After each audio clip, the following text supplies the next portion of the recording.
The House will come to order. Today, the Pledge of Allegiance will be led by Representative Brown, House District 12. Please join me in the Pledge of Allegiance. I pledge allegiance to the flag of the United States of America and to the republic for which it stands, one nation, under God, indivisible, with liberty and justice for all.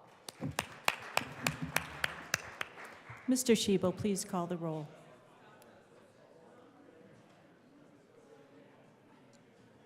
Representatives Amabile, Armagost, Bacon, Byrd,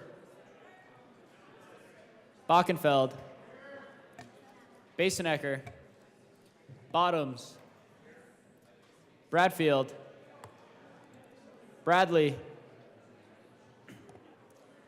Representative Bradley. Rep. Bradley's excused. Brown. No, he's here. Catlin. Doherty. Representative Doherty. Doherty's excused. DeGraff. Degree Kennedy. Dixon. Duran. English. Representative English. English is excused. Epps. Evans. Frizzell. Froelich. Garcia. Gonzalez Gutierrez. Hamrick. Hartsook. Rep. Hartsook. Hartsook's excused. Herod. Herod's excused. Holtorf. Judah. No. Rep. Judah. Judah's excused. Joseph. Kip. Leader. Lindsay. Linstead. Luck. Lukens. Lynch. Mabry. Marshall. Martinez. Morrow.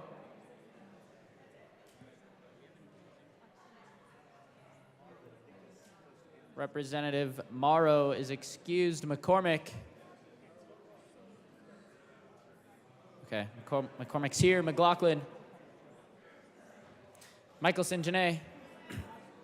Okay. Ortiz. Parenti. Puglisi. Assistant Minority Leader Puglisi.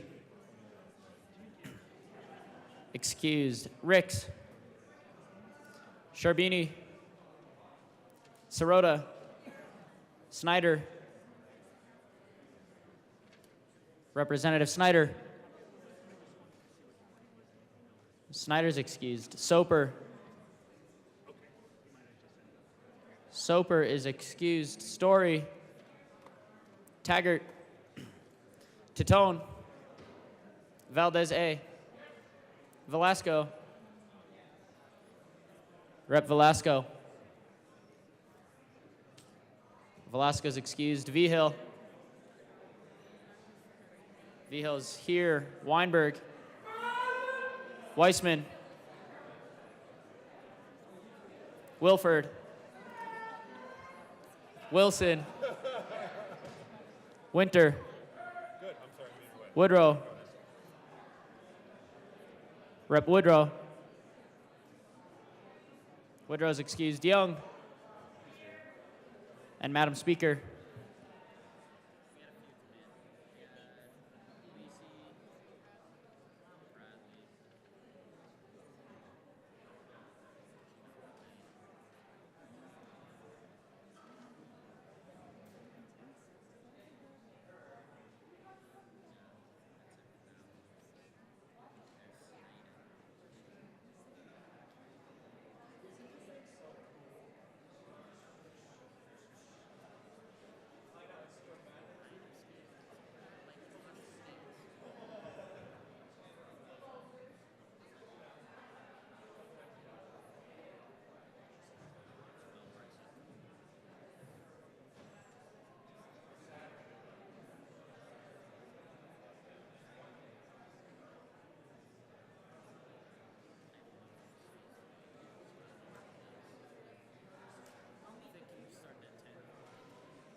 With 57 present and 8 excused, we do have a quorum. Representative Brown. Thank you, Madam Speaker. So last week, Representative McCormick taught us that I'm not remotely funny. But that doesn't mean I'm not going to keep trying. What I have learned is that there are 10 types of people in this chamber. Those who want to approve the journal in the morning, and those who don't realize that this joke is in binary. Madam Speaker, I move that the journal of Saturday, April 29th, 2023 be approved as corrected by the Chief Clerk.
Sorry, Representative Brown.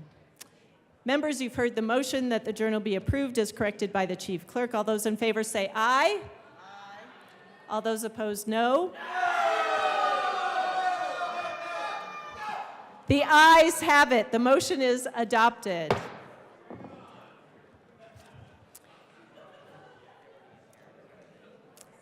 Announcements.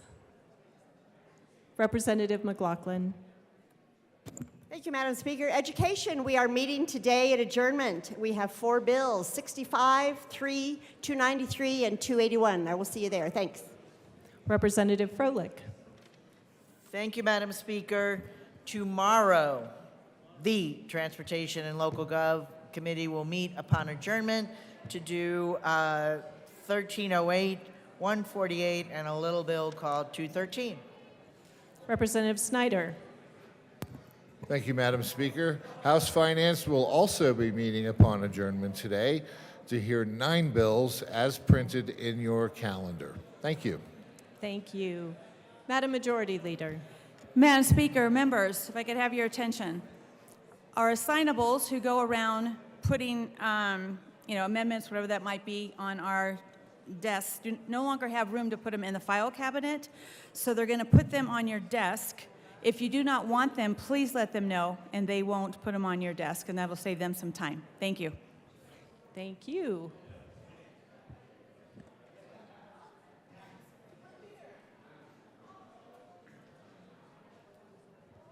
Members, we have a tribute.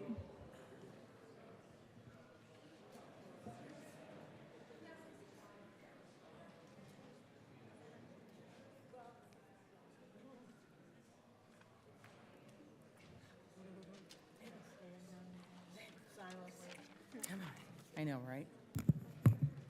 Representative Leader. Thank you, Madam Chair. Madam Speaker. I would like to recognize all the workers and unions that have joined us here today on the side. Would you please stand?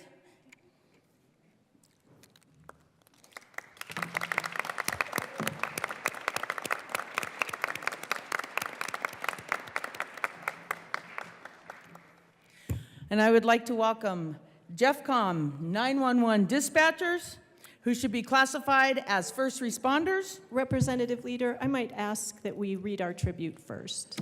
Thank you, Thank Madam you. Speaker. That's what happens when you get your newbies down here. Mr. Schiebel, please read our tribute. The House of Representatives convened in the 74th General Assembly hereby recognizes Workers' Day and Workers' Memorial Day. May 1st is International Workers' Day, which commemorates the contributions and achievements of working people around the world. On this day, we recognize the work done to improve work conditions in Colorado, such as the introduction of the 8-hour workday and ending child labor. Everyday workers like 911 dispatchers, electricians, pipe fitters, bricklayers, railroad workers, baristas, bakers, and farmers continue to work hard and build strong communities in Colorado. Workers' Memorial Day, April 28th, is a solemn reminder of the risks and hazards that workers face every day and of the need to ensure that every workplace is safe and healthy. We pay tribute to those who have lost their lives or suffered injury on the job and recommit to protecting all workers from dangerous hazards on the job. The Colorado House of Representatives extends recognition and appreciation to the workers that feed, clothe, and support our great state every day. On request of Representatives Sheila Leader and Junie Joseph, given this first day of May 2023, State Capitol, Denver. Representative Leader. Thank you, Madam Speaker. We'll try this again. So again, I would like to recognize all the workers and unions that have joined us here today, and we've applauded them, very much needed so. JEFCOM 911 dispatchers are here as well, and who I believe should be classified as first responders.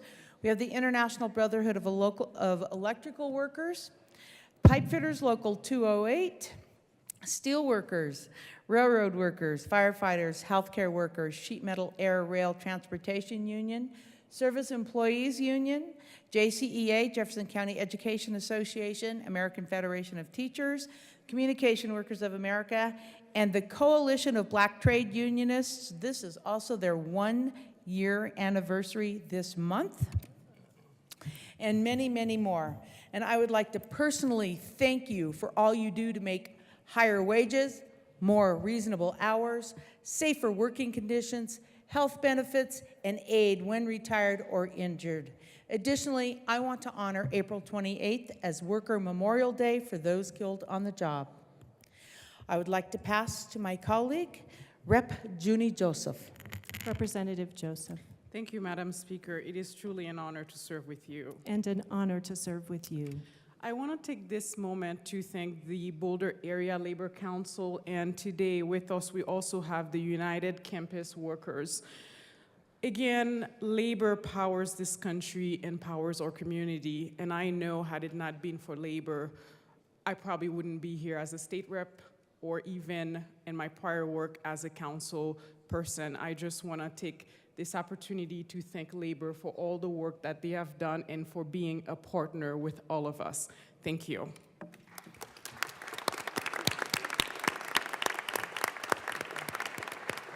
Thank you, members. Minority Leader Lynch. Members, we have a special treat today.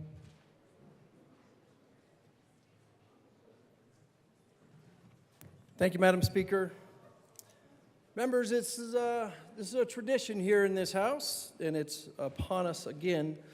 Today, we're joined with the Colorado Auctioneers Association.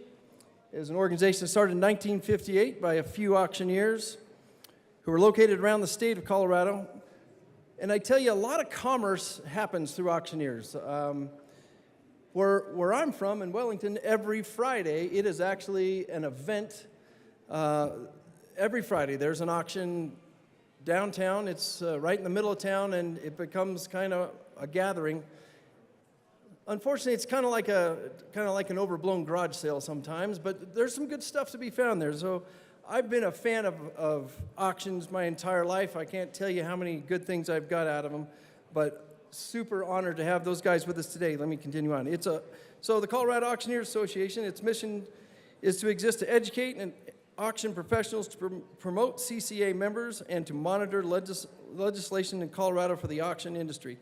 The Colorado Auctioneers Association exists to promote public auctions and the auction method of marketing through professional and ethical auctioneering practices in the state of Colorado.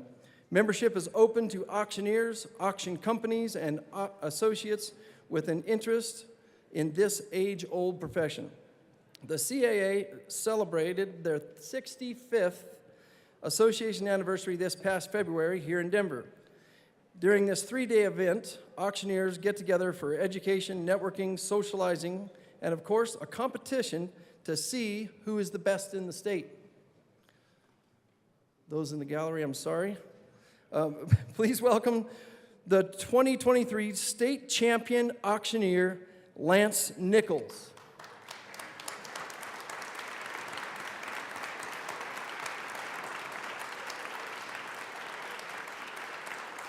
He's joined with the 2023 state champion ringman, Mike Whitfield.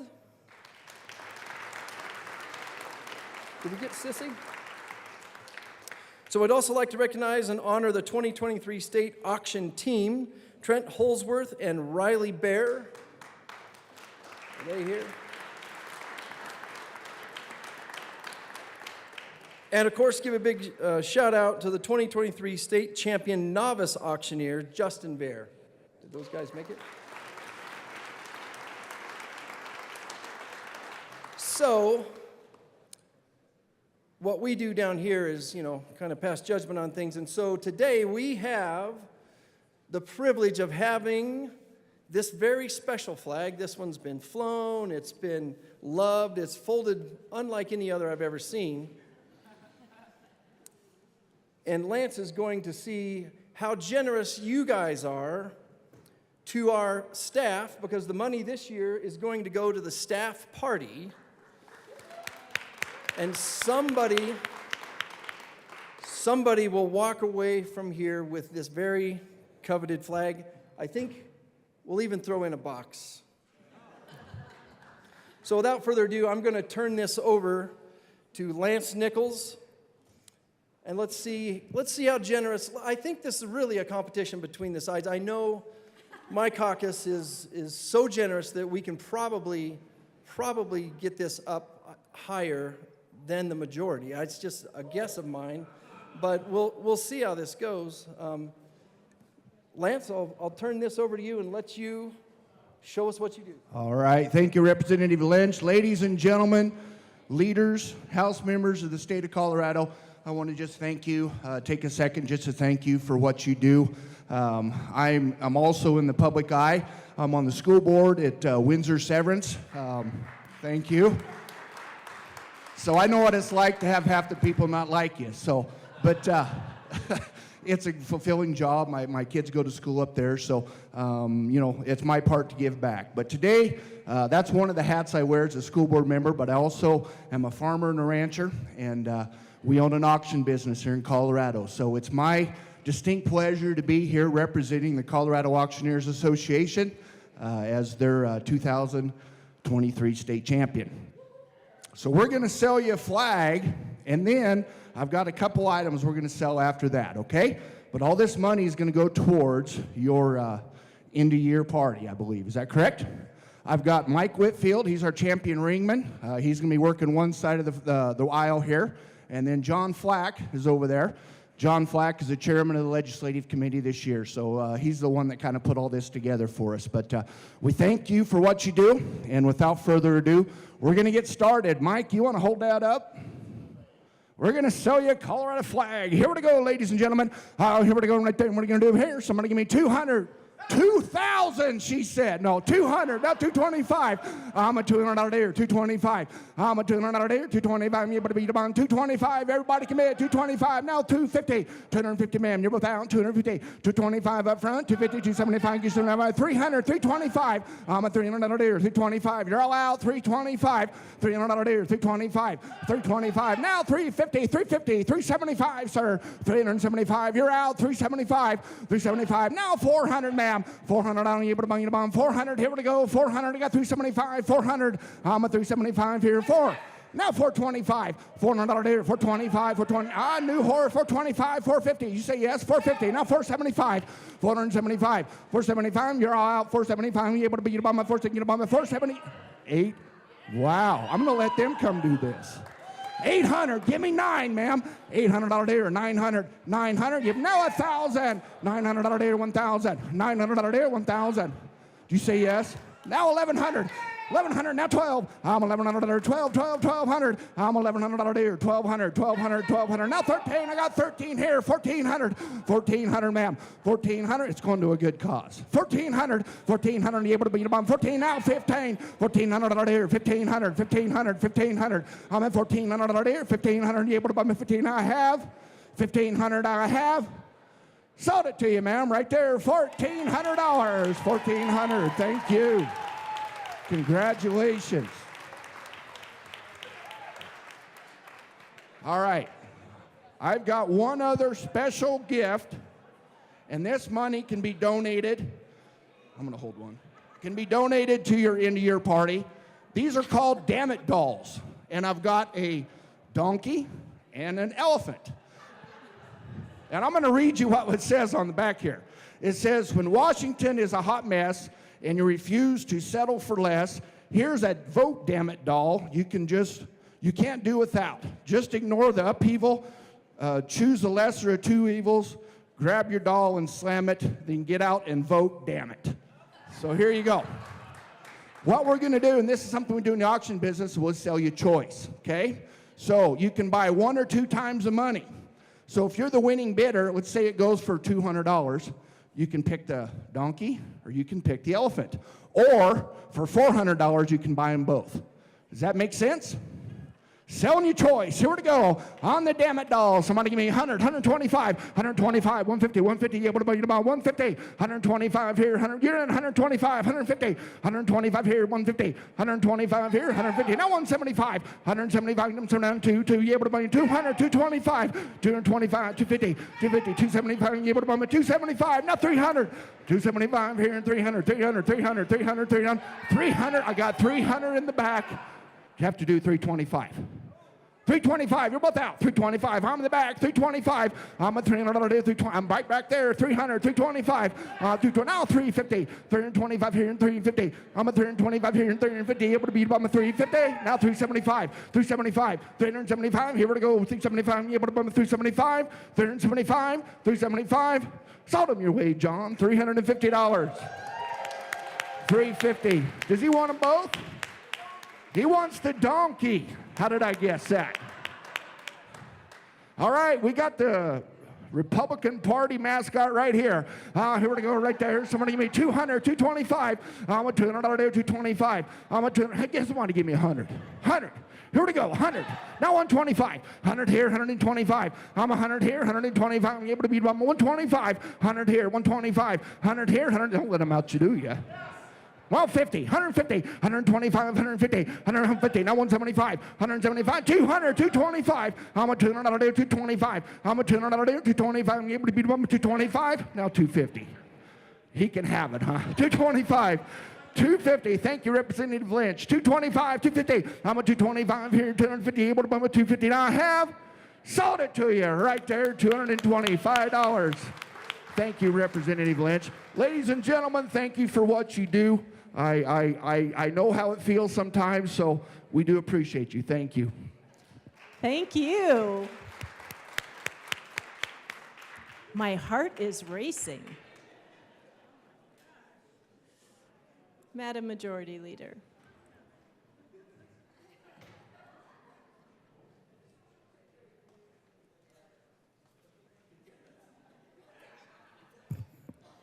Madam Speaker, I move to proceed out of order for the third reading of Bill's final passage. Seeing no objection, we will proceed out of order for third reading of Bill's final passage. Mr. Schiebel, please read the title to House Bill 1294. House Bill 1294 by Representatives Bacon and Wilford, also Senators Winter F. and Gonzalez, concerning measures to protect communities from pollution and in connection therewith making an appropriation. Madam Majority Leader. Madam Speaker, I move House Bill 1294 on third reading, final passage. Minority Leader Lynch. Thank you, Madam Speaker. This is a bill that has a whole lot of impact on a whole lot of industry.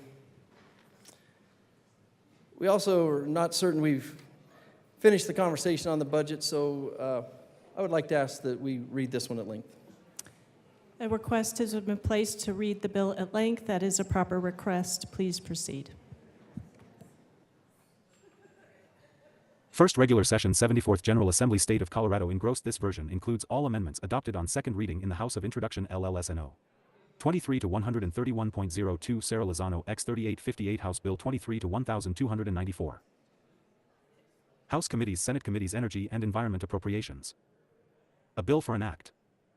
101 concerning measures to protect communities from 102 pollution and, in connection therewith, making an 103 appropriation. Bill summary. Note, this summary applies to this bill as introduced and does not reflect any amendments that may be subsequently adopted. If this bill passes third reading in the House of Introduction, a bill summary that applies to the re-engrossed version of this bill will be available at http://leg.colorado.gov.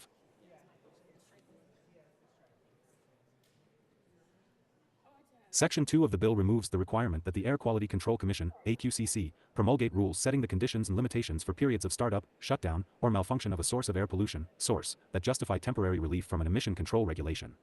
House. Amended second reading April 29, 2023.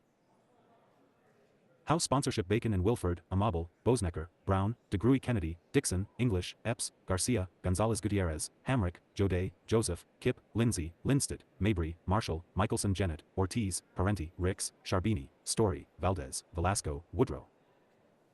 Senate sponsorship Winter F. and Gonzalez. Shading denotes House amendment. Double underlining denotes Senate amendment. Capital letters or bold and italic numbers indicate new material to be added to existing law. Dashes through the words or numbers indicate deletions from existing law. Current law provides that a person shall not permit the emission of air pollutants at a non-residential structure unless an air pollution emission notice has been filed with the Division of Administration in the Department of Public Health and Environment, Division. Section 5 adds the requirements that any relevant permits have been approved by the Division, and applicable period of review by the Federal Environmental Protection Agency has been completed. Section 6 removes the prohibition against the AQCC adopting rules covering indirect sources that are more stringent than applicable federal law. Section 6 also requires the Division, in evaluating a construction permit application for a source that includes new oil and gas operations, to aggregate emissions from a proposed or modified oil and gas system, and consider emissions from exploration and pre-production activities if a proposed or modified oil and gas system is in an ozone non-attainment area and if the activities will be conducted beginning May 1st and ending August 31st of any year, ozone season. Section 8 clarifies that only the filing of a renewable operating permit application can operate as a defense to an enforcement action for operating without a permit during the time period that the Division or the AQCC is reviewing the permit application. Current law requires the Division or the AQCC to give public notice of certain construction permit applications or renewable operating permit applications and of certain public hearings through a newspaper publication or another method that ensures effective public notice. Current law also requires the Division to maintain a copy of a construction permit application and applicable preliminary analysis or a notice of public hearing with the county clerk and recorder of the county where the applicable project is located. Section 8 also removes the newspaper publication option and the county clerk and recorder filing requirements, and provides for alternative methods of giving public notice, including posting information about the application or any public hearings on the Division's or the AQCC's website. Current law requires the Division or AQCC to make a finding that a source or activity will meet all applicable emission control regulations, including ambient air quality standards, AAQS, before granting a permit for the source or activity. Section 8 also requires that, beginning January 1, 2024, for at least any source or activity that has the potential to emit levels of air contaminants above certain modeling thresholds, the Division or AQCC must base any finding that the source or activity will not cause or contribute to an exceedance of applicable AAQS on air quality. -2, 1294. Modeling. Section 8 also allows the Division, after an investigation into whether an activity meets the requirements of a construction permit, to propose additional terms and conditions of the construction permit. With respect to a complaint alleging or the Division's own belief regarding a violation or non-compliance, violation, Section 9 requires the Division to cause a diligent investigation into the violation to be made unless the complaint clearly appears to be frivolous or trivial or the complainant withdraws the complaint. Notify the owner or operator of the applicable air pollution source of the complaint or the Division's belief of an alleged violation within 30 days after the complaint was filed or the Division discovered the alleged violation. Consider all relevant evidence that it acquires when investigating the alleged violation, and determine whether a violation occurred within 90 days after the Division gives notice that it has commenced an investigation on the matter. If the Division determines that a violation has occurred, current law requires the Division to issue a compliance order unless the responsible party gives timely notice that the violation occurred during a period of startup, shutdown, or malfunction. Section 9 removes the exception for periods of startup, shutdown, or malfunction. Section 9 also requires, if a hearing is requested after the receipt of a compliance order, the Commission to provide at least 45 days' notice to any complainant that submitted a complaint alleging the applicable violation.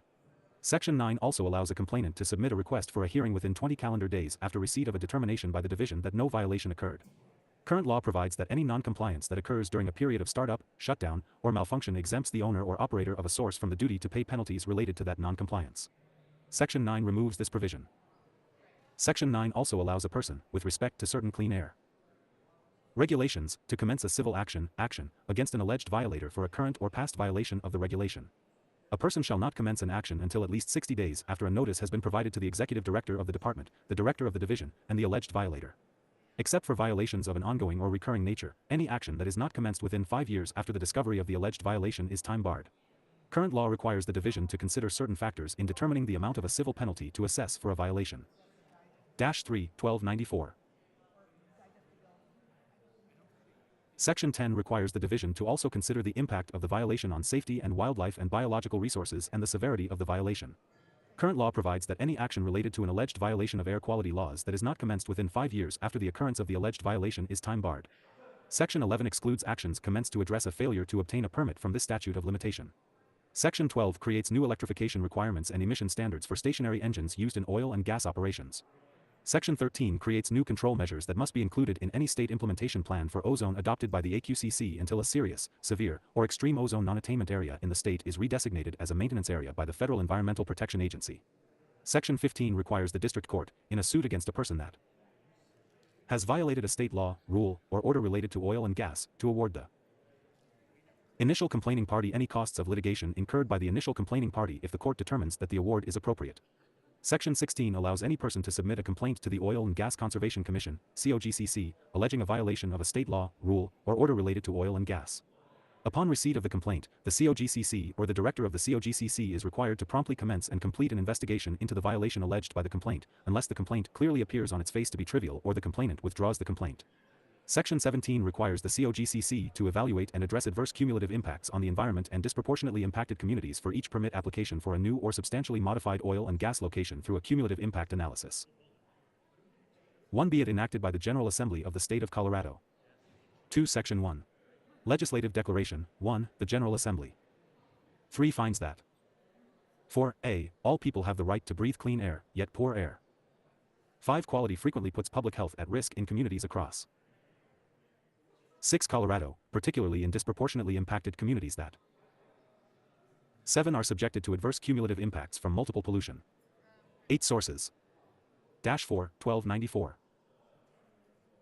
1b. In particular, Coloradans have long suffered from high levels 2 of ground-level ozone pollution, which is connected to severe health 3 impacts including respiratory problems, cardiovascular disease, adverse 4 birth outcomes, and premature death and poses a significant threat to 5 vulnerable populations including children, the elderly, people with 6 respiratory ailments, the outdoor workforce, and otherwise healthy 7 individuals who recreate outdoors. 8c. The threats posed by ozone pollution are even more 9 devastating for communities of color and low-income communities that 10 bear outsized environmental burdens due to past and present 11 discriminatory environmental policies, endure higher health risks from 12 exposure, experience systemic injustice, and have faced exclusion from 13 government decision-making and enforcement efforts. 14d. Although Colorado has an ongoing ozone crisis that will 15 worsen with climate change, the state has repeatedly failed to meet 16 federal ozone standards established to protect public health and welfare. 17 in the Denver Metro/North Front Range non-attainment area where a 18 majority of Coloradans live, which was downgraded to a severe 19 non-attainment area in 2022 and has been consistently ranked among the 20 worst areas in the nation for ozone pollution by the American Lung 21 Association. 22e. The Federal Clean Air Act requires that Colorado have 23 enforceable procedures in place to assess the air quality impacts of new 24 sources and modifications and to prevent the construction of new sources 25 and modifications that would cause or contribute to a violation of federal 26 standards. 27f. Minor sources of pollution, including many oil and gas. Dash 5, 1294. 1. Sources that are among the largest contributors to ozone, can cause and 2. contribute to exceedances of federal standards and have a devastating 3. cumulative impact on already overburdened, disproportionately impacted for communities, yet they often escape air quality impact analyses in 5. Colorado's permitting processes. 6g. Impacted Coloradans across the state face significant barriers. 7. And a lack of transparency when filing complaints and submitting 8. Evidence of permit violations. And action is necessary to ensure that 9 agencies are empowered to respond to complaints appropriately. And 10h. Because industrial operations also support many jobs in 11. Colorado, impacts on workers associated with air quality control. 12 measures should be considered. 13.2. The General Assembly determines that state action to reduce 14 pollution is necessary to achieve environmental justice, and the state can 15 and should act to lower ozone and precursor levels to address the serious 16 health impacts experienced by communities across Colorado, especially 17 as the impacts of the climate crisis intensify. 18.3. Therefore the General Assembly determines and declares that 19a. State agencies have a duty and a responsibility to collaborate. 20 to protect Coloradans from harmful pollution and to comply with federal 21 health-based standards, which are essential steps in achieving 22 environmental justice and health equity for all communities. 23b. Extraordinary air quality measures should be included in the 24 state implementation plan for ozone when the federal environmental 25 Protection Agency classifies a non-attainment area in the state as a serious, 26 severe, or extreme non-attainment area. 27c. It is imperative for members of the public to be meaningfully. Dash 6, 1294. 1. Engaged as partners and stakeholders in Colorado's permitting processes. 2. An enforcement of permit violations once permits are issued. And 3. D. This act is necessary to ensure that Colorado addresses the 4 disproportionate cumulative impacts of pollution, including 5 environmental and health impacts, that communities across the state 6 experience. 7. Section 2. In Colorado Revised Statutes, add 25-7-145 as 8 follows. 925-7-145. Legislative Interim Committee on Ozone Air Quality 10, created, members, repeal. 1. Notwithstanding Section 11.2-3-303.3, the Legislative Interim Committee on Ozone Air Quality, 12 referred to in this section as the committee, is created. 13. 2. The purpose of the committee is to study ozone air 14 quality in the state with a focus on 15. A. Investigating the factors that contribute to ozone 16 pollution in the state, including any scientific consensus around 17. The issue of ozone pollution. 18. B. Analyzing strategies to address and improve 19. Ground-level ozone issues, and 20. C. Developing policy, technical, and financial solutions. 21. To improve ozone air quality in the state. 22. 3. The committee consists of 23. A. SXMEMBRSOFTGSENATE, with 4 members appointed, 24 by the President of the Senate and 2 members appointed by the 25 Minority Leader of the Senate, and 26. B. 6 members of the House of Representatives, with 427 members appointed by the Speaker of the House of 7. 1294. 1 representatives and 2 members appointed by the Minority 2 Leader of the House of Representatives. 3. 4. The appointing authorities shall appoint the members 4 of the committee no later than June 30, 2023. If a vacancy arises 5 on the committee, the appointing authority shall appoint a 6th member to fill the vacancy as soon as possible. 7. 5. The Speaker of the House of Representatives shall 8 designate the chair of the committee. In the case of a tie vote, 9. The chair of the committee shall cast an additional deciding 10 vote. 11. 6. The chair of the committee shall schedule the first 12 meeting of the committee no later than 60 days after June 30, 2023. The committee may meet up to 6 times during the 2023-14 interim, which may include field trips. 15. 7. The committee may introduce up to a total of 516 bills, joint resolutions, and concurrent resolutions in the 2024-17 legislative session. Bills recommended by the committee are 18. Exempt from the 5-bill limitation specified in Joint Rule 24. 19. B. 1a. The committee shall report to the Legislative Council 20 by the dates specified in Joint Rules 24, B, 1, D, and 24, A, D, 8. 21. Any bills recommended by the committee are subject to the 22 applicable deadlines, bill introduction limits, and any other 23 requirements imposed by the Joint Rules of the General Assembly 24 and must be approved by a majority vote of the committee. 25. 8. The Legislative Council and the Office of Legislative 26 Legal Services shall provide staff assistance to the committee. 27. 9. The committee shall seek presentations and comments. 8. 1294. 1. From affected industries, workers, local governments, relevant to state agencies, and impacted communities experiencing ozone-3 pollution. 4. 10. This section is repealed, effective July 1, 2024. 5. Section 3. In Colorado Revised Statutes, 25-7-115, amend 2, 6, 3b, and 7b, and add 4a, 3, as follows, 725-7-115. Enforcement, civil actions, definitions. 2a. If a 8 written and verified complaint is filed with the division alleging that, or 9 if the division itself has cause to believe that, any person is violating, or 10 failing to comply with any regulation rule of the Commission issued 11 pursuant to Parts 1 to 4 of this Article, Article 7, order issued pursuant to 12 Section 25-7-118, requirement of the State Implementation Plan, or 13 provision of Parts 1 to 4 of this Article, Article 7, including any term or 14 condition of a permit required pursuant to this Article, Article 7, the 15 division shall cause a prompt and diligent investigation to be made, and 16 unless, 17, I, the complaint clearly appears on its face to be 18 frivolous or trivial, or 19, 2, the complainant withdraws the complaint within the 20 time allotted for the complaint to be investigated. 21, B, within 30 days after receipt of a complaint filed 22 pursuant to subsection 2, A, of this section, the division shall 23 respond to a complainant to outline the steps of the complaint 24 investigation. 25, C, I. If the division investigation determines that any such 26 violation or failure to comply exists, the division shall act expeditiously 27 and within the period prescribed by law in 2 formally notifying notify. 9/1294. 1. The owner or operator of such the air pollution source after the discovery 2 of the alleged violation or non-compliance. Such the notice shall must 3 specify the provision alleged to have been violated or not complied with 4 and the facts alleged to constitute the violation or non-compliance. 5. 2. If the division is acting in response to a complaint, the 6th division shall notify the complainant that an investigation has 7 commenced at the time that the division provides notice to the 8 owner or operator of the air pollution source pursuant to 9 subsection 2, C, I, of this section.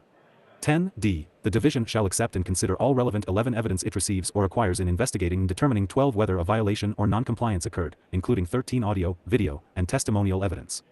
14. 3. B. I. if, after any such the conference pursuant to 15 subsection 3a of this section, the division determines that a 16 violation or non-compliance is determined to has occurred, the 17 division shall issue an order requiring the owner or operator or any other 18 responsible person to comply. Unless the owner or operator demonstrates 19 that the violation occurred during a period of startup, shutdown, or 20 malfunction and timely notice was given to the division of the condition. 21, 2. If a complaint is filed pursuant to subsection 2a of 22 this section alleging the violation or non-compliance, the 23 division shall send the order to the complainant.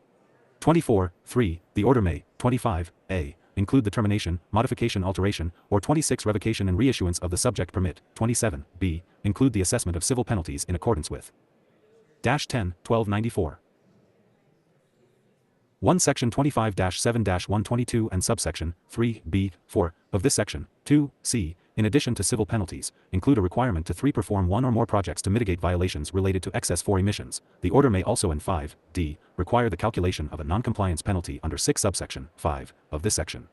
7, 4, in determining the amount to assess for a civil 8 penalty for a violation or non-compliance, the division shall, 9, consider the factors described in section 25-7-122 10-2a, and 11b. Not assess a penalty for a violation or non-compliance. 12 that is less than the economic benefit that the owner or 13 operator derived from the violation or non-compliance.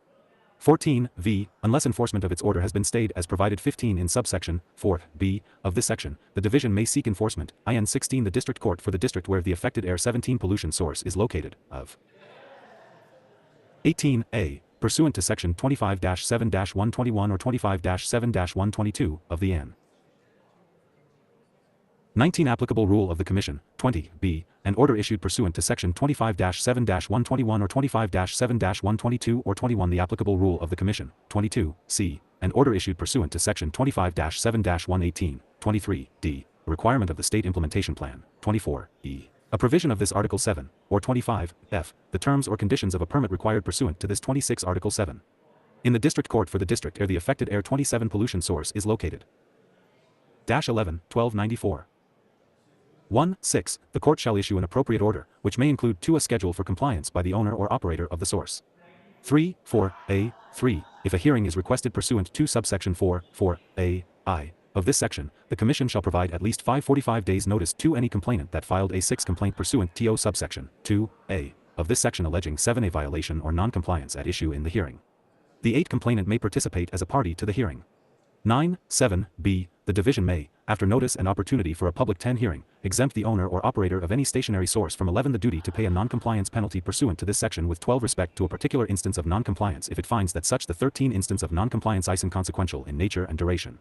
Any 14 instance of non-compliance occurring during a period of startup. 15 shutdown or malfunction shall be deemed to be inconsequential. If a 16 public hearing is requested by an interested person, the request's hall must 17 be transmitted to the Commission within 20 calendar days of after 18 its receipt by the division. The Commission shall, within 60 calendar and 19 days of after its receipt of the request, hold a public hearing, with 20 respect thereto and within 30 calendar days off such after hearing, 21 issue its decision. 22 Section 4. In Colorado Revised Statutes, 25-7-122, amend 23, 2a, introductory portion, 2a, 7, and 2a, 8, and add 24, 2a, 9, as follows, 25-7-122. Civil penalties, rules, definitions. 2a. In 26 determining the amount of any civil penalty, the following factors 27 division shall be considered. Consider the following factors. 12-1294. 1. 7. Malfeasance, and 2. 8. Whether legal and factual theories were advanced for 3 purposes of delay, and 4. 9. The severity of the violation or non-compliance. 5. Section 5. In Colorado Revised Statutes, 25-7-123.1, amend 6, 1, as follows, 725-7-123.1. Statute of Limitations, Penalty Assessment, 8 Criteria.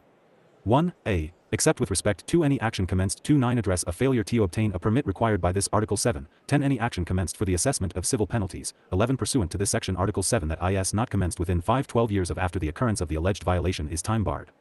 13b. Without expanding the statute of limitations contained in 14 paragraph a of this subsection 1, subsection 1a of this section, 15 any action commenced, including the assessment of civil penalties, 16 pursuant to this Article 7, except those commenced pursuant to 17 Section 25-7-122, 1d, or 25-7-122.1, 1c, which that is not 18 commenced within 18 months of after the date upon which the 19 Division discovers the alleged violation is time barred. For purposes of 20 this section, the Division discovers the alleged violation when it learns of 21 the alleged violation or should have learned of the alleged violation by the 22 exercise of reasonable diligence, including by receipt of actual or 23 constructive notice. 24. C. The 5-year period of limitation contained periods of 25 limitation described in this section do not apply where the 26 alleged violator knowingly or willfully conceals information 27 regarding the alleged violation. Is knowingly or willfully concealed by 13-1294. 1 alleged violator. 2 Section 6. In Colorado Revised Statutes, 34-60-103, add 4.1, 3 as follows, for 34-60-103. Definitions. As used in this Article 60, unless the 5 context otherwise requires. 6, 4.1, cumulative impacts means the effects of oil and 7 gas operations on the environment, including effects on air, 8 quality, water quality, climate, noise, odor, wildlife, biological and 9 resources, or public health that are caused by the incremental 10 impact that a new or expanded oil and gas facility has when 11 added to the impacts from other past, present, and reasonably 12 foreseeable future development of any type on the relevant 13 area, including an airst or watershed area or a 14 disproportionately impacted community, as defined in Section 1524-4-109, 2b, 2. 16 Section 7. In Colorado Revised Statutes, amend 34-60-114 as 17 follows, 1834-60-114. Action for damages.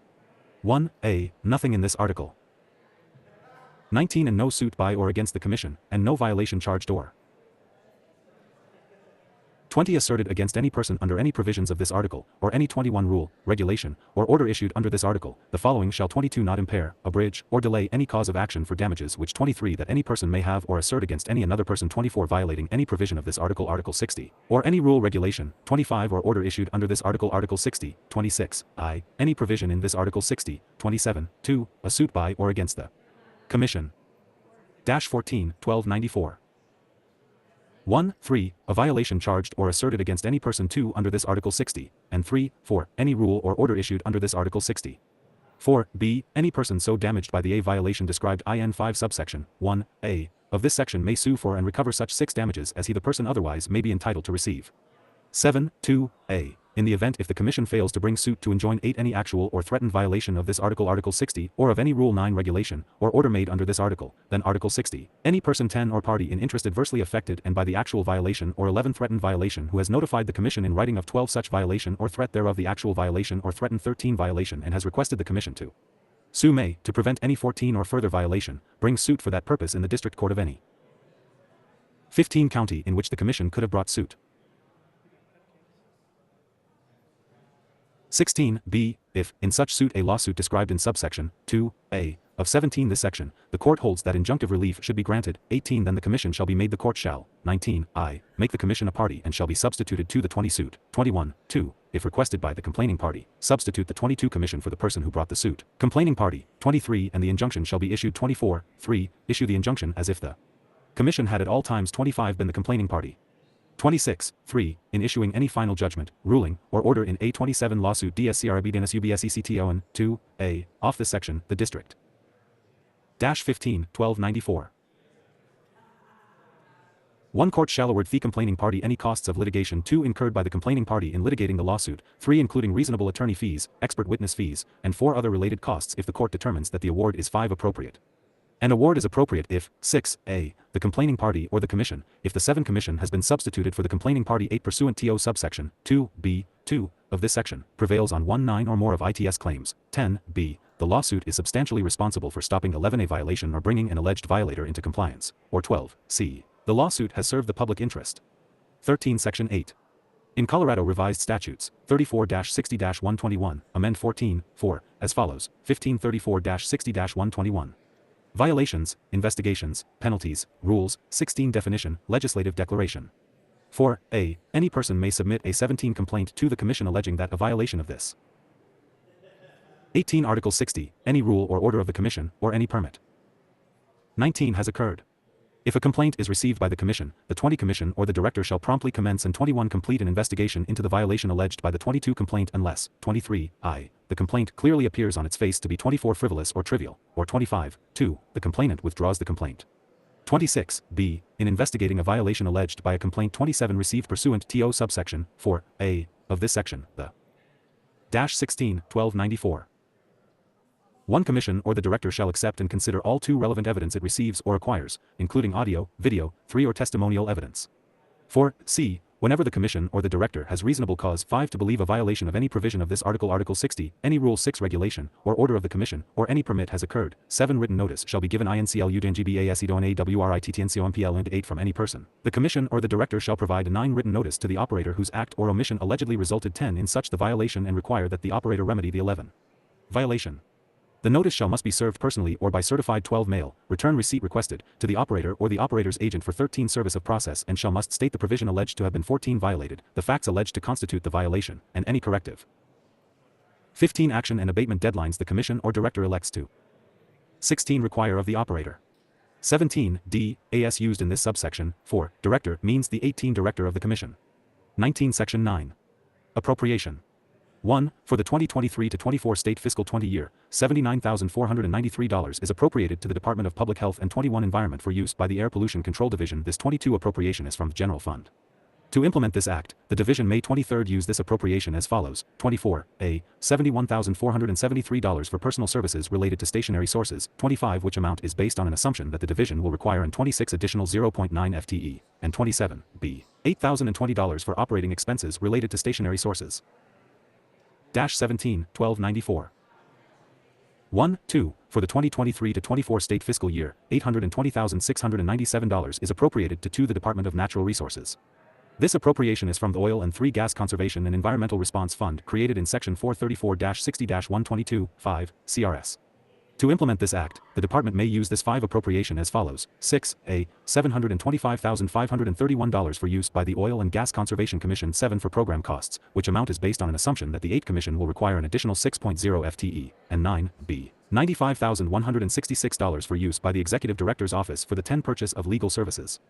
11. 3. For the 2023-24 state fiscal year, $95,166 is appropriated to 12 the Department of Law.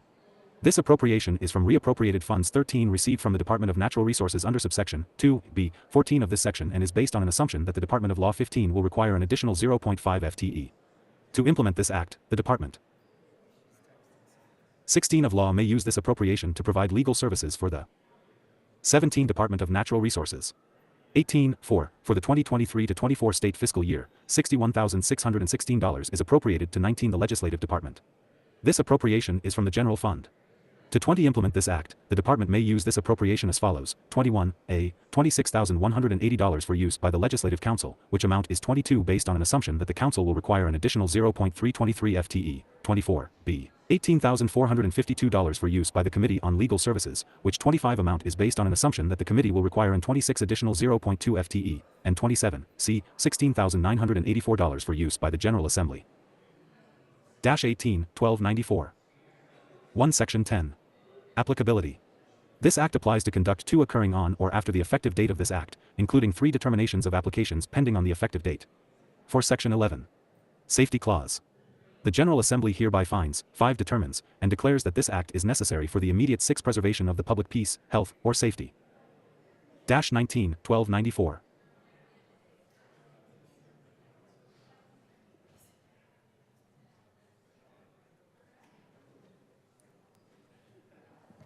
Representative Evans.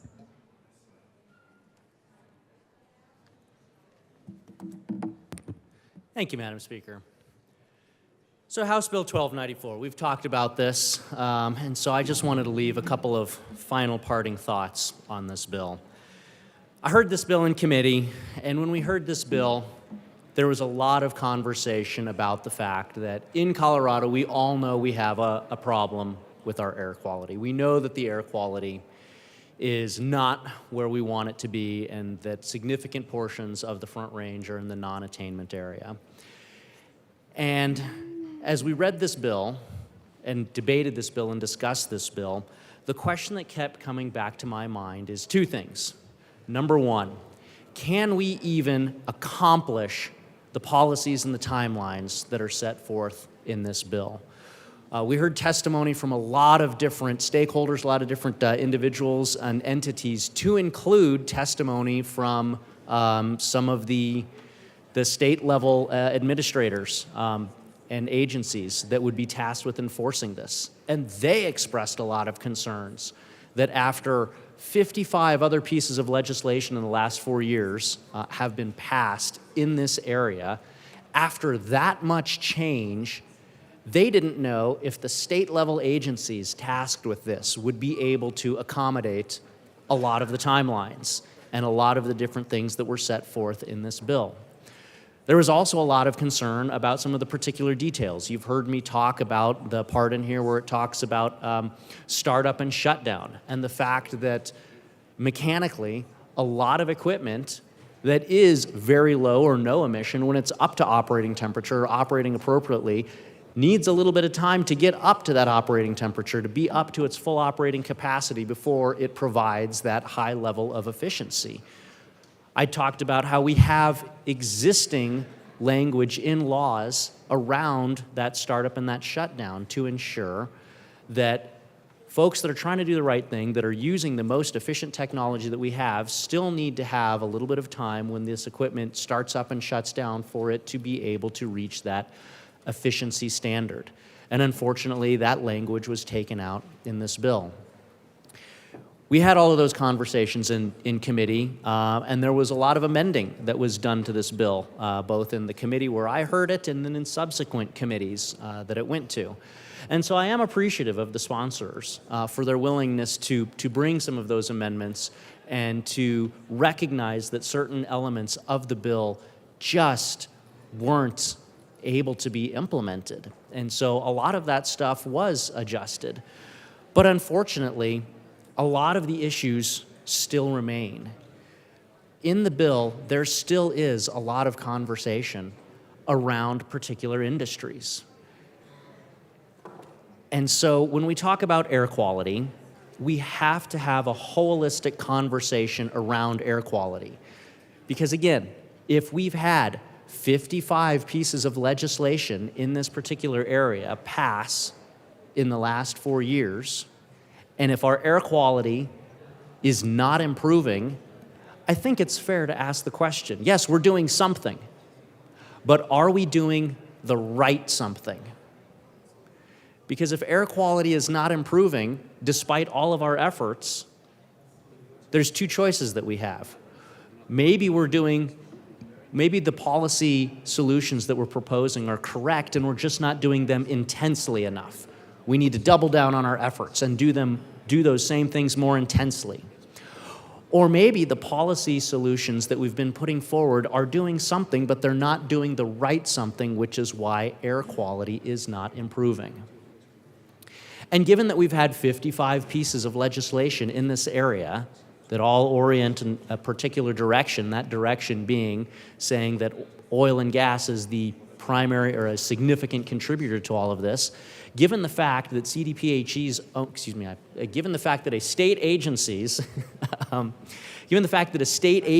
data has said that emissions from oil and gas operations have dropped by 65% in this decade, given the fact that federal space exploration agencies that have a lot of pretty advanced and sophisticated satellites also show that drops in oil and gas emissions have gone down by over 50% in the last decade. And the fact that we have 55 different pieces of legislation regulating this industry in the last 4 years, to me, it seems like when we ask that question, do we need to double down on our efforts and just do them more intensely, or do we maybe need to ask if our efforts need to be adjusted to target the correct source of the emissions? To me, that data indicates the second option. To me, that data shows that the oil and gas industry here in Colorado is reducing by a significant percentage and a significant margin their emissions. And we need to take a holistic look at other emission sources to figure out how we can best clean up our air. And I'll say it again, we need to clean up our air. Nobody's disputing that fact. I have a kid that has to have we call it his breathing medicine. We don't go anywhere without his breathing medicine. So this is personal to me. This isn't just an abstract discussion around air quality. I understand that we need to clean up our air quality. But my concern is that this piece of legislation does not identify and input the appropriate control measures around Representative Evans, excuse me. Members, we are on third reading. I will ask you to keep your conversations quiet. Thank you. Please proceed. Thank you, Madam Speaker. This piece of legislation has correctly identified that we have a problem, but the solution does not address the appropriate emissions sources. And to me, that is why, despite the 55 pieces of legislation that we have passed in the last 4 years, our air quality isn't improving. Because we are not addressing the appropriate emissions sources. We brought an amendment to this bill that would have required that to be a part of the discussion. We've heard the data from state-level agencies tasked with protecting our air quality and our environment that say that 70% of the emissions that the Front Range struggles with comes in from out of state. This isn't junk science. This isn't some weird blog on the internet somewhere. This is our state-level agencies telling us this information. And so I think it's critically important that in the very, very necessary and very, very important effort of cleaning up our air, that we make sure that we're not just doing something, that we're doing the right something, that we are correctly identifying the emissions sources, and that we're implementing thoughtful policies that can actually be accomplished by our state-level agencies to achieve those goals, to actually reduce our emissions and improve our air quality. And my concern is that this bill does not do that. My concern is that this will drive up energy costs at a time that energy costs are already very high, while also not solving the problem. And so for that reason, I ask for a no vote on House Bill 1294. Representative DeGraff.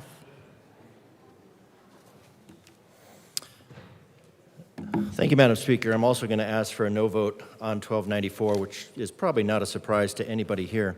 One of the reasons why is from the United Steelworkers, who I mentioned yesterday, who mentioned that our union was a founding member of the Blue-Green Alliance, and May Day, an appropriate day to represent. Now, this has gone back to a study bill from $12 million a year in implementation down to $1 million a year. But I think we all know it's coming. So we need well-crafted legislation, but this sudden introduction in a short turnaround time. So now again, we're back to a study bill, so that negates some of that.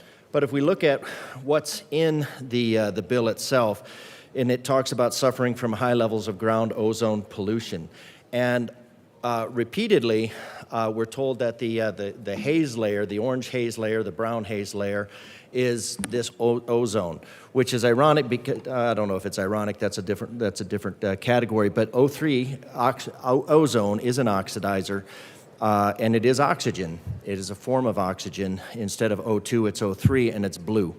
So the yellow haze is largely something that is probably from all the forest fires and stuff out there, because we know that in the last 50 years or so, the tree mass has increased by 50%. And that's related to carbon dioxide partial pressures. So, and then when we don't have healthy forests with proper forestry, we get this problem. So we create a problem with improper legislation, and then we come back and instead of solving the problem, we just gloss over the problem by creating more problems. And the problem with this is it's going to be a huge imposition on industry. And what does the imposition on industry do? It pushes our industry to other countries. What happens when it's pushed to other countries? Then those other countries are using things like dirty coal technology. And they use dirty coal technology and that's under the Paris Accords. If people actually read the Paris Accords, in addition to the crippling restrictions on the United States, are basically a free-for-all for countries like China, who have said, okay, our agreement to the Paris Accords is that we'll only build coal-fired plants, and as far as I know, I don't think they do clean coal because they don't really care, and they will only build coal-fired plants as fast as they absolutely can until 2030, and then they will think about slowing down on creating coal-fired plants. So what are we doing when we do our initiatives like we are going to have clean everything in Colorado? Well, what we're doing is we're pushing industry over to China. And we push industry over to China, they give us more pollution, and we say this is a global issue. And just like the 99 red balloons that we had wafting by, those pollutants come over here, and they are in excess of 70% of the pollutants in the ozone that we have in Colorado. Yet when we say something like we want to look at this in terms of actual pollution globally, then we say, no, we don't want to do that. We want to only look at what's happening in Colorado. So we're going to use the privilege of our affluence and push the issue someplace else, which ironically, like karma, comes back to haunt us, and then we just make more restrictions and more impositions on business, which further pushes the problem and exacerbates the problem. So again, there is no problem that government can't make worse with a solution, and these ideas are it. We have 55 laws. We have 55 new pieces of legislation which go into laws, which then go into creating rule-making authorities, and then they start promulgating rules just as fast as it takes to justify their existence. And these laws rules and laws are further impositions on our business, and they continue to push our business and industry overseas, which continues to increase the pollution, which continues to haunt us back here at home, and thereby we create more restrictions on our business at home, forcing it overseas, and I think you get the cycle at this point with what these do. So we have things like ozone positions are somehow, which is an atmospheric thing, which is somehow that there are atmospheric differences in communities, and somehow so not only that, but then you have this ideological wording that's put in here that says somehow the atmosphere, which is global, somehow affects different communities than others, which may be true if it's nearby, but usually those are pushed up. Our air quality is improving. It used to be we would have, and a lot of that is from the banning of burning wood fire in Colorado. You don't see these days anymore, which are caused by temperature inversions where pollutants are held down. Largely, that is because whether that was banned or not, natural gas is a much more efficient and much cheaper way to do it than having to go out like they had to do back and go out and get lumber, bring it back to your house, split it, and use it in your fireplace. Natural gas is much cleaner, much cheaper, and much more efficient. Yet, we want to start capping that off and then not realizing that the only way that you stop from freezing to death is you have to burn something. And that is whether you're doing electric heat or whatever. And right now, the most efficient way to heat your home and the least polluting way is with natural gas. And the most efficient way to get electricity production is natural gas. The pollution overall, globally, that's created, or even locally, that's created with via electricity. The green has more. Because we're at a very small percentage of green power production. And again, the only thing green about the green energy is the money that's going to China. We are polluting more to use electricity because of the inefficiencies. If we want to get to solar and wind, we're going to need thousands and thousands of miles of new power lines, which are decades and decades behind in being approved. And most of that opposition is from environmental groups because of the damage that's done. So there's lots of ways that we can improve it, but when we're focusing on these issues like we are never going to get to the solution. We're just going to make the problem worse. When we get to minor sources of pollution like oil and all of that, there are no solutions. There's only trade-offs. And the trade-offs are, if you look at the human longevity, the lifespan expectancy, it has been going up, up, up, up. The only dip has been recently with COVID, most likely the vax. So we brag about air quality here in Denver, in Colorado, and people come from around the world to experience it. And then we start lamenting about how horrible it is. And it just doesn't track. So I think I think if we're going to promulgate rules and laws and then which result in more rules, we probably ought to see what they actually achieve before changing them and pushing them farther and farther before the ink actually dries on the paper. And right now, we are expanding our legislation, we're expanding control over the people of Colorado to the point of totality where these laws are approaching totality, and we are not even waiting to see what they achieve. And then we say, well, it didn't achieve. We didn't achieve our 10-year goals in the last 9 months, so we're going to make them more strict. Well, that is absolutely ludicrous. We're driving up the price of everything with these type legislation. We're driving up the cost of rent. We're driving up the cost of energy in every capacity. We are crushing. Representative DeGraff, you have 1 minute remaining. Thank you, Madam Speaker. You are crushing the people of Colorado under good intentions, and we ought to start looking at what the actual problem is instead of just papering over the previous problems that legislation has made. I asked for a no vote on 1294. I get the intentions are good, but that is some of the worst outcomes come from the best intentions.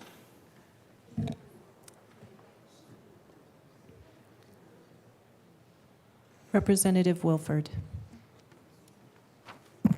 Thank you, Madam Chair.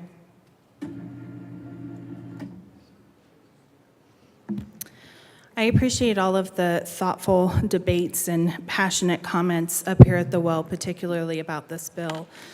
And at the same time, throughout the last week or two, as we've been having conversations about this bill, I've been thinking a lot about a book that my kids really love. It's one that I imagine most of you know. It's called The Lorax. I think you all know the premise, but just in case you don't, I'm going to take a minute and share it. So the book is about the Onceler, who I think is industry personified. Then Onceler starts cutting down truffula trees to create a thneed, and the Lorax appears to speak for the trees, to ask the Onceler to stop destroying the environment that's loved and that is shared by everyone. At no point does the Lorax say, don't cut down the trees. But the Onceler doesn't see another path and is unwilling to change course, even though community tries to intervene time and time again, until it's too late and the workers and families have to move to a town that's plastic and fake, only to buy bottled air. When I think about where we are in our history, Colorado, I see a lot of parallels. Community members are sounding the alarm about air quality, and they're telling us what we already know, that our air quality is bad, and that our SIP processes are not moving us into compliance. There was an article in the Colorado Sun last week, I think, maybe last Friday, and the headline was "Depressed, Anxious, Colorado's Front Range air pollution may be a factor. Research shows long-term exposure to even low levels of fine particulate matter, NOx chemicals, increases occurrence of depression and anxiety. Ozone is a factor in neurodegeneration and memory loss." Members, I've said this from the well before, and I'm going to say it again. Colorado has an ozone problem, and it is past time that we take the needed steps to improve our laws to solve it. The fact that my colleague can stand up here and say that we've passed many pieces of legislation tells me that those pieces haven't worked, and I don't believe that it's been 55 pieces of legislation about air quality. At the end of the day, Coloradans deserve clean air, And we can't continue to put industry over people's bodies, over our health, or our welfare. I know that this summer, regardless of whether or not this bill moves forward, I'm still going to get dings on my phone. Dings during the summer that tell me that it's not safe for my little kids to play outside, and it's not going to be safe for yours either. And I'm not going to sit around and I'm not going to hope the industry's going to do the right thing. I'm not going to hope that other folks are going to do the right thing either. But I know that with the passage of this bill that we're going to move closer to finding the right solution with an interim committee that is going to bring us into compliance. So I want to take a moment and publicly thank our coalition and our supporters who not just show up in this building to share their stories and their expertise, but show up at the Air Pollution Control Division and the Colorado Oil and Gas Conservation Commission to speak about what they're experiencing. 2 minutes, members, 2 minutes at a time. We thank the industry, we thank workers, as well as many others for their feedback, and we sincerely hope that they will join us in the interim committee so that we can all figure out how we make Colorado a place where clean air is not just an idea or a hope, but a real thing. With that, I ask for an aye vote on this bill. Thank you. Seeing no further discussion, the motion before us is the adoption of House Bill 1294 on third reading, final passage. Mr. Schiebel, please open the machine and members proceed to vote. Representative Morrow, how do you vote?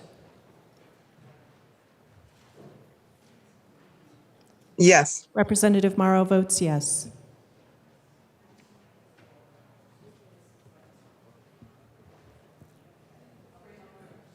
Representative Degree, Kennedy, and Weissman are excused.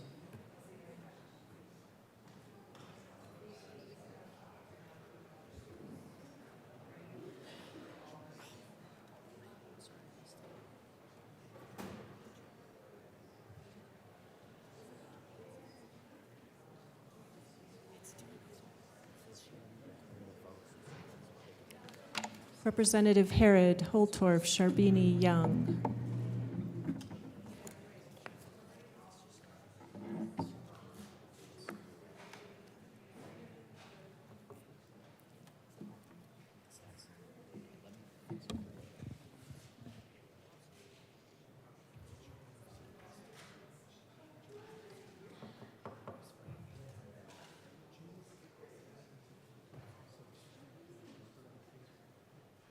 Representative Sharbini, the going rate is $7. And Representative Judah, I understand that we have a technical problem. Can you give a verbal vote? Thank you. Representative Judah votes yes. Please close the machine. With 44 aye, 20 no, and 2 excused, House Bill 1294 is adopted. Co-sponsors.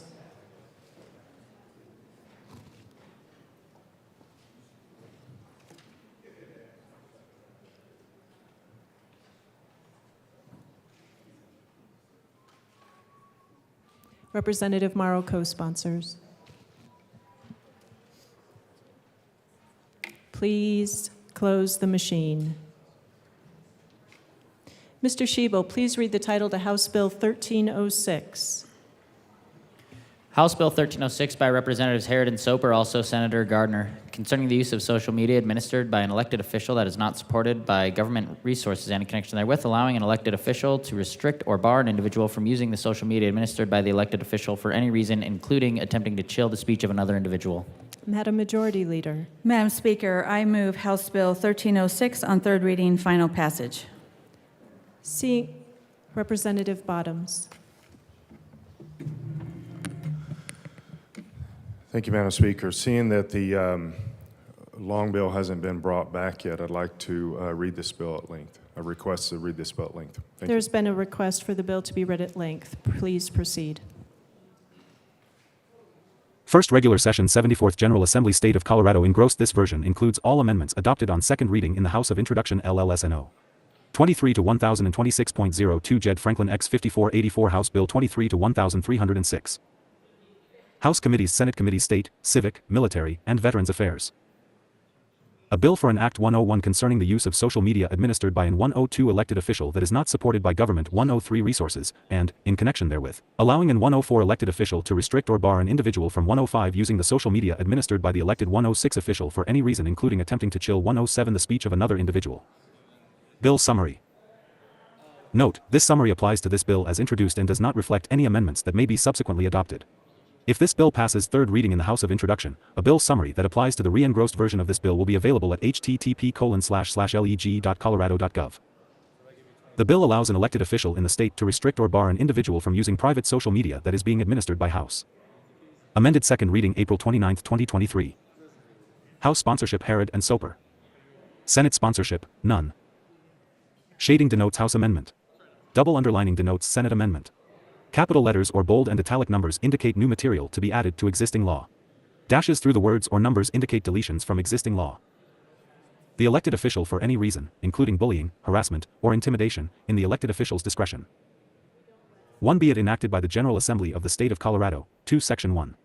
In Colorado Revised Statutes, add Article 18.3 to 3 Title 24 as follows, for Article 18.35 Social Media Civility 624-18.3-101. Bullying, harassment, and intimidation, State 7 elected official, social media, legislative declaration, definitions.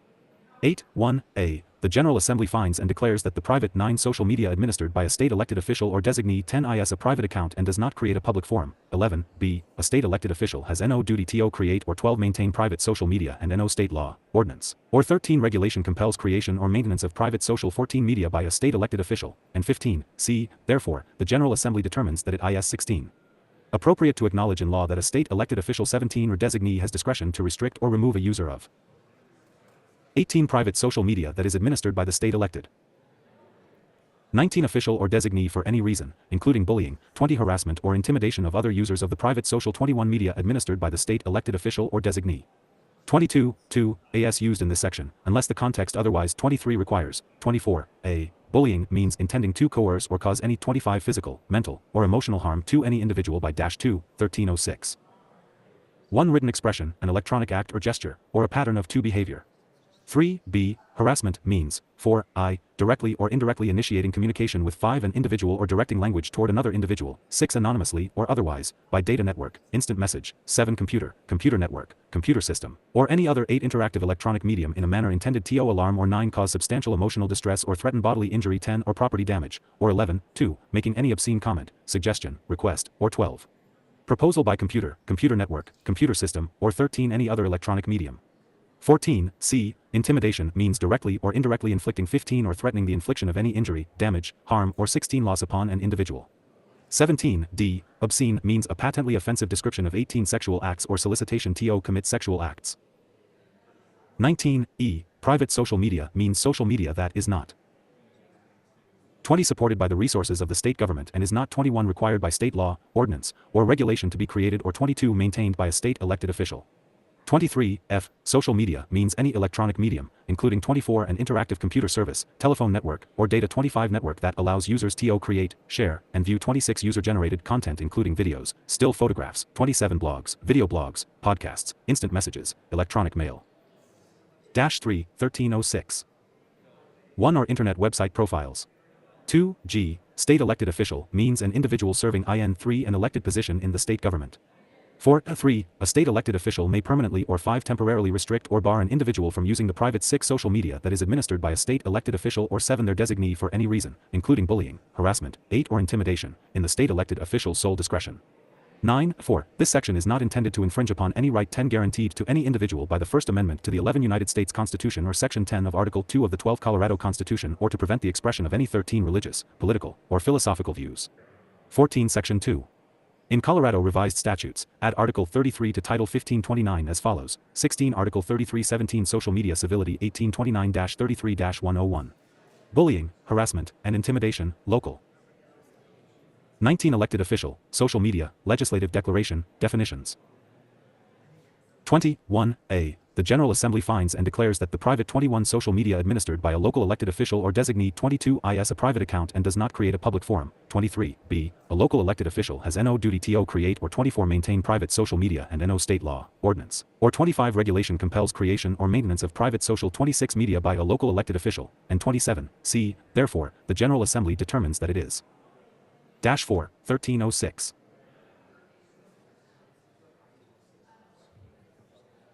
1. Appropriate to acknowledge in law that a local elected official or designee has discretion to restrict or remove a user of 3 private social media that is administered by the local elected official or designee for any reason, including bullying, 5. Harassment, or intimidation of other users of the private social 6 media administered by the local elected official or designee.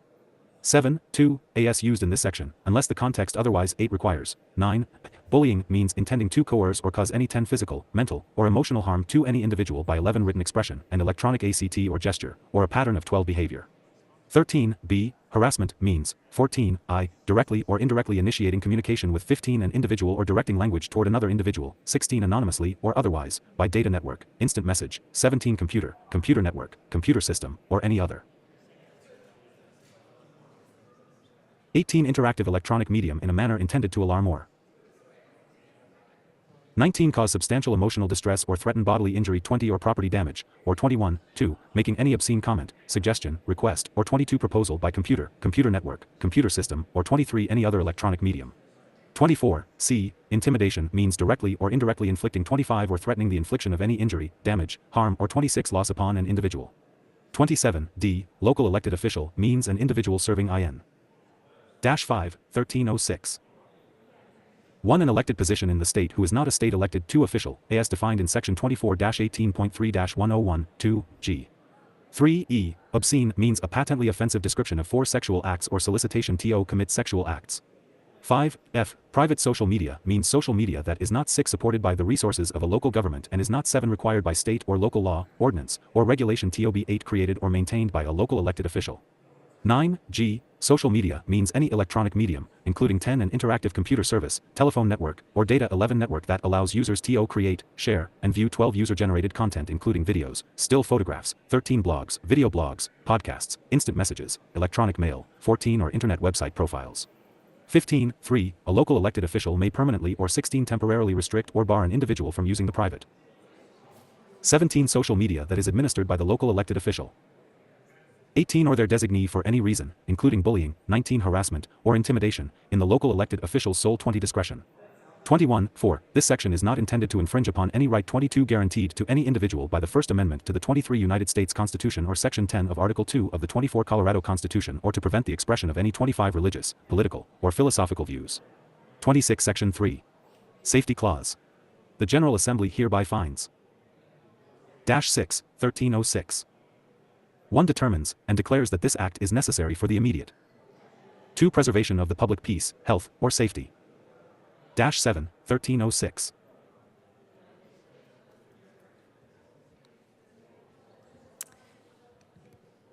Seeing no further discussion, the question before us is the adoption of House Bill 1306. Mr. Schiebel, please open the machine and members proceed to vote. Representative Morrow, how do you vote? Yes. Representative Morrow votes yes.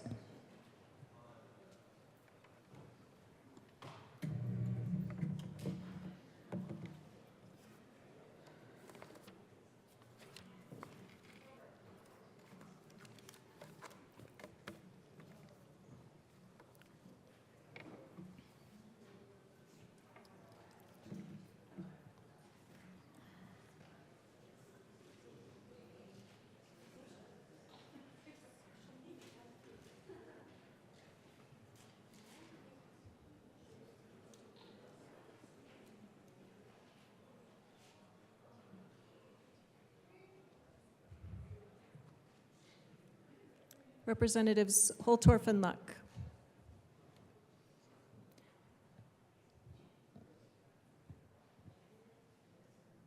Please close the machine.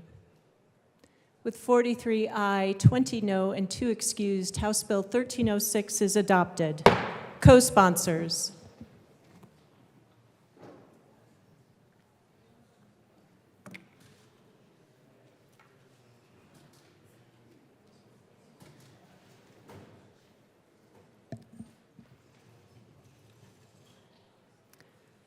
please close the machine.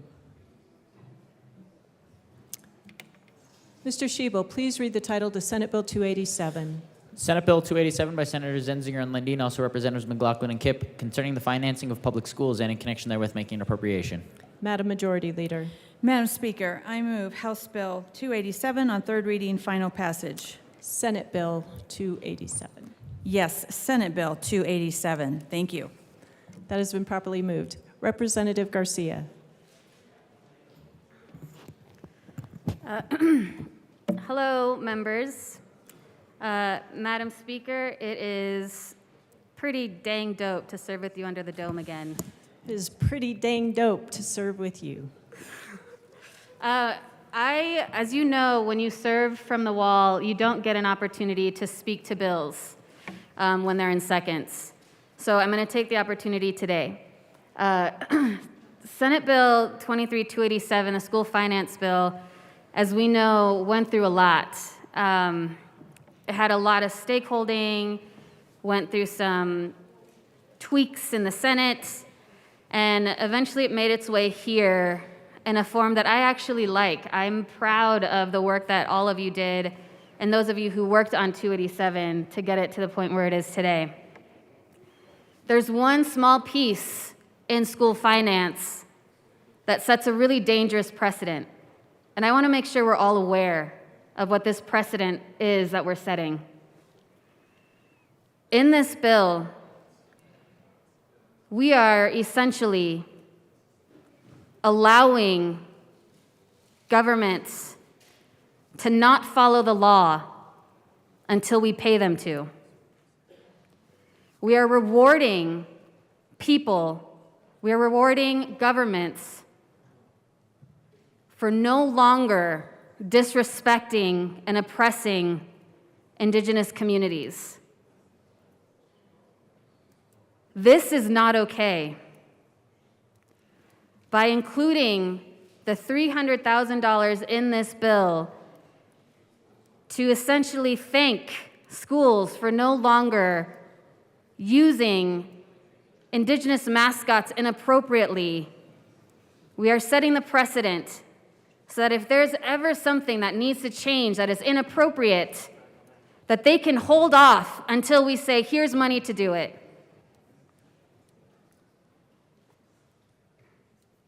I will vote yes on 287, but I do not support this provision in this bill. I did not support it when it was brought as an amendment to the long bill. And I believe strongly that we are sending a very dangerous message that it is the harm of those who oppress that is more important than the harms of those who are oppressed. I hope that you are hearing this and that you will think about this and consider this in the future. Thank you. Assistant Majority Leader Bacon. Thank you. Members, I wanted to share similar concerns and similar conversations that I had not only about the bill before the bill, but also what I shared in committee.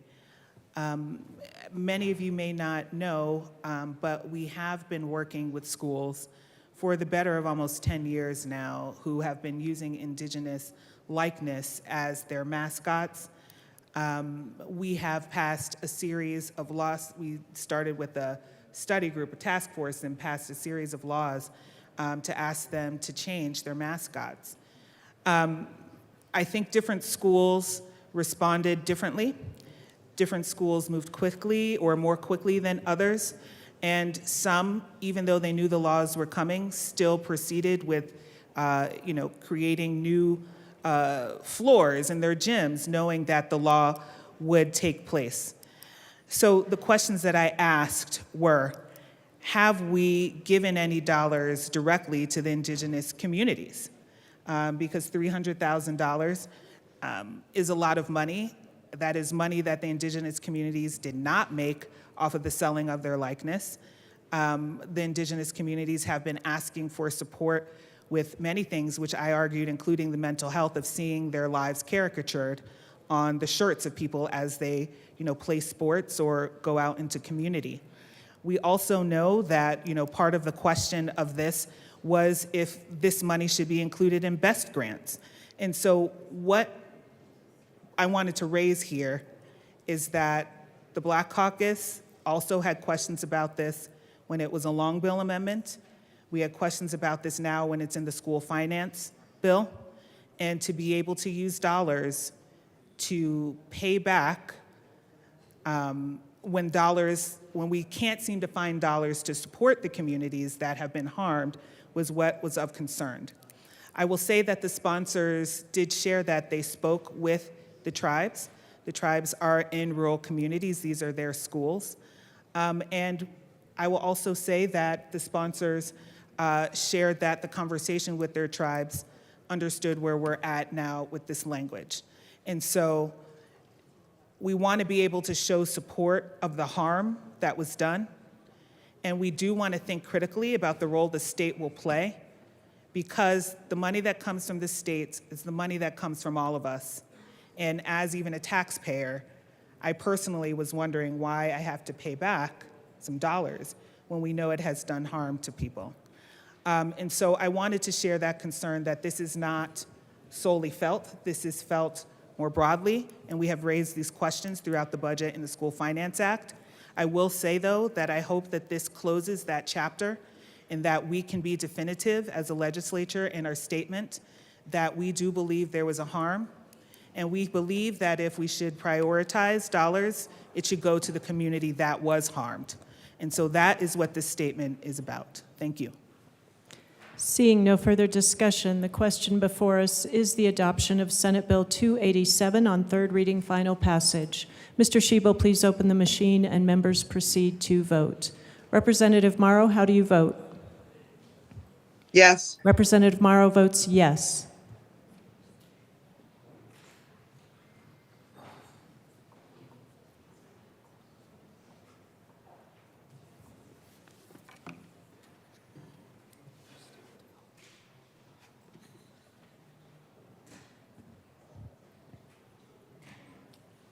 Representatives Catlin, Evans, Winter, Woodrow.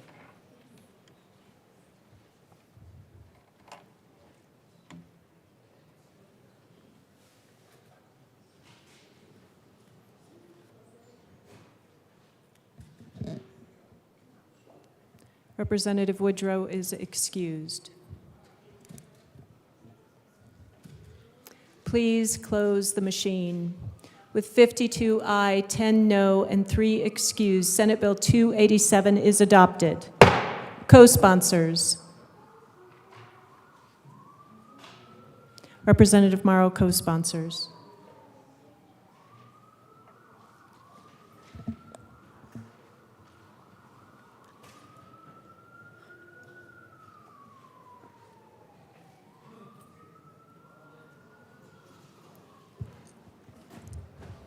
Please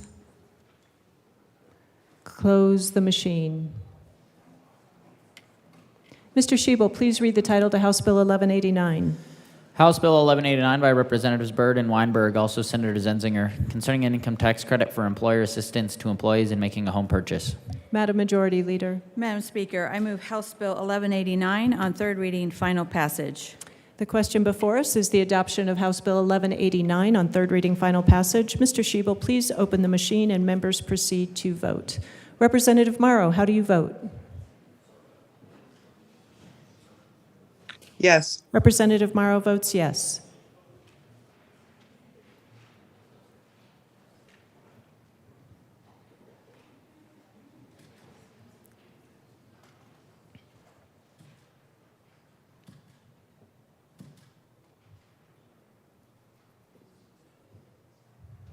Representatives Bradfield, Catlin, Hartsook, Holtorf, Luck.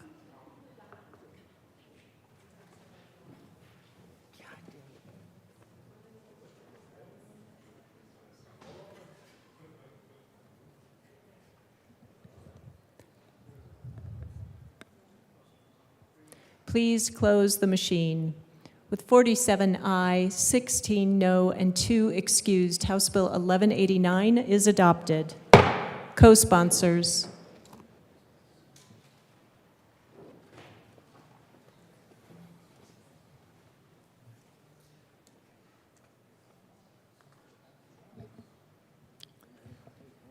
Please close the machine. Mr. Shebel, please read the title to House Bill 1146. House Bill 1146 by Representative Valdez, also Senator Rodriguez, concerning a prohibition against an employer taking adverse action against an employee who accepts a gratuity and in connection therewith making an appropriation. Madam Majority Leader. Madam Speaker, I move House Bill 1146 on third reading, final passage. The motion before us is the adoption of House Bill 1146 on third reading, final passage. Mr. Shebel, please open the machine and members proceed to vote. Representative Morrow, how do you vote? Yes. Representative Morrow votes yes.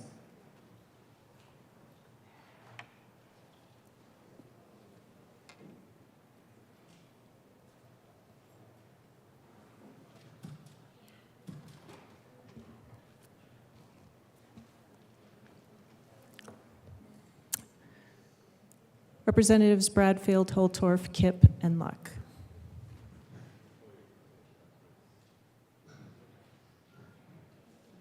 Please close the machine. With 45 aye, 18 no, and 2 excused, House Bill 1146 is adopted. Co-sponsors.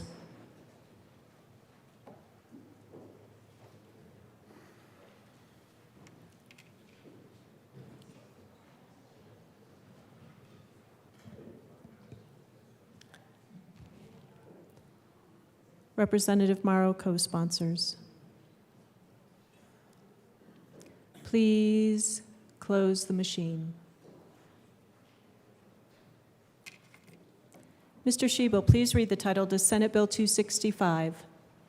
Senate Bill 265 by Senator Van Winkle, also Representative Snyder and Soper, concerning a prohibition on a regulator imposing discipline against a person based on certain activities involving marijuana.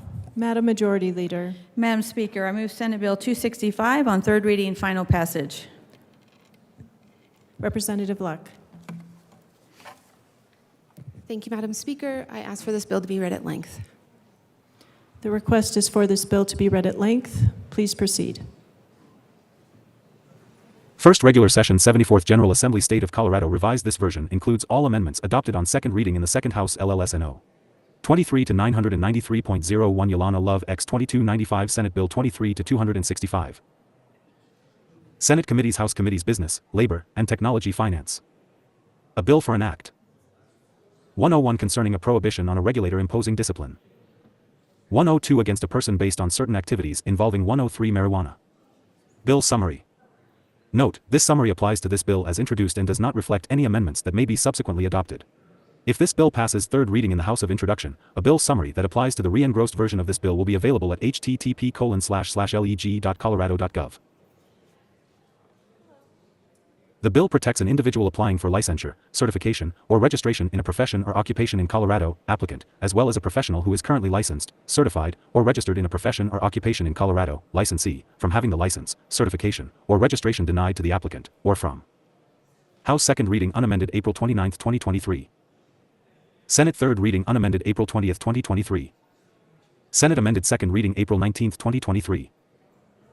Senate sponsorship Van Winkle, Coleman, Cutter, Danielson, Exum, Fields, Gonzalez, Jaquez Lewis, Coker, Liston, Marchman, Moreno, Rodriguez, Smallwood, Sullivan, Winter F. House sponsorship Snyder and Soper. Shading denotes House amendment. Double underlining denotes Senate amendment. Capital letters or bold and italic numbers indicate new material to be added to existing law. Dashes through the words or numbers indicate deletions from existing law. Discipline being imposed against the licensee, based solely on a civil or criminal judgment against the applicant or licensee regarding the consumption, possession, cultivation, or processing of marijuana, if the underlying actions were lawful and consistent with professional conduct and standards of care within Colorado and did not otherwise violate Colorado law, or previous professional disciplinary action concerning an applicant's or a licensee's professional licensure in this or any other state or U.S. territory, if the professional disciplinary action was based solely on the applicant's or licensee's consumption, possession, cultivation, or processing of marijuana and the applicant or licensee did not otherwise violate Colorado law. 1. Be it enacted by the General Assembly of the State of Colorado, 2 Section 1.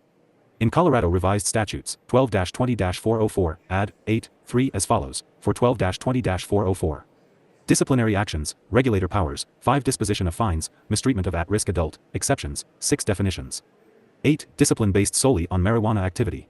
7a. Notwithstanding subsection 1 of this section or any other 8 provision in this Title 12, a regulator shall not deny licensure, 9 certification, or registration to an applicant or impose 10 disciplinary action against a licensee, certificate holder, or 11 registrant pursuant to subsection 1 of this section based 12 solely on 13i. A civil or criminal judgment against the applicant, 14 licensee, certificate holder, or registrant regarding the 15 consumption, possession, cultivation, or processing of marijuana, 16 if the underlying action, 17a, was lawful and consistent with professional conduct. 265. 1. And standards of care within Colorado, and 2b, did not otherwise violate Colorado law. 2. Previous professional disciplinary action concerning for the applicants, licensees, certificate holders, or registrants 5 professional licensure in this or any other state or territory of 6 the United States, if the professional disciplinary action, 7a, was based solely on the applicants, licensees, 8 certificate holders, or registrants' consumption, possession, 9 cultivation, or processing of marijuana, and 10b, did not otherwise violate Colorado law. 11b, as used in this section, unless the context otherwise 12 requires. 13. Civil judgment means a final court decision and 14 order resulting from a civil lawsuit or a settlement in lieu of a 15 final court decision. 16. 2. Criminal judgment means a guilty verdict, a plea of 17 guilty, a plea of nolo contendere, or a deferred judgment or 18 sentence. 19. 20 Section 2. Safety Clause. The General Assembly hereby finds. 21 determines and declares that this act is necessary for the immediate 22 preservation of the public peace, health, or safety. 3. 265. Seeing no further discussion, the question before us is the adoption of Senate Bill 265 on third reading final passage. Mr. Schiebel, please open the machine and members proceed to vote. Representative Morrow, how do you vote? Yes. Representative Morrow votes yes.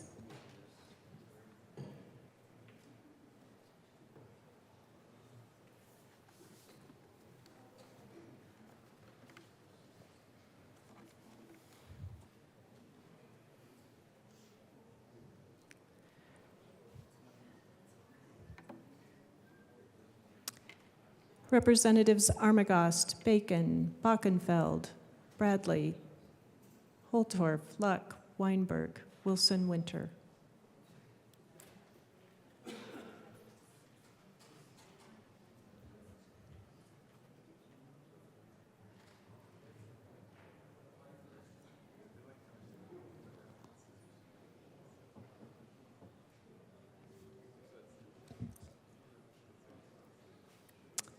Representative Weinberg is excused.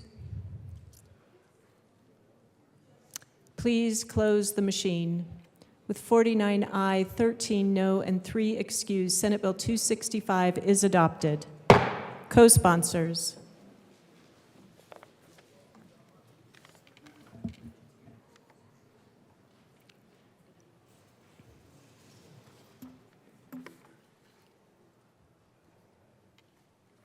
Please close the machine. Mr. Schiebel, please read the title to Senate Bill 249. Senate Bill 249 by Senators Burgess and Van Winkle, also Representatives McLaughlin and Evans, concerning false reporting of an emergency. Madam Majority Leader. Madam Speaker, I move Senate Bill 249 on third reading, final passage. The question before us is the adoption of Senate Bill 249 on third reading, final passage. Mr. Schiebel, please open the machine and members proceed to vote. Representative Morrow, how do you vote? Yes. Representative Morrow votes yes.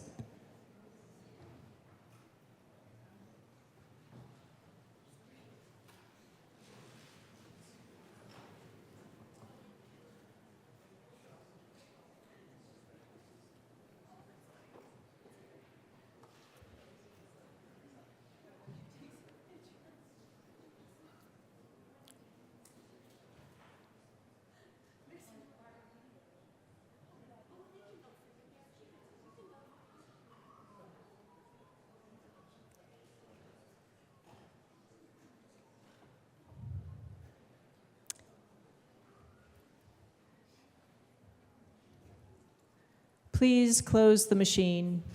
With 53 aye, 10 no, and 2 excused, Senate Bill 249 is adopted. Co-sponsors.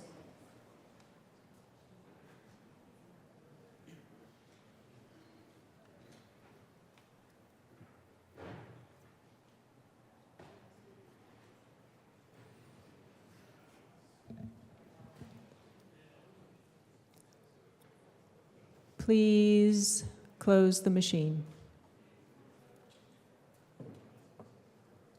Mr. Shebel, please read the title to Senate Bill 105. Senate Bill 105 by Senators Danielson and Buckner, also Representatives Gonzalez, Gutierrez, and Bacon, concerning the implementation of measures to ensure equal pay for equal work and in connection therewith making an appropriation. Madam Majority Leader. Madam Speaker, I move Senate Bill 105 on third reading, final passage. Representative Bradley. Thank you, Madam Speaker. Because I'm still concerned about the status of the long bill, I'd like this bill to be read at length, please. The request is for the bill to be read at length. Please proceed. First Regular Session 74th General Assembly State of Colorado revised. This version includes all amendments adopted on second reading in the Second House LLSNO. 23 to 61.01 Kristen Forrestal X 4217 Senate Bill 23 to 105.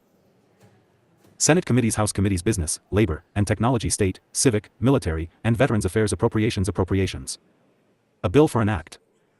101 concerning the implementation of measures to ensure equal.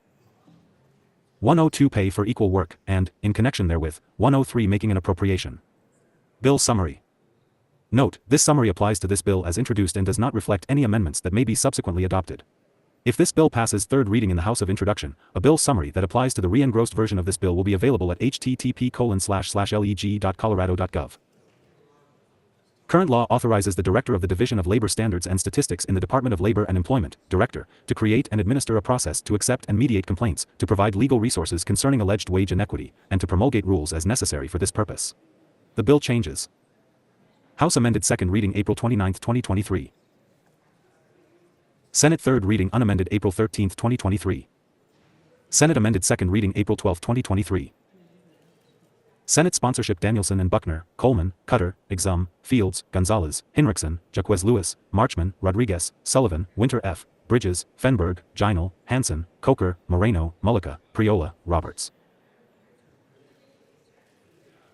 House sponsorship Gonzalez, Gutierrez and Bacon, Bosnecker, DeGruy, Kennedy, Froelich, Garcia, Jode, Joseph, Mabry, Martinez, Michelson, Jennett, Ortiz, Story, Vigil, Wilford, Woodrow. Shading denotes House amendment.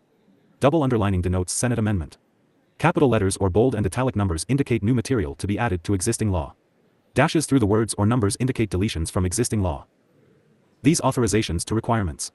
Additionally, the bill requires the Director to investigate complaints or other leads concerning wage inequity. Upon finding of a violation, order compliance and relief, and promulgate rules to enforce the bill. The bill also requires an employer to, for each job opportunity or promotional opportunity where the employer is considering more than one candidate, follow specific guidelines for posting the opportunity. For all job opportunities and promotional opportunities, provide specific information to employees regarding the candidate selected for the opportunity, and for all objectively defined career progressions, disclose the requirements for career progression and the terms of compensation, benefits, status, duties, and access to further advancement. 1. Be it enacted by the General Assembly of the State of Colorado. 2. Section 1. In Colorado Revised Statutes, 8-5-101, add 1.3. 3, 1.5, 5.5, and 8.5, as follows. 4. 8-5-101. Definitions. As used in this Article 5, unless the context 5 otherwise requires. 6. 1.3, career development means a change to an 7. Employees' terms of compensation, benefits, full-time or 8. Part-time status, duties, or access to further advancement in 9. Order to update the employee's job title or compensate the 10. Employee to reflect work performed or contributions already 11. Made by the employee. 12. 1.5, career progression means a regular or automatic 13. Movement from one position to another based on time in a specific 14. Role or other objective metrics. 15. 5.5, a job opportunity means a current or anticipated. Dash 2, 105. 1. Vacancy for which the employer is considering a candidate or 2 candidates or interviewing a candidate or candidates or that 3. The employer externally posts. 4. B. Job opportunity does not include career development 5 or career progression. 6. 7. 8.5, vacancy means an open position, whether as a 8 result of a newly created position or a vacated position. 9. Section 2. In Colorado Revised Statutes, 8-5-103, amend, 1, 10 and 3, as follows, 11. 8-5-103. Enforcement, rules, complaints. 1. A. The Director 12 is authorized to shall, 13. create and administer a process to accept and mediate 14 complaints and to provide legal resources concerning alleged violations 15 of Section 8-5-102 and to shall promulgate rules as necessary for this 16 purpose. 17. 2. On or before July 1, 2024. Create and administer a 18 process to mediate complaints regarding alleged violations of 19 Section 8-5-102 and promulgate rules as necessary for this 20 purpose. 21. 3. Investigate complaints or other leads concerning.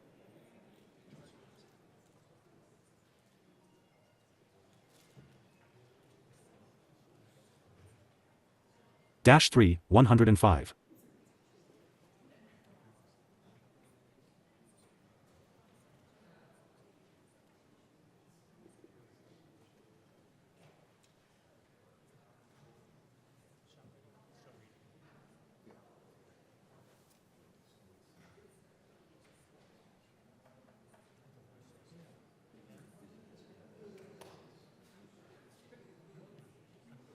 Nine. Corrective action taken by the Director does not affect or prevent 10. The right of an aggrieved person from commencing a civil action pursuant 11 to subsection 2 of this section. 12. 3. A person aggrieved by a violation of Section 8-5-102 may 13th obtain relief for back pay for the entire time the violation continues, not 14 to exceed 6 years. 15. Section 3. In Colorado Revised Statutes, amend 8-5-201 as 16 follows. 17. 8-5-201.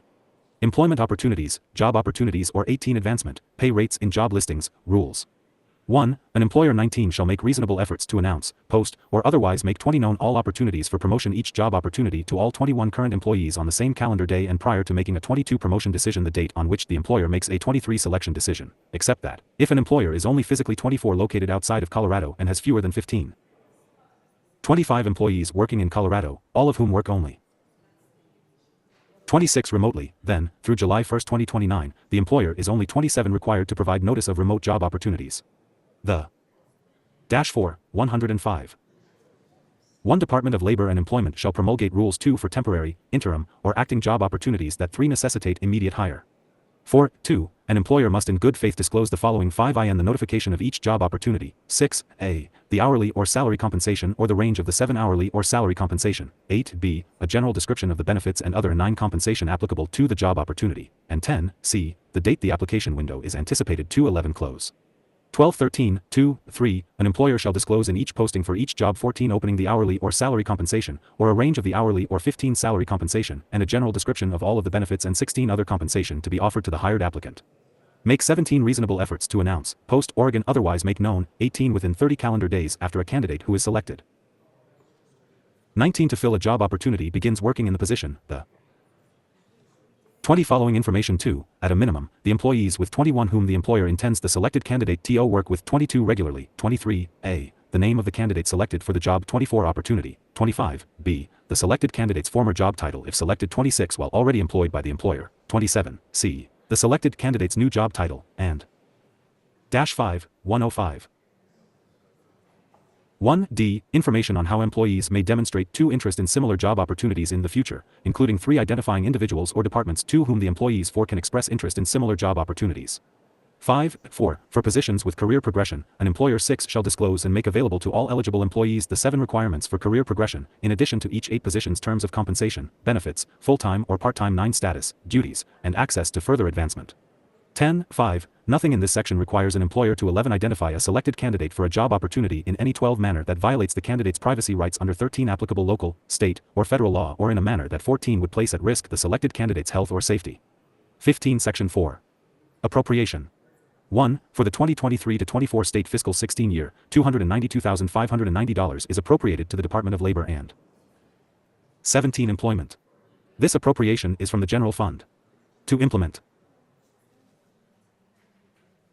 18. This Act, the Department may use this appropriation as follows. 19. A. $250,294 for use by Division of Labor Standards and Statistics. 20 for program costs related to labor standards, which amount is based on an 21 assumption that the Department will require an additional 2.1 FTE. And 22. B. $42,296 for the purchase of legal services.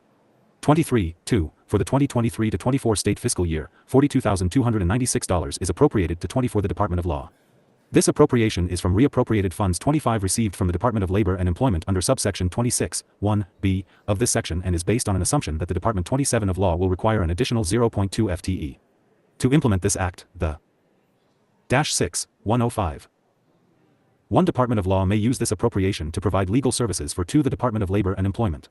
3. For the 2023-24 state fiscal year, $119,848 is appropriated to for the Department of Personnel for use by the Division of Human Resources. 5. This appropriation is from the General Fund. To implement this act, the 6th Department may use this appropriation as follows. 7A, $97,813 for personal services related to state agency services, 8 which amount is based on an assumption that the department will require 9 an additional 1.2 FTE, and 10B, $22,035 for operating expenses related to state agency 11 services. 12 Section 5. Act subject to petition, effective date, 13 applicability. 1. This act takes effect January 1, 2024, except that, if a 14 referendum petition is filed pursuant to Section 1(3) of Article V of the 15 State Constitution against this act or an item, section, or part of this act. 16. Within the 90-day period after final adjournment of the General 17. Assembly, then the act, item, section, or part will not take effect unless 18 approved by the people at the general election to be held in November 19, 2024 and, in such case, will take effect on the date of the official 20 declaration of the vote thereon by the governor. 21. 2. Section 8-5-201, Colorado Revised Statutes, as amended in 22 Section 3 of this act, applies to job opportunities, career progressions, and 23 career developments that take place on or after the applicable effective 24 date of this act. 7. 105.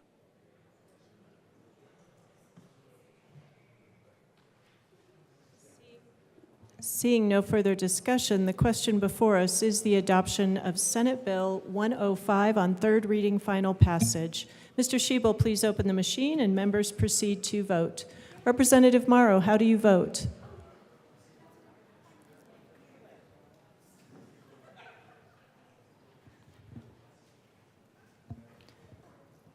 Representative Morrow, how do you vote?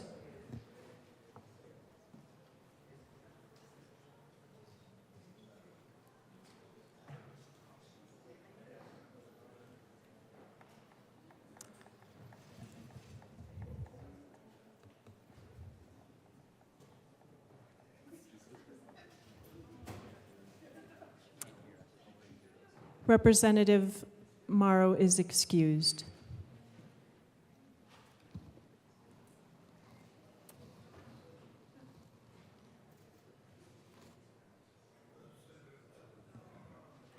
Representative Soper, I think we'll go up to $9.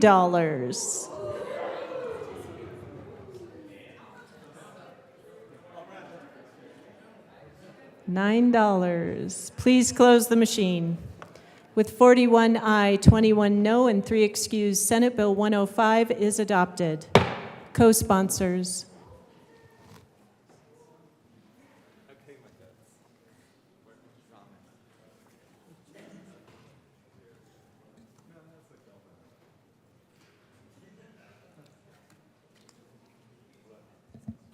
Please close the machine. Mr. Schiebel, please read the title of the House Bill 1283. House Bill 1283 by Representative Judah, also Senator Gonzalez, concerning the transfer of the Colorado Refugee Services Program from the Department of Human Services to the Office of New Americans in the Department of Labor and Employment and in connection with making appropriation. Madam Majority Leader. Madam Speaker, I move House Bill 1283 on third reading and final passage. The motion before us is the adoption of House Bill 1283 on third reading final passage. Mr. Schiebel, please open the machine and members proceed to vote. Representative Morrow, how do you vote? Yes. Representative Morrow votes yes.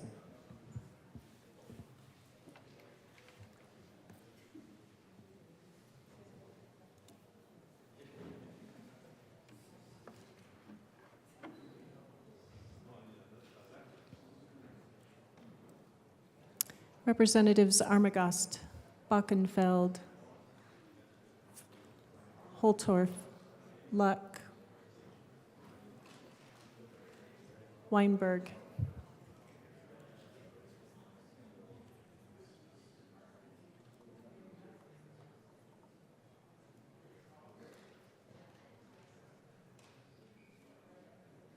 Please close the machine.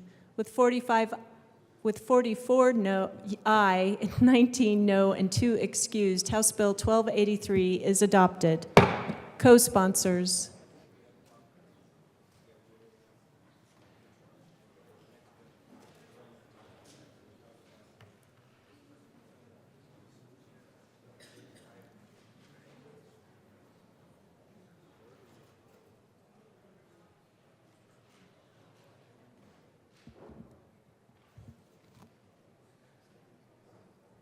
Please close the machine.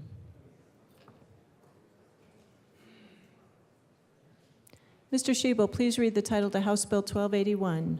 House Bill 1281 by Representatives Titone and Vigil, also Senators Cutter and Priola, concerning measures to advance the use of clean hydrogen in the state and in connection therewith making an appropriation. Madam Majority Leader. Madam Speaker, I move House Bill 1281 on third reading, final passage. Representative Evans. Thank you, Madam Speaker. So I just wanted to make one final comment on the bill. We had some good conversation yesterday about this and about the fact that moving Colorado forward to new fuel sources such as hydrogen is actually something that that I think we should be doing. But to do that, I think that we need to make sure that we are also doing that in conjunction with the industries that will be developing and implementing the technology to do that. And for that to occur, it has to be economically viable for those industries. We had a good conversation about some of the matching tax credits that are coming from the federal government. And my concern is that in state law, in this bill, page 12 of the engrossed bill, the term "if economically viable" was taken out. And so if the viability for this bill comes from the fact that there are matching federal dollars available at a 3-to-1 ratio, if other states include terminology like economically viable when they're moving forward down this path, those federal dollars are not guaranteed to flow to Colorado. They can flow to other states that have a greater emphasis on ensuring that this technology is economically viable. So I wish we could have added the language to this bill that talked about this technology being moved forward, if available and economically viable. And unfortunately, that economically viable terminology didn't make it into the final version of this bill. And that's my ultimate concern for this, is that if we want to have this clean energy source available, which I think is a good thing, it needs to be economically viable in addition to just technologically available. So that is my final comment on 1281. Representative DeGraff. Thank you, Madam Speaker. I think everybody's, well, I shouldn't say everybody, but everybody in the geek category, which is where I'd put myself probably, has been intrigued with hydrogen since doing the first electrolysis experiments where you separate hydrogen and oxygen using electrolysis, and then you burn the hydrogen, and then you get a nice little spark, and then you get water. And it seems like, well, that's just the perfect solution to everything, free energy. But then you realize, then when you get into it, and at this point, the technologies that we have to separate this, although it's it is effectively done by plants converting solar energy into via photosynthesis, which gets into some pretty complicated chemistry and math. But doing it with electrolysis, which is our only means right now, is highly inefficient. It takes approximately 50 watts of electricity to get about 30 watts of hydrogen energy back, which has been noted is can be a decent thing if you have something like solar panels, which are way out in the boonies, and then they're usually producing, and solar and wind, which are quite often producing at outside their usable time frame, and it's basically taking that excess electricity and turning it into basically a chemical battery, which of course is what natural gas and gasoline and coal are as well, since they're just hydrocarbons that have kind of gone through the overall process.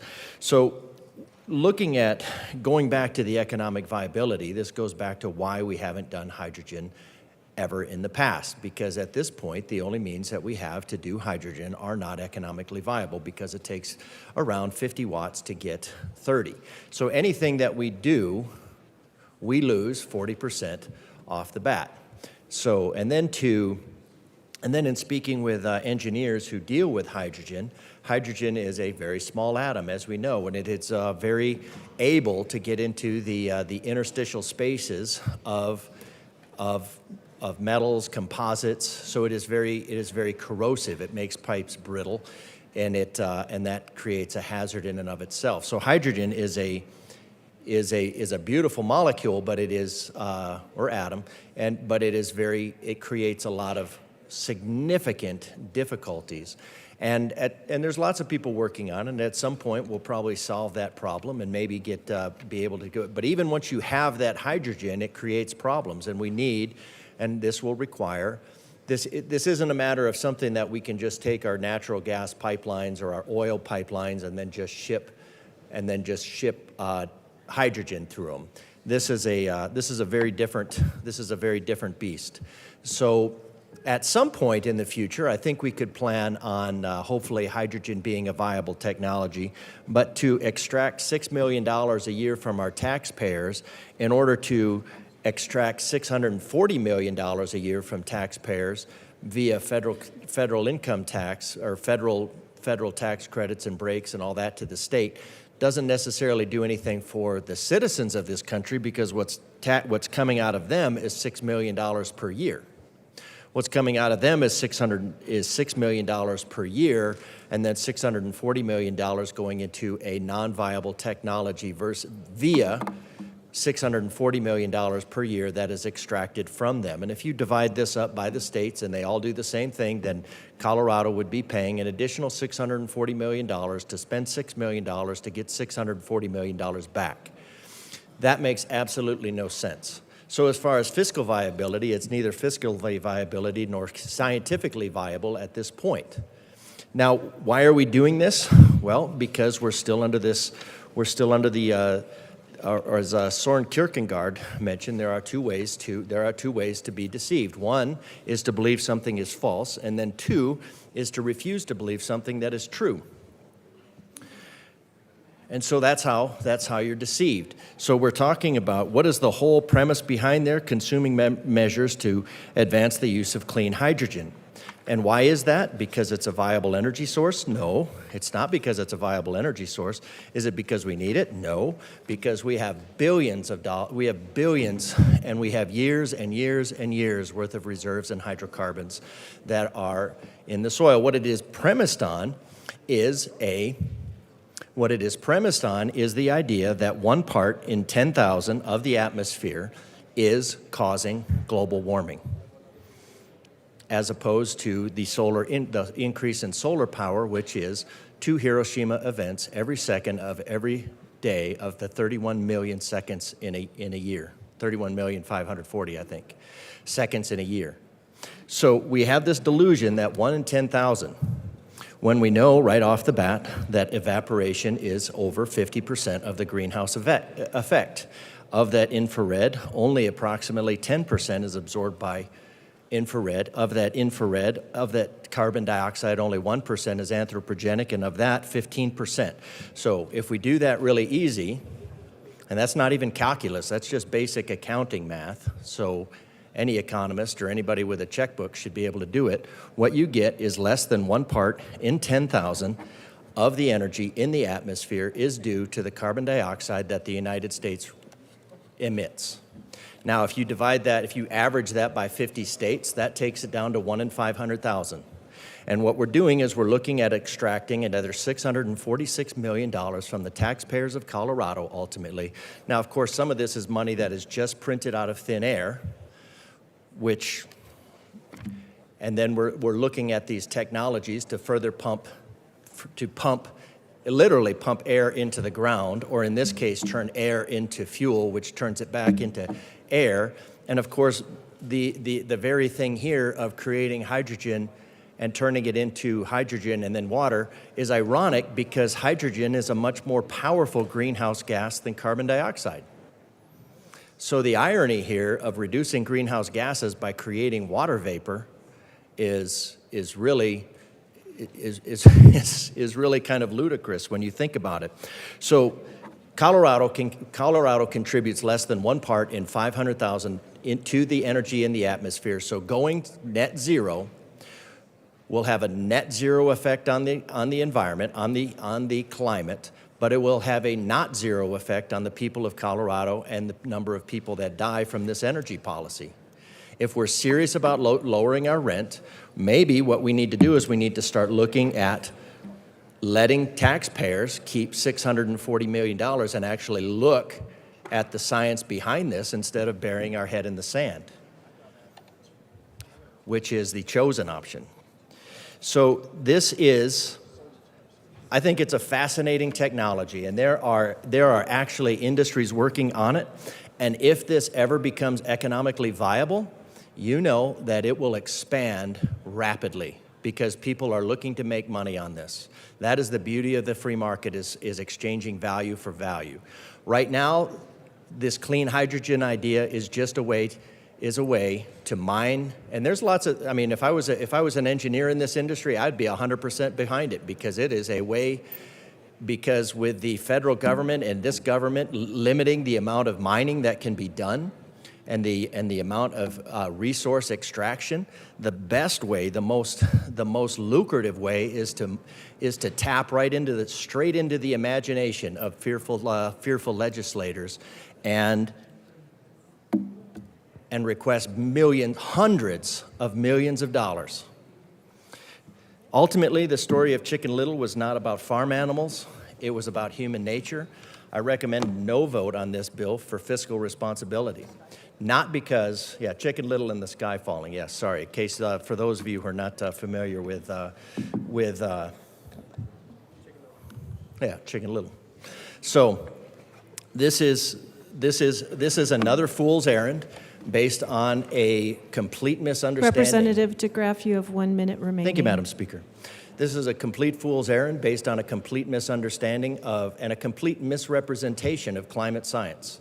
I recommend you all study it. I've got lots of papers. It is not a consensus. It is just a very solidly marketed narrative of fear. Thank you. Representative Weinberg.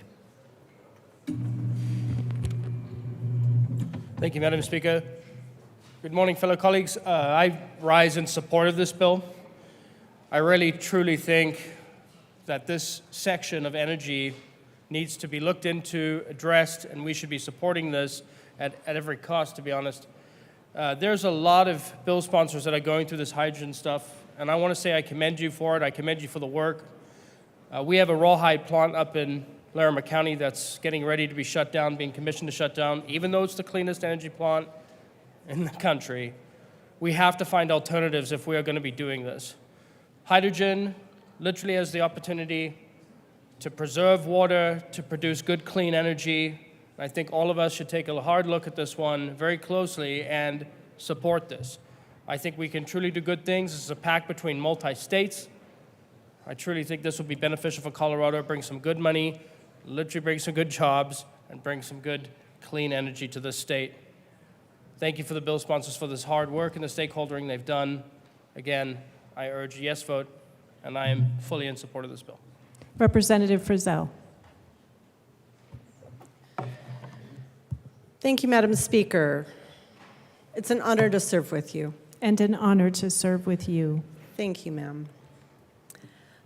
So, members, I want to like this bill so much. I really, really want to like it. I'm kind of a geek when it comes to things like this. I have to confess that, like my colleague from Colorado Springs, I don't know that I find the hydrogen atom or the hydrogen molecule to be a beautiful molecule, as you described it. But I think that this technology is fascinating. It has been around for a long time, and unfortunately, it has not been able to really be an efficiently created. And I can't speak to the science like my good colleague from Colorado Springs can as much. But where I'm landing on this is I'll just relay my child rearing philosophy. And what I tell my kids, or what I used to tell my kids, and sometimes I still do, is just because you can doesn't mean you should. I think that when the time is right, when we can efficiently and cost effectively produce energy from hydrogen, we should jump on it. I just don't know that we're there yet.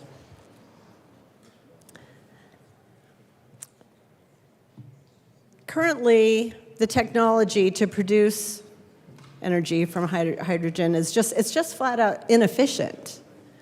And that's one of the reasons why this bill had a lot of opposition from the environmental lobby, because it couldn't be done in a green manner. I would also like to point out that I don't believe that I have seen many bills come across my committee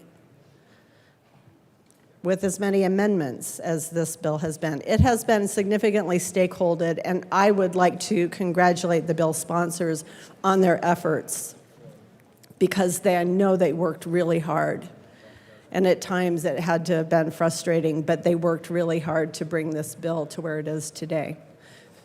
Anything that I say is not going to change anybody's mind, but I think that because it was significantly amended, it shows a lot of effort on everybody's part. But again, just because you can doesn't mean you should. I look at the fiscal note on this particular bill, and I am just not there, because I don't see that it's a great idea to use Colorado taxpayer dollars on technology that is not efficient at this point. And so at this point, I am a no vote on this particular legislation. Thank you. Seeing no further discussion, the question before us is the adoption of House Bill 1281 on third reading, final passage. Mr. Schiebel, please open the machine and members proceed to vote. Representative Morrow, how do you vote? Yes. Representative Morrow votes yes.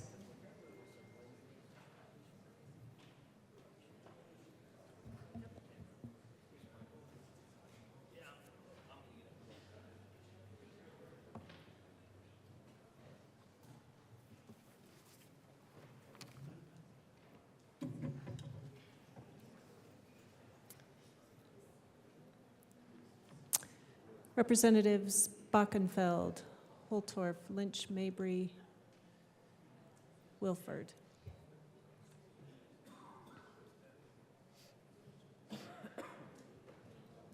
Representative Bockenfeld, Holtorf. Please close the machine.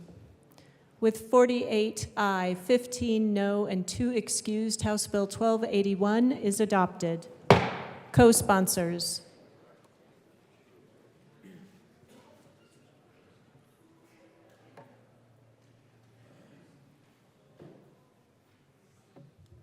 Representative Morrow, co-sponsors.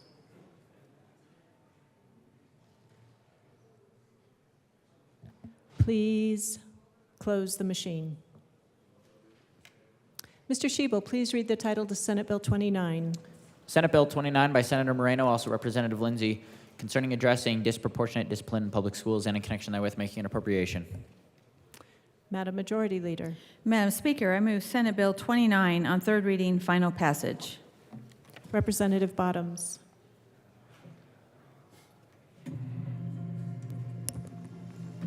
Thank you, Madam Speaker. Again, I do struggle with this concept that we keep blaming something else besides the individuals that are doing things. And now we're saying, now think about this statement, in today, right now today, that schools are too strict in their disciplinary actions. That there is no way that that makes common sense. Our schools have no discipline whatsoever in them. They can't restrict. That's why teachers are leaving like crazy, because they can't discipline anybody.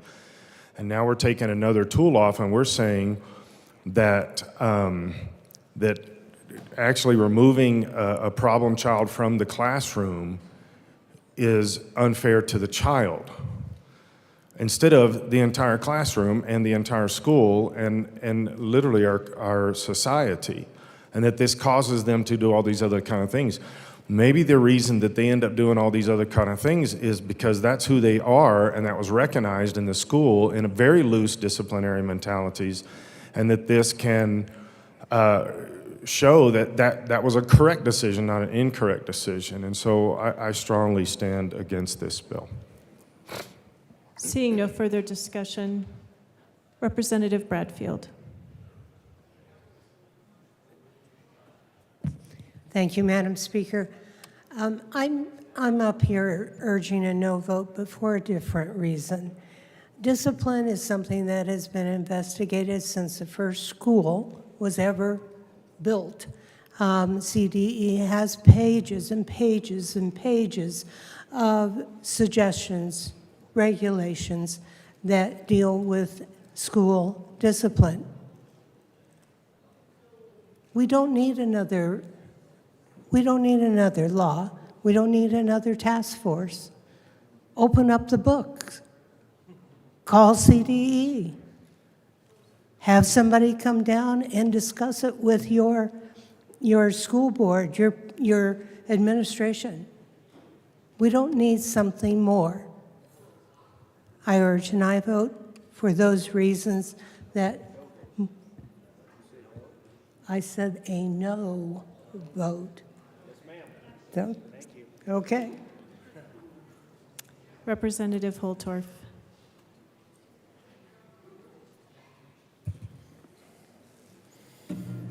Thank you, Madam Speaker. It may come as no surprise to some members of this chamber that I was one of those kids in school. Now, let me tell you something. Discipline is a good thing, especially when you got it coming. In almost every case, I did. Now, in order to not impugn anyone's character except my own, I'm going to talk a little bit about why we need discipline in the school, and kids need to know when they've crossed the line. Because kids in our youth will push the line as far as they can. And if they know the line is drawn in sand and it shifts, or it's a shapeshifter and it's one thing one day, but then it's something another day, then they see it and they know it and they take advantage of it. Because kids are smart. Kids are really clever. Now, we want to call and we want to say and we want to claim all these things about how kids are just those poor little kids. They just don't have a chance, and we need to make sure we have less discipline. Well, ladies and gentlemen, in the United States of America, our kids get all the chances, near all the chances in the world, if they're willing to see them and take advantage of them. Some of them choose not to.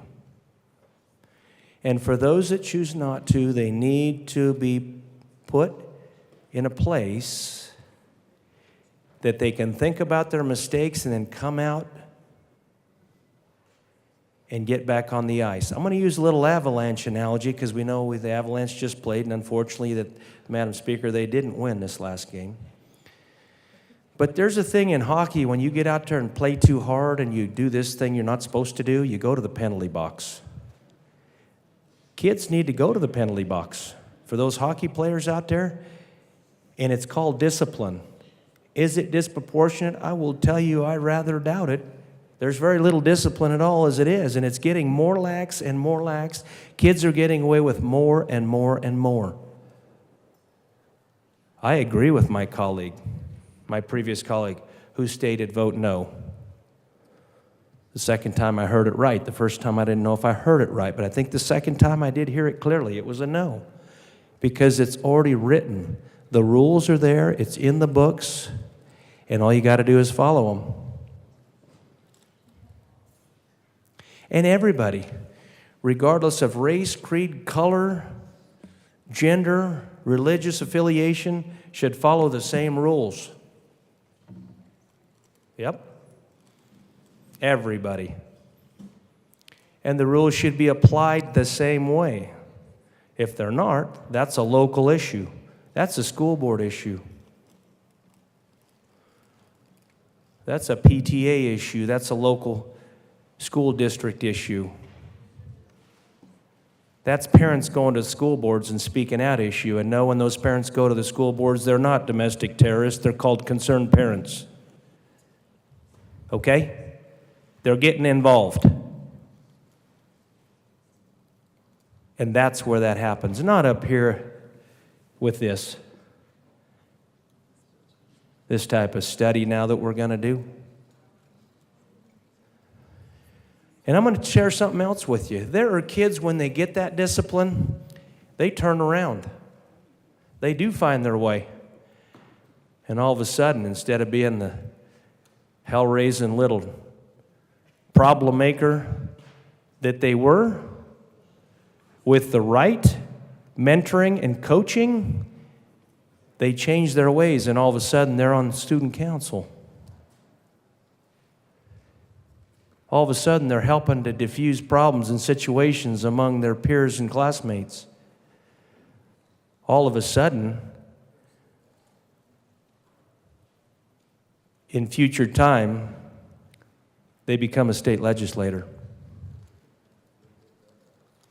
And what has that done for rural Colorado? What has that done for this chamber? Well, you might debate that point, but I'd say it's done quite a bit. You see, and this isn't about me, but this is about discipline and how it can change people. So no, we're not going to make this about me, because it's not about me. But it is about kids that with the right discipline, with the right mentoring, going to the right places and having the teachers and faculty and staff that care about them and shape them, possibly with a heavy hand, possibly with some terse words, possibly with a good shake-up or shake-down. I don't know what you guys use in the city. I'm not sure what you call that. All of a sudden they change the way they think, and they find a different way other than just doing whatever they want to do, whatever they think they can get away with, or trying to play some card that we offer them to play about woe is me. The world's against me. And it's all about me and not about something larger. What I could become if I had the right mentorship, discipline, scholarship, and influences. We like to give people excuses, lots of excuses. Well, I will tell you that I'm on the other side of that. Strongly. There should be proportionate discipline. Change the bill and say proportionate discipline in public schools. If you could change the bill title, I'd run the amendment. But we can't. But a task force isn't going to make a whole lot of difference. We're going to spend more time, more money. We've ran so many task forces. There's so many task force reports that may incremental and or little change. But I'll tell you what our kids need. What kids need today are good, strong role models. They need good, strong discipline. They need to know what's right and wrong. They don't need to be out there like some of the youth that we have that say, you know, there's no rules, and the rules I'm going to change. I want to turn it all upside down. Turn what upside down? They don't even know. They don't even know what they're doing, but we're going to give them all the ammo in the world to do it. And what does that do to the larger society? What does that do to those kids when they get up in their 20s? Do they get out there and become productive citizens, roll up their sleeves, go to work, make a difference in society, become tax-paying citizens, involved in this country and in this state and in their communities, or not? Do they join the military and serve their country? Do they go to work and help our economy? Do they go to college and get an education that turns back around and does something to help the economy in our country? rather than just tear it down and try to take the bricks out of the foundation. So we have what? A crumbling mess? Now, I've spoke a little long, and I'm going to end this really quickly, Madam Speaker, because no, I'm not, I'm discouraged. I'm discouraged with this and what we're trying to do as we coddle kids at every level. If you've ever forged iron and tempered steel, what do you have to do it? Has anybody done that? I've done it. Yeah, a few of us have. Representative Holtorf, you have 1 minute remaining. Well, that's good, ma'am, because I was just going to finish this up. You know what you have to do to make steel hard? You got to heat it up. And I mean you heat it up to a very, very hot orange. And then what you do is you let it cool down. And then right at the right point, when you start to see the blue line in the steel, you quench it cold. And that gets hard, and those molecules go like this. But we're not tempering anything with this kind of legislation. We're going to have soft, sloppy steel that will be molded and be able to be moved in any way, and there'll be nothing about that that will be tempered.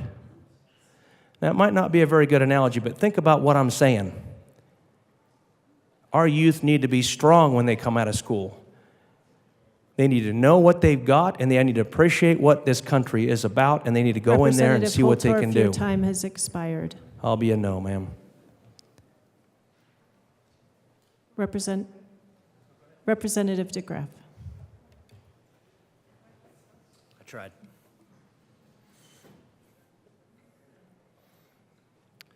Thank you, Madam Speaker.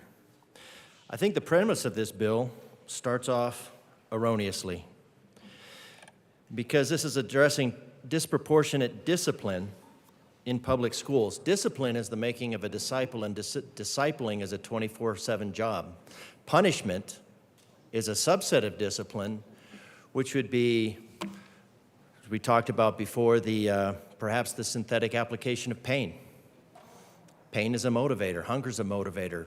Pain, that's you show up for work because you don't want to be hungry, because pain is a motivator. There are a lot of people in jail today because they have not learned, they have not been disciplined. So I'm not even sure the bill title just says immediately that whoever drafted this does not understand the difference between discipline and punishment. Discipline is train up a child in the way he should go, and when he is grown, he will not depart from it. For the Lord disciplines the ones he loves. In Rome, a son was treated worse than a slave so that they would learn. That was a matter of discipline. It was harsh discipline so that they would know, and they would have empathy, and that they would be able to carry out the affairs. Discipline was a very important thing. I like the analogy of tempering and making very small grains, because that interrupts the propagation of a crack, and you can see that in a steel by looking at it and whether it's soft or hard. But anyways, kids need boundaries, and kids need to know where the boundaries are. So I have to be a no, just because what this is saying is we don't want. What is disproportionate discipline?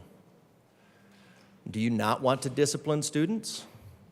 If your idea of discipline is punishment, then you need to go back and you need to think about what discipline and punishment are. They're very different things. We have, in this body, we have the obligation to the Declaration of Independence, to the Constitution. And to those who think that those are racist documents, then you probably need to go back and look at history. But those, because we got rid of slavery, a human condition forever, in less than 60 years. But our just powers are derived from the consent of the governed, one. life, liberty, and the pursuit of happiness. And when somebody exceeds those bounds, it is the place of institutions to make sure that that doesn't happen. So that is one of the just powers. I mean, we're looking at promulgating laws, more laws, because a recent example of a discipline problem of being kicked out of a school with getting rid of SROs ended up in a shooting. Because of too much discipline, because of too much discipling of that individual, because of too much teaching that individual the value of other humans, teaching that individual the value in recognizing the inherent value of others? Or was it too little discipline? What was the disproportionate side? I would say there was not enough discipline. Now, I can't speak to amount of punishment. That's not on the table here. But there was no training, or there was a lack of training. And I do agree that on the punishment side, much of this is society's fault because we've ceded our obligations. And we've left them, and we've made them worse. The number one indicator is fatherlessness in whether somebody is going to offend, probably because that level of discipline is absent, because that is how we learn. You need someone to emulate, you need someone to follow, you need someone to correct you, and you need somebody to put you in line. But we create a welfare system that encourages and that in fact demands fatherlessness. So are we? Representative DeGraff, I tried to give you some latitude. Stay to the bill. Thank you. Thank you, ma'am. So in those regards, this bill is another. So now we're trying to remove, what we're trying to do is we're trying to remove the consequences for behavior. So what we want is no consequences for behavior is what this is actually saying. This is not saying abuse, because abuse would be something that has not a consequence for an action. We're talking about consequences for an action. Now, punishment could be the penalty box. Punishment could be gaveling. Punishment could be being corrected in some way, shape, or form. And that's how we learn, and those things are fine.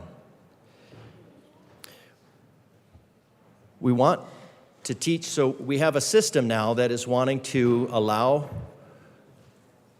behavior with no consequence, but the world at some point will provide those consequences.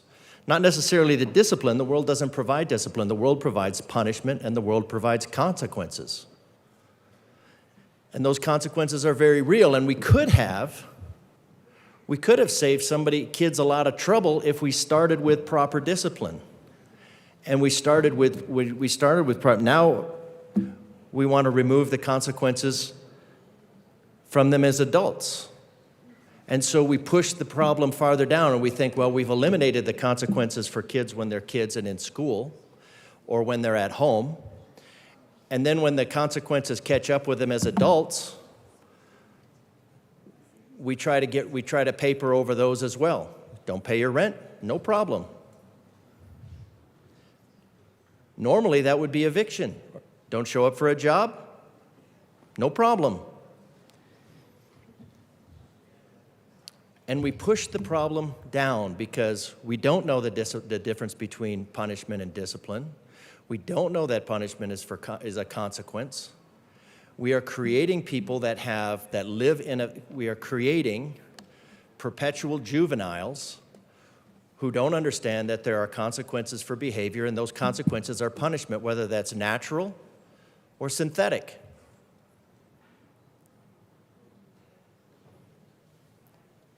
And we create more problems for society, and then we try to create more laws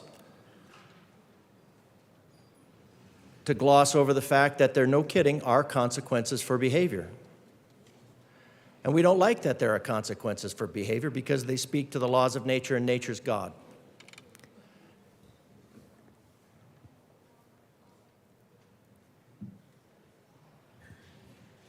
So I'm definitely a no on this bill. You might have gathered that, especially since I said it first off. But I just wanted you to know why. It's not because I'm certainly not for abuse. Definitely not for abuse, because abuse is not punishment. Abuse is cruel. It's inhumane. But we already have laws against abuse. What this law, and this is a law, is saying that will be enforced at some level. Representative DeGraff, you have a minute remaining. Thank you, Madam Speaker. By law enforcers,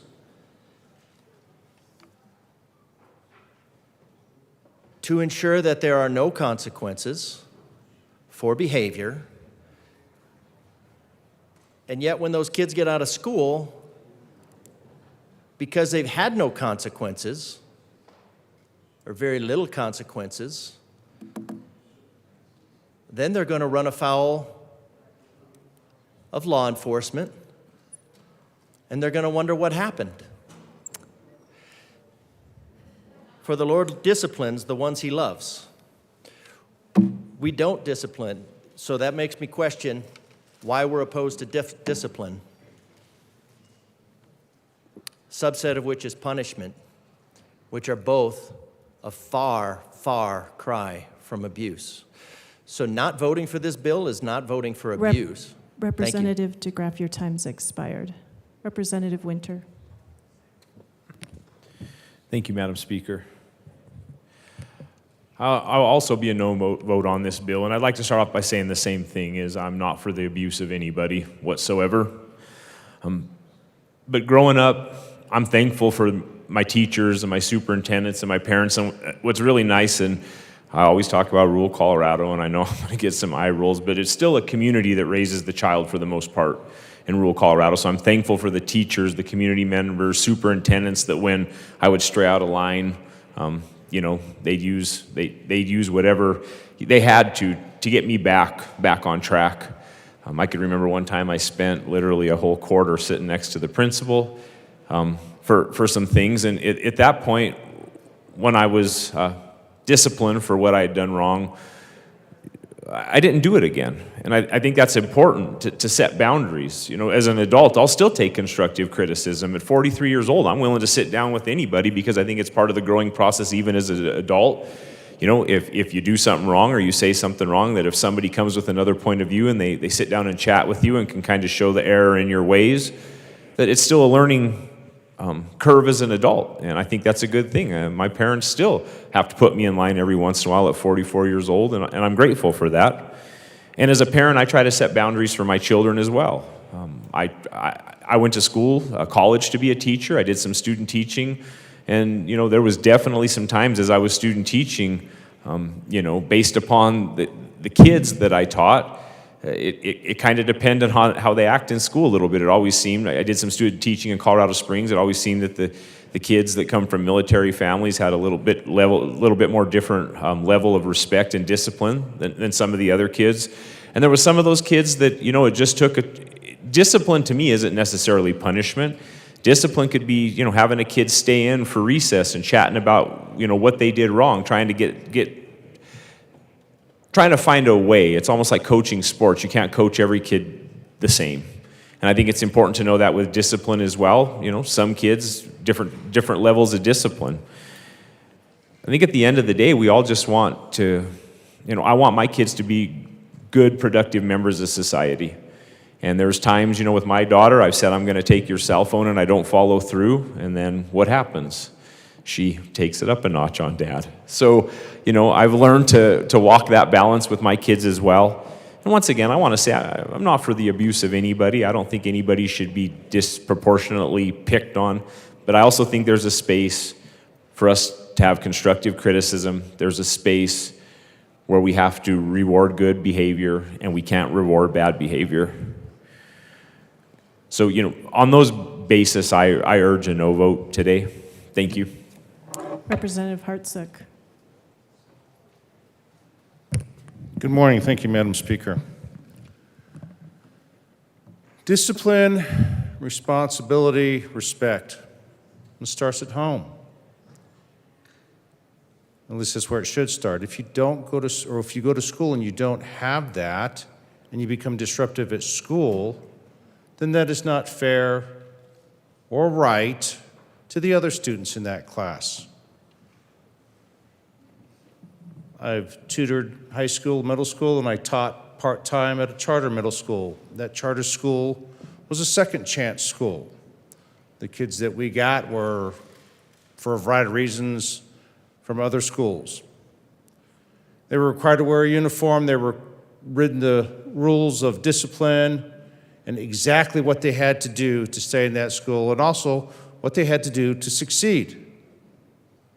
And interestingly enough, these kids that were at their second chance, when they came in with discipline, there was a very high, one of the highest rates of success here in Colorado. Why? Because discipline was invoked upon them. They knew what the rules were, and they were required to adhere to the rules, or they were out. There was only a couple times during the school year in my class that I had to have the front desk come out and send a kid down there because they wouldn't follow the discipline. They were disrupting the class, and that certainly was not fair to the other students that were there to learn. So they were removed from that class, so the other students could continue to learn.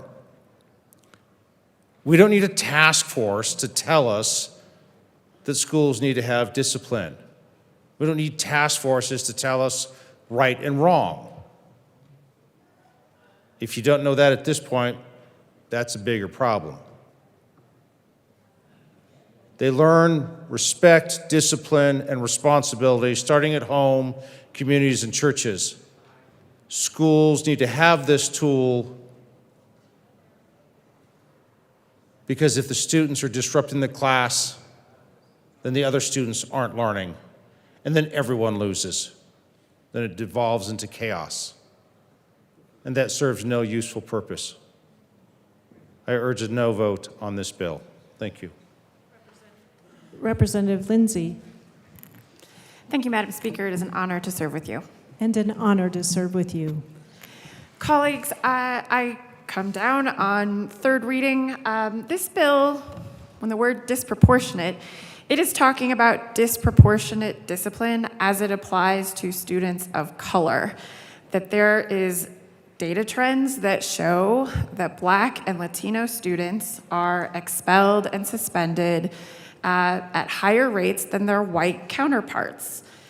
This is a COYAC bill, which is the Colorado Youth Advisory Council, which has students from every Senate district across the state. They get together, they put ideas together, they come to the legislature in the summer and present their policy proposals. This was one of their top priorities. I was so thankful to be on the review committee for that, and I am so thankful to be a legislator who can help, be the vehicle for these ideas through our legislature. These high school students, they are the users of our education system. They see this stuff on the daily. I want their input. I value it tremendously. They see what's happening on the ground, and I am happy as a mom, as a legislator, as a member of the community to be listening to what young people are telling us. So this is not about discipline broadly, which is a whole other discussion. This is about students from across the state saying, we want to address disproportionate discipline of students of color, learn everything we can about it here in the state, and then do something about it. I urge an aye vote. Thank you. Seeing no further discussion, the question before us is the adoption of Senate Bill 29 on third reading final passage. Mr. Schiebel, please open the machine and members proceed to vote. Representative Morrow, how do you vote?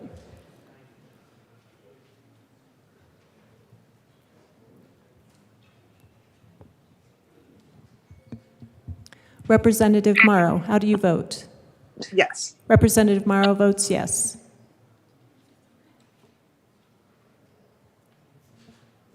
ML. Please close the machine. With 44 aye, 19 no, and 2 excused, Senate Bill 29 is adopted. Co-sponsors.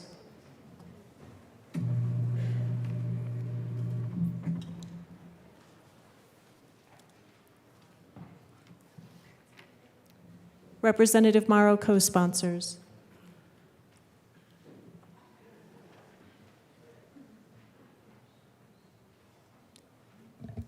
Please close the machine.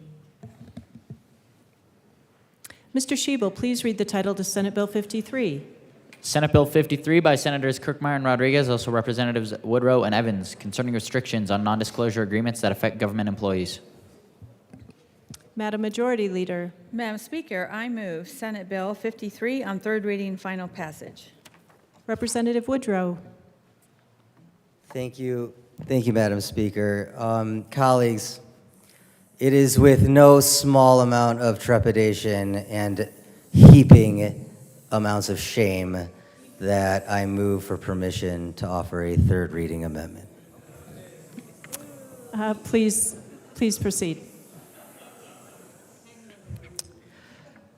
Good morning, colleagues. I've never done this before, but I've got commas and stuff to change. So with that, we move L011 and ask that it be displayed. Or actually, we move for permission to offer L11. We got commas to move. Thank you, Representative Woodrow. Members, we will first act on permission. The question before us is permission to offer a third reading amendment to Senate Bill 53. Mr. Schiebel, please open the machine and members proceed to vote. Representative Morrow, how do you vote? Yes. Representative Morrow votes yes.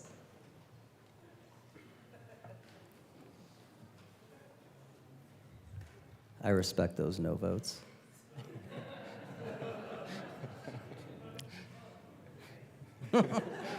Not that much. Please close the machine.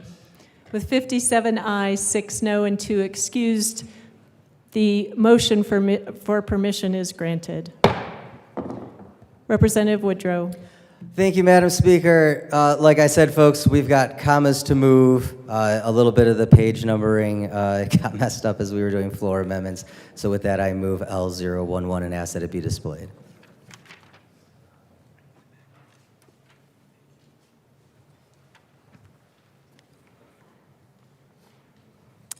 Thank you, Representative. It is properly displayed.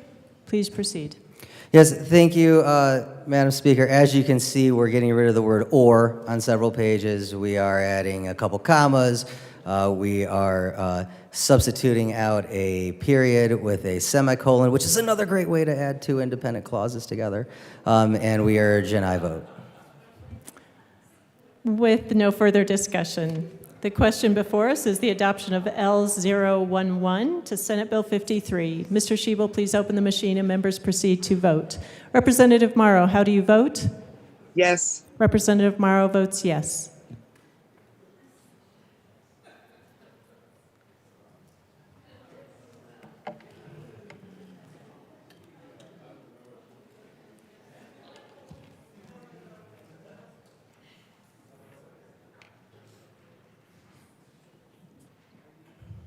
Please close the machine. With 63 ayes, 0 no, and 2 excused, the amendment is adopted. Madam Majority Leader.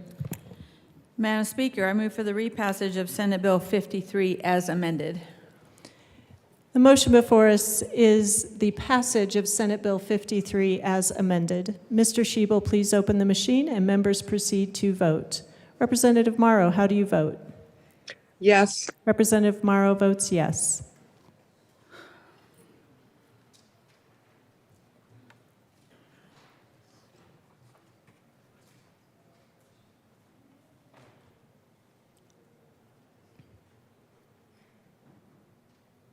Please close the machine. With 63 ayes, 0 no, 2 excused, Senate Bill 53 is adopted. Co-sponsors.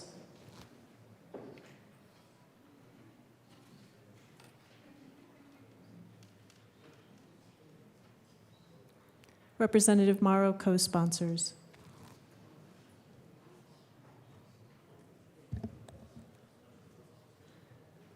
Please close the machine. Mr. Shebel, please read the title to House Bill 1291. House Bill 1291 by Representatives Joseph and Gonzalez Gutierrez, also Senators Winter, F. and Fields, concerning procedures for expulsion hearing officers and in connection therewith making an appropriation.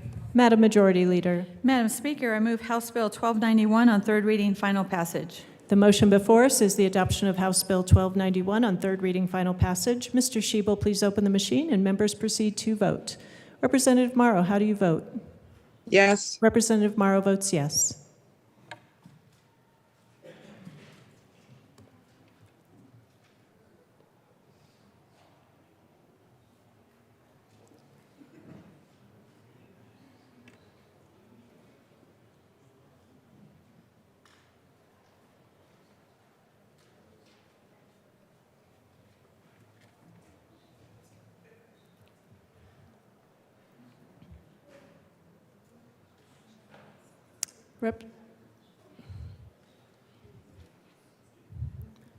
Representative Martinez.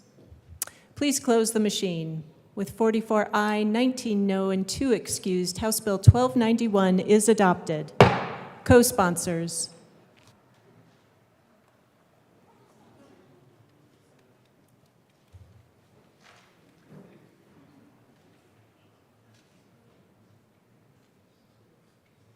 Representative Morrow co-sponsors.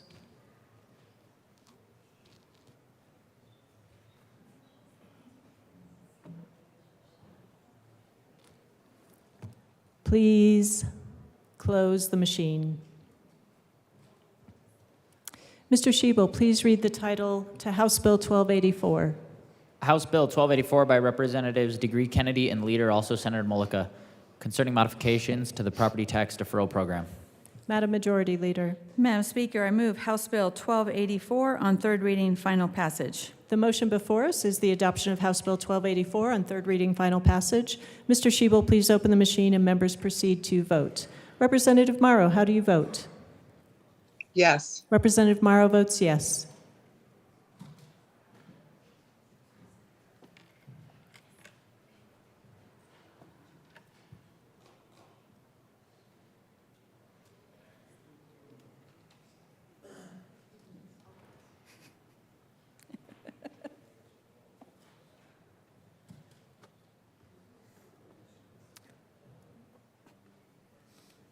Representative Catlin DeGraff V. Hill Weinberg. Please close the machine. With 49 aye, 14 no, 2 excused, House Bill 1284 is adopted. Co-sponsors.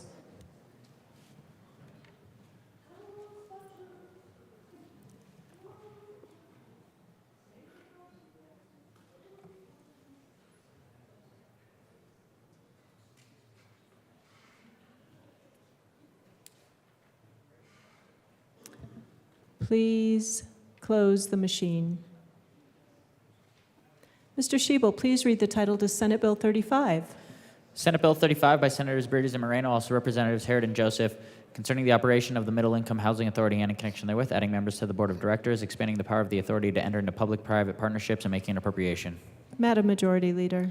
Madam Speaker, I move Senate Bill 35 on third reading, final passage. The question before us is the adoption of Senate Bill 35 on third reading, final passage. Mr. Shebel, please open the machine and members proceed to vote. Representative Morrow, how do you vote? Yes. Representative Morrow votes yes.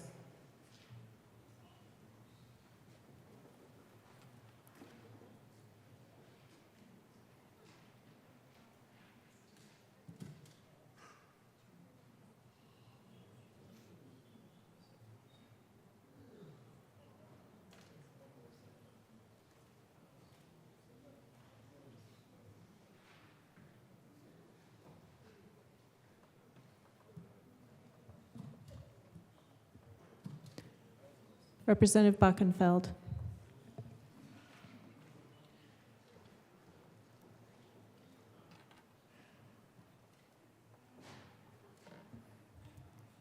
Please close the machine. With 49 aye, 14 no, and 2 excused, Senate Bill 35 is adopted. Co-sponsors.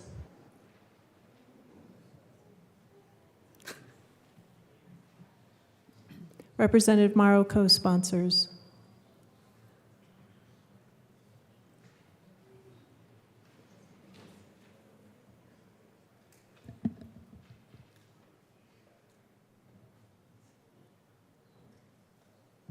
Please close the machine. Mr. Shebel, please read the title of House Bill 1299. House Bill 1299 by Representatives Burton, Bockenfeld, also Senators Bridges and Kirkmeyer, concerning the Justice Reinvestment Crime Prevention Initiative and in connection therewith making appropriation. Madam Majority Leader. Madam Speaker, I move House Bill 1299 on third reading and final passage. The motion before us is the adoption of House Bill 1299 on third reading, final passage. Mr. Shebel, please open the machine and members proceed to vote. Representative Morrow, how do you vote? Yes. Representative Morrow votes yes.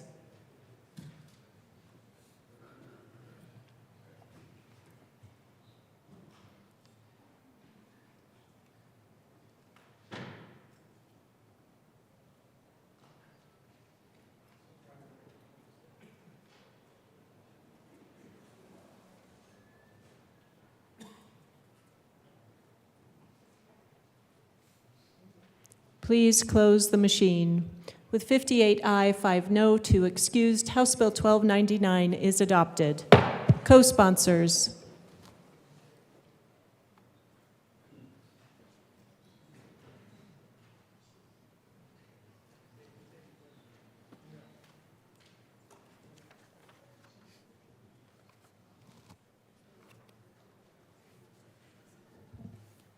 Please close the machine.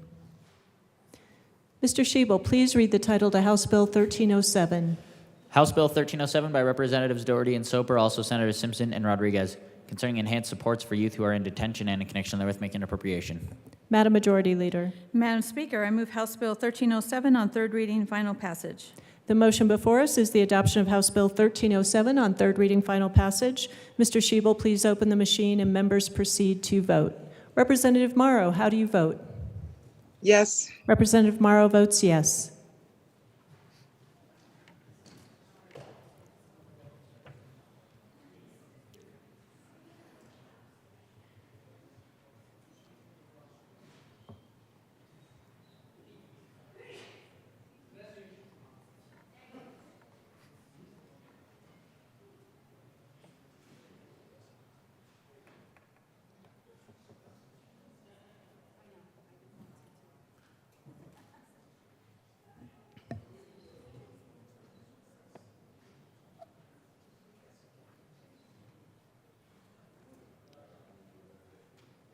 Luck, Ortiz, and Ricks. Please close the machine. With 62 aye, 1 no, 2 excused, House Bill 1307 is adopted. Co-sponsors.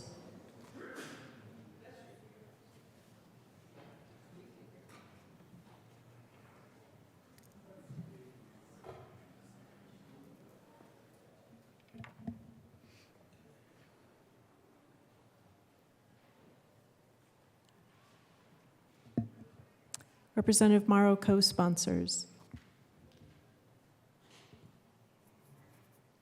Please close the machine. Mr. Shebel, please read the title to House Bill 1295. House Bill 1295 by Representatives Burton, Bockenfeld, also Senators Zenzinger and Kirkmeyer, concerning the review of payments made by the Department of Healthcare Policy and Financing to providers and in connection therewith making appropriation. Madam Majority Leader. Madam Speaker, I move House Bill 1295 on third reading and final passage. The motion before us is the adoption of House Bill 1295 on third reading, final passage. Mr. Shebel, please open the machine and members proceed to vote. Representative Morrow, how do you vote? Yes. Representative Morrow votes yes.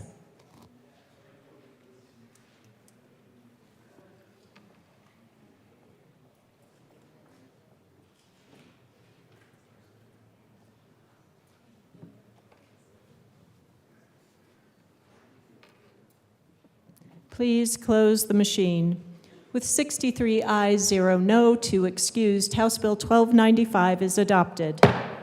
Co-sponsors.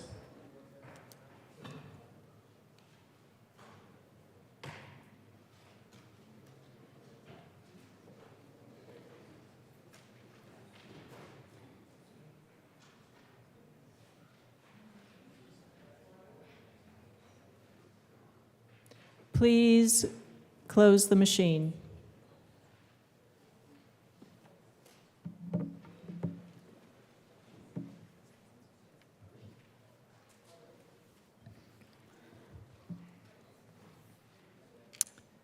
Members, that concludes third reading.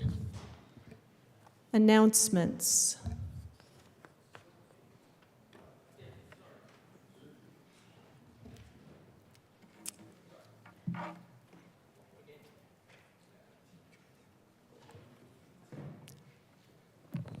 Representative Weinberg. Thank you, Madam Speaker. So, fellow colleagues, I'm wearing this tie today for a very specific reason. I love this day. Today in history, Hitler and Eva Braun shot themselves. And that was the ultimate end to a tyrannical regime, World War II. I want to stand up here and simply thank the United States military in all its glory, past soldiers and present, because quite truly, if it wasn't for the United States of America, my family would not exist. And I'm grateful to have worked all the way through and ended up to sit in these chambers with you fine people. I'm truly grateful that I can, in this chambers today, announce when one of the most evil people in history perished. Thank you, Madam Speaker. Representative Holtorf. Thank you, Madam Speaker. I stand in solidarity with my Jewish brother because our alliance should never falter and the Jewish people should never experience ever again what they experienced in World War II. Thank you, Madam Speaker. Representative Woodrow. Thank you, Madam Speaker. Members, the House State Civic, Military, and Veterans Affairs Committee will be meeting upon adjournment in LSBA to hear 3 concurrent resolutions, HCR 1004, 1003, and 1005. See you there. Members, I have 2 announcements. Representative Weinberg will be removed as House co-prime sponsor on House Concurrent Resolution 1003. Also, members, as of today, Monday, May 1st, we are enacting the last 3 days of session. The assignables will be distributing the notice regarding specific rule changes. Any questions, please see the front desk or myself. They'll be distributing those one-pagers now. Madam Majority Leader. Thank you, Madam Speaker. I move that the following bills be added to the special orders calendar at 12:18 p.m. Senate Bill 198, Senate Bill 274, House Bill 1253, House Bill 1198, Senate Bill 283, Senate Bill 200, Senate Bill 31, Senate Bill 191, Senate Bill 253, Senate Bill 254, Senate Bill 258, Senate Bill 203, Senate Bill 255, Senate Bill 256, and Senate Bill 174.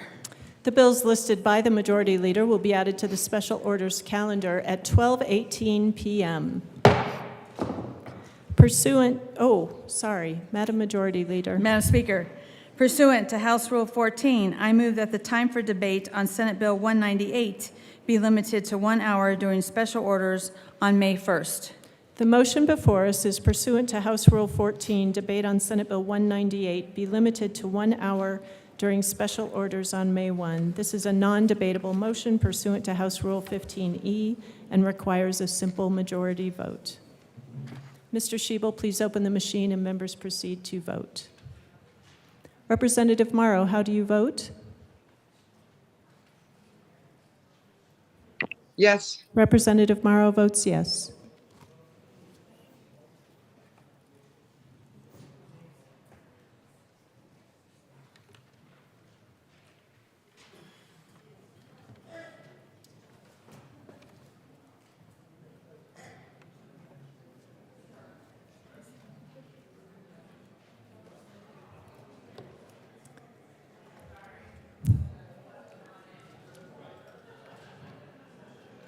Please close the machine. With 38 aye, 25 no, and 2 excused, debate on Senate Bill 198 is limited to 1 hour. Madam Majority Leader. Madam Speaker, pursuant to House Rule 14, I move that the time for debate on Senate Bill 274 be limited to 1 hour during special orders on May 1st. The motion before us is pursuant to House Rule 14, debate on Senate Bill 274 be limited to 1 hour during special orders on May 1st. This is a non-debatable motion pursuant to House Rule 15E and requires a simple majority vote. Mr. Schiebel, please open the machine and members proceed to vote. Representative Morrow, how do you vote? Yes. Representative Morrow votes yes.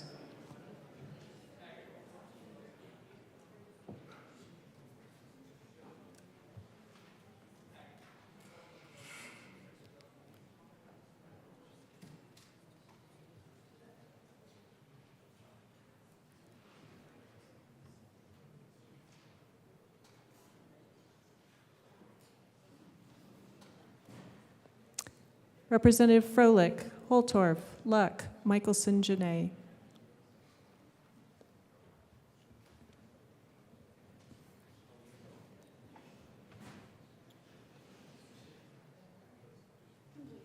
Please close the machine. With 38 aye, 25 no, and 2 excused, debate on Senate Bill 274 will be limited to 1 hour.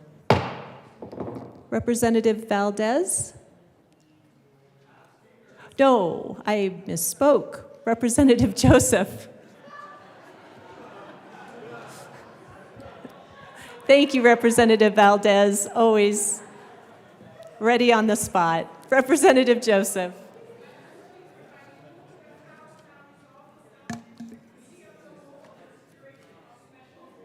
Members, you've heard the motion. Seeing no objection, the House will now resolve itself into the Committee of the Whole for consideration of special orders. Representative Joseph will take the chair.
With your unanimous consent, the bills will be read by title unless there is a request for readings to be read at length. Committee reports are printed and in your bills folders. Floor amendments will be shown on the screen and on your iPads. Bills will be laid over upon motion of the majority leader, and the court rule is relaxed. Madam Majority Leader. Thank you, Madam Chair. I move to lay over House Bill 1282 and Senate Bill 205 until tomorrow. House Bill 1282 and Senate Bill 205 will be laid over until tomorrow. Madam Majority Leader. Madam Chair, I move to proceed out of order for the consideration of Senate Bill 274. We will proceed out of order with Senate Bill 274. Mr. Schiebel, please read the title to Senate Bill 274. Senate Bill 274 by Senators Winter F., also Representatives Dixon and Lindsted, concerning water quality regulation in the state and in connection therewith, transferring fee-setting authority to the Water Quality Control Commission and modifying the membership of the commission. Rep. Lindsted. Thank you, Madam Chair. I move Senate Bill 274. To the bill? Rep. Lindsted. Thank you, Madam Chair. We have over $600 million in additional federal infrastructure funding coming in the next several years, and we need to make sure that funding is spent as efficiently as possible. And we can't do that if our state lacks the resources it needs to provide technical resources so that our communities can get this funding. Our permits right now are backlogged. Our wastewater treatment plants need this infrastructure funding, and the way we can do that is through this bill. This bill will finally give the Water Quality Control Commission the ability to adjust revenues so that communities can get the permits and the funding that they need because this legislature has not provided the funding necessary in several decades, and it's led to huge backlogs in permitting. The bill will restructure the commission so that commissioners are made up of fee payers, and it will mirror that of all fee-based programs in CDPHE. So this proposal does have the backstop of the cash reserve limit that the legislature put into place several years prior. So thank you for considering Senate Bill 274. Rep. Dixon. Thank you, Madam Chair. Members, it is critical that we pass policies that will improve our state's ability to protect our drinking water and our natural resources and allow our companies and utilities and community organizations to organize as they need to. This bill will help CDPHE's Water Quality Control Division to do so by protecting our drinking water and water resources and giving the division more fiscal stability. At its core, this bill is about reducing wait times, clearing that backlog, and allowing us to have those functioning permits so that we can all have clean and safe water. So I urge an aye vote. Thank you. Are there any further discussion? Assistant Minority Leader. Thank you, Madam Chair. I just want to make sure we're still on the bill. Is that right? Yes, we are still on the bill. Okay, thank you. Really appreciate the amendments that came forward on this bill. I did not hear this in committee. I just want to put on the record, though, just a couple of my concerns.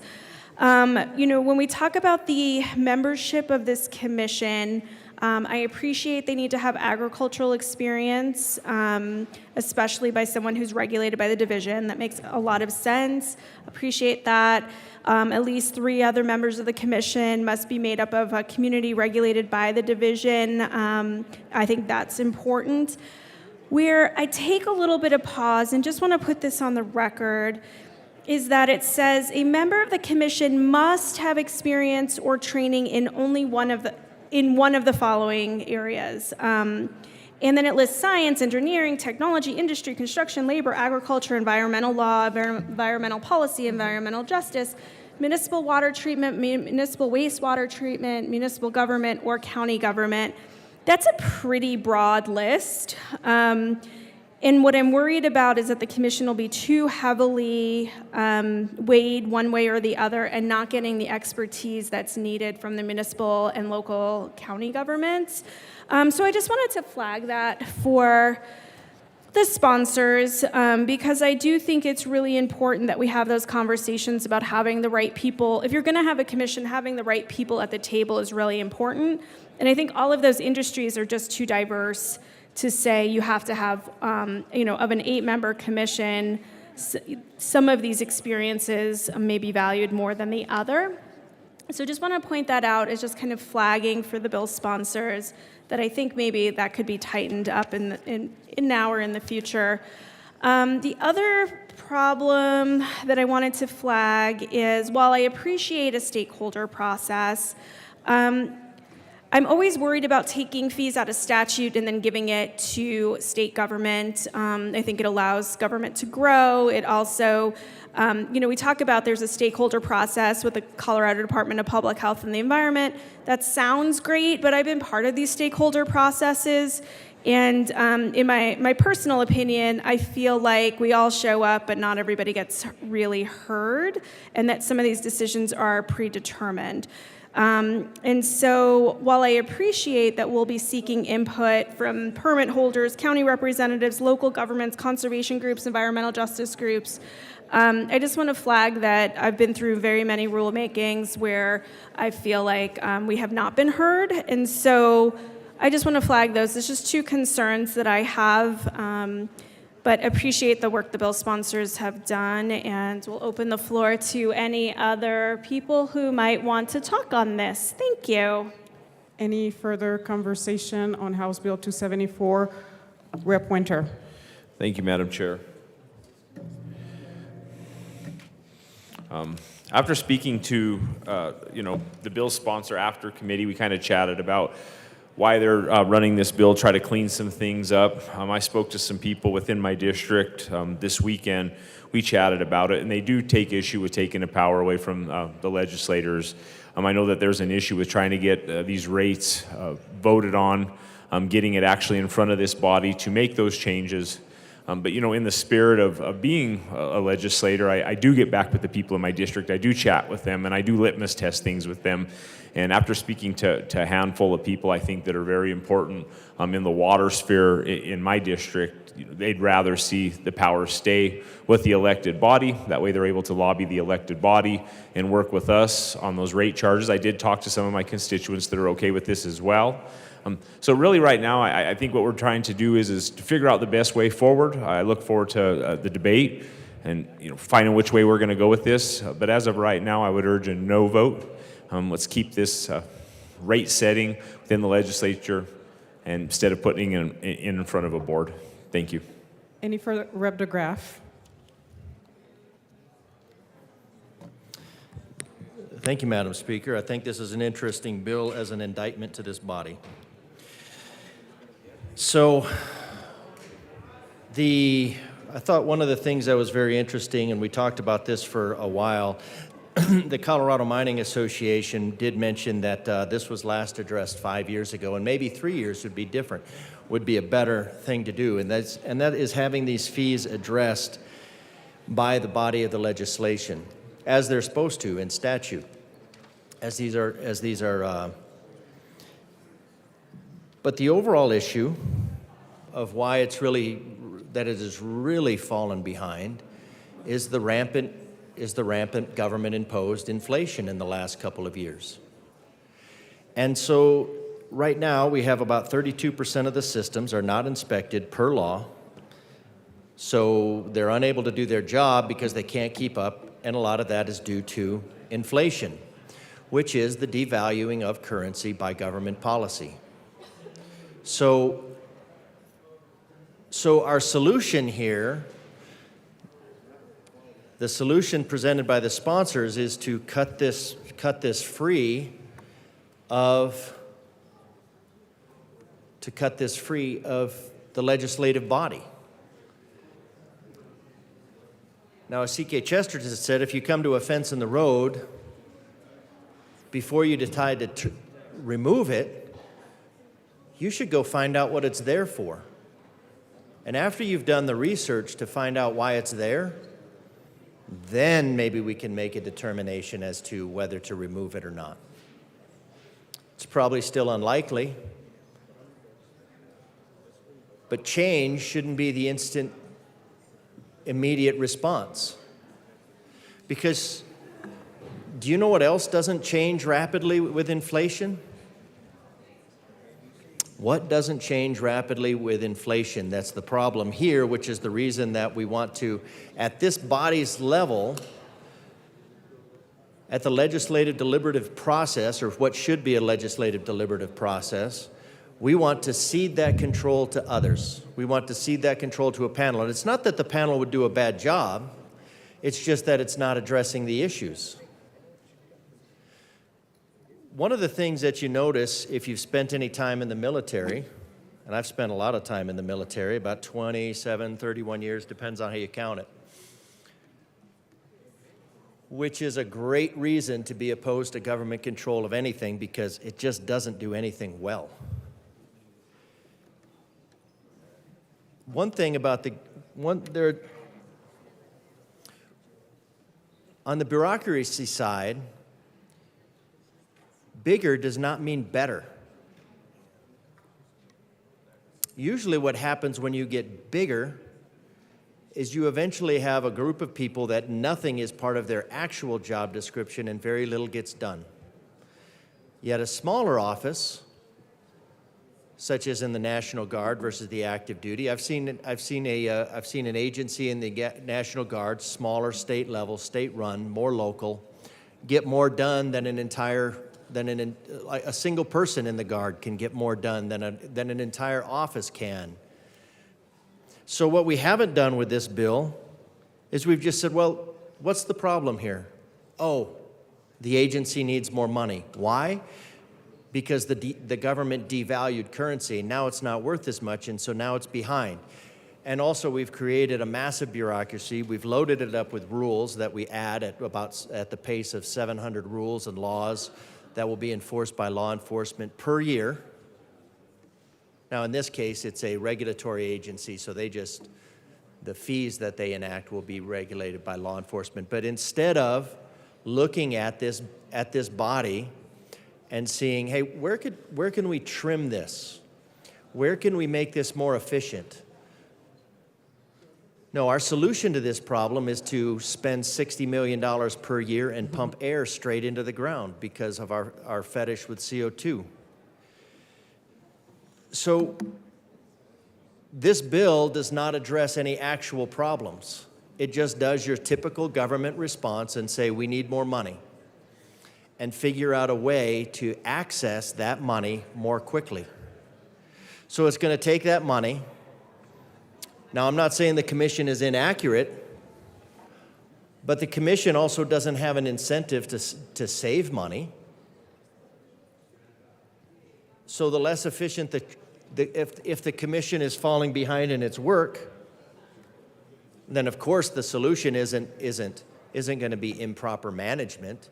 It's not going to be an inadequate use of resources. The solution is not going to be overbearing government regulation that has absolutely nothing to do with anything.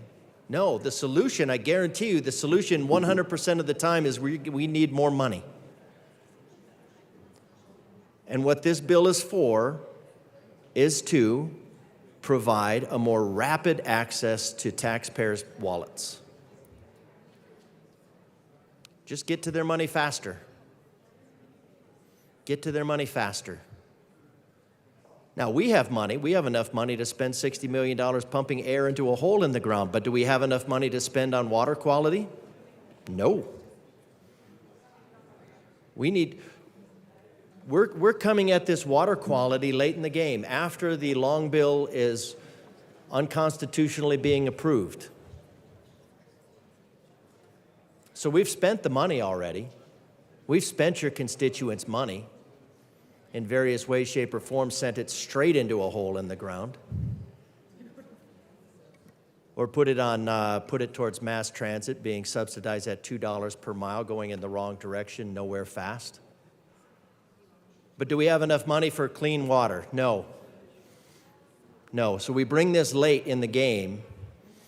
We bring this bill late in the game, like, wow, we have blown all the money of the taxpayers.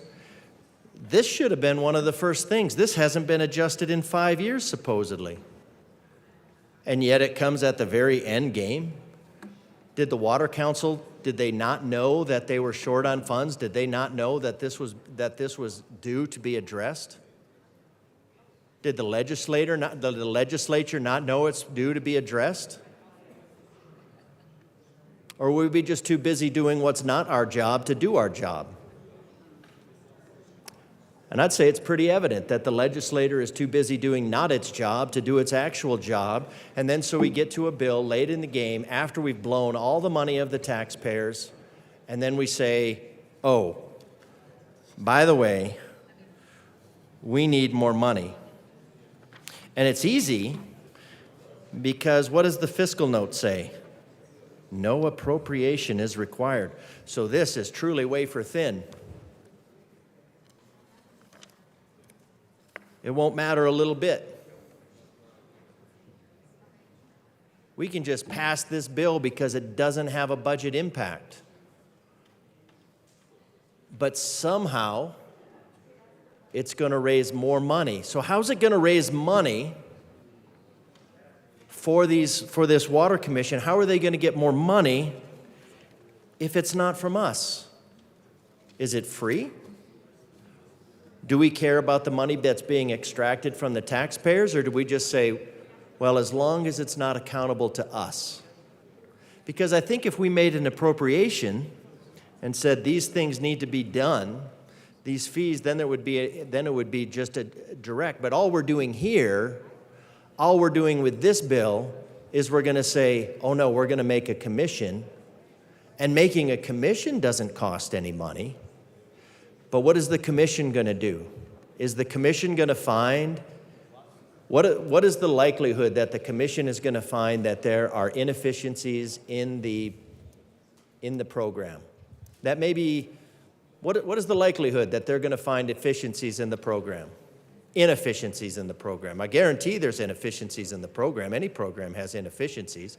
Any program that's held to an actual accountability is going to find inefficiencies in the program, unless they're government.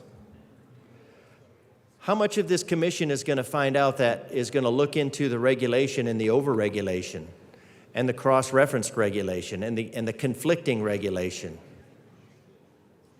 And they're going to come to us and they're going to say, hey, we need to fix these things in order to save money. How much of this commission is going to do that? I don't think anything. Nothing that I saw here. It's just getting the decision-making over to a board made up of a certain number of people, which may or may not be adequate, and we can guarantee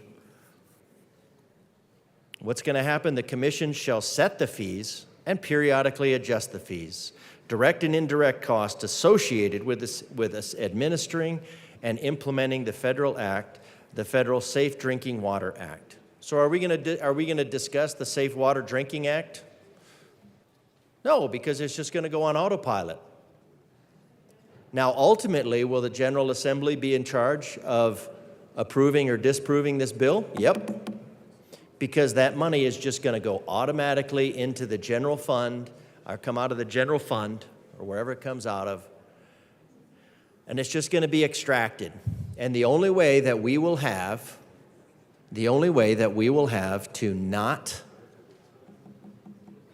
to pay or not pay or discuss this any farther will be if we make a specific line item request, line item veto, somehow get to that money, because ultimately we either approve the general budget or we don't, the long bill.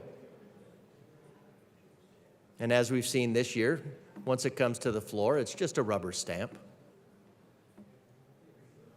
This is not accountability to the taxpayers. The money that they're saying is lacking is going to come from the taxpayers. And then the General Assembly, us, we don't have to be inconvenienced. We don't have to be inconvenienced with looking at the results. We don't have to ask ourselves the hard questions. We don't have to look at what's going on. We just pass that right on to the customers. We just pass that on to the taxpayer. They just pay it. Comes out of the budget because it's automatic. The Commission establishes a process for the division's phase-in of fee-setting rules pursuant to the subsection of the subsection of this section. Pursuant to, there we go, that's the word I was looking for, pursuant the fee-setting rules. They're just going to make fee-setting rules. So you have a commission. They are going to be a rule-making authority.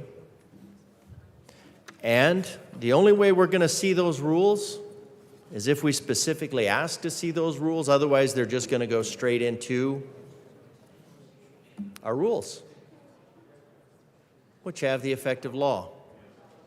So not only are we ceding our responsibilities as legislators on this bill,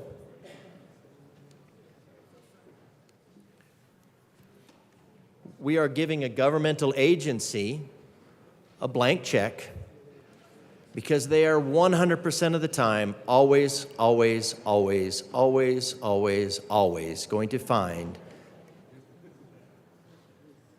that the solution is that they need more money. Give and give. There are two leeches that are never satisfied. Give and give. I think that refers to the bodies in this house, and take is the executive branch functions. We could have been deliberate with this money. Again, why is this coming before us on the last week? This is a role that's assigned to the legislative body in statute. A role assigned in statute. A role assigned in statute. We can't even do our job in this body. We're not doing our job. This should have been something first and foremost. Water quality. How many times have we heard water quality this year? What is the solution? More money. More money. More money. Give, give, give. Take, take, take. But this is just the body. This is just the commission that's going to be formed that's going to say, we need more taxpayer funds. We need more taxpayer funds. We need more taxpayer funds so the legislation can do what? Rubber stamp it. Just rubber stamp it. We're just going to rubber stamp it and we'll pass it through. We'll take a little bit more of any refund. We're just going to spend a little bit more of their money. It's all right. That's what taxpayers are for. They wouldn't call them taxpayers if they weren't for paying taxes. That's their role in life. So what do? We create another form of bureaucracy. Why? Because that's what government does. Government creates more bureaucracy to cover over incompetence and lack of doing the actual work, the work that we're tasked to do in statute, passes it off to somebody else, puts spending on autopilot. Rep. DeGraff, Yes, ma'am. please stick to the bill.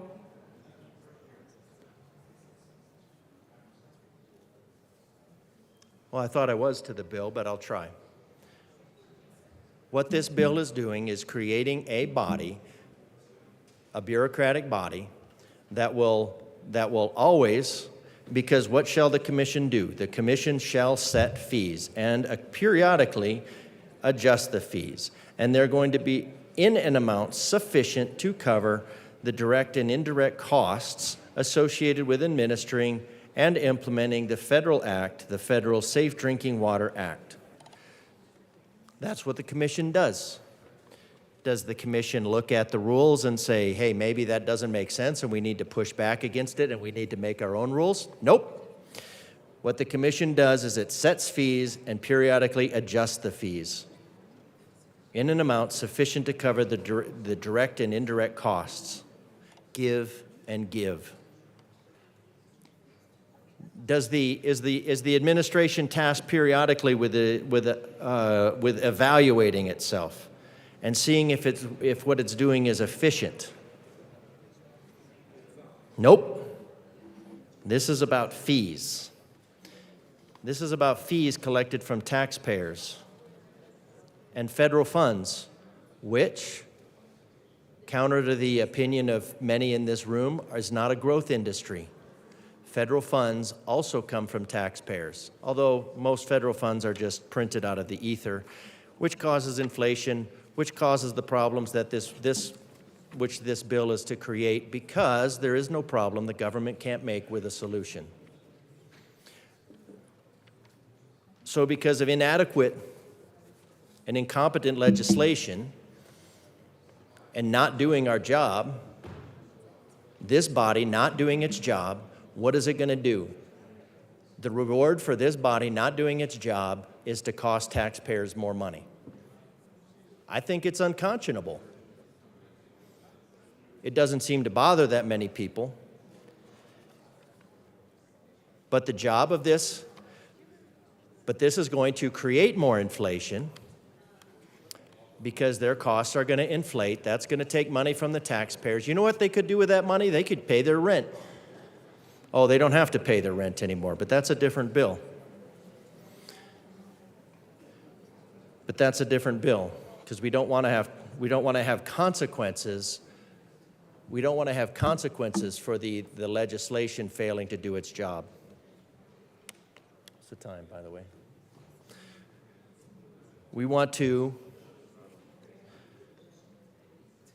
just pass this on. We're just going to pass it on.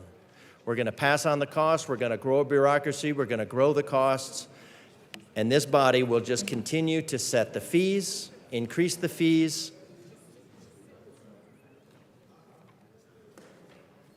And it's a good thing they have 5 members that may be affiliated with the same political party. That's good, because this is a political body. On the face of it, this bill is premised as being efficient. This bill is extortive. It's not efficient. It's going to grow government, and the government's response to everything is to come after you with more fees. This bill is unconscionable. It demonstrates a laziness on the body, because we should have been doing our job.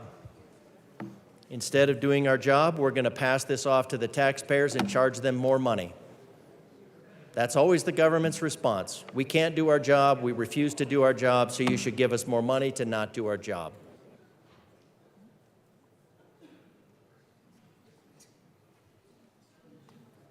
It is a really sad state of affairs that when bills come like this,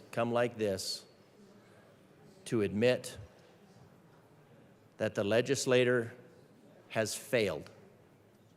And we should recognize that the legislature has failed instead of asking the taxpayers for more money because it has failed. I recommend a no vote.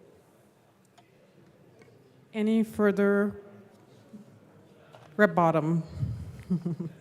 That's it. Thank you, Madam Chair.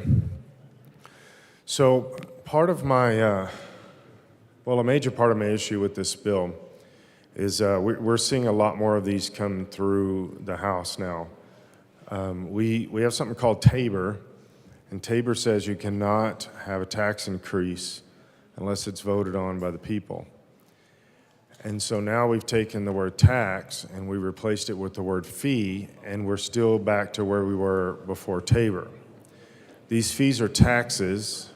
We're just calling them fees. And all we're trying to do is just get more money. This is a way just to grab more money. When this board sets together and says, okay, here's what we analyze and we process, what is the potential that this board comes up with? The answer would be, we're taking up too much money, we should give some money back. What are the odds that the board comes up with that? Or, what are the odds that the board comes up with, hey, we need to raise more taxes? Oh, I'm sorry, fees, because we need more money. That's what always is the answer. We need more money, so we're going to raise taxes. I'm sorry, fees, because fees are taxes. They're just an in run around Tabor to get that extra money, because you can't just raise taxes. That's actually against the law. You have to vote on it. So we have fees. And then we put together a board to make sure that we have the people in the right position to be able to raise fees. Now, I think some of the argument of this is these fees are not being collected and properly or like they're supposed to. But some of that also is because they're fees that are pushed upon the people rather than the legal way, which is taxes have to be voted on. Taxes have to be voted on. That's what Tabor is. And a fee is a tax. There's no difference between that. And so we've got to make sure that we separate these two things. We keep them separate and recognize when we see the word fee, go ahead and replace it with the real word, and that's tax. And then that automatically makes that bill illegal because Tabor says you can't do that. We don't have the ability to do that. This has to be voted on by the people. And so somewhere along the line, we've got to say, okay, enough of this in-run around. We've got to be able to say, these are taxes, this is not okay, stop doing this, and make sure that these kind of bills stop. This is, you change one word and you take a bill from illegal to maybe legal, but not ethical within the context of Tabor. And so I strongly speak against this bill. It's not, when do we stop this? When do we actually say, okay, we don't have the authority to keep doing this. This is an unethical way of accomplishing this. And so I strongly speak against this bill. And also the idea that we would be, that somehow this board, this commission, it's not a board, I guess, that this commission would be able to make these decisions, healthy decisions about this, again, is questionable. There has to be some, I know there's a little bit, but there has to be some local mentality, not necessarily words on a page, but a local mentality that defines whether or not this is okay, defines whether or not the people that are going to be affected the most by this have been questioned, have been brought to the table with this. And so somewhere we have to be able to say, okay, putting a board together, and again, I think one of my colleagues on the other side of the aisle said this in a committee, but we form these, task groups, these boards, these different things, and a task force. I don't like those at all. They're a waste of time. But we form these boards and things like that, and then the board is making the decisions that are really, I think, outside their purview. A board should not be able to tax us, and this is what we're doing, is we're saying let the board decide what taxes will be. Now, we keep using the word fee, but what taxes will be accrued. So these are the taxes we're going to have to pay because a board said that, not the people, which is what Tabor says, but a board. A small group of people are going to say, this is the tax that we need. And again, as I asked before, show me one board that when they come out of the meeting, they say, oh, you're right, we don't need that much money. We should fee. We should fee less. That just doesn't happen. And so to strongly push this, we've got to, somewhere this has to stop, and this could be the bill. This could be the bill where we stop this and say enough's enough. We're going to stop being in what I believe to be in violation of Tabor by calling a tax a fee. And so I do strongly recommend a no vote on the bill, and I would say even more than just saying I would recommend a no vote on the bill. I would recommend a no vote on any bill that has the word fee in it. That's, again, to my premise, that's a tax, is what that is. And so somewhere we've got to stop doing that. And then putting boards together to accomplish this, putting groups together to say, and usually these are run by the governor's office, I would say, and to somewhere get a line that says we've got to stop this. So I would strongly urge a no vote on this bill, and I guess I would turn this over to one of my colleagues. Any further discussions? Rep. Taggart. Thank you, Madam Chair. Clean water is critical. It's critical to all of us to survive. So I wouldn't argue the premise of this bill and the cost of infrastructure, because I know in my community the cost of this infrastructure is significant given the fact that we have aging infrastructure.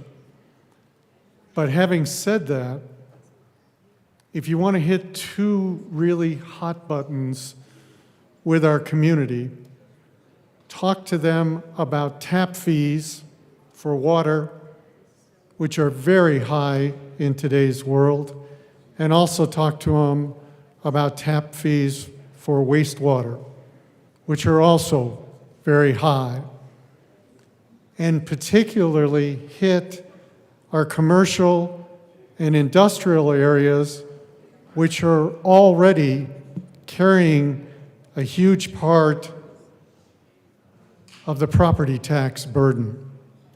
And so when I read in sections 210, and I bring this to your attention, there are 10 different fees in this bill. And let me go through them. Drinking water fees assessed on public water systems. Commerce and industry sector permitting fees. Construction sector permitting fees. Pesticide sector permitting fees. Public and private utility sector permitting fees. Municipal separate storm sewer system permitting fees. Review fees. In addition to the other fees, we're going to hit people with a review fee in addition to that. Preliminary effluent limitation determination fees. Wastewater site application and design review fees. On-site wastewater treatment system fees assessed.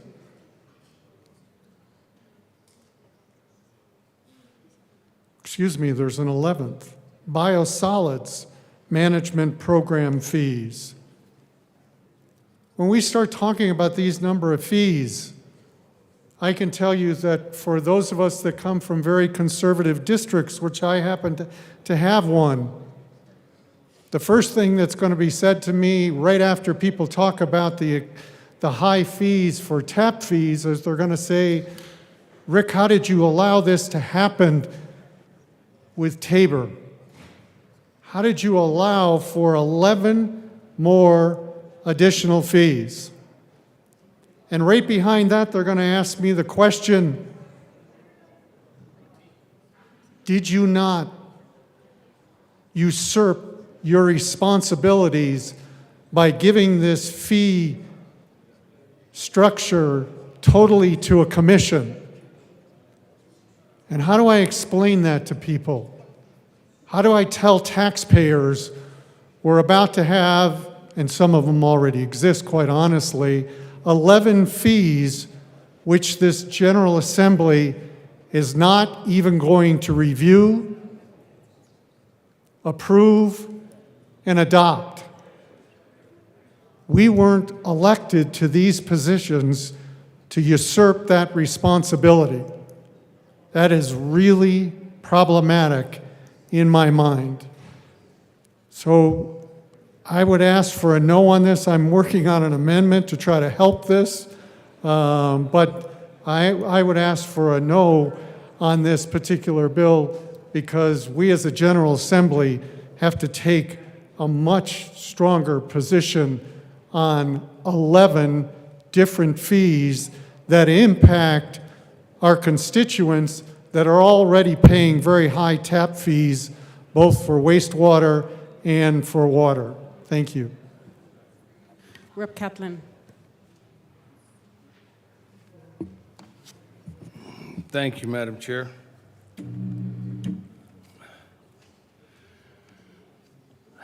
Members, I'm here to ask a couple of questions in regards to some of the goals that have been laid out for the state of Colorado, and we've worked on a number of them, and that's affordable housing. So in regards to affordable housing, how do we expect housing to be affordable when we are going to be charging fees on things continuously that continue to raise the costs before you ever get to the part about building affordable housing? These fees have no limit. We don't take the time or the effort to put a limit in here that says within X number of years or any of those type of things. As was mentioned earlier, it does feel like we're giving away some of our authority.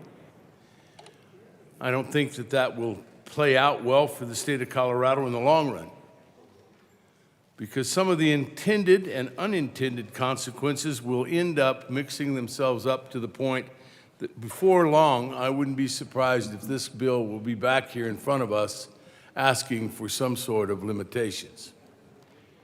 The point I'm trying to make is every community is right now addressing and trying to find out how we are going to take on the idea of affordable housing. One of the things that I've thought along in my career, not only here, but in other capacities in my community, is that if you want things to happen, sometimes you have to offer incentives. I don't see an incentive here for anybody that wants to come to my community or your community and decide they want to do something about the big problem that we're all having, and that's housing. Because every one of these fees is attached to housing. The other problem that I have after having been an ag proponent is that a lot of the things that we're talking about, not just in this section, but fees being charged for a project in an agricultural community. One of the things that's always been a part of the Clean Water Act is that agriculture has been exempted without having a point source. If you have a point source, all of these fees are going to be looked at for you. What worries me is that agriculture is rapidly becoming a point source in a lot of people's minds. A drain ditch that empties into a river or into a creek or into a stream or back into a canal. They're not a point source, but that's where they measure. That measurement then says the drainage of this drain ditch is now a point source. That's got to be one of the things that we're moving towards, I think, because where are we going to go? Where are we going to keep going to charge more and more fees? Well, we're going to have to look at agriculture. But right now, we are looking at development. We're looking at places that are trying their best to deal with some of the issues that are the toughest ones we have to deal with. And that's whether or not a house is affordable, depending on the income of the people in that area. These fees go towards that house before that house is even conceptualized. I'm concerned that we're running away, I've heard it said before, rampant, that if this is happening, we'll charge a fee. You've talked about Tabor, we've talked about fees versus taxes, and it's two different three-letter words, but it depends on who's paying it, I think, and how it came upon you. This bill really needs some help. I really think we should be taking a look at it from a legislative point of view rather than from a commission's point of view. We need to be in charge of some of these kind of things, and if we're not, people that have no responsibility back to the people that they're representing they're not going to be held accountable other than that the fees that they raise. And that seems to me like an awful lot like a traffic camera. Since you went through that stoplight, yes, you'll pay the fee. Since you need fees on the public water system, you will pay those fees. These are the kind of things that people get upset with us in government about. They don't know whether or not they can trust us. And when they think they can, all of a sudden they find out, maybe I can't. I think this fee attitude is part of the problem people are having with their government today. It's too easy to attach a fee. It's much harder to say we want to raise a tax because they get an opportunity to say whether or not they raise the tax on themselves, which is one of the things that sets Colorado definitely apart. People are looking at Colorado because of the right for us to vote. We should not be circumventing that by simply attaching fees. I would ask for a no vote on this bill. Thank you. Members, if we can keep the noise down just a little bit, it's hard to hear. Representative Soper. Thank you, Madam Chair, and it's an honor to serve with you. Honor to serve with you, my friend.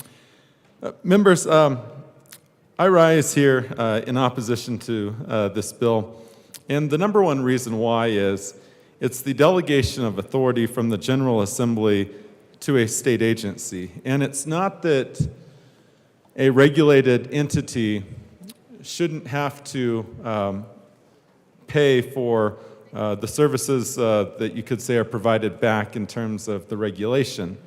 But it's the fact that we are turning over all authority as a General Assembly over to a state department. And that's not wise policy. It's not good public policy. It's something to where, I mean, it's really hard to say what certain fees are going to be. It can range from anywhere from $100 to $35,000 within the bill after a time of stakeholder engagement. And stakeholder are going to, of course, be the entities that are regulated under this bill. But it definitely is very challenging to have just delegated everything out from the General Assembly. We've seen that at other times. And to be able to come back and to have any sort of true oversight, we've lost that. And I know, for example, as my fellow colleague from the Western Slope was pointing out, who's actually now right over here, now you've moved, that there is a lot of concern, especially in the construction industry, about what these fees are actually going to be and the unknown nature of what these fees are going to be. This could really shut down our ability to have more affordable housing, because if the fees are really high, it means that you're going to have much more of that project's cost that's going to be coming from the administrative side. Right now, they estimate that about 20% of the entire cost of building is on the regulatory compliance side. And if we're adding more to that side of the equation, all that's going to do is up the cost of a new construction project. And that will definitely make it much more difficult for many of our communities to have more affordable housing. So those are the reasons why I'm going to be a no here today, but do appreciate the bill coming before us. Thank you. Thank you. Representative Taggart. Yes, Madam Chair, it's an honor and a privilege to serve with you. The same, likewise. Thank you. I'd like to move Amendment 7 and ask that it be properly displayed. Okay, the amendment has been moved and properly displayed to the amendment. The amendment looks a lot more complicated than it really is. I'll bring to your attention line 5, which is the critical line for this particular amendment. And it's consistent with what I said previously. And I'll read it to you. Commission shall make recommendations to the General Assembly on the appropriate amounts for the following fees, and it lists those 11 fees. And I just feel very strongly when we're going to have this number of fees that we as a body need to be the approving process. We've been elected to this body, and we are responsible to our constituents, and they expect when there are this many fees that we will in fact be responsible for signing off on them. And I ask for an aye on this amendment. Representative Soper. Thank you, Madam Chair. Members, this is exactly what I was talking about, was the General Assembly needs to have some oversight here. So I just really want to thank my colleague from Grand Junction for bringing this amendment, because it does retain legislative oversight on what the fees are going to be within these classifications. This is a great amendment. It still ensures that CDPHE would have the ability to raise a revenue to be able to provide the regulation that we're asking of them, but it still retains the legislature's ability to see how much the fees are going to be and what we're actually paying for. So this is a very clean, straightforward amendment, and I would ask for a yes vote. Representative Dixon. Thank you, Madam Chair. I ask for a no vote on this amendment. As we said in our opening statements, this bill is about clearing the 2-year-long backlog for permitting that we currently have for these water programs. And there are a ton of safeguards built into the bill, including a several-year timeout period before anything goes into effect. There are multiple different seats on the commission so that different ratepayers are able to make sure that their voices are heard. And there's also a cash reserve limit that also serves as a limit on the amount of fees that can be raised. So we ask for a no vote on this amendment. Thank you. Is there any further discussion on L7? Representative Taggart. With all due respect to my colleague, the ultimate people, from a standpoint that we should be listening to, are our taxpayers and our citizens and our constituents. And for goodness sakes, if this can got kicked down the road for 10 years or whatever, that is not a rationale for doing this correctly. This General Assembly, this House needs to approve these recommendations. And to all of a sudden rush something that just because it's been late in the past is not a good rationale. Thank you. Representative Winter. I also urge an aye vote on this amendment. As I told you, I spoke to my constituents and stakeholders within my district. I think this is something that would make the bill more palatable to them. You know, at the end of the day, this commission, this group will hear from all those different entities, talk to all the different stakeholdering groups, but at the end of the day, it leaves the power with us. And that's what we were elected to do, was make these hard decisions. And I think that by finding the middle ground with this amendment, then as a legislator, we can push to try to clear this backlog. So I think to take the power away from the people, which is their voice is through us, just not good governance. Let's go ahead, run this amendment, have your board, have your commission, let them go ahead and advise the legislator on what to do, and let's get it done the way it's set up to be, and that's through the vote with us, through the people. So I urge an aye vote. Thank you. Representative Catlin. Thank you, Madam Chair. Members, I agree with this amendment too. It speaks to what I was speaking to when I was down here earlier. The other thing about this is I don't think there's ever a problem having another set of eyes. Another set of eyes to take a look at what we are recommending, what we think we want to do. Those kind of things help make good decisions. Good decisions in our near future are going to be critical.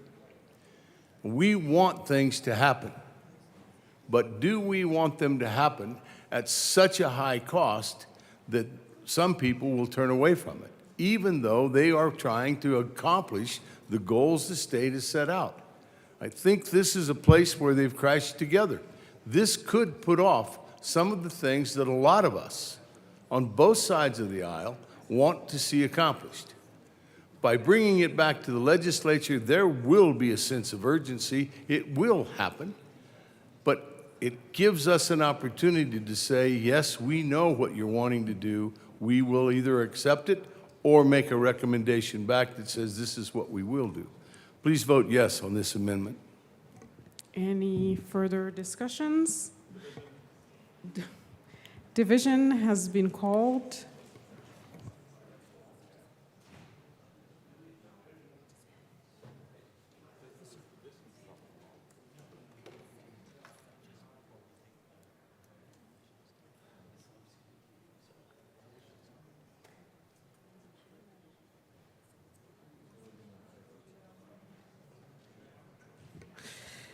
The question is the adoption of L7 to Senate Bill 274. A division has been requested. All those in the chambers not entitled to vote, please be seated.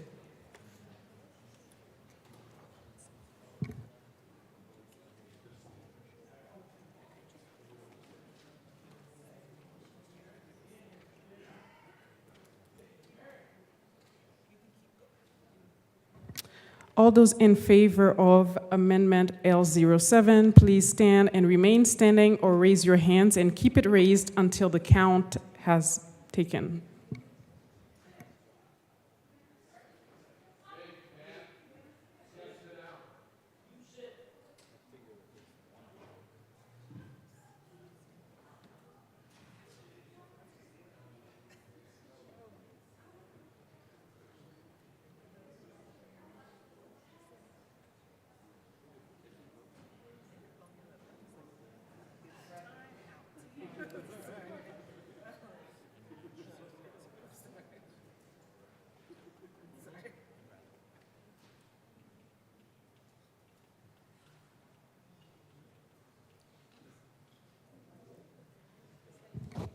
You may be seated.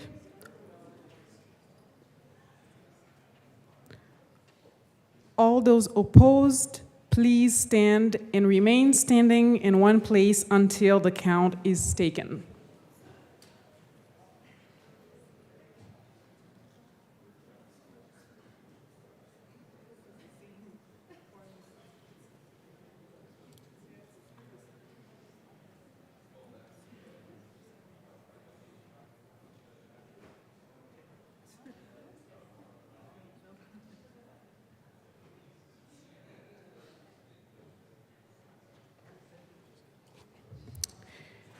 You may be seated. L07 to Senate Bill 274 is lost. To the bill.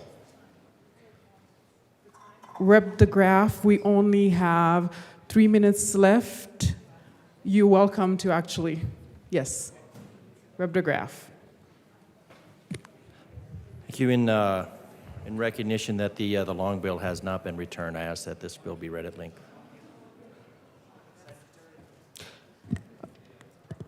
This is a proper request for the bill to be read at length. Please, Mr. Schiebel. First regular session, 74th General Assembly, State of Colorado, re-engrossed. This version includes all amendments adopted in the House of Introduction LLSNO. 23 to 820.01 Jennifer Berman X 3286 Senate Bill 23 to 274. Senate Committees House Committees Finance. A bill for an act. 101 concerning water quality regulation in the state, and, in 102 connection therewith, transferring fee setting 103 authority to the Water Quality Control Commission 104 and modifying the membership of the commission. Bill summary. Note, this summary applies to this bill as introduced and does not reflect any amendments that may be subsequently adopted. If this bill passes third reading in the House of Introduction, a bill summary that applies to the re-engrossed version of this bill will be available at http://leg.colorado.gov. Section 1 of the bill increases the percent of appropriated funds that the Department of Public Health and Environment, Department, may use for the administration and management of the public water systems. Senate amended third reading April 24, 2023. Senate amended second reading April 21, 2023. Senate sponsorship Winter F. Jaquez Lewis, Priola. House sponsorship Dixon. Shading denotes House amendment. Double underlining denotes Senate amendment. Capital letters or bold and italic numbers indicate new material to be added to existing law. Dashes through the words or numbers indicate deletions from existing law. And domestic wastewater treatment works grant program from 5% to 10%. Section 3 modifies the composition of the Water Quality Control Commission by requiring that no more than 5 members of the commission be affiliated with the same political party, and the commission include members with specific types of expertise, including expertise in areas of science and environmental law or policy or areas such as municipal water or wastewater treatment, industry, or labor. Section 4 requires the commission, on or before October 31, 2025, and after engaging in stakeholder outreach, to set the following fees by rule. Drinking water fees assessed on public water systems. Commerce and industry sector permitting fees. Construction sector permitting fees. Pesticide sector permitting fees. Public and private utilities sector permitting fees. Municipal separate storm sewer systems sector permit fees. Review fees for requests for certification under Section 401 of the Federal Clean Water Act. Preliminary effluent limitation determination fees. Wastewater site application and design review fees. On-site wastewater treatment system fees, and biosolids management program fees. The Commission's fee-setting rules must become effective on or before January 1, 2026, and the Commission may by rule authorize the division to phase in the fee-setting rules. Section 4 also creates the Clean Water Cash Fund into which the fees collected under the Commission's rules, other than the drinking water fees assessed on public water systems, are credited. the statutory fee provisions in sections 2, 5, 6, and 8 repeal on July 1, 2026. Before the repeal, the state treasurer is required to transfer any money remaining in the various funds into which the statutory fees are credited to the Clean Water Cash Fund, except that Section 2 specifies that drinking water fees will continue to be credited to the Drinking Water Cash Fund and that any money in the Drinking Water Cash Fund will remain in that cash fund. Section 7 repeals the division's regulatory authority concerning nuclear and radioactive wastes. Section 9 requires the division to include, in its annual reporting to the Commission and the General Assembly, information on the division's implementation and enforcement of the Discharge Permitting Program. For reports submitted before October 1, 2025, the divisions. 274. Fee revenue and direct and indirect costs associated with the program, and for the report submitted in 2025, the fee structure set forth in the Commission's proposed or adopted fee-setting rules. 1. Be it enacted by the General Assembly of the State of Colorado, 2 Section 1.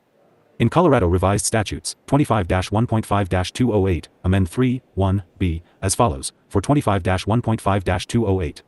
Grant Program for Public Water Systems and 5 Domestic Wastewater Treatment Works, Small Communities Water and 6 Wastewater Grant Fund, Rules. 1. The Department has, in addition to 7 all other powers and duties imposed upon it by law, the powers and duties 8 provided in this section as follows. 9b. The Department may use up to 10% of the 10 appropriated funds for the administration and management of such Project 11 grants. 12 Section 2. In Colorado Revised Statutes, 25-1.5-209, amend 13, 2, and add 3, as follows, 1425-1.5-209. Drinking Water Fee, Drinking Water Cash Fund, 15 repeal. 2a. All fees collected pursuant to this section shall be 16 transmitted to the State Treasurer, who shall credit them to the Drinking 17 Water Cash Fund, which fund is hereby created in the State Treasury. 18 Monies so collected shall be annually appropriated by the General 19 Assembly. The General Assembly shall annually appropriate 20 money in the cash fund to the Department for allocation to the Division 21 of Administration to operate the drinking water program established in this 22 Part 2. The General Assembly shall review expenditures of such monies. 23 The money to assure that they are the money is used only for such. 3. 274. 1. Purposes. All interest earned on the investment or deposit of monies 2 money in the cash fund and all unappropriated or unencumbered monies 3 money in the cash fund shall remains in the cash fund and shall 4 does not revert to the general fund or any other fund at the end of any 5 fiscal year or any other time. Any funds remaining from fees collected 6 prior to the repeal of former section 25-1.5-209, as it existed prior to July 7, 2005, shall be transmitted to the State Treasurer, who shall credit the 8 same to the cash fund. 9b. All fees collected pursuant to this section before July 10, 2026, or before the date the rules adopted under section 1125-8-210, 1a, become effective shall be credited to the 12 Drinking Water Cash Fund. 13c. On and after July 1, 2026, all fees collected pursuant 14-2 rules adopted under section 25-8-210, 1a, shall be 15 credited to the Drinking Water Cash Fund. 16. 3. Subsections 1 and 2b of this section and this 17 subsection 3 are repealed, effective July 1, 2026. 18 Section 3. In Colorado Revised Statutes, 25-8-201, amend 19, 1a, as follows, 2025-8-201. Water Quality Control Commission created. 21, 1a, there is created in the Department of Public Health and 22 Environment a Water Quality Control Commission, which is a Type 1 entity, 23 as defined in Section 24-1-105, and which exercises its powers and 24 performs its duties and functions under the Department of Public Health 25 and Environment. 26, 2. The Commission consists of 9 citizens of the state 27 appointed by the Governor, with the consent of the Senate, for terms of 4, 274. 1 3 years, except that the terms must be staggered so that no more 2 than 5 members' terms expire in the same year. Members of the 3 commission must be appointed so as to achieve geographical representation and to reflect the various interests in water in the state. At 5 least 2 members must reside in that portion of the state that is west of 6 the Continental Divide. No more than 5 members of the commission may 7th be affiliated with the same political party. 8. 3. At least 1 member of the commission must have a 9 agricultural experience, preferably a member with 10 agricultural experience who is also regulated by the division. 11. At least 3 other members of the commission must be from the 12 community regulated by the division, employed by an entity that 13 is subject to fees set pursuant to this Article 8, and, to the 14 extent practicable, each is employed by an entity that is subject. 15. To a different type of fee pursuant to this Article 8 than the type. 16. Of fee that the employers of the other 2 members are subject. 17. 4. A member of the commission must have experience or 18 training in one or more of the following areas. 19. A. Science. 20. B. Engineering. 21. C. Technology. 22. D. Industry. 23. E. Construction. 24. F. Labor. 25. G. Agriculture. 26. H. Environmental law. 27. I. Environmental policy. -5, 274. 1J, Environmental Justice, 2K, Municipal Water Treatment, 3L, Municipal Wastewater Treatment, 4M, Municipal Government, or 5N, County Government.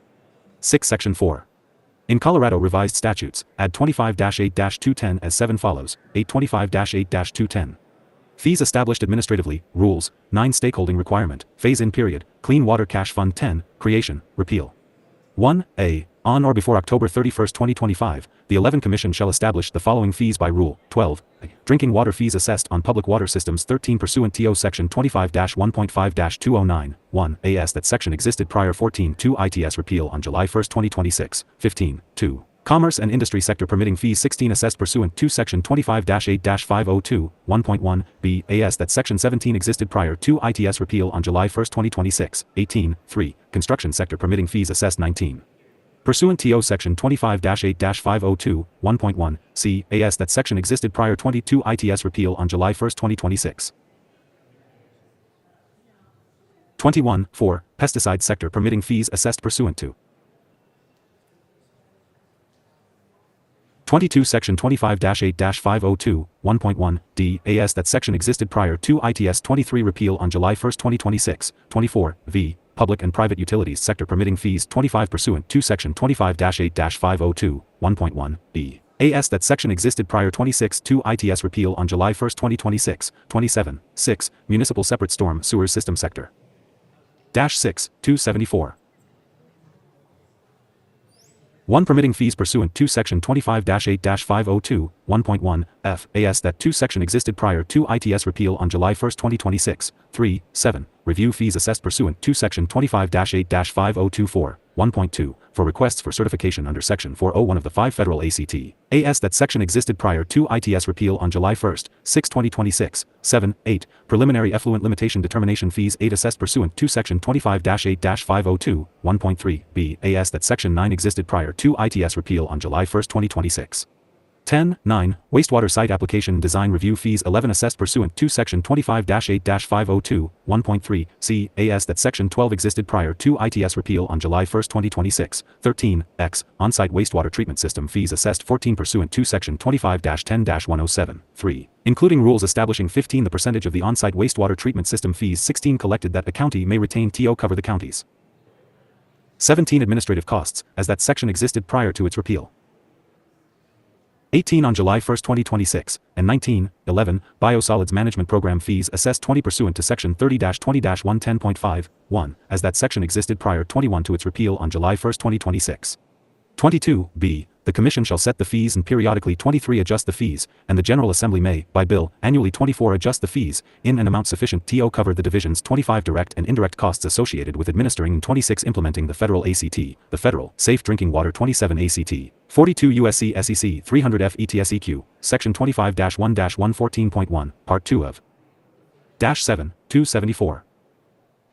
1 Article 1.5 of this Title 25, this Article 8, and the On-Site 2 Wastewater Treatment Systems Act, Article 10 of this Title 25. 3. C. I. The fee-setting rules adopted pursuant to 4 subsection 1A of this section must become effective on or 5 before January 1, 2026.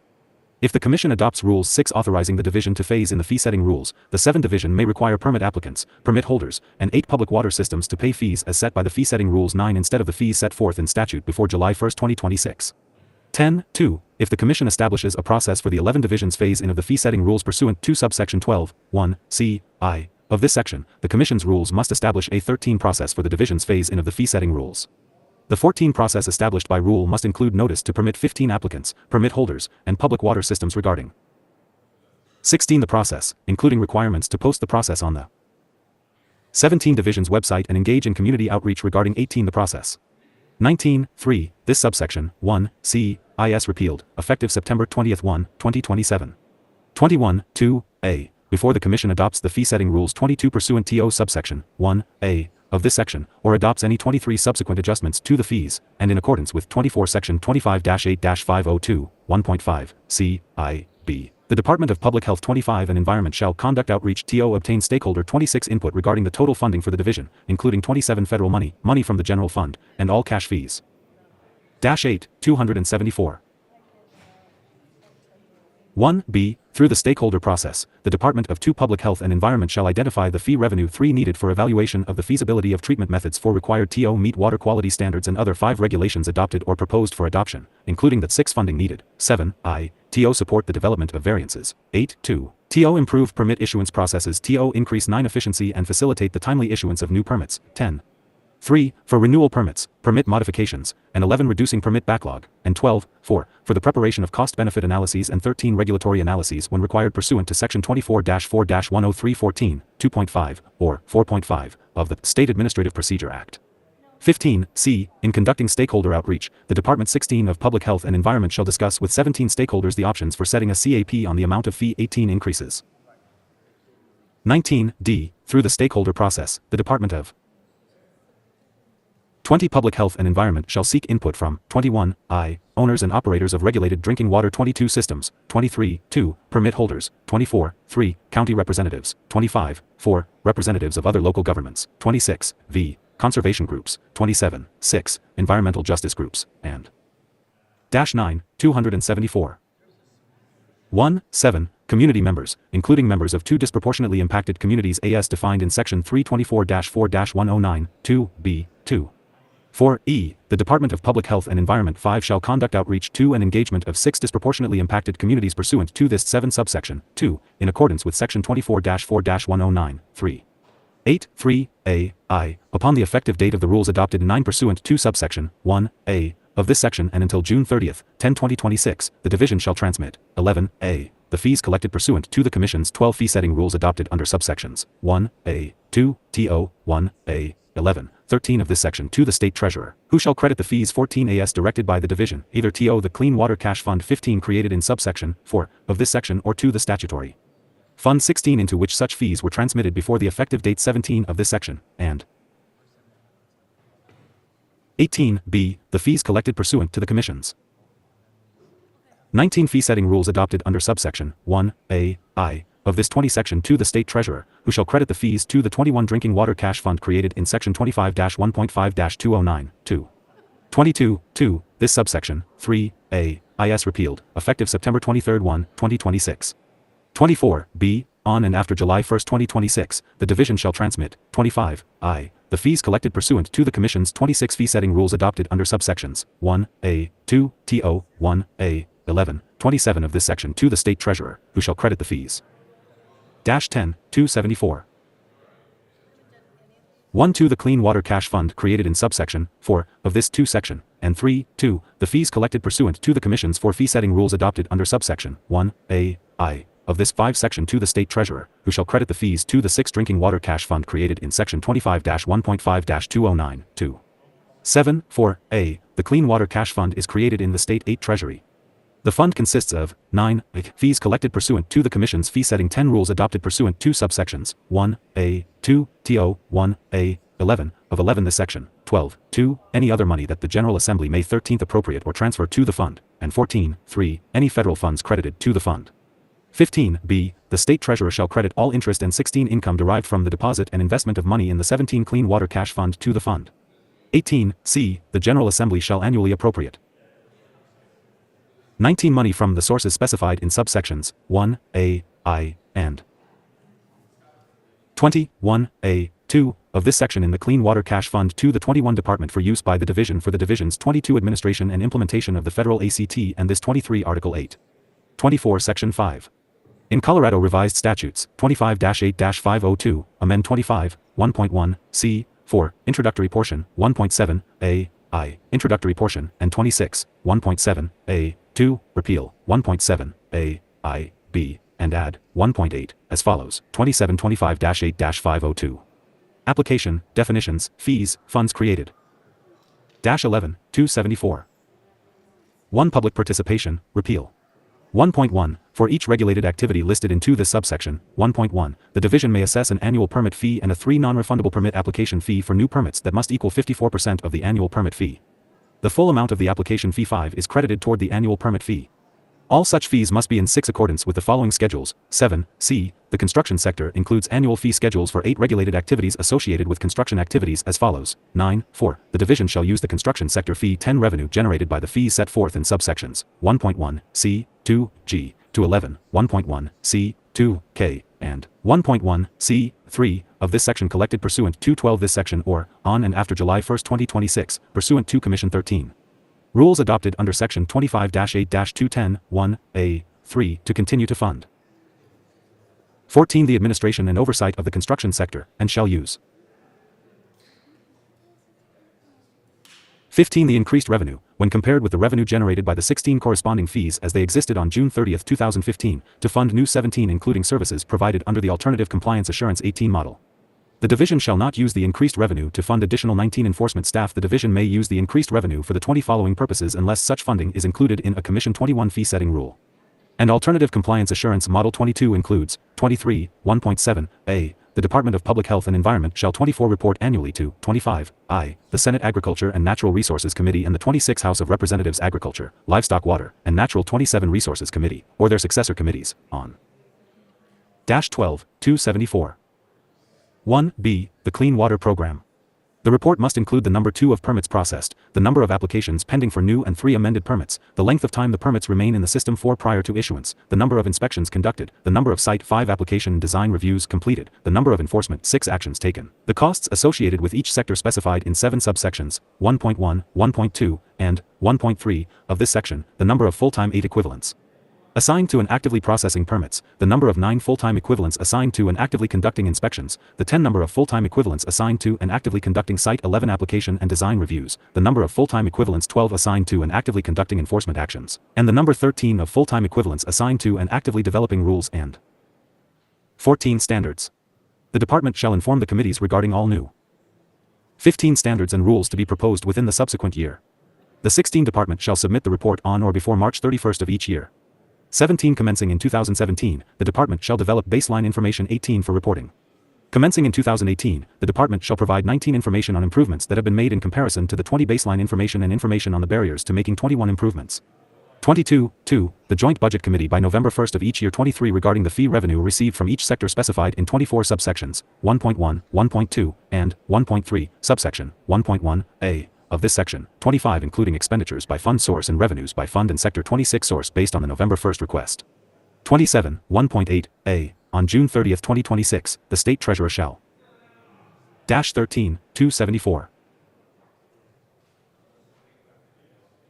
1. Transfer any unexpended and unencumbered money remaining in to the following cash funds to the Clean Water Cash Fund created 3 in Section 25-8-210, 4 I. The Commerce and Industry Sector Fund created in 5 subsection 1.5 a I of this section. 6. 2. The Construction Sector Fund created in subsection 7 1.5 a 2 of this section. 8. 3. The Pesticide Sector Fund created in subsection 9 1.5 a 3 of this section. 10. 4. The Municipal Separate Storm Sewer System Sector 11 fund created in subsection 1.5 a 4 of this section. And 12. V. The Public and Private Utilities Sector Fund created in 13 subsection 1.5 a v of this section. 14. B. Subsections 1.1 b 1.1 c 1.1 d 1.1 e 1.1 f 15 1.2 1.3 and 1.5 of this section and this subsection 1.8 are 16 repealed effective July 1st, 2026. 17. Section 6. In Colorado Revised Statutes 30-20-110.5 add 4:18 as follows. 1930-20-110.5 Beneficial use of biosolids, water quality control. 20. Commission to set fees, fund created, repeal. 4a. On June 30th, 2026, the State Treasurer shall transfer any unexpended and 22 unencumbered money remaining in the Biosolids Management 23 Program Fund created in subsection 3 of this section to the 24 Clean Water Cash Fund created in Section 25-8-210, 4a. 25b. This section is repealed, effective July 1st, 2026. 26. Section 7. In Colorado Revised Statutes, repeal 25-8-506 as 27 follows. 14, 274. 125-8-506. Nuclear and radioactive wastes. 1. It is unlawful for any person to discharge, deposit, or dispose of any radioactive waste 3 underground in liquid, solid, or explosive form unless the division, upon 4 application of the person desiring to undertake such activity and after 5 investigation and hearing, has first found, based upon a preponderance of 6 the evidence, that there will be no significant pollution resulting 7 therefrom or that the pollution, if any, will be limited to waters in a 8 specified limited area, from which there is no significant migration. 9. 2a. In such case the division shall issue a permit for the 10 proposed activity, upon the payment of a fee of $1,000. The 11 division may include in such permit issued under this subsection, 2, such 12 reasonable terms and conditions as it may from time to time require to 13 implement this section in a manner consistent with the purposes of this. 14 Article. The terms or conditions which may be imposed shall include 15 without limitation, those with respect to duration of use or operation, 16 monitoring, reporting, volume of discharge or disposal, treatment of 17 wastes, and the deposit with the state treasurer of a bond, with or without 18 surety as the division may in its discretion require, or other security, to 19 assure that the permitted activities will be conducted in compliance with 20 the terms and conditions of the permit, and that upon abandonment, 21 cessation, or interruption of the permitted activities or facilities, 22 appropriate measures will be taken to protect the waters of the state. 23 other than relief from provisions of this article to the extent specified in 24 this subsection. 2. No permit issued pursuant to this subsection. 2. Shall 25 relieve any person of any duty or liability to the state or to any other 26 person existing or arising under any statute or under common law. 27. B. Notwithstanding the amount specified for the fee in paragraph 15, 274. 1a. Of this subsection. 2. The Commission by rule or as otherwise provided to by law may reduce the amount of the fee if necessary pursuant to Section 324-75-402, 3, CRS, to reduce the uncommitted reserves of the fund to 4 which all or any portion of the fee is credited. After the uncommitted 5 reserves of the fund are sufficiently reduced, the Commission by rule or 6 as otherwise provided by law may increase the amount of the fee as 7 provided in Section 24-75-402, 4, CRS. 8. 3. No permit for the discharge, deposit, or disposal of nuclear or 9 radioactive waste underground shall be required in any case where 10 groundwater quality regulation is conducted under Article 11 of this title, 11 or under the Uranium Mill Tailings Radiation Control Act of 1978, 12 Pub L. 95 to 604, or a successor statute, where such regulation is determined 13 by the division to comply with the standard set forth in subsection 1 of 14 this section. 15. 4a. The provisions of this section revise and replace, in part, 16 Section 25-8-505 of this article, the Colorado Water Quality Control 17 Act, as said article existed prior to July 1, 1981. All permits issued 18 pursuant to said Section 25-8-505 prior to July 1, 1981, shall be deemed 19 a permit issued pursuant to this section and subject to the standards of 20 subsection 1 of this section unless or until 21 such permitted activities are exempted by the provisions of 22 subsection 3 of this section. In such case, all permits issued pursuant to 23 said Section 25-8-505 shall terminate and have no effect whatsoever, or 24. 2. Such permitted activities are the subject of a new permit 25 issued pursuant to this section. 26. B. Repealed. 27 Section 8.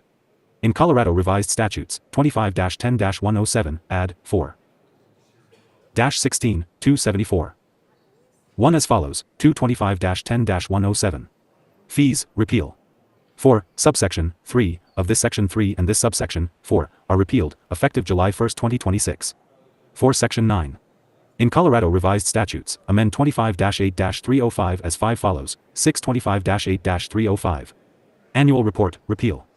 1a. Notwithstanding 7 Section 24-1-136, 11a, I, on or before October 1st of each year, the 8th Division through the Executive Director shall report to the Commission on 9 the effectiveness of this Article 8 and shall include in such report 10 any recommendations that the Division may have with respect to any 11 regulatory or legislative changes that may be needed or desired. The 12 report must include the then current monitoring information that has 13 been obtained pursuant to Section 25-8-303. And information concerning 14 the status of the Division's implementation of the Discharge Permit 15 program established in Part 5 of this article. 16. B. The Executive Director shall also submit the report shall 17 be filed with TO the House of Representatives Agriculture, Livestock. 18 Water and Natural Resources Committee and the Senate Agriculture and 19 Natural Resources and Energy Committee, or any their successor 20 committees. Notwithstanding Section 24-1-136, 11a, I, this 21 reporting requirement continues indefinitely. 22. 2. The annual report described in subsection 1 of this 23 section must include information on the divisions. 24. A. Implementation of the Discharge Permitting Program 25 established in Part 5 of this Article 8. 26. B. Inspections performed. 27. C. Enforcement actions under this Article 8. 17. 274. 1d. Establishment of any new rules and standards. 2e. Assessment of any emerging trends that the Division 3 perceives in issues pertaining to water quality. 4f. The ratio of general fund appropriations to cash fund 5 appropriations that were authorized for the state fiscal year 6 immediately preceding the date of the report. And 7g. Revenue and expenditures, including for the Division's 8 general administration needs, the Division's administration of 9 the clean water and Drinking water programs, and the Division's 10 allocation of any increased fees established through Section 1125-8-210 for services that the Division provides. The Department 12 shall present this information as part of the Department's 13th Annual SMART Act presentation pursuant to Section 2-7-203. 14.3a. For a report that the Division submits on or before October 15, 2025, the report must include the total permit fee 16 revenue received in the previous 12 months, and the 17 Division's direct and indirect costs to administer the permits, for 18 the following sector-specific permits, reviews, or 19 determinations. 20. The Commerce and Industry Sector pursuant to Section 2125-8-502, 1.1, b. 22. 2. The Construction Sector pursuant to Section 25-8-502, 23, 1.1, c. 24. 3. The Pesticide Sector pursuant to Section 25-8-502, 25, 1.1, d. 26. 4. The Public and Private Utilities Sector pursuant to 27 Section 25-8-502, 1.1, b. 18, 274. 1. The Municipal Separate Storm Sewer System Sector 2 pursuant to Section 25-8-502, 1.1, f. 3, 6. The reviews performed pursuant to Section 25-8-5024, 1.2, for requests for certification under Section 401 of the 5 Federal ACT. 6, 7. The preliminary effluent limitation determinations 7 performed pursuant to Section 25-8-502, 1.3, b, and 8. The wastewater site applications and design reviews and 9 performed pursuant to Section 25-8-502, 1.3, c. 10b. This subsection 3 is repealed, effective July 1, 2026. 11.4a. For the report that the Division submits in 2025, the 12 report must include 13i. A description of the fee structure proposed or included 14 rules that the Commission has proposed or adopted pursuant 15 to Section 25-8-210, 1, 16, 2. If the rules proposed or adopted pursuant to Section 1725-8-210, 1a, modify a fee structure set forth in statute, the 18 reasons for the change in the fee structure, and 19.3. A summary of options for setting a cap on the amount. 20 of fee increases and the Department of Public Health and 21 Environment's recommendations on setting a cap based on 22 stakeholder feedback. 23b. This subsection 4 is repealed, effective July 1, 2026. 24. Section 10. In Colorado Revised Statutes 25-8-205, amend 25.1b as follows: 26.25-8-205. Control regulations. 1. The Commission may 27 promulgate control regulations for the following purposes. 19.274. 1e. To describe requirements, prohibitions, standards, and 2 concentration limitations on the use and disposal of biosolids to protect 3 public health and to prevent the discharge of pollutants into state waters, for except as authorized by permit. The Commission requirements described 5 pursuant to this paragraph, e, shall be no subsection, 1e, must not be 6 more restrictive than the requirements adopted for solid wastes disposal 7 sites and facilities pursuant to Part 1 of Article 20 of Title 30, CRS 8 except as necessary to be consistent with Section 405 of the Federal Act. 9 fees shall must be established as set forth in Section 30-20-110.5, CRS 10 and the Commission shall have no authority to levy additional or 11 duplicative fees rules adopted by the Commission pursuant to 12 Section 25-8-210. 13 Section 11. In Colorado Revised Statutes 30-20-113, amend 14.9, as follows: 1530-20-113. Inspection, enforcement, nuisances, violations. 16 Civil penalty. 9. Notwithstanding any other provision of this Part 1 or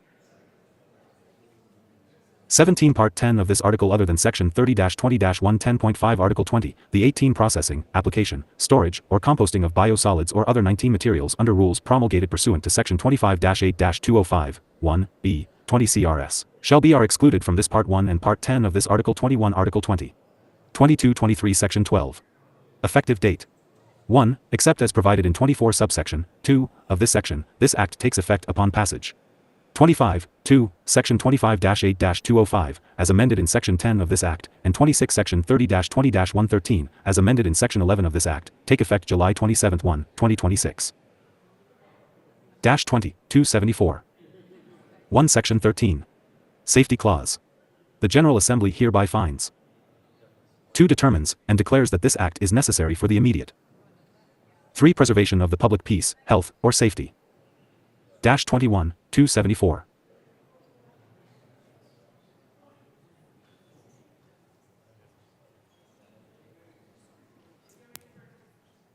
Is there any further discussion to Senate Bill 274? Seeing none, the question before us is the adoption of Senate Bill 274. All in favor, say aye. All opposed, no. Senate Bill 274 passed. Mr. Shebo, Madam Majority Leader? Senate Bill, Mr. Shebo, please read the title to Senate Bill 198. Senate Bill 198 by Senators Winter, F., and Cutter, also Representatives Weissman and Lindstedt, concerning the verification of clean energy plans to ensure that the plans achieve the state's greenhouse gas emission reduction targets and in connection therewith making an appropriation. Rep. Weissman. Thank you, Madam Chair. We move Senate Bill 198. To the bill. All right, members, Senate Bill 198 is a bill about clean energy plans. Let's start with what a clean energy plan is. Essentially, it is a pretty comprehensive document by which a utility decides how it's going to map out acquisition of electric resources to meet its customers' needs, to keep prices low, to see to reliability, to handle future growth in electric need, electric load, which, as we know, in some parts of our state is pretty considerable. A clean energy plan is something that in our law dates back to 2019, actually. It really grew legs in a bill in 2021. And as we speak right now, some of our larger utilities have already filed and are in the middle of implementing clean energy plans for their customers. Xcel Energy is one, Tri-State is another big one. The reason that we bring the bill is really to close some gaps in the existing clean energy plan framework to catch up to some interesting and important changes that have happened out there in the space of basically energy markets, of how different co-ops choose to get energy on behalf of their customers, and also to future-proof. So ideally, we don't need to be back here doing this again in a few years. Subsequent to the initial enactment of current clean energy plan requirements, we have had utilities announce that they're going to get wholesale power in different ways, withdrawing from Tri-State. That means they go from being covered under a clean energy plan in the form of the wholesale provider to not. So that's a gap that we want to fill. We've had new market entrants who are called wholesale power providers. We want to make sure that they are covered as well. No objection if a rural co-op wants to work with a wholesale power marketer, if that's the right decision for the co-op. But again, we want that to be captured under the comprehensive clean energy plan framework. We also fill some gaps concerning split ownership of electric generation resources, because we've identified missing data in the last couple of years there. And finally, we have sort of a catch-all section for future-proofing purposes. One thing I'll note is one of the features of a clean energy plan, the reason that a utility might want to do it, is if you establish that you're meeting the electric power sector greenhouse gas pollution reduction goals via the clean energy plan, that basically operates to take you out from under other greenhouse gas pollution regulation that the Air Quality Control Division and Commission might adopt. That's why a number of entities have actually opted into the framework that we have had so far, even if they weren't strictly required to under prior legislation. So with all of that, this bill essentially just fills a couple of gaps in an existing framework. We've worked it out pretty heavily with the utilities who are impacted over in the Senate, and we are here to ask for your support today. Rep. Lindstedt. Thank you, Madam Chair. I will be very brief. Senate Bill 198 is critical to meeting our climate targets. It also provides for really important GHG accounting measures and a benchmark report that we need to reach those targets. And finally, it'll ensure that new utilities in the state are covered. So it's a great bill that will save our planet and protect our state. So I encourage an aye vote.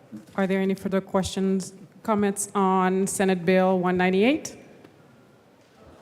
Rep. Evans. Thank you, Madam Chair. So I actually did not get the privilege of hearing this bill in committee because we had a couple of different committees running at the same time. So I had to do all of my my homework on this bill after the fact. And so, yes, I think the sponsors did a pretty good job of talking about what the bill does and the issues that it's trying to address. We have three general types of entities that provide electrical service in Colorado. You've got your investor-owned utilities, so that's like Excel, Black Hills. You've got your municipally owned utilities, and then you have your cooperatively owned utilities. And in the power world, a lot of times these different entities are getting power supplies from a lot of other different either distributors or wholesalers, and there's a lot of flux that's happening in that space right now, such that if an entity that was previously regulated and was supposed to be operating under a clean energy plan, if they are terminating a contract with a power supplier, then they would go from being under someone else's energy plan, clean energy plan, to basically purchasing energy independently on the free market. And so then they would, by this bill, be required to have their own clean energy plan in order to meet our state's greenhouse goal timelines. So one of the big stakeholders that would be impacted by this is up in our district. Had some conversations with them, and they had actually expressed just some gratitude to the sponsors for the sponsors being willing to sit down and have the negotiations with them. So with that said, though, there were a couple of things that as I read through this, I underlined. First is on page 9. We kind of already talked about it. It talks about the fact that unless a clean energy plan is submitted by a utility that's got its resource planning process regulated by the Public Utilities Commission, then they have to have a clean energy plan submitted pursuant to some other different parts of the statute. So we kind of already talked about that. A second part of this is on page 17 here, where it talks about cooperative retail electric utilities. So again, as we discussed, you've got the investor-owns that are regulated through the PUC, then you've got municipal and cooperative utilities as well. So the cooperative utilities, if they're not already operating under a plan, they have to submit a clean energy plan to the division no later than 24 months after ceasing to be a member of a wholesale generation and transmission cooperative. So like I said, that specific situation there is a situation that's impacting a significant part of my district. We have a retail electric utility that's governed by a cooperative board is changing up some of their wholesale power distributors. And so this bill ensures that when they break away from that wholesale power distributor, that they also have to submit an energy plan. And so after the bill talks for a while about the energy plans, we get to the part that really stood out to me. And that's on page 24, that talks about by 2027,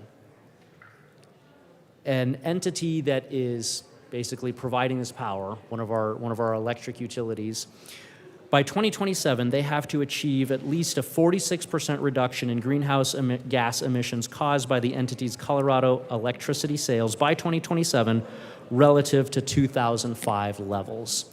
So the greenhouse gas map that we have for these electric utilities, it takes 2005 as a baseline, and then all of the percentage reductions that are talked about are derived off of that 2005 baseline. So when it says things like a 46% reduction by 2027, what we're talking there and using as the baseline. Rep. Evans, give me a second. Members, please keep it down. Thank you. Go ahead, Rep. Evans. Thank you, Madam Chair. What we're using as that baseline is 2005. And then again, when it talks about an 80% reduction in greenhouse gas emissions caused by 2030 relative to the 2005 levels, again, we're talking 2005 as that baseline. So as I dived into this a little bit more and started looking at these percentages, the question that popped to my mind was, if we're talking, are we talking a strict numerical reduction, or are we talking a reduction as a ratio of the number of customers served and the power supplied? Because as we all know, Colorado has gone through a period of tremendous population growth. Parts of Colorado have been in the top 5, sometimes the top 3 fastest growing regions in the country. And so when we have that amount of growth, it can make a huge difference whether or not we're talking a 46% reduction or an 80% reduction as a ratio of the customers served. So that is to say, if you had 1,000 customers, then you have to reduce by 80% as if you were still only serving 1,000 customers. Or let's say that that utility doubles or even triples the amount of power it provides and the customers it serves. Do they still have to meet that 80% reduction as a ratio, as a hard ratio, as a hard function of 2005, or as a ratio of customers served? And so, and I would be curious the sponsor's opinion on this, because a lot of the folks that I reached out to said that they were under the impression that it is a hard, that 2005 baseline is a hard number. Whatever your greenhouse gas emissions were in 2005, you have to achieve that 46% and that 80% reduction as a hard number function of that 2005 level, with no allowance given to the fact that some of these electric providers have doubled or even tripled the amount of power that they're providing and the customers that they're serving as a result of the population growth in Colorado. So I would invite the sponsor just to opine on that. Rep. Weissman. Thank you, Madam Chair, and to our colleague from Northeastern Metro. Very fair characterization of a lot of different sections of the bill, and then leading up to the question, happy to say a little bit about, Madam Chair, I can barely hear myself down here. Happy to say a little bit about why this interim goal is in the bill, how it fits into our existing framework, and how we're trying to grapple with the situation that you've alluded to. So, existing law, in the electric power sector, we have goals of reducing, we always measure against the 2005 baseline. We have good enough data from that year to proceed forward from, that's always the baseline year that we use. The goal is a 26% reduction from that baseline by 2025, then a 50% reduction from that baseline by 2030, 80% reduction from that baseline by I believe it's 50. Some utilities will do even better than that. There's discussion about changing those numbers, but the point is we have goals in existing law.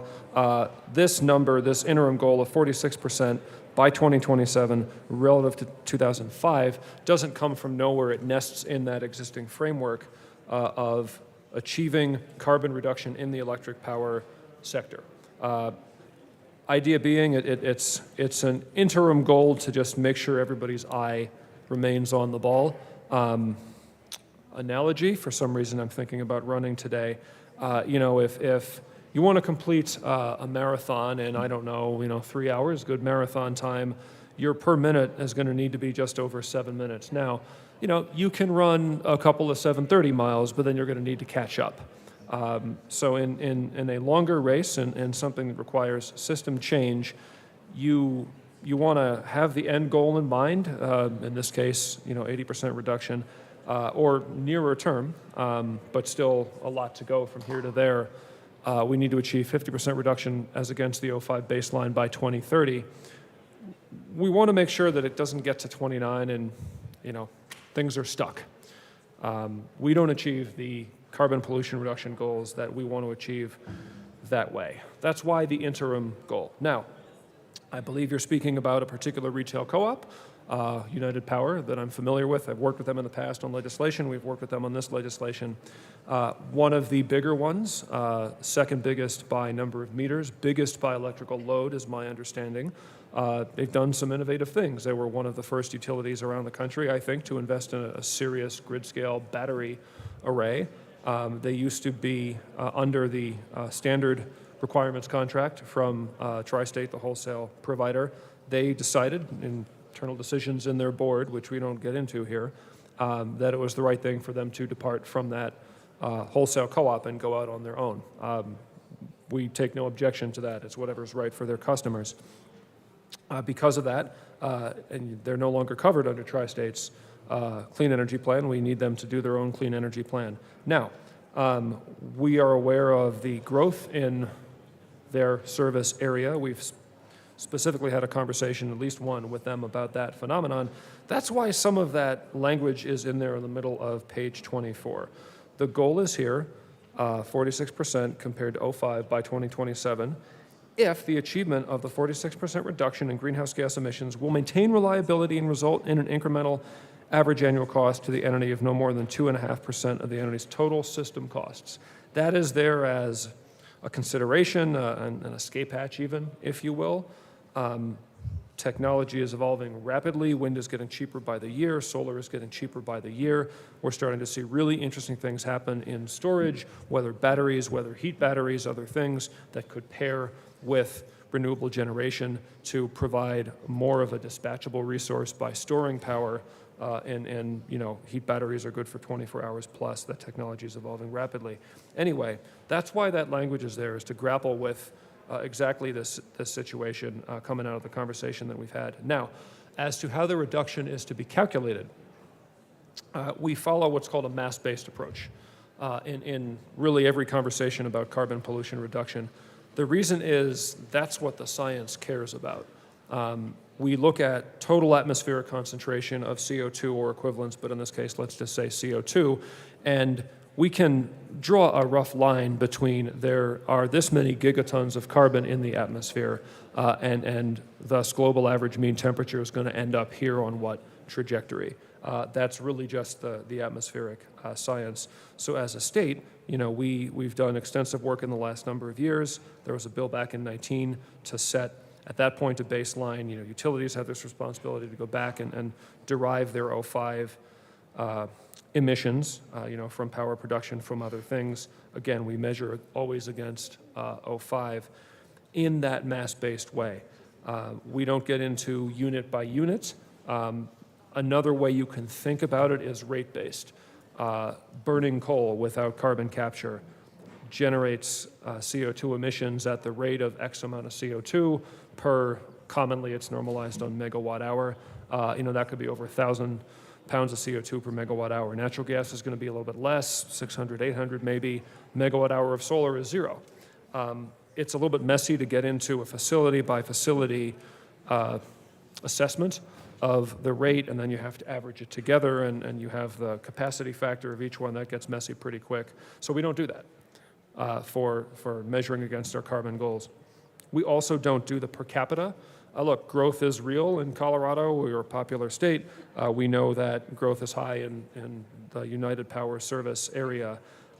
So we sort of grappled with the per capita issue, and we wanted to have fidelity to the goals we're trying to hit here, again, for the sake of doing our part to reduce climate change and achieve the benefits related to that, reducing co-pollutants, saving people money on energy in our state. But we know that there are some really sharp growth trajectories in some parts of the state, including in Northeast Metro, including a lot of areas served by United Power.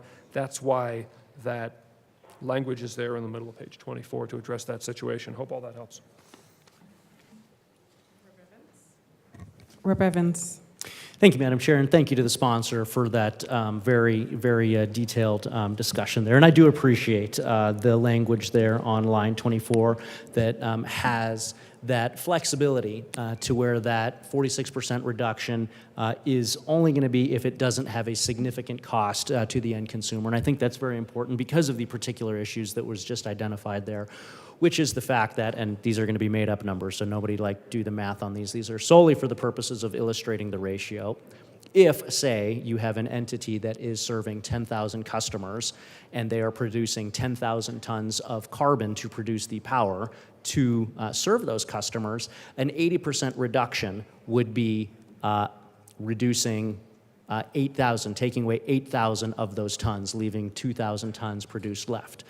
And so the question was, is that reduction based on the number of customers? So if you have 10,000 customers and you produce 10,000 tons, if you double in size, now you have 20,000 customers, is that reduction still saying that you can only produce 2,000 tons of carbon because that is the hard reduction based on the original baseline? Or can you now produce 4,000 pounds of carbon? You've still reduced by 80% as a ratio, even though your population size, the served population, doubled. Therefore, that 20% remaining that would be allowed to be produced also doubles in size, or does it not? And so that remains my reservation with this. Again, very appreciative of the language on page 24 that provides that protection to the consumers to ensure that costs are not passed on to them above 2.5%. But I still do have reservations about the fact that Colorado is growing very quickly in parts.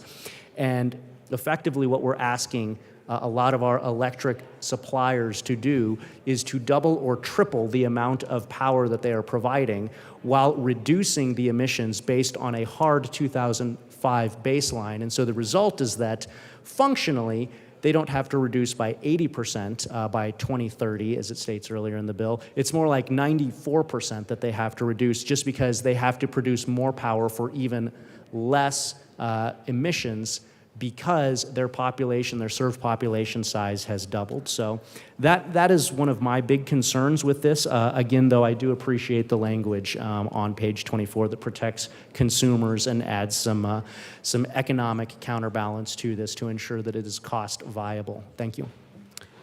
Thank you, Rep. DeGraff. Thank you, Madam Speaker. It's a privilege to serve with you. It is an honor to serve with you. All right, so we got a lot of amendments, a lot of things to talk about on these bills, so I would like to move L011 to SB 198 and ask that it be displayed.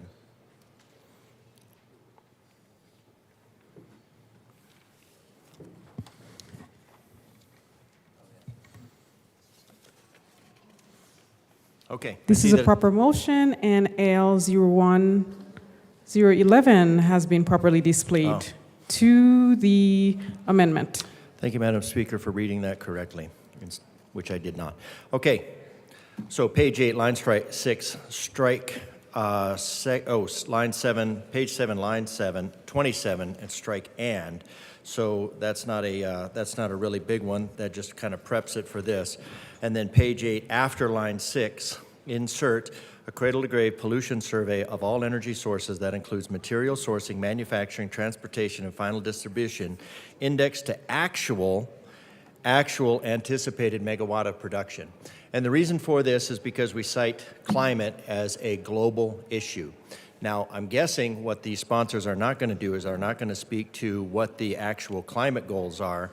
They will speak nebulously towards the carbon reduction goals, which, as we've discussed, accomplish absolutely nothing, less than 1 part in 10,000, less than 1 part in 500,000. That's just science and math, so those are just facts.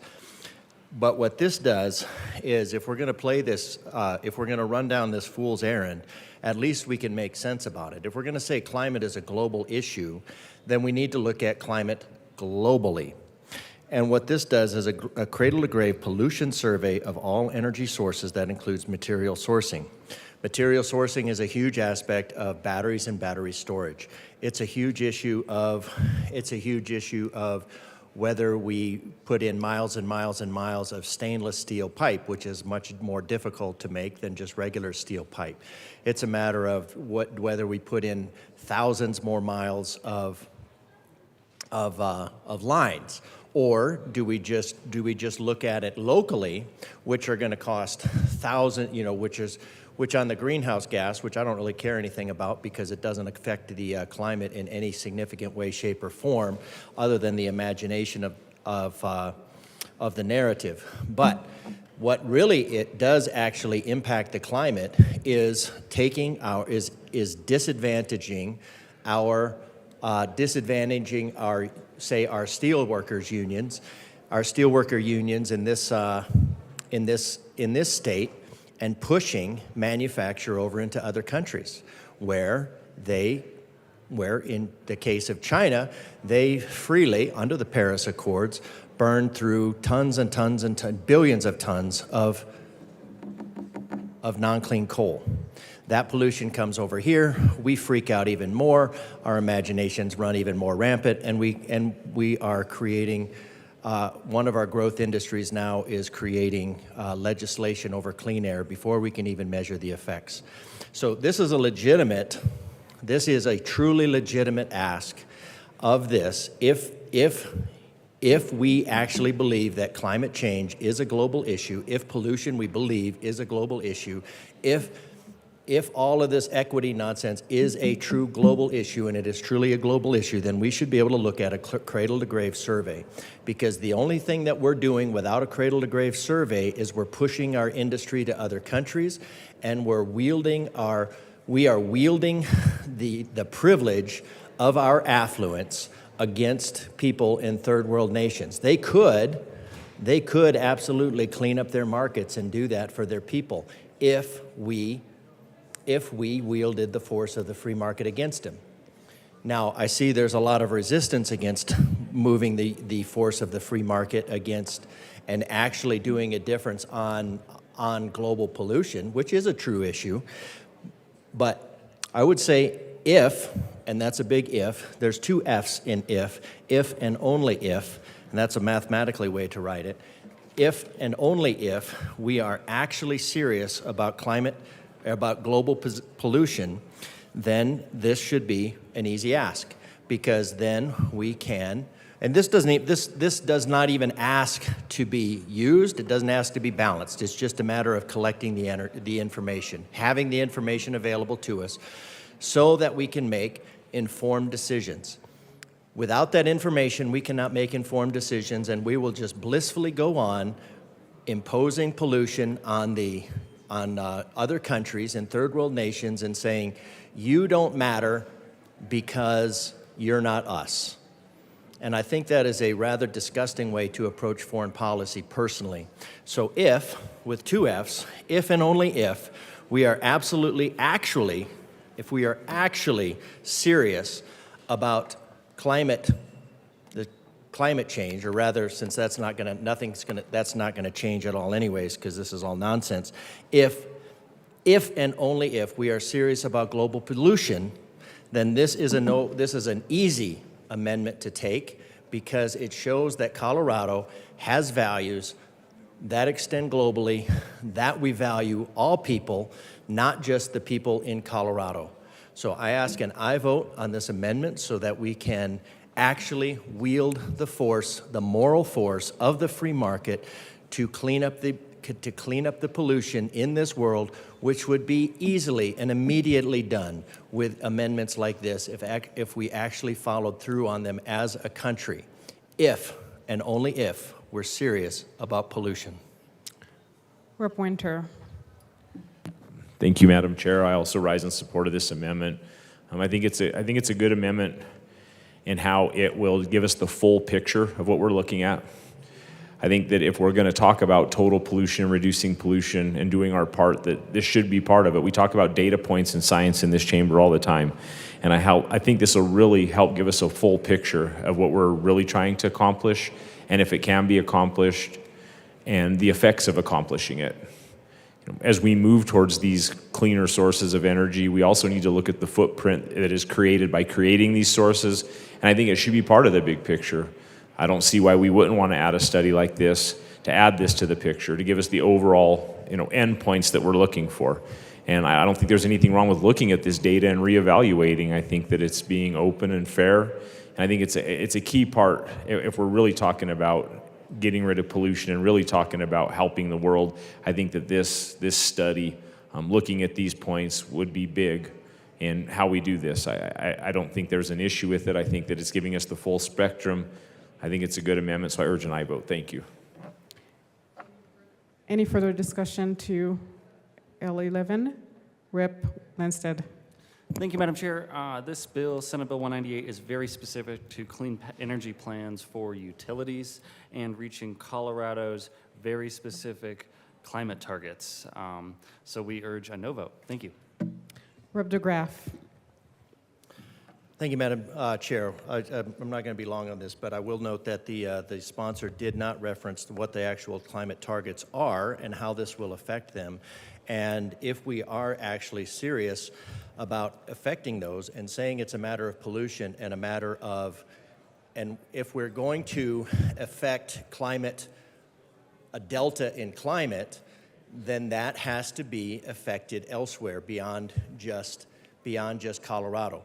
Believe it or not, the air in Colorado does not stay in Colorado. We've already talked about it today, that upwards of 70% of the pollutants that we are freaking out about and demanding that we pay more and more money for come from out of state and come from forest fires. Mainly the haze layer on an inversion level comes from, not from ozone. Ozone might be in it, but it's not from ozone. Unless it's blue, it's not from ozone. So as noted, the sponsors are not dealing with what the actual climate goals are, what this will achieve, because they also know that it will achieve nothing.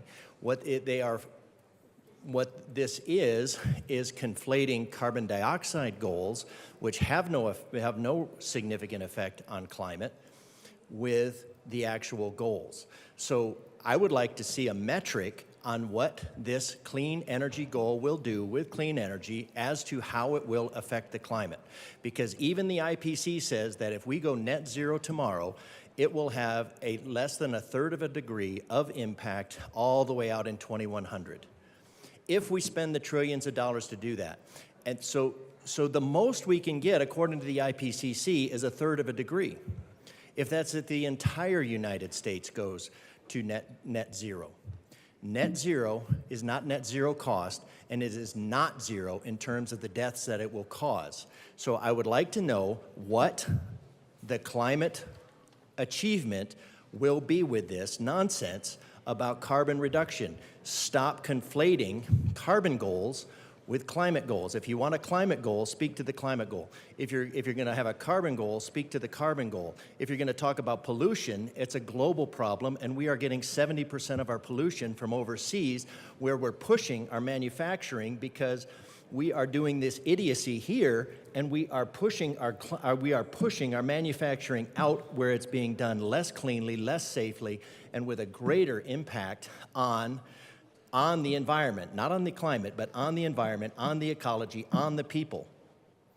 If and only if we are actually serious about this, this is an easy goal. Otherwise, what you're doing is you are literally asking the people of Colorado to invest millions of dollars every year on absolute nonsense. Absolute nonsense. Tell me what your climate goals are. Tell me what this is going to achieve. What is this going to achieve? That is my actual question to the sponsors. What will this achieve? They will come up here now, maybe, and they will conflate it with carbon, or they'll just say, we recommend a no vote on this amendment, which means this legislation is nowhere near serious about reducing pollution or having a positive impact on climate. This is about funding pet projects with the money of Colorado, threatening businesses like the United Steelworkers that are, and then pushing. To the amendment, Rep. DeGraff, thank you. What? Thank you, Madam Chair. So speak to the what we are asking. We are asking Coloradans to invest millions of dollars to achieve something with climate, to achieve something with pollution, and the sponsors have absolutely refused to answer what that will achieve. I want to know quantifiably, how do we measure this bill? What does it achieve? What does it achieve? That's what we want to know. That's what my constituents want to know. What does this achieve? And I have to tell them absolutely nothing. Tell me what it achieves. Tell me why you don't want to track pollution in other countries when it blows overseas over here. When we push manufacturing over to other countries with bills like this, and that pollution comes over and visits us again. It's just like karma. Have some academic integrity in the entirety of this bill. Not just what it does here in Colorado. That is exercising the privilege of affluence, and there is absolutely nothing more arrogant than that. Okay, Rep. DeGraff. Is there any further discussion on this particular amendment? Seeing none, the question before us is the adoption of L001. All in favor, say aye. All opposed, no. The amendment fails. To the bill. Well, the question before us is the adoption of Senate Bill 198. All in favor, please say aye. Aye. All opposed, please say no. The ayes have it. Senate Bill 198 passes. Mr. Shebo, please read House Bill 1253. House Bill 1253 by Representatives Sharbini and Lindsay, concerning a task force to study corporate ownership of housing in Colorado. we need a minute. We'll take a 2-minute recess.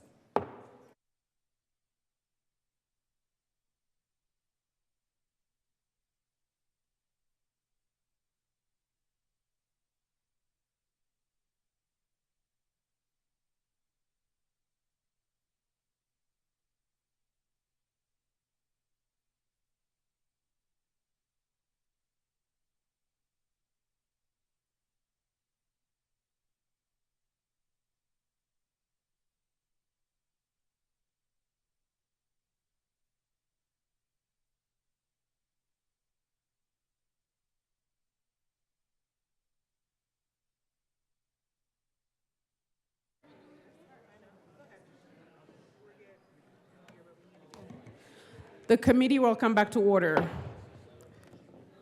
Mr. Shebo, please read the title to House Bill 1253. House Bill 1253 by Representatives Charbini and Lindsay concerning a task force to study corporate ownership of housing in Colorado. Rep. Lindsay.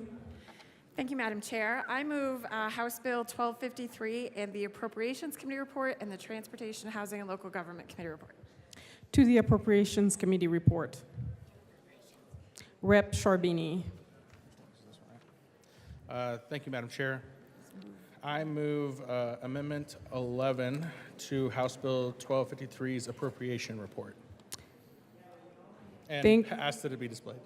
Thank you. This is a proper motion, and Amendment L011 has been properly displayed.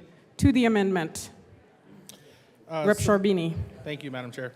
So this amendment just fixes a typing error in the appropriations report that put it to the State Department of Local Affairs, and we're changing it to the the Office of the Demographer. And so that wasn't reflected in the appropriations report appropriately, and so we're just asking to change that so that it's reflected appropriately. Thank you, Rep. Charbini. Please keep it down, members. I can hear you all the way from here. Are there any discussion to L011? Rep. DeGraff. This is to the amendment, yes. Seeing none, the question before us is the adoption of L011 to the Appropriations Committee report. All in favor, please say aye. Aye. All opposed, please say no. L011 has been adopted. Back to the Appropriations Committee report. Rep. Lindsay. Thank you, Madam Chair. In the Appropriations Committee report, they just appropriated the correct amount of money for the bill. And we ask for an aye vote. Are there any further discussions on the Appropriations Committee report? Seeing none, the question before us is the adoption of the Appropriations Committee report. All in favor, please say aye. Aye. All opposed, please say no. All opposed, please say no. The Appropriations report has been adopted. To the Transportations Committee report, Transportation and Housing and Local Government Committee report. Rep. Charbini. Thank you, Madam Chair. I ask that L006, I move, sorry, L006 to House Bill 1253's committee report and ask that it be displayed. Thank you, Rep. Charbini. This is a proper motion, and it has been properly displayed. To the committee report. To the amendment. Oh, to the amendment, yes. Rep. Charbini? Thank you. Thank you, Madam Chair. So this one really just changes the wording. We had one member of a real estate agent, and now we're doing an association of real estate professionals. It was something that we worked with stakeholders on that we had tried to fix before, but we didn't have time, so we're fixing it now. But it's just a change in the wording to allow for the association member to be on the task force and not just a real estate agent. Are there any other questions or discussions to L06? Rep. Luck. Thank you, Madam Chair. So I am rising because this is a very broad category of real estate professional, and I'm just wondering if the bill sponsors will be open to narrowing it to residential real estate professional so that we can get a better understanding on that, not just a general real estate professional, because some specialize in commercial buildings and some in residential. Are there any further discussions? Seeing none, the question before us is the adoption of L06 to House Bill 1256. All in favor, please say aye. Aye. Aye. All opposed, please say no. L06 passed. Rep. Lindsay.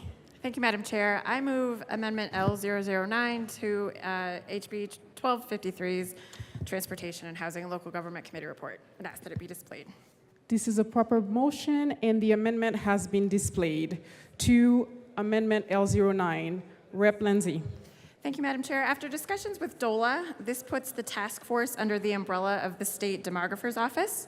And the second part, we've included banks and lenders. They asked to be represented on this task force, and we value their input and are adding an additional member. We ask for an aye vote.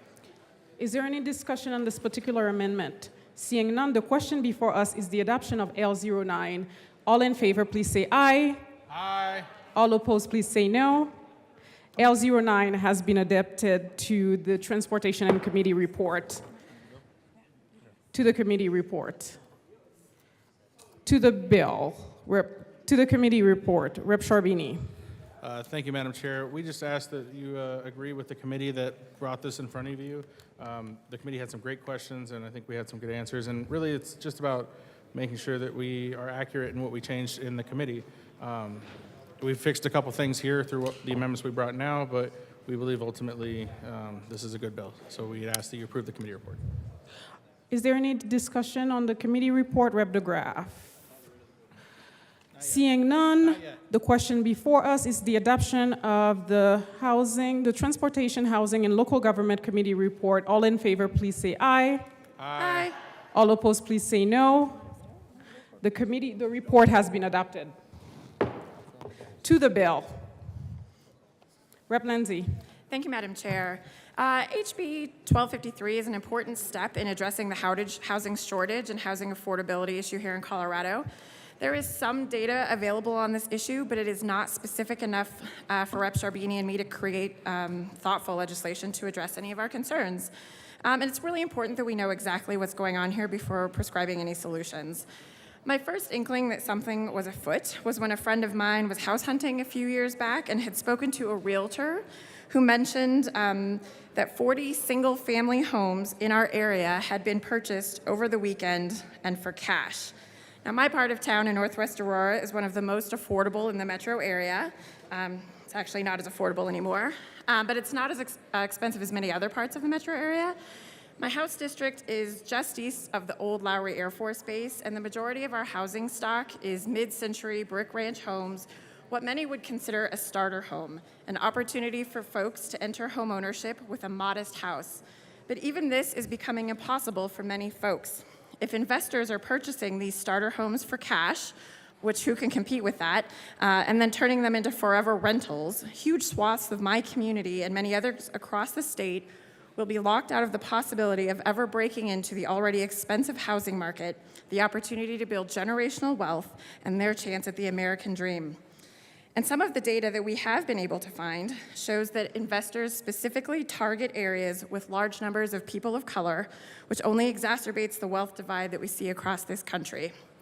I also saw a report on the news recently, in the last year, about these types of investors, which are multi-billion-dollar companies who own tens of thousands of single-family homes, who purchase them sight unseen for cash and then offer them as rentals. They were quite proud of their business model, which offers a whole generation the chance for people to rent their American dream, since homeownership is increasingly taken off the table. I don't know many folks who think that the American dream means renting properties that enriches mega corporations for your entire life with no chance of property ownership and the agency and rights that that provides. And while these are two examples of alarming data points, they are functionally anecdotal and don't give us enough insight into the housing market all across Colorado. We need this data, and it's not available. This task force will go a long way in closing that data gap. I ask for an aye vote. Rep. Sharbini. Thank you, Madam Chair, and I will echo the sentiments of my co-sponsor here. This is a bill that we're bringing because there's a serious issue here in Colorado with the cost of housing. We believe that there has been a lot of effort by private equity firms and other corporations to inflate the value of houses and make it difficult for people to purchase and end up in the rental position, as the story she told or the story that I saw where a friend of mine, after 2.5 years of owning a home, sold it for a $300,000 profit, was something just unfathomable to me. And these corporations know what they're doing, and we're just trying to figure out what the picture looks like here in Colorado, what the landscape is, and how we can better support people in getting to ownership of homes, because that's the American dream, is to own your own home. We want to make sure people can make it there. So we ask you for a yes vote. Thank you. Thank you. Rep. Holtorf? Don't want a house, buddy? No, too slow. We're speaking to the bill, Rep. Holtorf. Thank you, Madam Chair, and I do understand we're speaking to the bill. My colleague for Loveland is a little slow on the stick, so he'll have to pay attention to get up here and talk and speak his mind. There's something I want to caution the bill sponsors to. And I'm not in favor of this legislation, I will tell you, although I do think there may be some analytics and some understanding that needs to be done. I don't know if this task force is going to get to the root analysis and really understand that truly the free market is at work here. Supply and demand is at work here. The reason that prices are going up is because of the vast increase in Colorado's population and the ability for everybody fighting for a place to live in Colorado. Now, why would institutional investors invest? Because they see the demand. But also, people can get in the market and bid and buy. Bid and buy. But you have to be ready to bid and buy.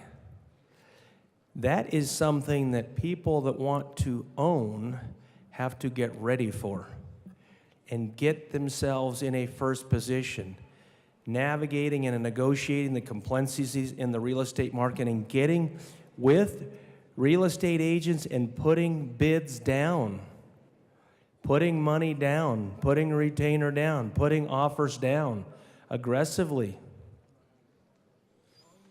Because that's the market. And it's not going to change. And the study isn't going to change the dynamics of Colorado. Because people are going to continue to move to Colorado. Now, here's where I have a problem to the bill sponsors. So we're going to do this study. We're going to try to figure it out. Well, you're the bill sponsors, but no. I'm talking in generalities to the good, well-dressed bill sponsors, by the way, and I did notice those beautiful colors. They're springtime colors, and they're wonderful. And I think they're coordinated on purpose, although it could be just coincidental.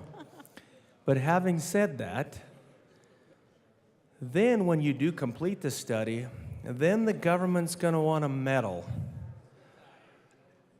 Here's what I really fear.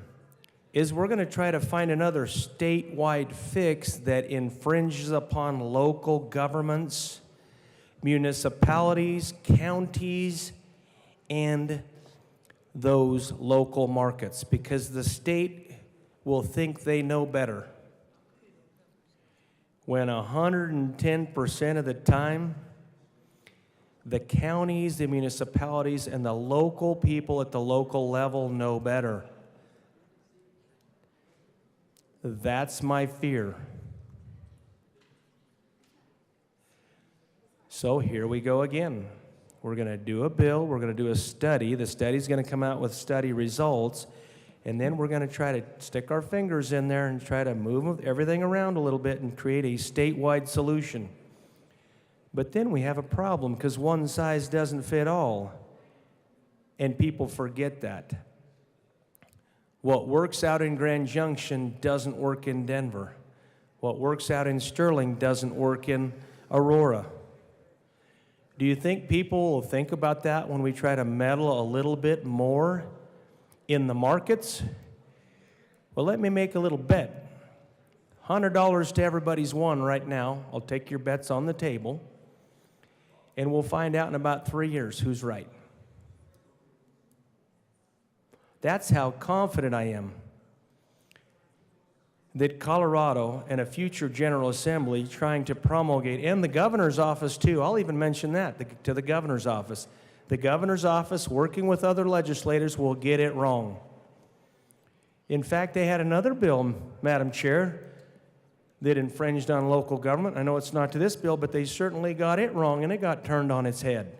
So what will happen when, in future time, this study gets done and the government, the state government, maybe the governor's office, maybe this governor, maybe a different governor, and other legislators, maybe the same legislators that are sitting here right now, who want to manipulate the market with state government overreach.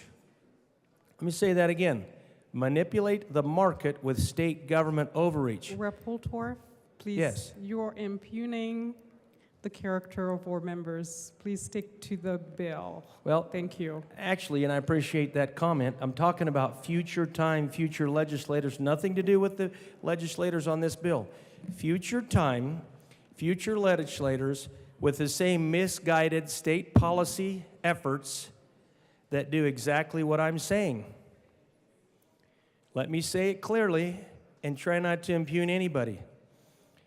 When the state government tries to solve large problems that primarily are local within localities and specific zip codes of the many zip codes in the state of Colorado, and they have state legislation and they write bills that cover all the zip codes in Colorado, all the zip codes in Colorado, without considering the differences with respect to even those, in this case, real estate markets in specific zip codes in Colorado. They're excluded from the problem that allegedly government is trying to solve. Then I call it, and so do my constituents call it, and those of us in eastern Colorado call it, overreach of government, the one-size-fits-all conundrum that many public policy people consistently fail at because they don't think about the rest of Colorado. They don't think about those other zip codes, Madam Chair. Here's one for you, 80720. How about that zip code?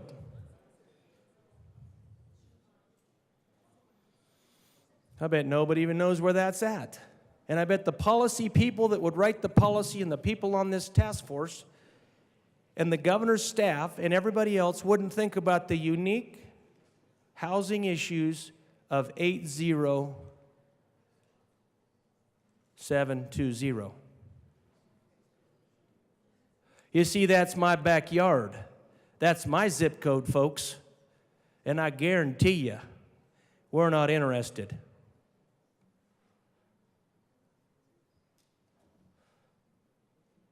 And that is my final point. So here we go again. It's not what you do for us with this mess, it's what you do to us. I'll be a no. Any further discussion, Rep. DeGraff?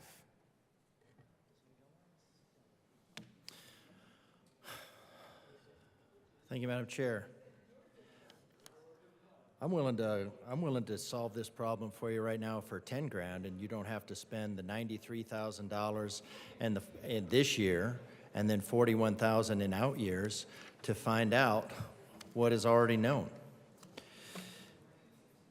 When this was going on rapidly, people have been already gathering data on this for a long time, looking at it, trends, and when it was at its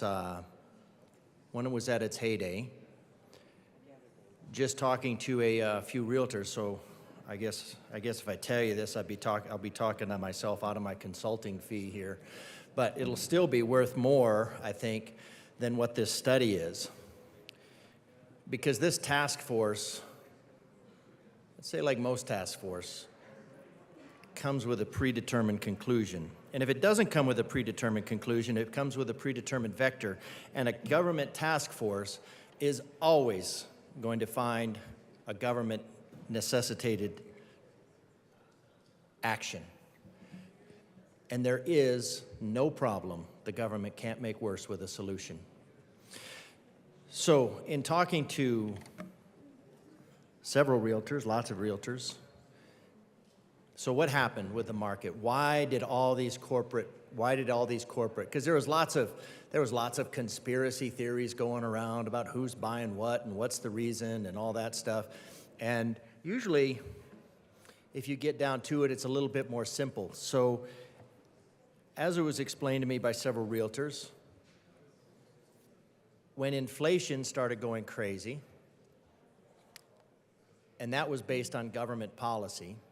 So when government policy, largely around the energy sector, started causing the doubling and tripling of our energy prices, and everything in life, anything that moves depends on energy.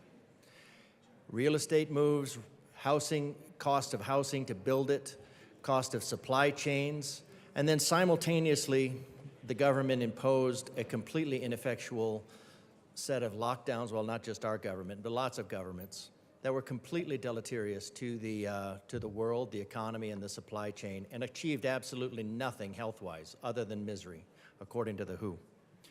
So that's the WHO. So what happened? When the government began rapidly devaluing our currency, hedge funds and other corporate interests began to buy real property. So the property hasn't necessarily gone up in value. It might have gone up somewhat in value because there's a limited supply that with a demand, and that creates more cost. But well, you want to know why we have a problem? I'm telling you why. So the reason why, so I'm just going to explain this for my $10,000 fee and then save you the 90 plus 40 plus 40 plus 40 plus 40, or however long it needs to go. So what corporations were doing is they were buying up real property that would hold its value, while the government, while legislators, while the executive branch mainly devalued currency at a rapid rate. Now, when these speculators went in to buy property, you also had the influx of other states, fleeing states with government overreach. And lots of people moving here due to government overreach. Unfortunately, they come here and vote for more government overreach. I don't understand that, but neither here nor there. That's just stupid. So what happened is now you have people in a bidding war, and you have people panicking because they need a house, and you have corporations that are investing in this property and buying it up as quickly as possible because that's the way they can see that they can maintain the value of their funds, because the property value, the value of the property didn't actually go up. The value of the property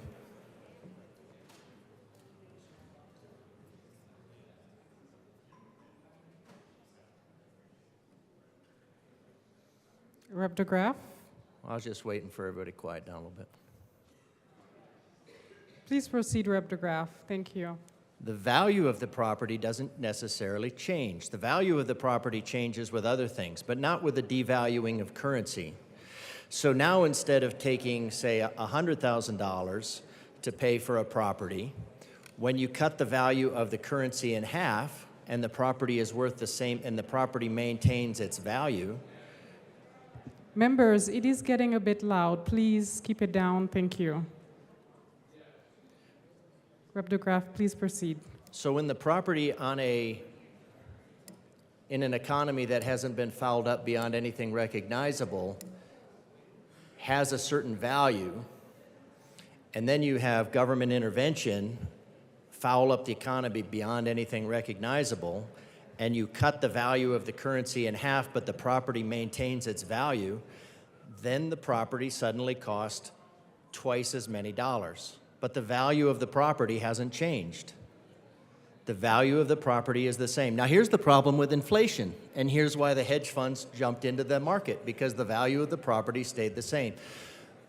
But everybody's wages Excuse me, members, you are too loud. Please keep it down. Go ahead, Rep. DeGraff. But if you had a salary that was, say, $50,000, and now you devalue the currency by 50%, you still get paid $50,000. Only now it is really only worth half of what it was before. So you have the property value that was.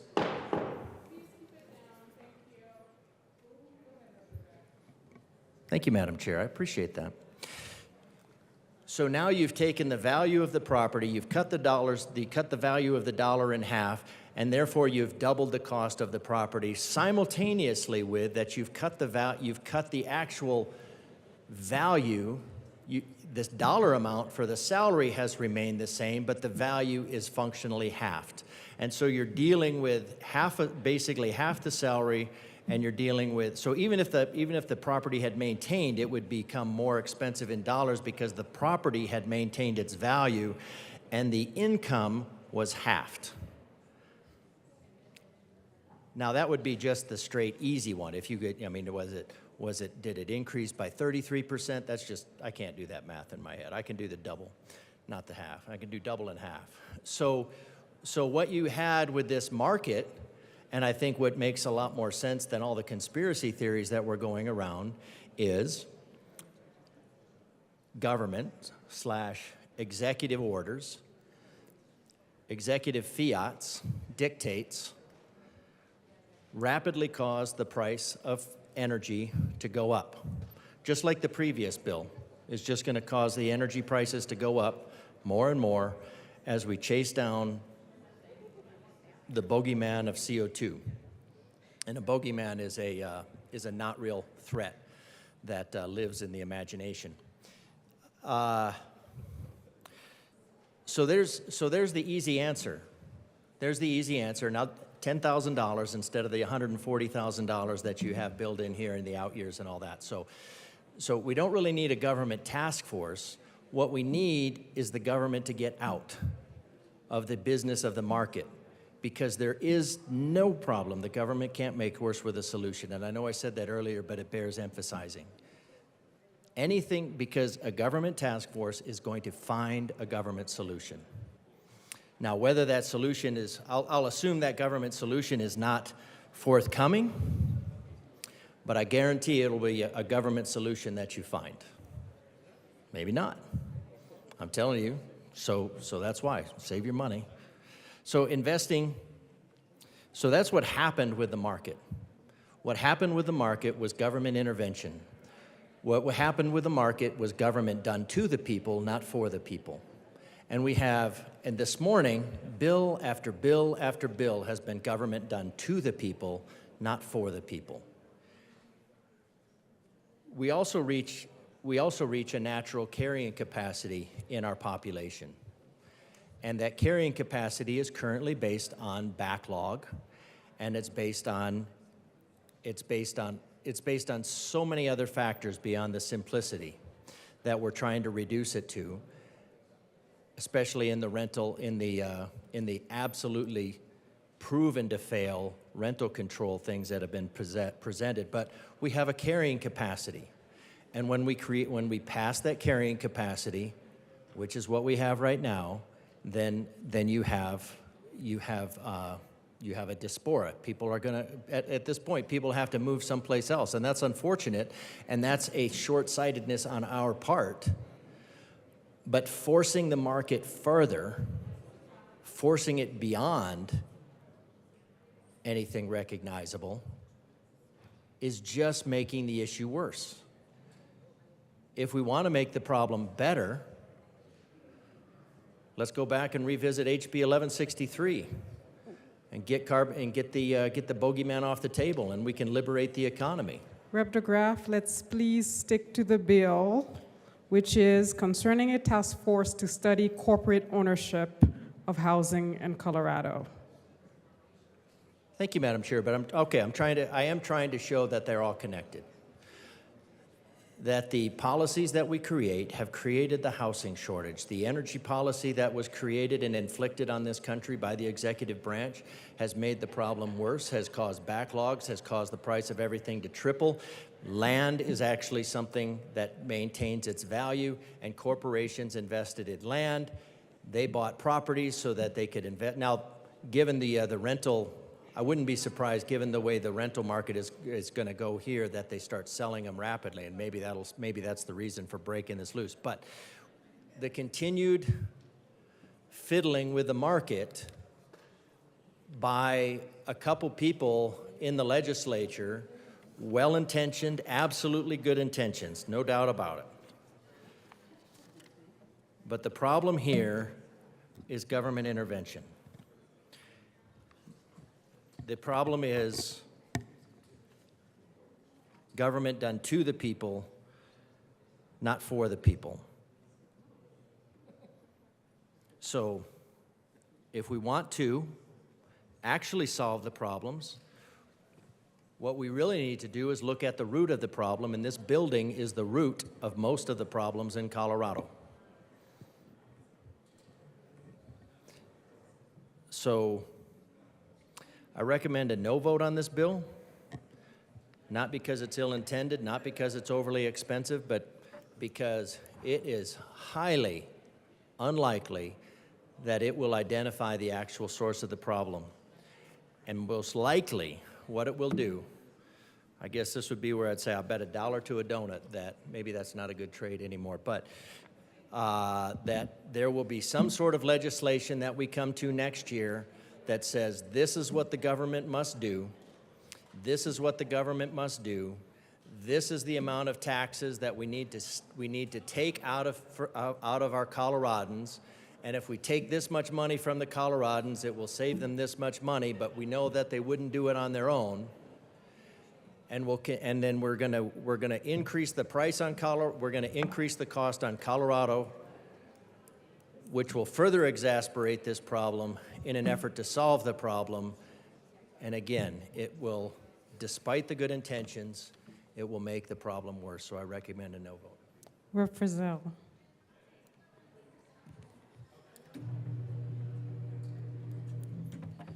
Thank you, Madam Chair. It's an honor to serve with you. It is an honor to serve with you. Thank you. Members, I am not wearing yellow today.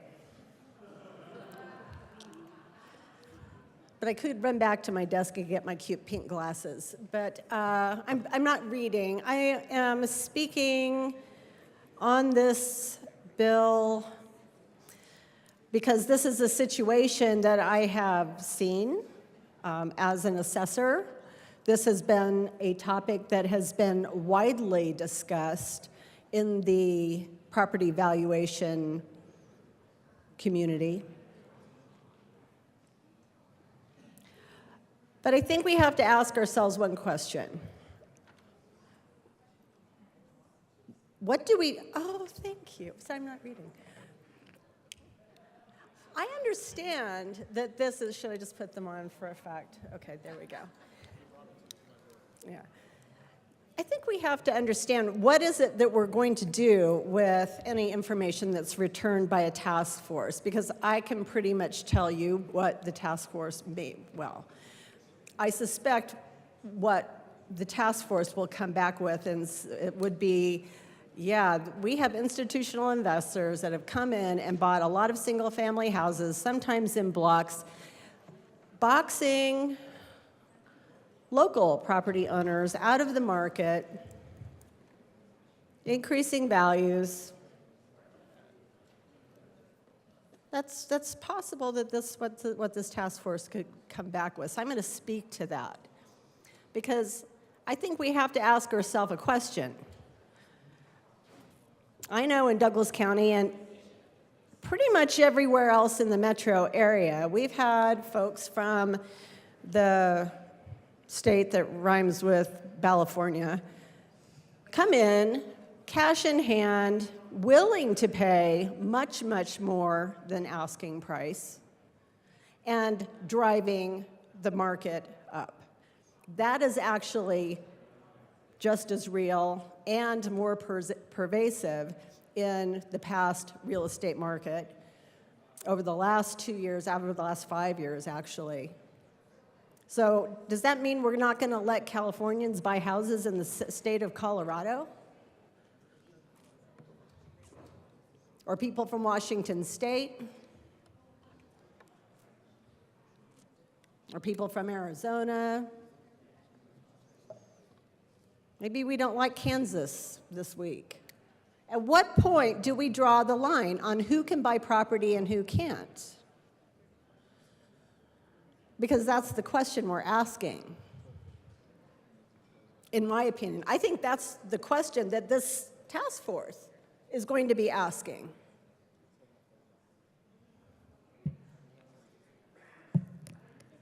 And in a free market,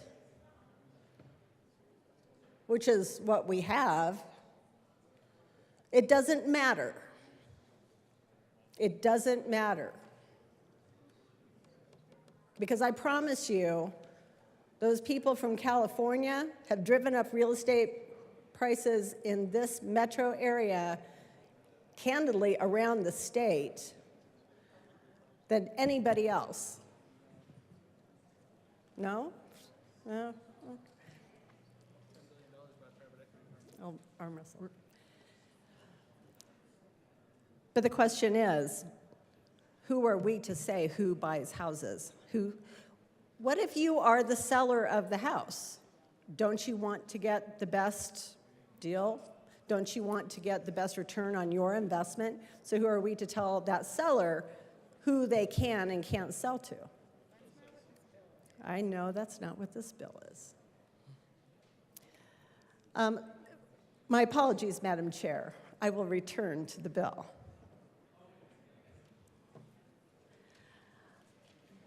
I don't think a task force is necessary. I am absolutely, after my maiden voyage in the legislature, I have seen more task forces, is that a plural? This session than I ever thought imaginable.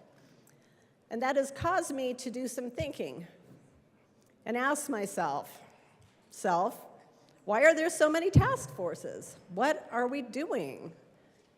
What are we studying? We're studying so many different things, and I am convinced that after being on committees that have reviewed these task forces and looking at the makeup of the task forces, that out of the gates, they are stacked with individuals who are predisposed to a certain mindset on the subject. I'm sure that's not the case with this particular task force, but that's just been my observation. And so I would ask for a no vote on this bill, on this task force, because I don't think it's necessary. And based on what I suspect the answers will be, not excited about legislation forthcoming saying who you can and cannot sell your house to, your property to. So with that, I ask for a no vote. Thank you.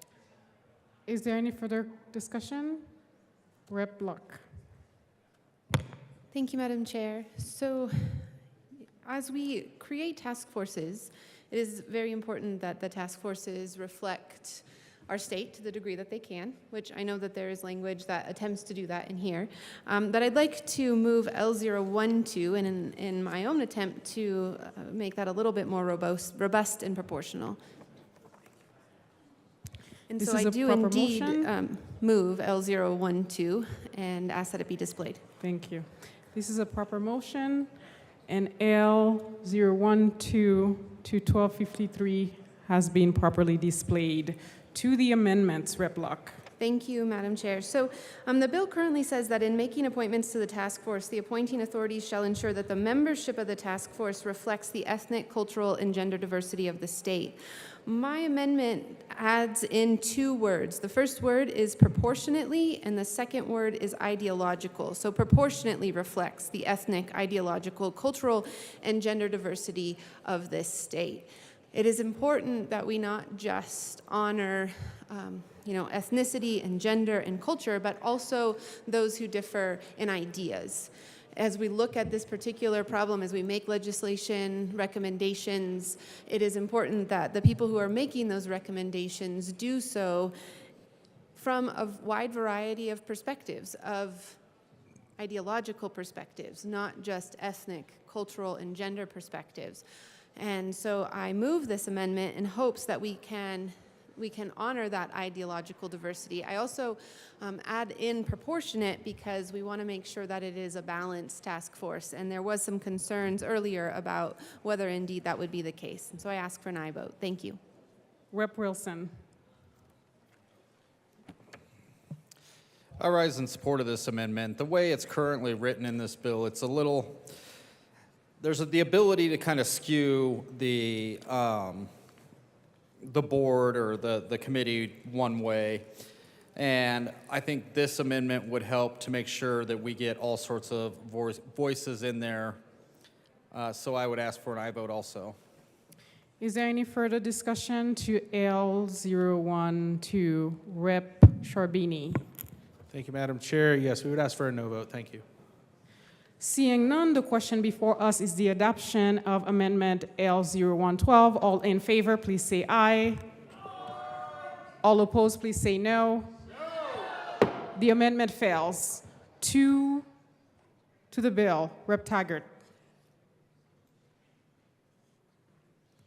Thank you, Madam Chair. I don't have an amendment, but I do have a very serious concern about the membership of this task force.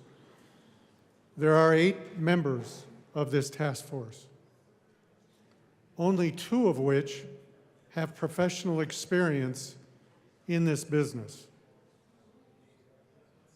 Only 2. 4 are governmental officials, and 2 are activist groups.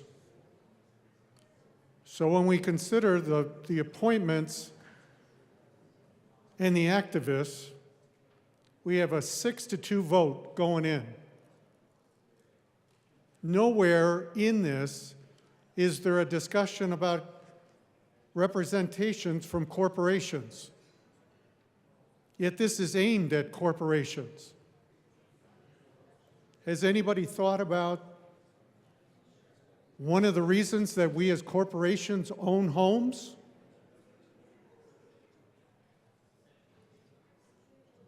One of the reasons we as corporations own homes is because we transfer people from time to time. And to allow them to get to their new location and or we close a particular office, we have to support our employees at times by buying their homes at market so as to allow them to move on with their lives and take on their new responsibilities. Nowhere in this bill does it even acknowledge that. Not one time. We are again, as corporations, evil.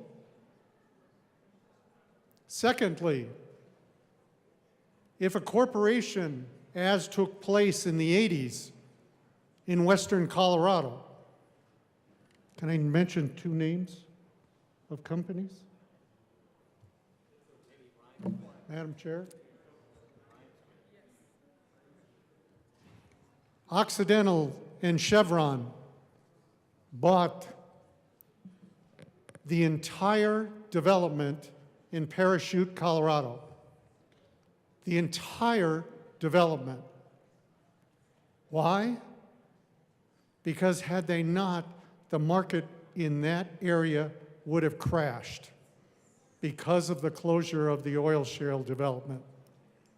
The market would have crashed for Parachute and Battlement Mesa, and those 2 corporations made a decision, excuse me, it was Exxon that ended up doing it, what Exxon is now together with Chevron, but Exxon did that to stabilize the market. And they held on to those properties for a period of almost 10 years to, in fact, allow them to be sold for the betterment of the citizens of those communities. Nowhere in this bill has it ever been said that corporations do this to benefit citizens and benefit individuals that are transferred. Yet we've got a task force that is 6-2 against the corporations. Is that really fair? And with all due respect to my prime sponsors, they're not even listening. Further discussions? Rep. de Graaf.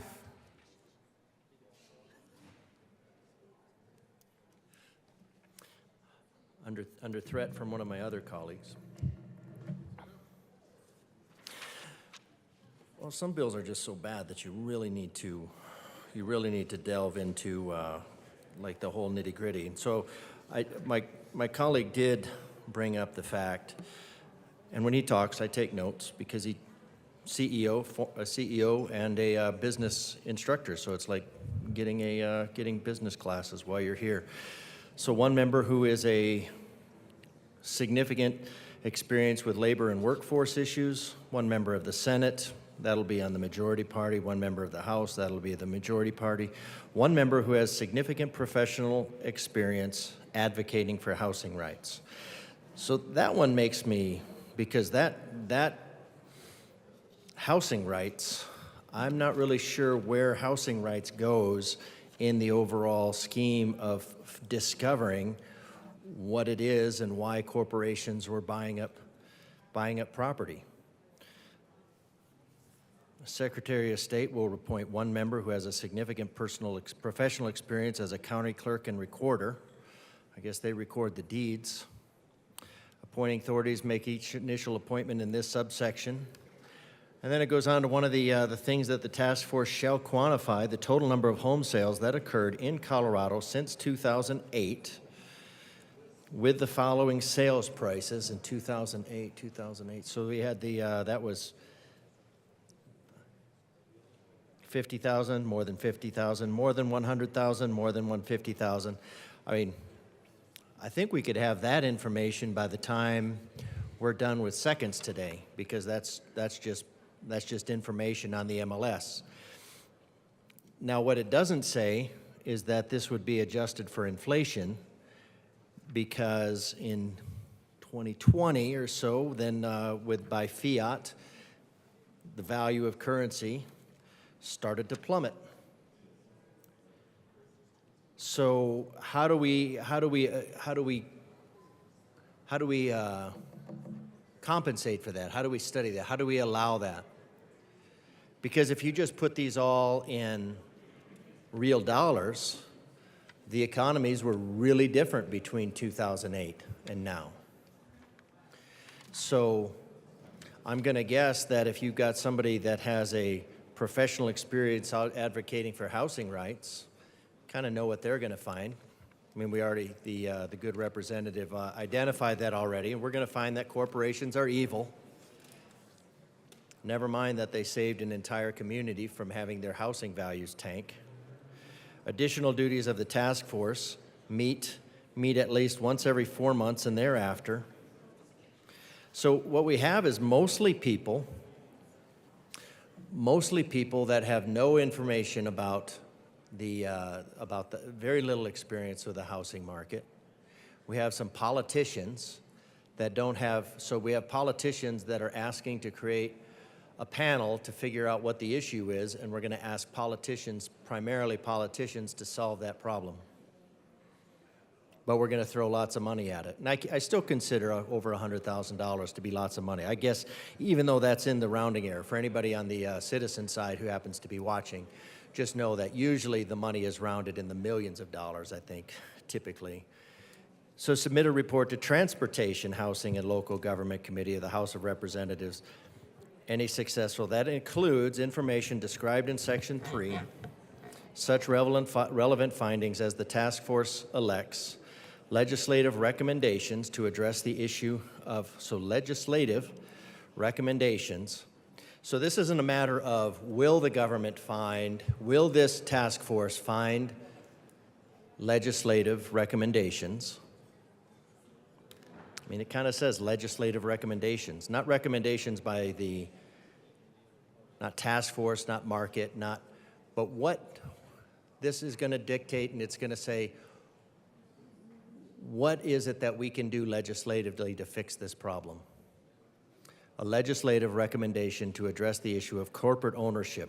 So here we're calling the issue of corporate ownership, and one of the things I'd forgotten to mention earlier is that, like my colleague mentioned, I know that corporations often buy houses as well so that they can move people through them rapidly so they don't end up paying the 6% over and over and over again. They can just move a family in, they can move a family out. Never mind. Maintain the ownership, build capital in that ownership. The potential of here's another one. I like this one. The potential creation of a fee to be imposed upon a corporation that owns a significant number of homes in Colorado, which fee could be used to fund a grant program, to award grants to programs and organizations that address housing issues in Colorado. So let's see. What do you think the odds of several politicians and a housing justice lawyer tasked by this bill with the potential creation? So we already have some solutions drawn out. What are the legislative recommendations? And let's already start talking about a fee that we could impose on business. What is a fee? A fee is a tax. And a tax is something that should be decided by the legislature. But we're already talking about pushing those fees down onto other organizations so we don't have to bother with them. It just gets messy. With a corporation that owns a significant number of homes, I didn't see significant defined, so they get to define the number of significant homes, and that fee could be used to fund a grant program. So you could take money. Representative, you This were is speaking amended to a out. I previous didn't have version that of the bill. amended. I'm sorry. I want to stop. Thank you. I didn't get a revised version. I'm sorry. I probably did, but I didn't. If it's one that didn't get there, so thank you very much. I don't want to speak to something that's not in the bill. I do appreciate that. Still, I would say we have an issue that we have a government task force that is tasked with studying things it doesn't really understand. That's going to find that is. I won't give it 100%, but I'll just say 99% likely to find a government solution. So 99.9% maybe. But, so I recommend a no vote on this bill. Let the market sort itself out. Get to the root of the problem, which is really the legislature, which is really the executive branch. Stop tripling the price of energy. Stop pumping air into the ground at the cost of millions and hundreds of millions of dollars. Let the economy of Colorado breathe a little bit. Just let it breathe. The economy will come back. That's what free markets do. The free markets like to come back and make money. The meddling is not going to help. We're looking at a 2-year panel at least to solve a problem that happened 2 years ago. Those issues won't even be relevant anymore, other than that the government will still be making these problems. So I recommend no vote on this. Just one small step towards decreasing the pressure on government, the pressure by government on our industry and pushing it farther out of Colorado. Is there any further discussion? Seeing none, the question before us is the adoption of House Bill 1253. All those in favor say aye. Aye. Those opposed, no. No. The ayes have it. The bill passes. Mr. Sheevel, please read the title to House Bill 1198. House Bill 1198 by Representative Titone. Concerning a statewide teacher externship program to provide kindergarten through 12th grade teachers work-based learning opportunities and specified disciplines and in connection therewith, creating a tax credit for employers that participate in the externship program. Representative Tatone. Thank you, Madam Chair. I move House Bill 1198, the Appropriations Report, the Finance Report, and the Education Report. To the Appropriations Report. Okay, to the Appropriations Report. So, in Appropriations Report, we stripped a lot of things out that cost money, so this would cost a lot less. We wanted the bill to go through. This is an important concept, and there wasn't not enough money to fund this the way we had it in the first place, so now it is. So I ask for a yes vote. Is there any further discussion on the Appropriations Committee report? Seeing none, the question before us is the adoption of the Appropriations Committee report. All those in favor say aye. Aye. Those opposed, no. The ayes have it. The report is adopted. To the Finance Committee report. Thank you, Madam Chair. In the Finance Committee report, we made some changes to the tax credit, but we ended up stripping that out, so I don't think we even need that anymore. But I think we stripped it out with the Appropriations report, so as for the adoption of the report. Is there any further discussion? Seeing none, the question before us is the adoption of the Finance Committee report. All those in favor say aye. Aye. Those opposed, no. The ayes have it. The Finance Committee report is adopted. To the bill, or to the Education Committee report. Yes, thank you. In the Education report, we changed it to include education provider, to include charter schools, so they were included in this program. And that's what I would say, so vote yes on that. Any further discussion? Seeing none, the question before us is the adoption of the Education Committee report. All those in favor say aye. Aye. Those opposed, no. The ayes have it. The Education Committee report is adopted. To the bill, Representative Lucan. Thank you, Madam Chair.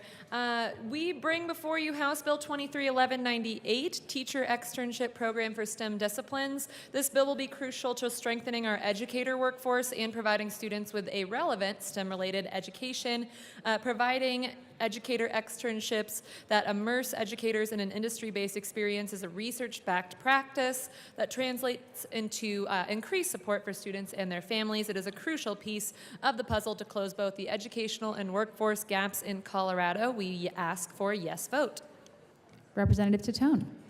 Thank you, Madam Chairs. Yeah, so this bill came about through my experience on the Jeffco STEM Advisory Council. We were working with a lot of the chambers of commerce to find out ways we could get young people into the workforce and get them excited about the jobs that are out there. The bill is focused mostly on STEM, but it is open to other disciplines as well. But when it comes to the STEM jobs in particular, we have a lot of really great companies here doing a lot of really cool things, and not all of them require a college degree. You could get into these right out of high school, and they're really looking for these kinds of jobs. So why not get kids excited about this through the teachers? There's a multiplier effect when you get a teacher to learn about these jobs. They can teach a whole lot of different kids, and that's why we are trying to get the teachers into these opportunities. And then we can get a pipeline of local workforces right here in Colorado, get them into these jobs. And this bill is supported by the teachers, it's supported by the chambers of commerce, it's supported by everybody. This is a bill that really benefits the students, it benefits the teachers, and it benefits Colorado and the businesses here. So I ask for a yes vote on this bill. It's a 2-year pilot program just to make sure we're getting on the right start, but hopefully we'll be able to continue this program and put a little bit more resources into it so we can help everyone out. I ask for a yes vote. Representative Luck. Thank you, Madam Chair. So in looking at this, the language that seems to currently be in existence in our statutes already allow for these externships. So I don't understand why we need a separate section. If this is a demand that is being expressed, then it seems to be well within the authority of the department to create such an externship and not to have this specific language. I also know that there are other groups out there that would provide these kinds of programs to teachers or to school districts, or that school districts themselves create these types of things, whether individually or in conjunction one with the other. And so I really don't understand why we have to go through the effort to do this as a special program. If there's a need for additional funding in this category that's already been created, then let's have a conversation about that. But creating just a special program for STEM when it already is contemplating in the current law just doesn't make sense to me. Thank you. Is there any further discussion? Representative Bradfield.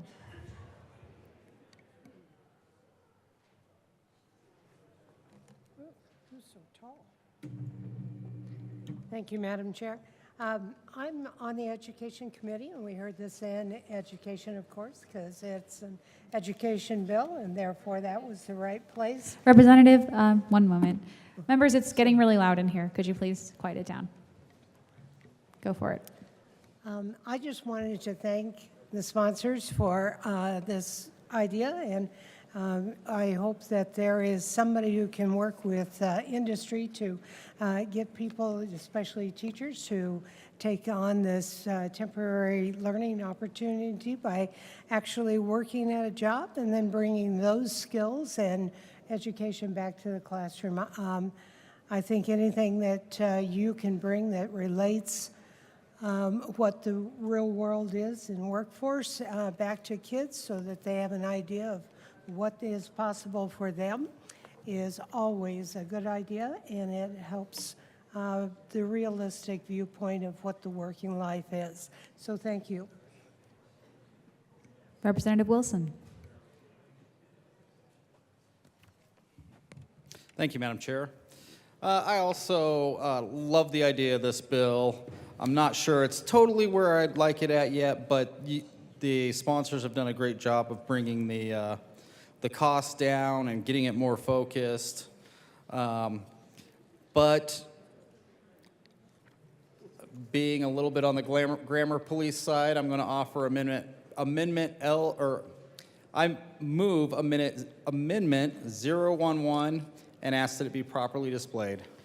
Amendment L11 is properly moved. It says will be.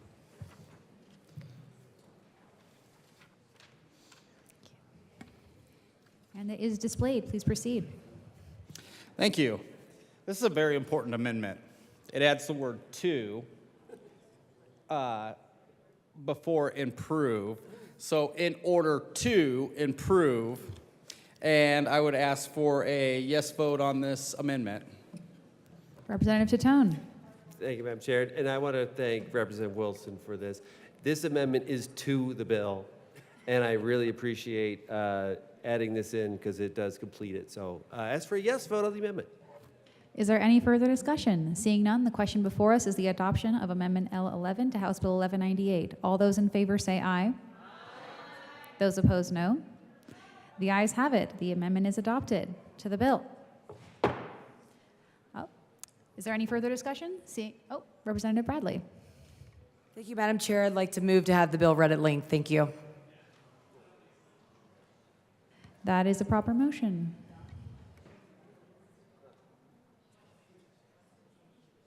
First regular session 74th General Assembly State of Colorado introduced.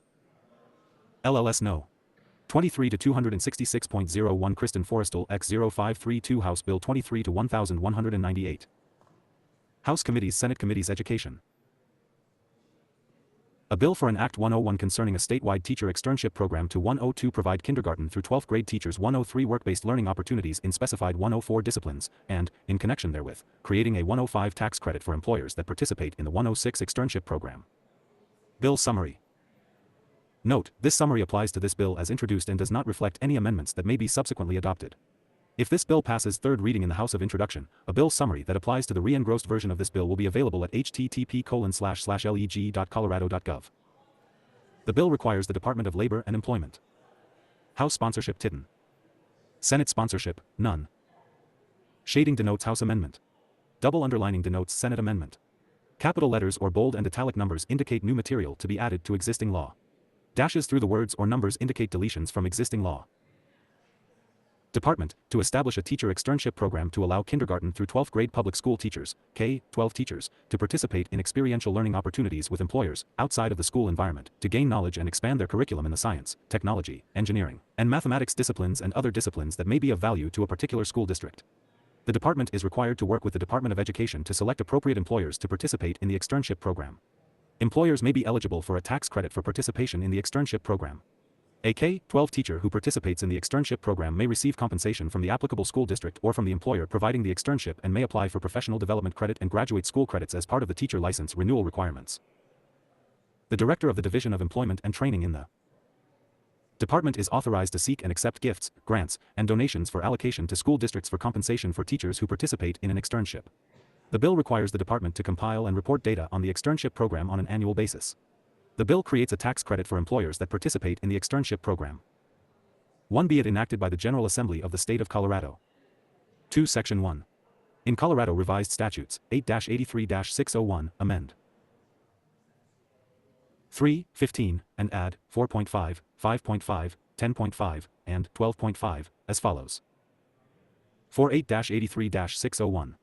Definitions. As used in this Part 6. 5. 4.5, externship program means the statewide teacher. 6. Externship program created in Section 8-83-602.5. 7. 5.5, K-12 teacher or teacher in a K-12 classroom. 8 means a teacher teaching in a public school in the state.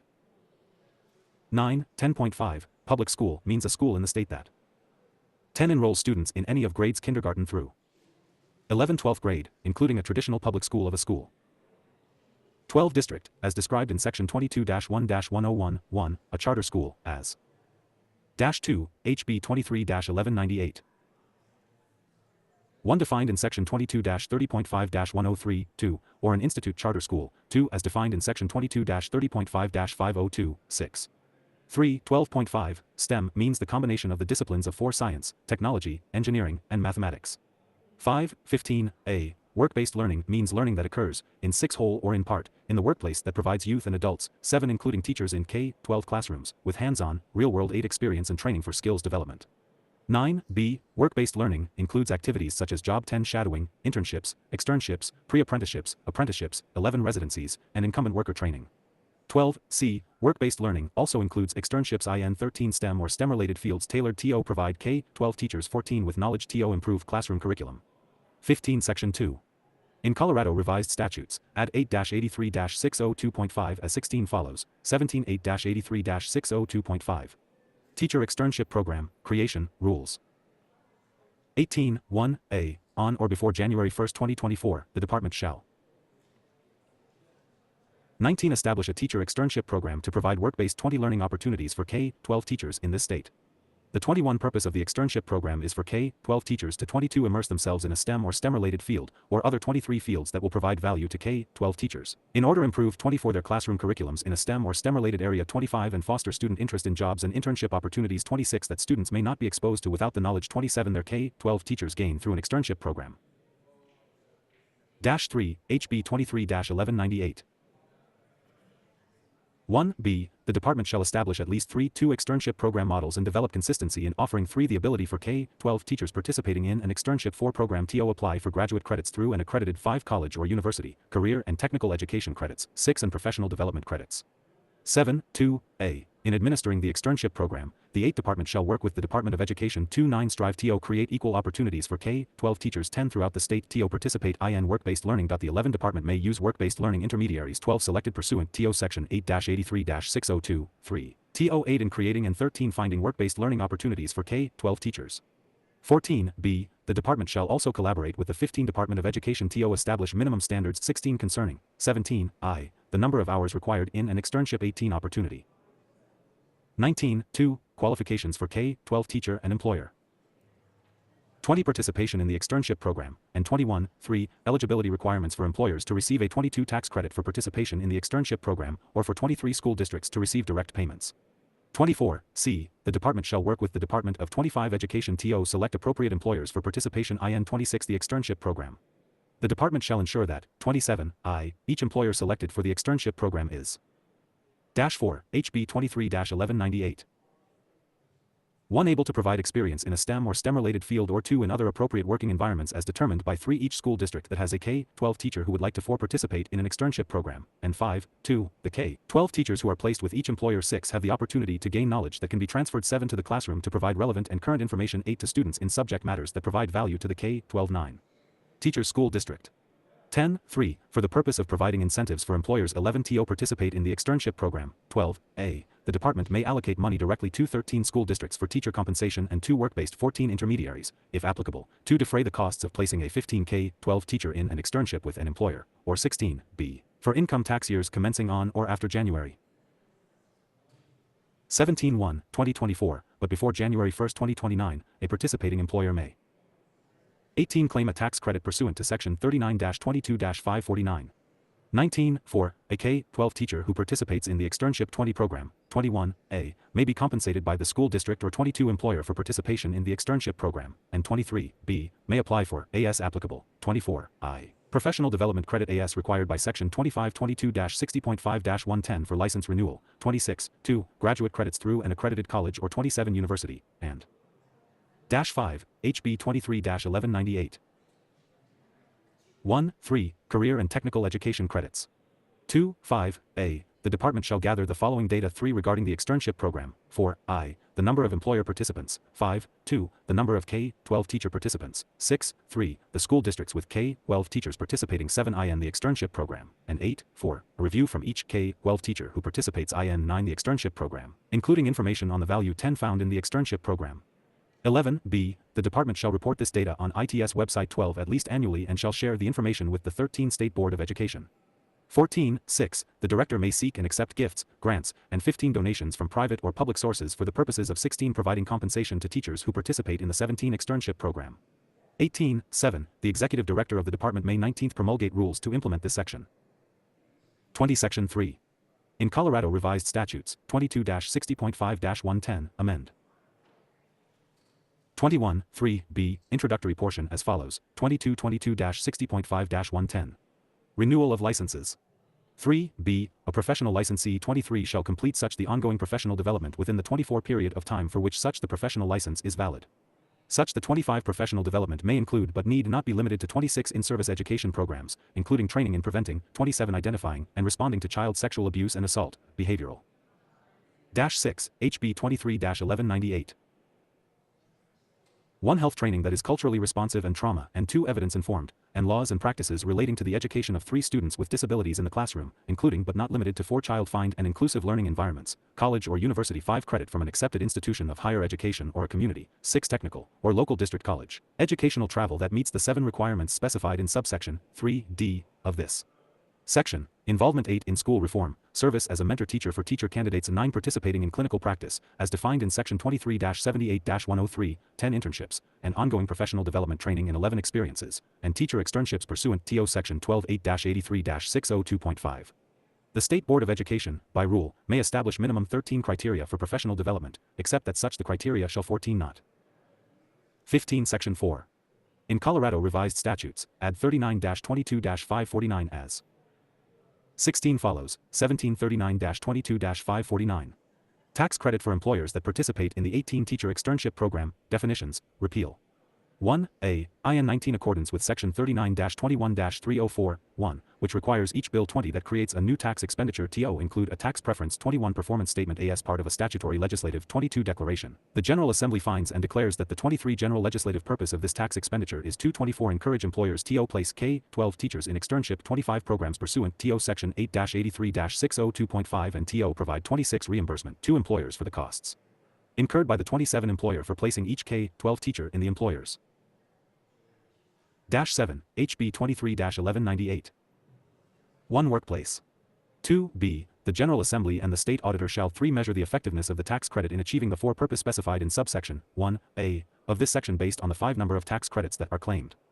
6.2 AS used in this section, unless the context otherwise 7 requires. 8 I costs means any actual out-of-pocket expenses 9 incurred and paid by an employer, documented by receipt, for 10 placing and retaining a K-12 teacher in an externship program in 11 the employer's workplace. 12.2 costs does not include any stipend or other 13 compensation paid to a K-12 teacher participating in an 14 externship program in the employer's workplace. 15 B employer means a person who places a K-12 teacher 16 in an externship program. 17 C externship program means the statewide teacher 18 externship program created in section 8-83-602.5. 19 D K-12 teacher means a teacher teaching in a public 20 school in the state. 21 E public school means a school in the state that 22 enrolls students in any of grades kindergarten through 23 12th grade, including a traditional public school of a School 24 district, as described in Section 22-1-101, a charter school, as 25 defined in Section 22-30.5-103, 2, or an institute charter school, 26 as defined in Section 22-30.5-502, 6. 27, 3A, for income tax years commencing on or after. Dash 8, HB 23-1198. January 1st, 2024, but before January 1st, 2029, an employer is to allowed a credit against the income taxes imposed by this 3 Article 22 in an amount equal to 100% of the 4 employer's costs incurred in placing a K-12 teacher in an 5 externship program. 6B, an employer may claim a tax credit pursuant to this 7 section for costs incurred during a period of not more than 8 weeks. 9.4. If the amount of a credit under this section exceeds 10 employers' actual tax liability for a tax year, the amount of the 11 credit not used to offset income tax liability for the tax year is 12 not refunded to the employer. The employer may carry forward 13 and apply the unused credit against the income tax due in each 14 of the 5 succeeding tax years, but the employer shall apply 15 the credit against income tax due for the earliest tax year 16 possible. Any amount of the tax credit that is not used after the 17 period is not refundable. 18.5. Upon the request of the Department of Revenue, 19 employer shall provide the department with documentation 20 that the employer placed a K-12 teacher in an externship 21 program, including receipts for expenses incurred regarding the 22 teacher placement in the employer's workplace. If the employer 23 cannot provide the documentation, the employer is ineligible for 24 the credit under this section. 25.6. This section is repealed, effective December 31st, 2034. 26 Section 5. Act subject to petition, effective date. This Act 27 takes effect at 12:01 a.m. on the day following the expiration of the -9, HB 23-1198. 190-day period after final adjournment of the General Assembly, except to that, if a referendum petition is filed pursuant to Section 1(3) of Article V3 of the State Constitution against this Act or an item, section, or part of this 4 Act within such period, then the Act, item, section, or part will not take 5 effect unless approved by the people at the general election to be held in November 6, 2024 and, in such case, will take effect on the date of the 7 official declaration of the vote thereon by the Governor. 10, HB 23-1198.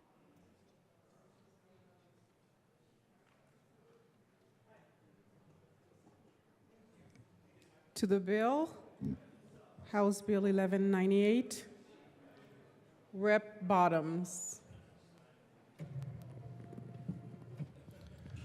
Thank you, Chair. I do believe getting teachers into these STEM spaces is a good thing. One of the things that I've noticed over the years is sometimes teachers don't have practical experience and pragmatic application in their discipline. They have education and head knowledge, but not actually how it works in the marketplace or in real time. And so I do believe the STEM idea is a very good idea. In fact, I was kind of surprised by it. It's a great idea.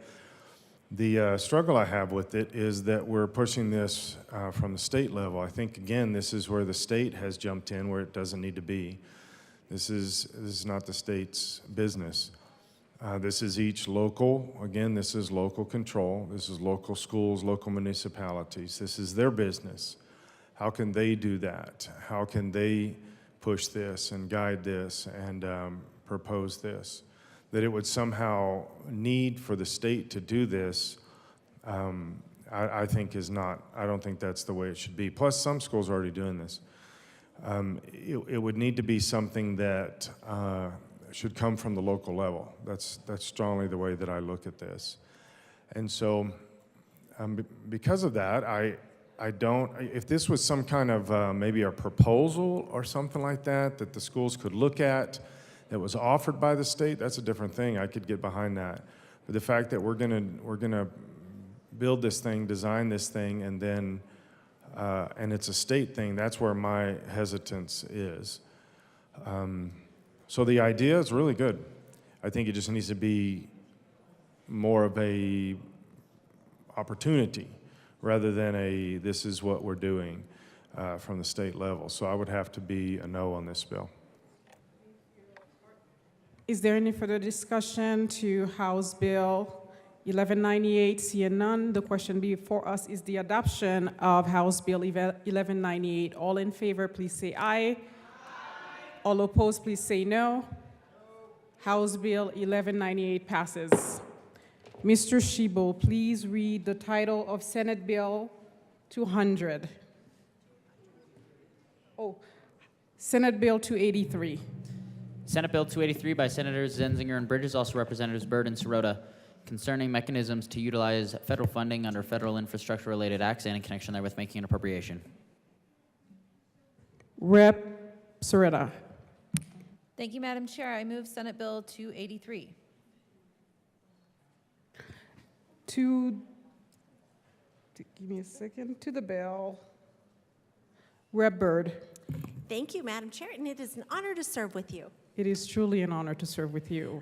Members, we're very excited to bring this bill forward to you today. This is an important bill that sets aside state funding to serve as match dollars to help us draw down many other federal dollars so that our state can invest in important projects such as more roads, broadband, water. There are a couple other things: transportation, water, power, and grid projects, OIT broadband, and also tribal match needs. We're very excited for the opportunity and request your yes vote. Is there any further discussion to Senate Bill 283? Rep. Luck. Thank you, Madam Chair.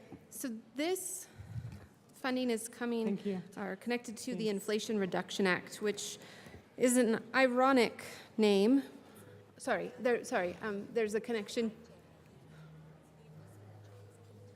So the language in here that talks about Inflation Reduction Act.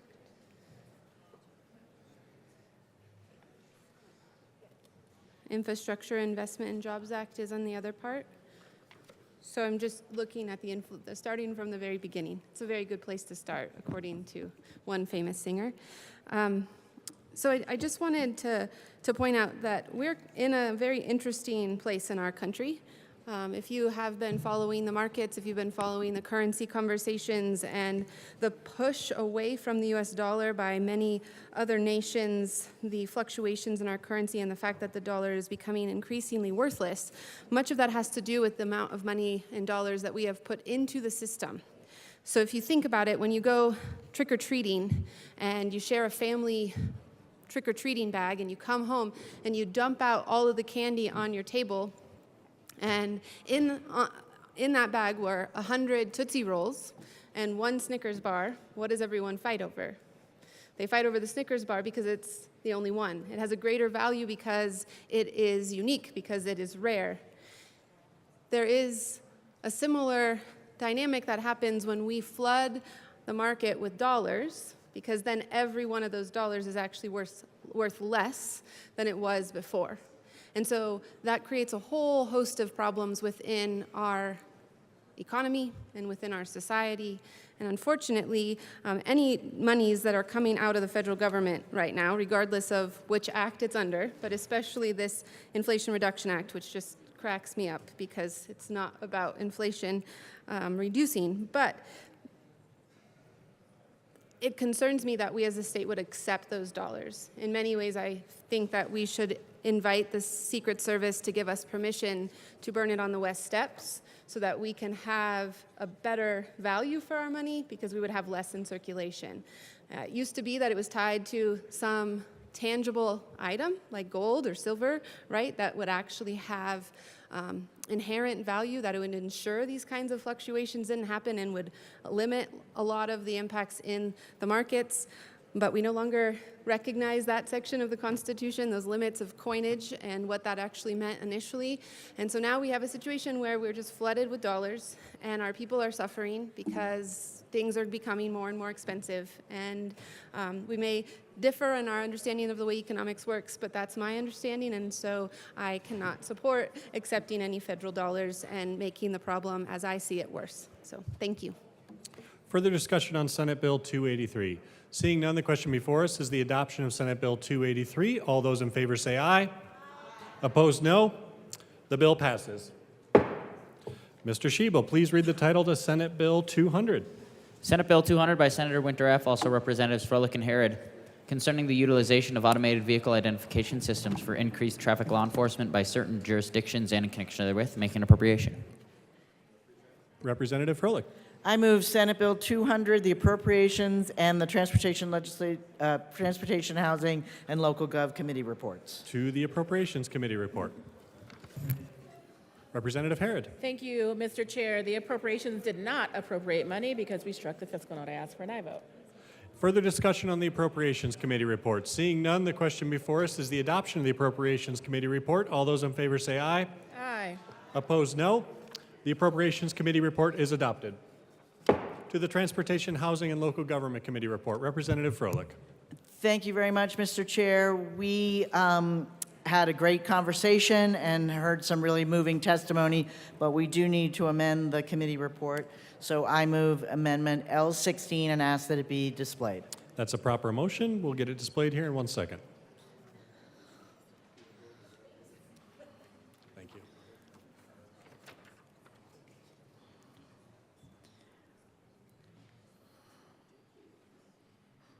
The amendment is properly before us. Representative Froelich, please proceed. Thank you, Mr. Chair. We actually told committee we would be bringing this amendment. It cleans up some language and complies with what our municipalities were asking for, as well as some asks from law enforcement, and we ask for an aye vote. Further discussion on Amendment L16. Seeing none, the question before us is the adoption of Amendment L16. All those in favor say aye. Aye. Opposed, no. The amendment is passed. Representative Froelich. Again, we just had a great conversation in committee, and we could talk a little bit about that later when we get to the bill, but we ask for an aye vote on the committee report. Further discussion on the Transportation, Housing, and Local Government Committee report. Seeing none, the question before us is the adoption of the committee report. All those in favor say aye. Aye. Aye. Opposed, no. The committee report is adopted. To the bill. Representative Harrod. Thank you, Mr. Chair. I move Amendment L019. Ask that it be displayed. That's a proper motion. We'll get it displayed here. The amendment is properly before us. Please proceed. Thank you, Mr. Chair. This amendment just basically says that in order to pursue collective action, a municipality, city, or county must serve basically the individual before this happens. I ask for an aye vote. Further discussion on Amendment L19. Seeing none, the question before us is the adoption of Amendment L19. All those in favor say aye. Aye. Opposed, no. The amendment is adopted. To the bill. Representative Harrod. Thank you, Mr. Chair. Members, I want to thank my co-sponsor for allowing me to participate in this bill. Senate Bill 200 is a very important bill because it will save lives. We know that 745 people have died on Colorado roads just in 2022 alone. And over 11,000 have died on Colorado's roads from 2020 to 2022. What this bill does is it allows for automated enforcement so that we can have more enforcement, but also limits police interaction and contact with individuals on the roads.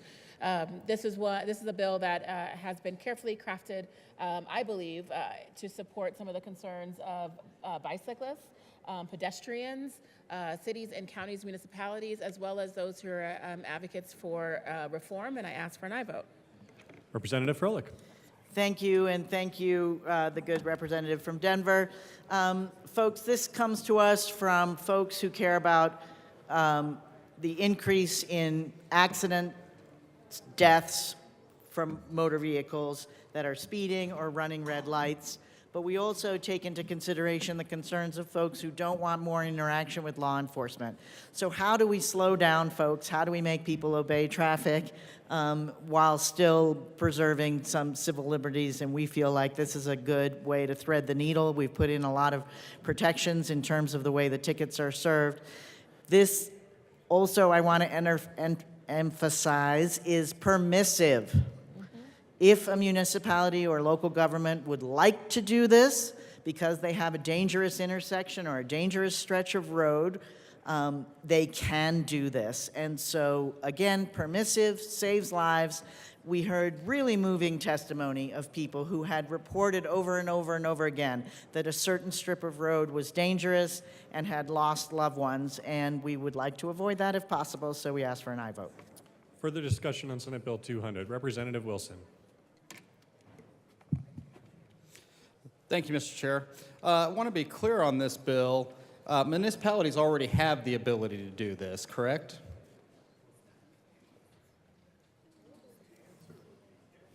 Representative Wilson, would you like one of the bill sponsors to come to the well to address your question? Yes, please. That'd be great. Bill sponsors, if you would like. Okay, proceed, Representative Wilson. Just trying to move us along, y'all. This, you want to come answer it? Okay, so anyway, currently, no, that's okay. Currently, the legislative deck says that, and I believe it is true, any municipality currently has the ability to use this system if they'd like. This bill really just changes the time that they have to notify the violator and how they are notified. So it makes the legislative declaration actually just wrong.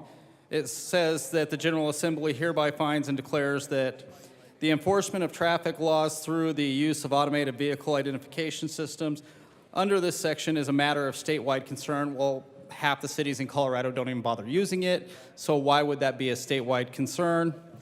So I would ask to move L18 and ask that it be properly displayed. 1 second, that's a proper motion. We'll get it displayed here.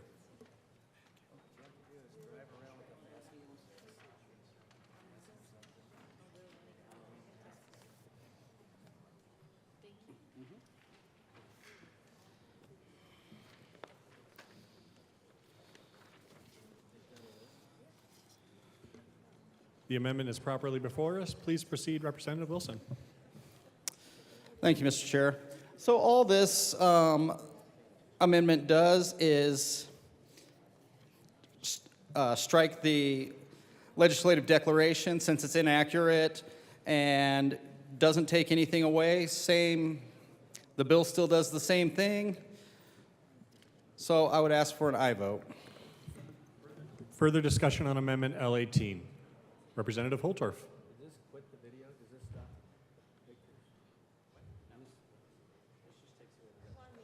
Further discussion.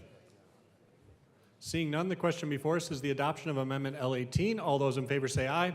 Aye. All those opposed, no. The amendment is lost. To the bill. Further discussion on Senate Bill 200. Seeing Representative Holtorf.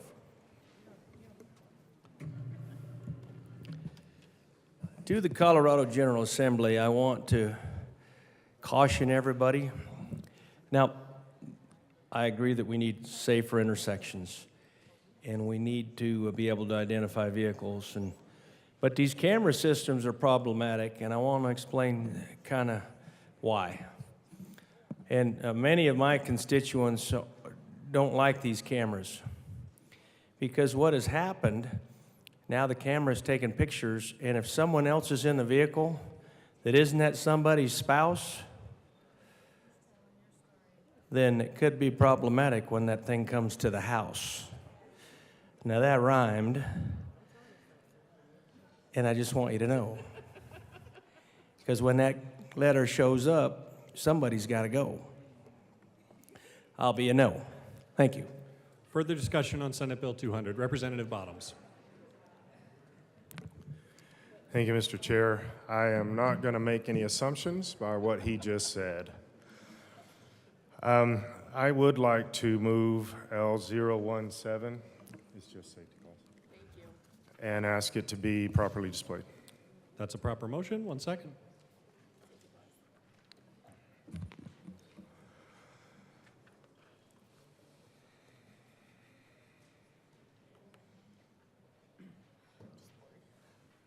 The amendment is properly before us. Please proceed, Representative Bottoms. This is just removing the safety clause again. You guys know I pick on these. We've gone a long time without red light cameras. I think we can go a little while longer before this is enacted. So I don't see the purpose or the importance of the safety clause here. Again, we're using the safety clause too much in inappropriate settings, and this is one of those. There's no urgency to somebody's life or an emergent situation, whereas the safety clause should be used. So once again, I am just asking to change this to a petition clause. So I ask for an aye vote on 017. Further discussion, Representative Wilson. Just like to reiterate or support this amendment.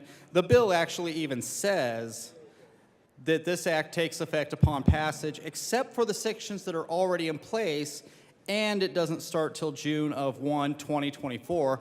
So why would there be a safety clause in the first place? Because that's after the timeline that the safety clause carves out for the bill anyway.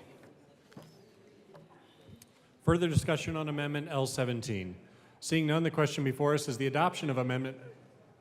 A division has been called.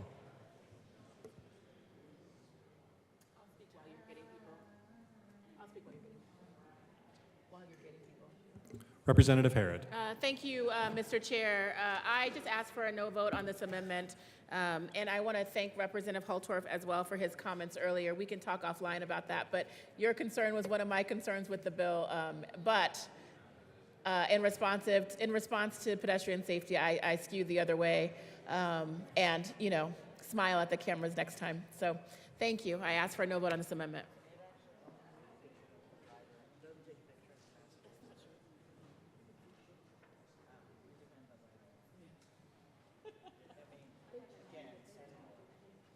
Representative Bottoms.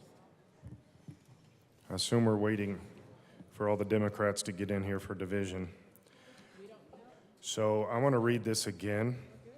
This act takes effect upon passage, except these sections, and it won't happen until after the potential for a safety clause will actually be enacted. Why would you, petition clause. So why would you need this if it's actually irrelevant? It wouldn't matter if it's in the bill or not in the bill. It has no bearing whatsoever. Why would you vote no on this? The question is the adoption of Amendment L17 to Senate Bill 200. A division has been requested. All those in the chamber not entitled to vote, please be seated. All those in favor of Amendment L17, please stand or remain standing or raise your hand and keep it raised until the count is taken.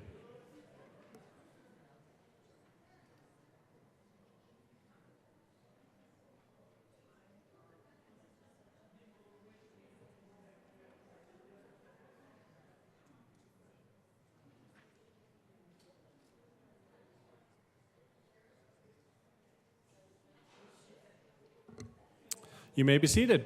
All those opposed, please stand or raise your hand and remain standing in one place until the count is taken.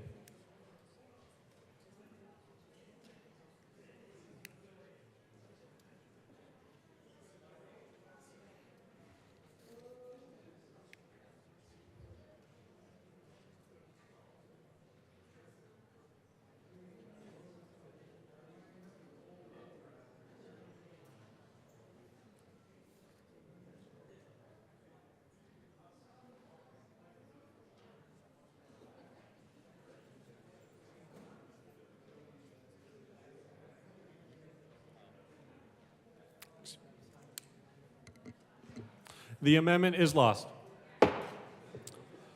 To the bill, and further discussion on Senate Bill 200, Representative Bottoms. These seem like good amendments,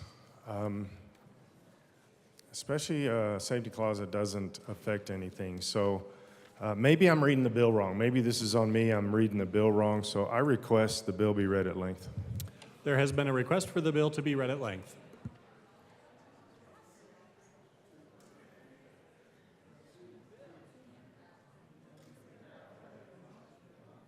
First regular session 74th General Assembly State of Colorado re-engrossed. This version includes all amendments adopted in the House of Introduction LLSNO. 23 to 912.01 Josh Schultz X 5486 Senate Bill 23 to 200.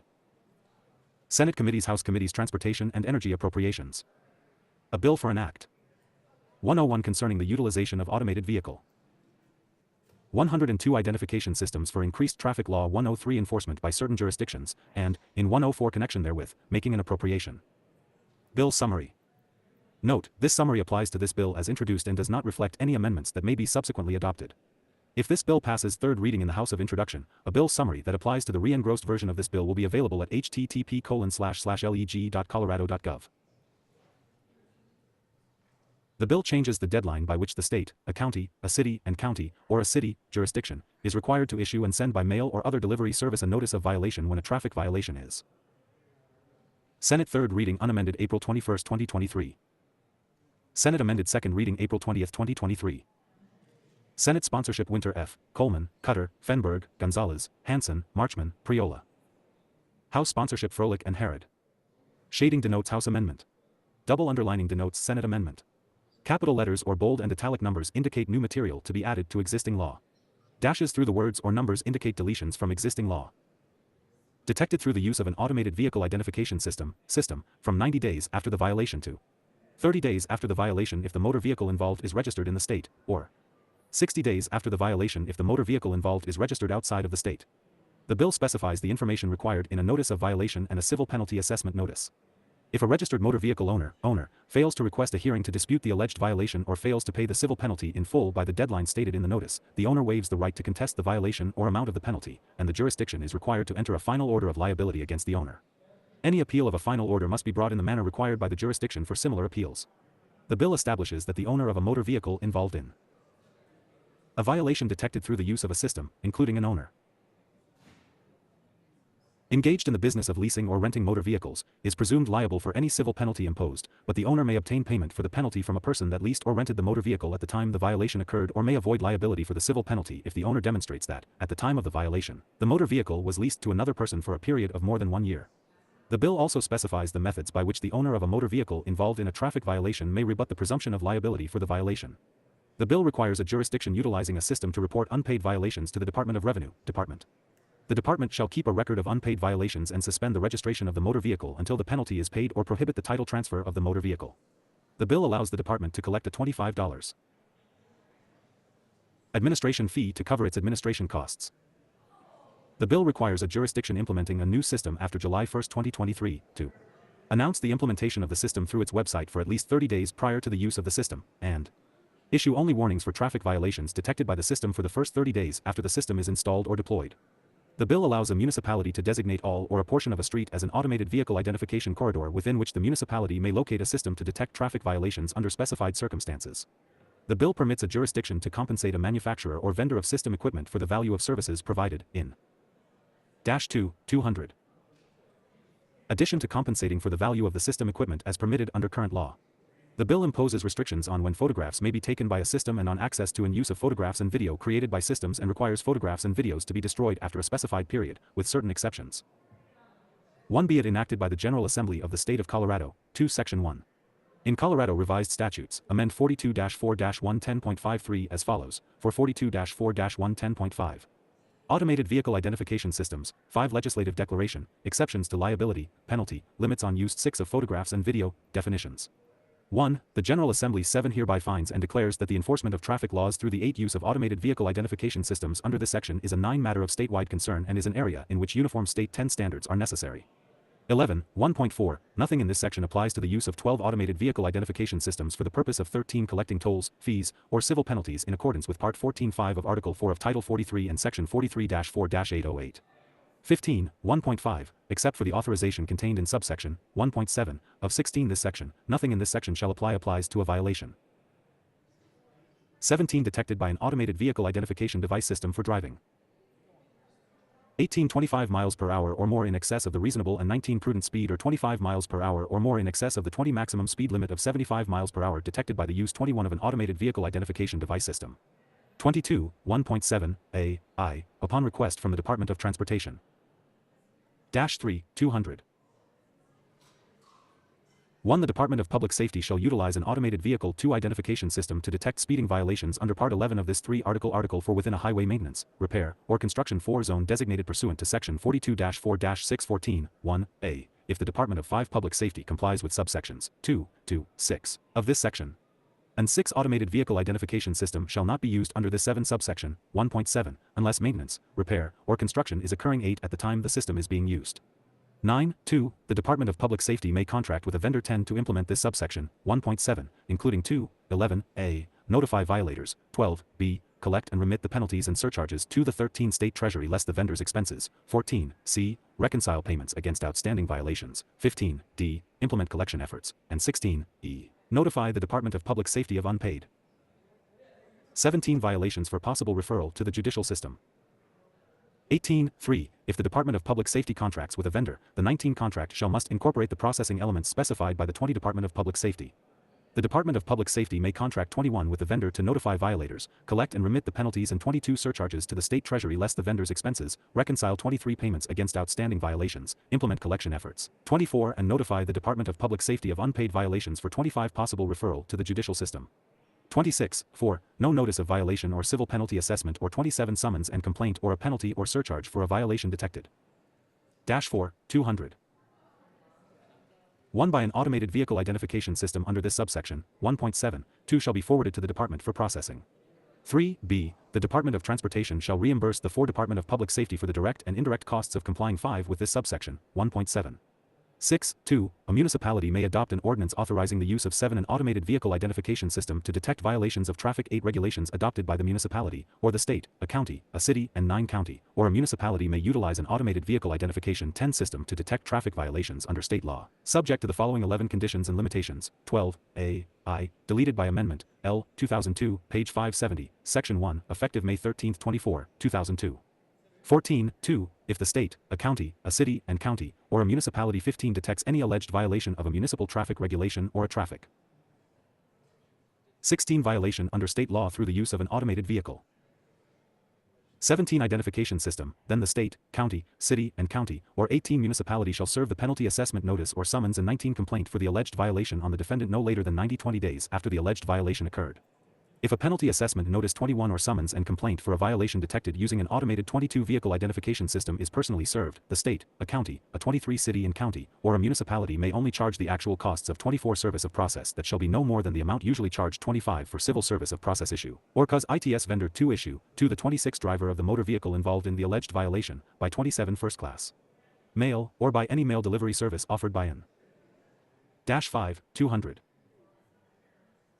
1 entity other than the United States Postal Service that is 2 equivalent to or superior to first-class mail with respect to 3 delivery speed, reliability, and price, a notice of violation, 4a, within 30 days after the alleged violation 5 occurred if the motor vehicle involved in the alleged violation 6 is registered in the state, or 7b, within 60 days after the alleged violation 8 occurred if the motor vehicle involved in the alleged violation 9 is registered outside of the state. 10.3. The notice of violation must contain 11a. The name and address of the driver of the motor 12 vehicle involved in the alleged violation. 13b. The license plate number of the motor vehicle 14 involved in the alleged violation. 15c. The date, time, and location of the alleged violation. 16d. The amount of the civil penalty prescribed for the 17 alleged violation. 18e. The deadline for payment of the prescribed civil 19 penalty and for disputing the alleged violation, and 20f. Information on how the driver may either dispute the 21 alleged violation in a hearing or pay the prescribed civil 22 penalty. 23.4. If the state, a county, a city and county, or a 24 municipality does not receive the prescribed civil penalty or a 25 written notice requesting a hearing to dispute the alleged 26 violation by the deadline stated on the notice of violation, 27 which deadline must not be less than 45 days after the -6, 200. 1 issuance date on the notice of violation, the state, county, city to and county, or municipality shall issue, or cause its vendor to 3 issue, by first-class mail, or by any mail delivery service offered for by an entity other than the United States Postal Service that is 5 equivalent to or superior to first-class mail with respect to 6 delivery speed, reliability, and price. A civil penalty assessment 7 notice for the alleged violation to the driver of the motor 8 vehicle involved in the alleged violation no later than 39 days after the deadline on the notice of violation. 10(v) The civil penalty assessment notice must contain 11(a) the name and address of the driver of the motor 12 vehicle involved in the alleged violation, 13(b) the license plate of the motor vehicle involved in the 14 alleged violation, 15(c) the date, time, and location of the alleged violation, 16(d) the amount of the civil penalty prescribed for the 17 alleged violation, 18(e) the deadline for payment of the prescribed civil, 19 penalty, 20(f) information on how to pay the prescribed civil, 21 penalty, and 22(g) a notice that an unpaid penalty will be reported to 23 the department and will result in the department prohibiting 24 the renewal of the registration of the motor vehicle, or 25 prohibiting the transfer of title of the motor vehicle, and that 26 a $25 administration fee is added to any unpaid 27 violation subject to this section. -7, 200. 1(6) If the driver of the motor vehicle fails to request a 2 hearing to dispute the alleged violation by the deadline stated 3 in the notice of violation, the driver waives any right to contest for the violation or the amount of the prescribed civil penalty. 5(7) If the driver of the motor vehicle fails to pay in full 6 the prescribed civil penalty by the deadline stated in the Civil 7 penalty assessment notice, a final order of liability shall be 8 entered against the registered owner of the vehicle. 9(8) Final orders may be appealed as to matters of law 10 and fact to the county court in the county where the alleged 11 violation occurred. The appeal shall be a de novo hearing. 1213(b) Notwithstanding any other provision of the statutes to the 14 contrary, the state, a county, a city and county, or a municipality city may 15th not report to the department any conviction or entry of judgment against 16 a defendant for violation of a municipal traffic regulation or a traffic 17 violation under state law if the violation was detected through the use of 18 an automated vehicle identification system, except that, the state, a 19 county, a city and county, or a municipality shall report unpaid 20 violations to the department pursuant to subsections 3(a) and 21(3)(b) of this section. 22(c) repealed.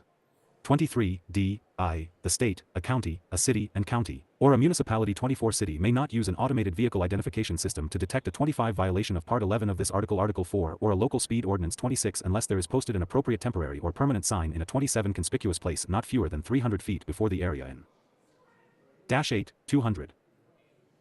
1 which the automated vehicle identification device system is to be used. 2 notifying the public that an automated vehicle identification device 3 system is in use immediately ahead. The requirement of this 4 subparagraph, subsection 2(d)(i) shall not be deemed satisfied by 5 the posting of a permanent sign or signs at the borders of a county, city 6 and county, or municipality city, nor by the posting of a permanent sign 7 in an area in which an automated vehicle identification device system is 8 to be used, but this subparagraph, subsection 2(d)(i) shall not be 9 deemed a prohibition against the posting of such permanent signs. 10(2) except as provided in subparagraph I of this paragraph, d. 11 subsection 2(d)(i) of this section, an automated vehicle 12 identification system designed to detect disobedience to a traffic control 13 signal or another violation of this article, Article 4, or a local traffic 14 ordinance shall not be used unless the state, county, city and county, or 15 municipality city using such system conspicuously posts a sign notifying 16 the public that an automated vehicle identification device system is in 17 use immediately ahead.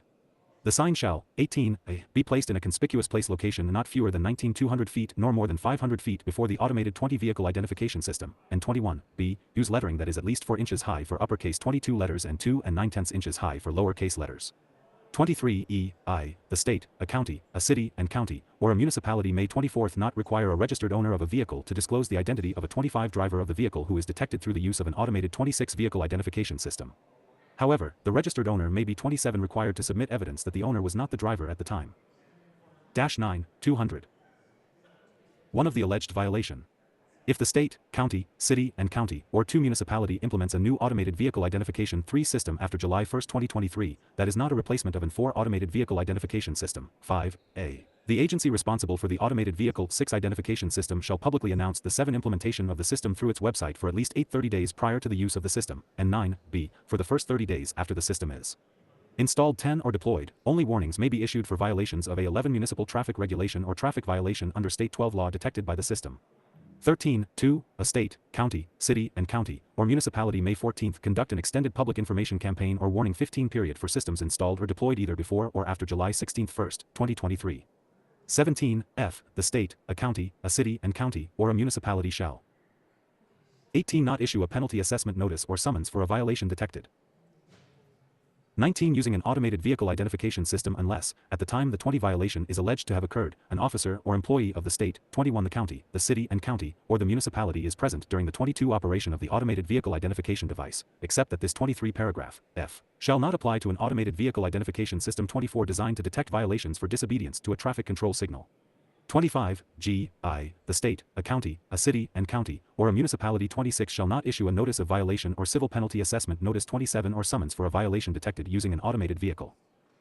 10. 200.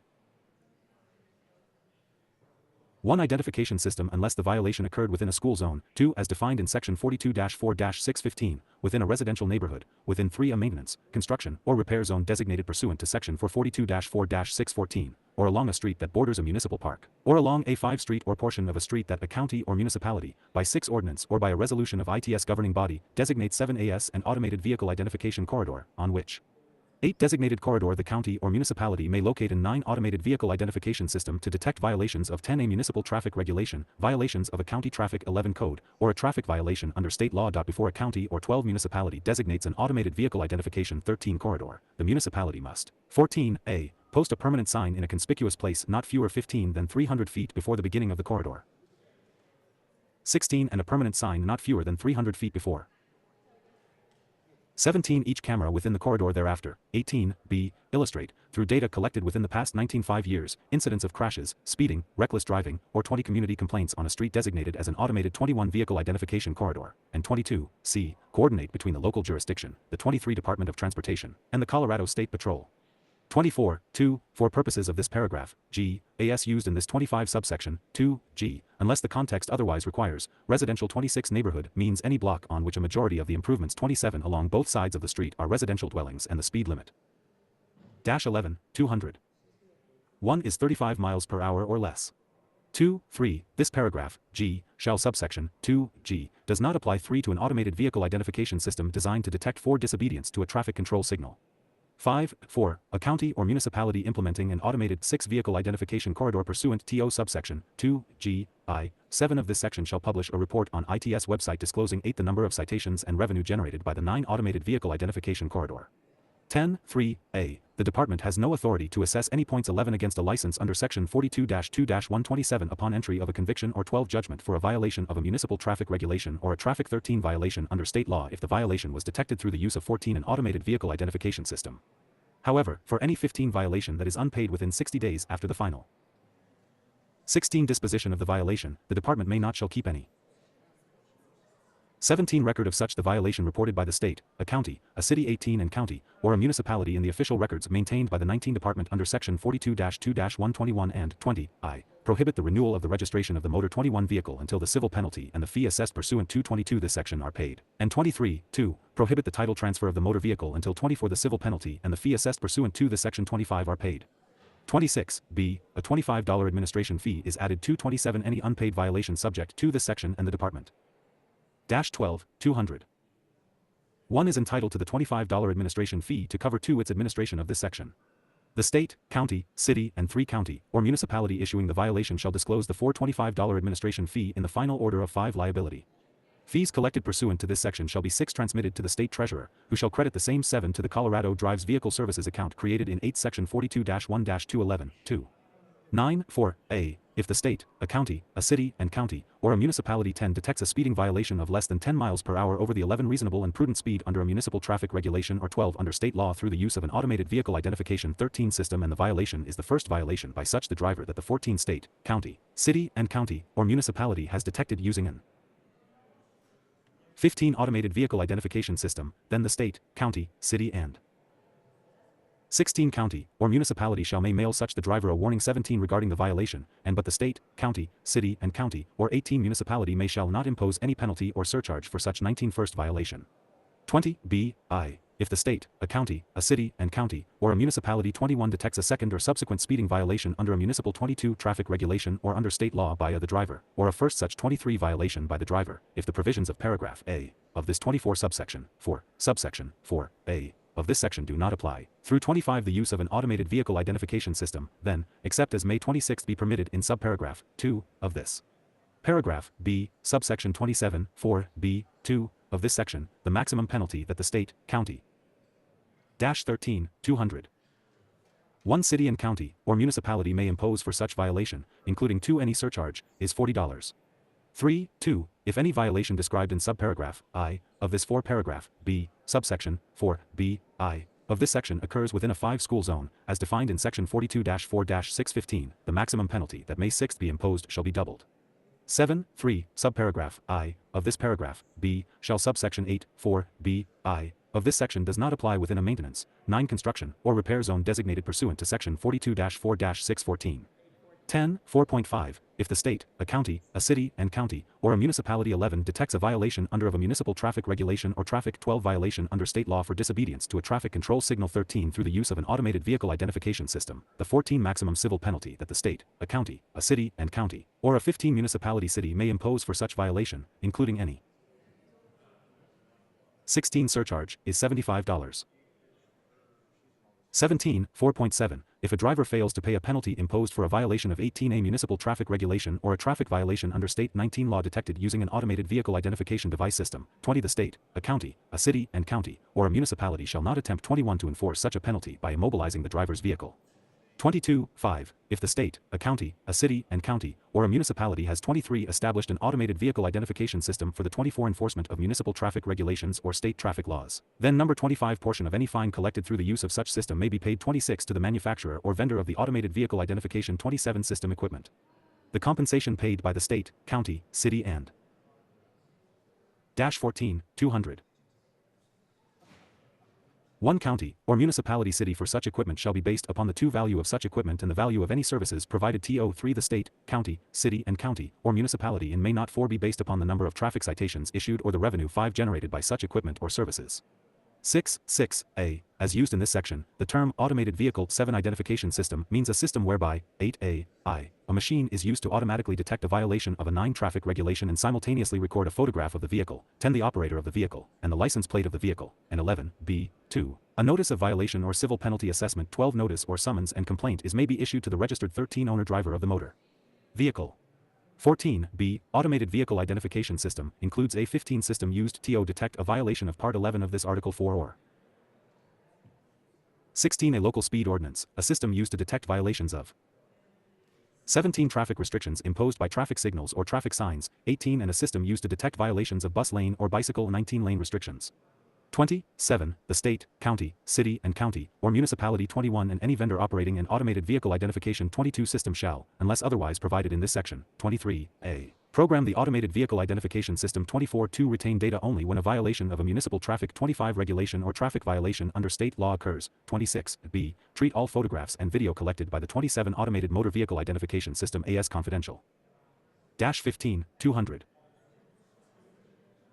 1 and exempt from disclosure and inspection pursuant to the 2 Colorado Open Records ACT, Part 2 of Article 72 of Title 24, 3, c, not use, disclose, sell or permit access to 4 photographs, video, or personal identifiable data collected by 5 the automated motor vehicle identification system except to the 6 extent necessary to operate the program, including for purposes 7 of processing violations, for other law enforcement purposes, 8 for transferring data to a new vendor or operating system, or 9 pursuant to a court order, for use in unrelated legal 10 proceedings, and 11, d, destroy any photographs and video of a violation 12 collected by the automated vehicle identification system within 13 3 years after the final disposition of the violation unless 14 the photographs or video are maintained in a separate system 15 for other purposes allowed by law. 16 Section 2. Effective date. This act takes effect upon passage. 17 except that sections 42-4-110.5, 2, a, v, g, 3, a, I, 3, a, 2, and 18, 3b, Colorado Revised Statutes, as enacted in Section 1 of this Act, take 19 effect June 1, 2024. 20 Section 3. Appropriation. 1. For the 2023-24 state fiscal 21 year, $154,516 is appropriated to the Department of Revenue. This 22 appropriation is from the Colorado Drives Vehicle Services account in 23 the Highway Users Tax Fund created in Section 42-1-211, 2, CRS.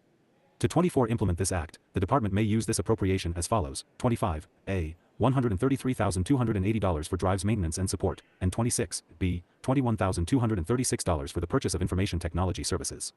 27.2, for the 2023 to 24 state fiscal year, $21,236 is appropriated to. 16, 200. 1. The Office of the Governor for use by the Office of Information Technology. 2. This appropriation is from reappropriated funds received from the 3 Department of Revenue under subsection 1B of this section. To 4. Implement this act, the office may use this appropriation to provide 5 information technology services for the Department of Revenue. 6. Section 4. Safety Clause. The General Assembly hereby finds, 7. Determines, and declares that this act is necessary for the immediate 8 preservation of the public peace, health, or safety. 17, 200.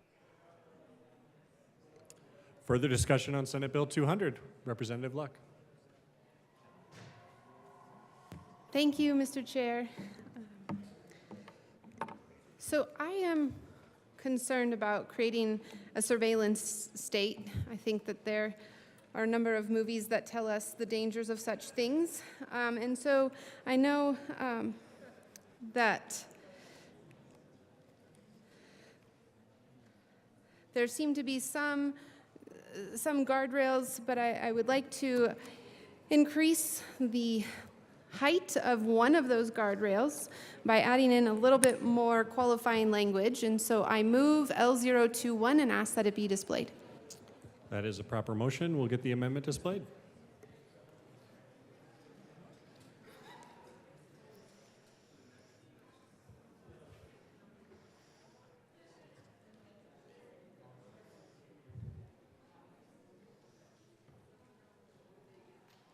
The amendment is properly before us. Please proceed.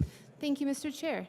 So on page 11 of the re-engrossed version, for anyone who wants to follow along, starting on page 11, or line 11, page 11, line 11, it says, before a county or municipality designates an automated vehicle identification corridor, the municipality must, and then there are 3 things that the municipality must. And one of those things currently says, illustrate through data collected within the past 5 years, incidents of crashes, speeding, reckless driving, or community complaints on a street designated as an automated vehicle identification corridor. I would just like to strengthen this language and require that they have to illustrate the occurrence of a significant number of incidents. So in one of the counties in my district, there has been an ongoing fight between CDOT and some landowners over one particular intersection. And there was all sorts of statements made by CDOT that there were significant number of crashes that required them to shut down for lack of a better phrase, a turnaround point. And yet, there was never really any data that substantiated that in terms of a significant number. It was like one crash every 2 or 3 years. And they used that in order to put up these barriers that prevented access, easier access, and caused actually a lot more problems in that particular stretch of highway.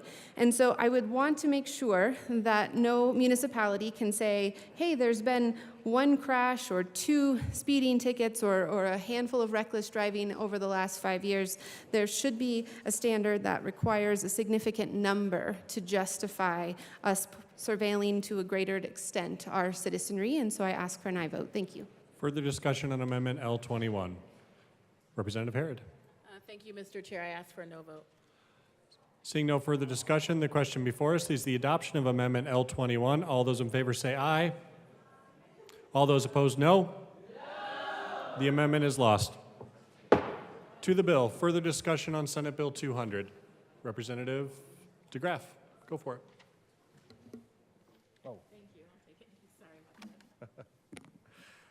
Thank you, Mr. Chair. All right. Welcome to the surveillance state. I'm not sure how many movies we need of dystopia to make us a little bit paranoid about this. I mean, I do get it. I mean, traffic cameras and force leveraging, police are expensive. They're definitely worth having. We definitely have too few. We want to make sure that we use their time wisely. But think we need to go back to anything that can be weaponized will be weaponized, and any data collection like this, we really have to be careful. There are some data things in here which are good, I think, but they could be a little bit stronger. I remember this with a local community. I don't remember which. I've lived in 20, so I don't remember which one it was. There was a problem because I'm not sure if it's addressed in here because I've been trying to frantically read through this based on the pace, just the sheer number of bills that we're doing. But what is the cost? I remember when I looked at this before, the cost of the infraction, most of it went to the equipment manufacturer for maintaining the equipment, but it was pretty sizable. It was like 75 or 80% of the money that was collected didn't go towards the county, didn't go towards the community. What it did is it went to a vendor, and I think that's a problem. And I didn't see that in there. It doesn't mean it's not in there. So there are some things that now the state county, looking at the Senate amendments, I'm not sure what was in here when it says the system 2, and then it says, what is going on outside? Retain data only when a violation of municipal traffic regulation or violation occurs. That's a little bit uncertain to me as to when or how long that data is. It does go on to talk about it a little bit here, and exempt from disclosure and inspection pursuant to Colorado Records Act. And then this section actually, and then to the amendment, I'll just go ahead and move L020 to SB200 and ask that it be displayed properly. That's a proper motion. 1 second, we'll get it displayed. As opposed to inverted or sideways or something like that. The amendment is properly before us. Please proceed. Okay. So this is just a modification and an addition. Because this paragraph here, not use, disclose, sell, or permit access to photographs, video, or personal identifiable data collected by the automated motor vehicle identification system, except, so disclosing, selling it, permitting it, or allowing or permitting access is allowed to the extent necessary to operate the program, including purposes of processing violations for other law enforcement purposes, for transferring data to a new vendor or operating system, or pursuant to a court order for use in unrelated legal proceedings. And then it goes on, destroy any photographs and video of violation collected by the automated vehicle detection system within 3 years after the final disposition of the violation, unless the photographs or video are maintained in a separate system. So just a very minor issue for the first one, amend re-engross bill line 16 to strike sell, because if you sell the data, that data do not use, disclose, sell, or permit access to photographs, video, or personal identifiable information, data collected by the automated system. So this would be that would be able to, you would be able to sell, and then the problem with selling that data is now it's owned by somebody else. And we don't know what, I'm sure there's something there, but that data is then owned by another company if it's sold. So my amendment is one to 16 line 10, and then just get rid of that and then 1615 strike law and substitute law, and not sell photographs, video, or personal identifiable data collected by the automated vehicle identification system. Now that does not preclude disclosure or permitting access as required to the extent necessary to operate the program. What that line does is it prevents the transfer of ownership of that data. Because once that transfer of ownership of the data occurs, then of course somebody owns it, and then any restrictions on it would have certain property limitations. That information would become their property. So what's the disposition of it after it's sold? I get the need for it to be by a third party, to disclose or permit access to by a third party, but if you transfer the data and it becomes their personal data, that corporation's data, then you have a problem. The next part is that all data collected by an automated vehicle identification system remains the property, just to specify that this data remains the property of the state, county, and or municipality operating the automated vehicle system and must be destroyed no later than 2 months after the date of collection, except that if the vehicle is flagged for violation, then the data must be destroyed no later than 2 months after the violation is resolved. So this partly goes to the system back here, that it is retain the data only when a violation of municipal regulation occurs, but that doesn't speak to how long the data is retained. So if it's only retained. So if you have a recording, that data is being recorded, and you don't know when that disposition is going to, when you're actually going to get to that. This could be like, unless this is printing out and sending tickets immediately, most likely it's going into a system, so the information is going to be recorded, and then it's programmed to only retain the data. But if it is actually recording the data, you don't know when it is actually going to be, how long it is actually going to be retained. So we just got rid of sell, because we don't want to transfer ownership of our property. And then just to specify that these are not going to sell or personal identifiable data, because again, that's a transfer of ownership of the property to another company. And after that, an example would be like some of the DNA companies that everybody was sending their stuff to. All of a sudden they sold it to a different company, and that company had a very different intent as to what to do with the data than the original company. So we have to make sure that the data remains under the ownership of the agency using it, and then cannot be treated as the property of somebody else, of some other organization. And then all data collected by an automated vehicle system. So going back to the paragraph I mentioned, it remains the property, to just emphasize that it remains the property of the agency collecting it, and must be destroyed no later than 2 months after the data collection, except that if the vehicle is flagged for violation. That way you also don't have looming tickets out there where 6 months, 8 months down the road, all of a sudden you're getting these tickets. If they can't keep up with the processing, then I guess there's some level of automatic leniency, but it's not going to be 3 years down the road when you're getting a ticket in the mail when they finally decided to process it. So it should be flagged immediately. If it is flagged immediately, then it would go on to be processed. It can be accessed. So I don't think any of these change the intent of the bill. I think they just kind of solidify what we're talking about and help solidify, I don't want to say any, I think they just help solidify some of the parts that the sponsors already took, I'd say partially addressed.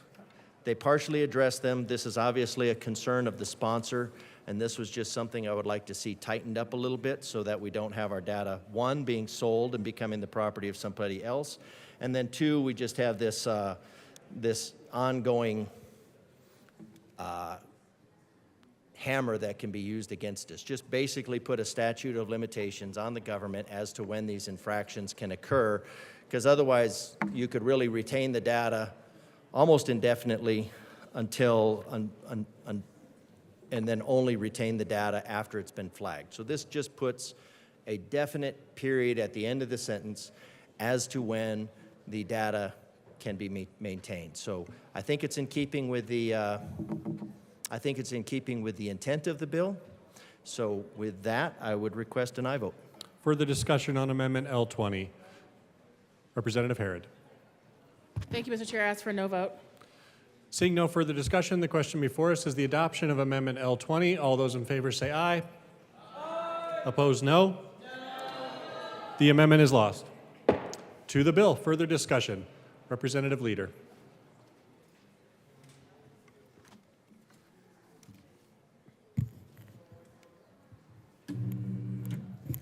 Hello, colleagues. Thank you, Mr. Speaker.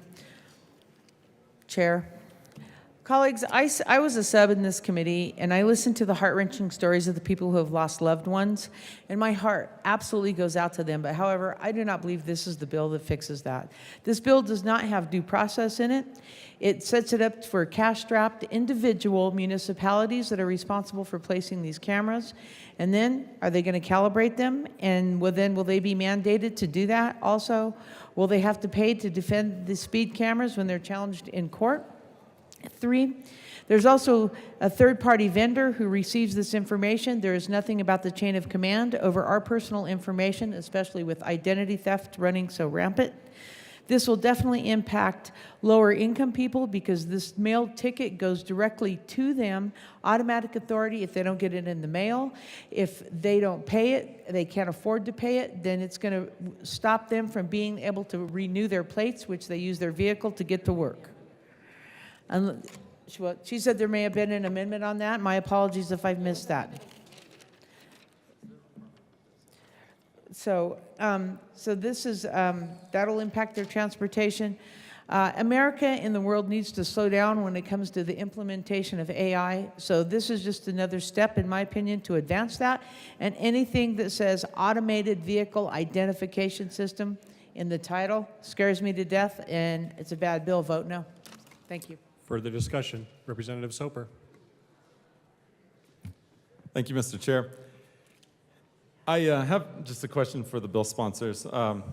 One thing we were talking about is I remember certainly seeing a lot of cameras like this when I lived in the UK. And they had the requirement over there that they had to have clear, visible signage to allow motorists the opportunity to slow down rather than it just being purely a speed trap for the generation of local revenue. And I just wanted to make sure that there's some mechanism like that in the bill, and I wondered if you could point out where that is. Representative Herod. Thank you, Mr. Chair. Yes, the localities, we're not changing any of the rules around the signage, around the radar cameras. And so right now they are there. And just to respond also to Representative Leader's statement, I want to make clear that we've amended this bill so that it does not have adverse impacts on those who are low income, including making sure that there is no taking away of the drivers of the vehicle. So just so you know, that has been amended out. I want to make sure that the record is very clear on that. And then additionally, before there's any adverse interactions or actions taken against the individual, such as collections, they must be served personally. And I want to thank my colleague from Denver who helped me with that amendment. Representative Froelich. Thank you, Mr. Chair. Yes, just to reiterate, municipalities currently and local governments currently have the ability to do this, but only in school zones next to a park, selected like a work zone. This allows the municipality to say they have a dangerous intersection or a dangerous stretch of road, and they would like to employ this technique to slow down vehicles because we have an inordinately high death rate for pedestrians and bicyclists. And this is just a tool in the toolkit. It's totally permissive. It allows municipalities to do this if they think it's necessary. We've added extra protections for the folks getting these tickets to make sure that they get noticed, to make sure it doesn't take away their registration and take away their civil liberties. And then at the end of the day, we're allowing law enforcement to be deployed elsewhere instead of having to do this with their handheld radar. And then by doing that, it means that less law enforcement interaction with individuals, which we think is a better outcome for all. We urge a yes vote. Representative DeGraff. Thank you, Mr. Chair. Just the expansion of the I get it. I want our law enforcement to be used, but the cameras and the data collection is is a very slippery slope, and I do appreciate the efforts that the sponsors made, but I do remain concerned when there is the option of selling the data. When you sell the data becomes the property of another organization. If they're just using it, if they're only using it for the purposes of, but there's lots of reasons why you would have this data. There's lots of reasons why you would want to have the data of how many vehicles go through that intersection, what the license plates numbers of the vehicles that go through that intersection. Your data is incredibly valuable. Something I didn't know about those, that my daughter informed me from working with somebody that uses those. You know those laser scanners at the grocery store. As I understand it from her conversation with one of the owners, is that those are not paid for by the grocery store. Those are paid for by the data collection people. And they are willing to pay for the laser scanners that make it a lot easier for the grocery store or the lumber yard or whoever. But then they take, because the information of everything that's linked to your credit card is so incredibly valuable. So this bill allows your data to be sold for no indicated reason. This bill allows your data of whatever intersections that you go through, and how many intersections, I mean, every intersection is relatively risky. I mean, you just have to say it's a significant risk. And then who's to say? You have to go through a whole, I mean, you can just, I mean, there's, this does open the door. It's kind of a nebulous, there's, as my colleague mentioned, there's really no, there's no parameters on there, like how many accidents per 1,000 that go through there, how many, what is a significant hazard?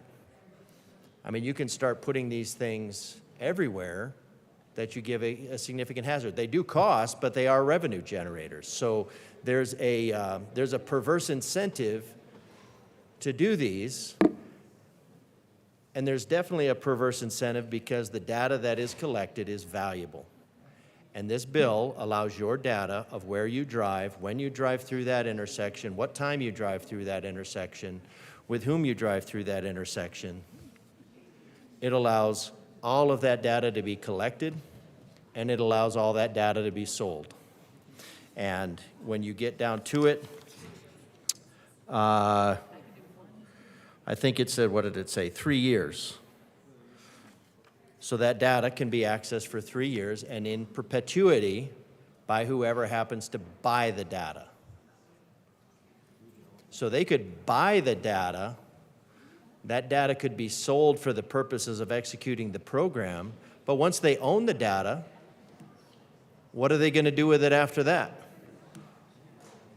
Because the data is now their property and they have it for as long as they have data storage to hold it, as long as they deem necessary. So I get it. We want to make sure our law enforcement is utilized correctly. But this is the surveillance state. This is the surveillance state. It's good intentions. So I hope that and that could have been resolved relatively easily. And when you can resolve it relatively easily, if selling the data was not part of the intent of the bill, if transferring ownership of the data was not part of the intent of the bill, it could have been removed quickly. That data is very valuable, and that data could be, and probably is at some level, the purpose of the bill, and then it's wrapped in other things like law enforcement. But that's what happens with the scanners. If you got the information about the scanners are there to collect the data, And the people that make the scanners that want the data are willing to pay to have them put in stores to collect the data.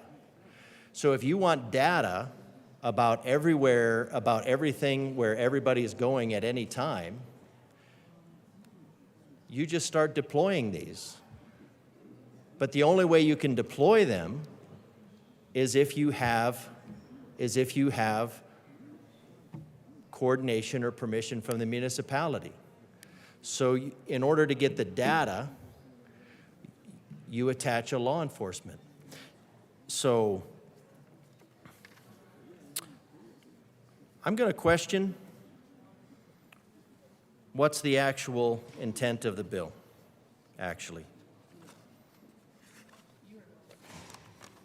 I'm going to question the actual intent of the bill.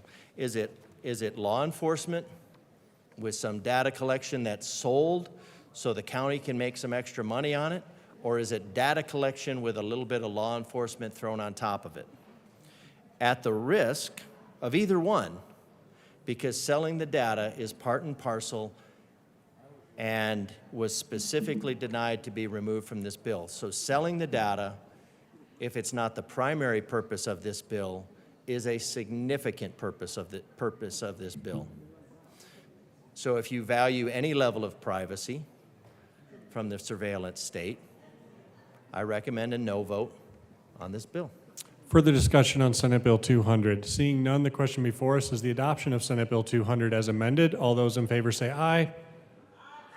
All those opposed, no. The bill is adopted.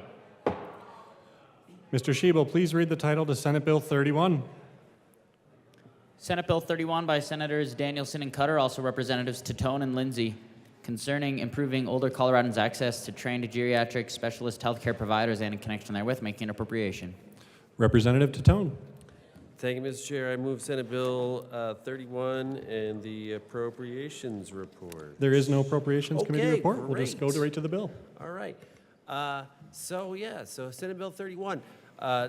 Our population is aging, and as we age, we're going to need more healthcare providers that are focused on geriatric care, and that's what this bill is all about. And it takes the University of Anschutz campus and creates a few different programs for different specialties in healthcare, and gets more people to get involved in these specialty things. So ask for a yes vote for all of the aging populations, because if you're not there already, you're going to get there soon. So let's be prepared.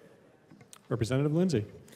Thank you, Mr. Chair. Currently, there are 99 geriatricians in Colorado, and by 2050, we need nearly 300 to serve our aging population, which Rep. Tatone was just talking about.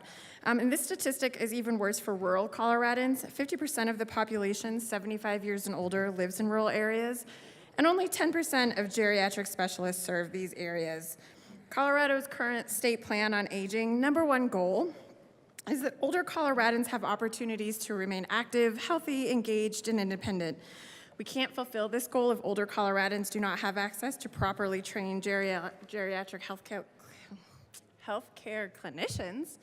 And when any of us are lucky enough to make it to our golden years, we deserve to have the chance to do it nice and healthily. I urge an aye vote. Thank you. Further discussion on Senate Bill 31. Representative Luck. Thank you, Mr. Chair. I ask for this bill to be read at length.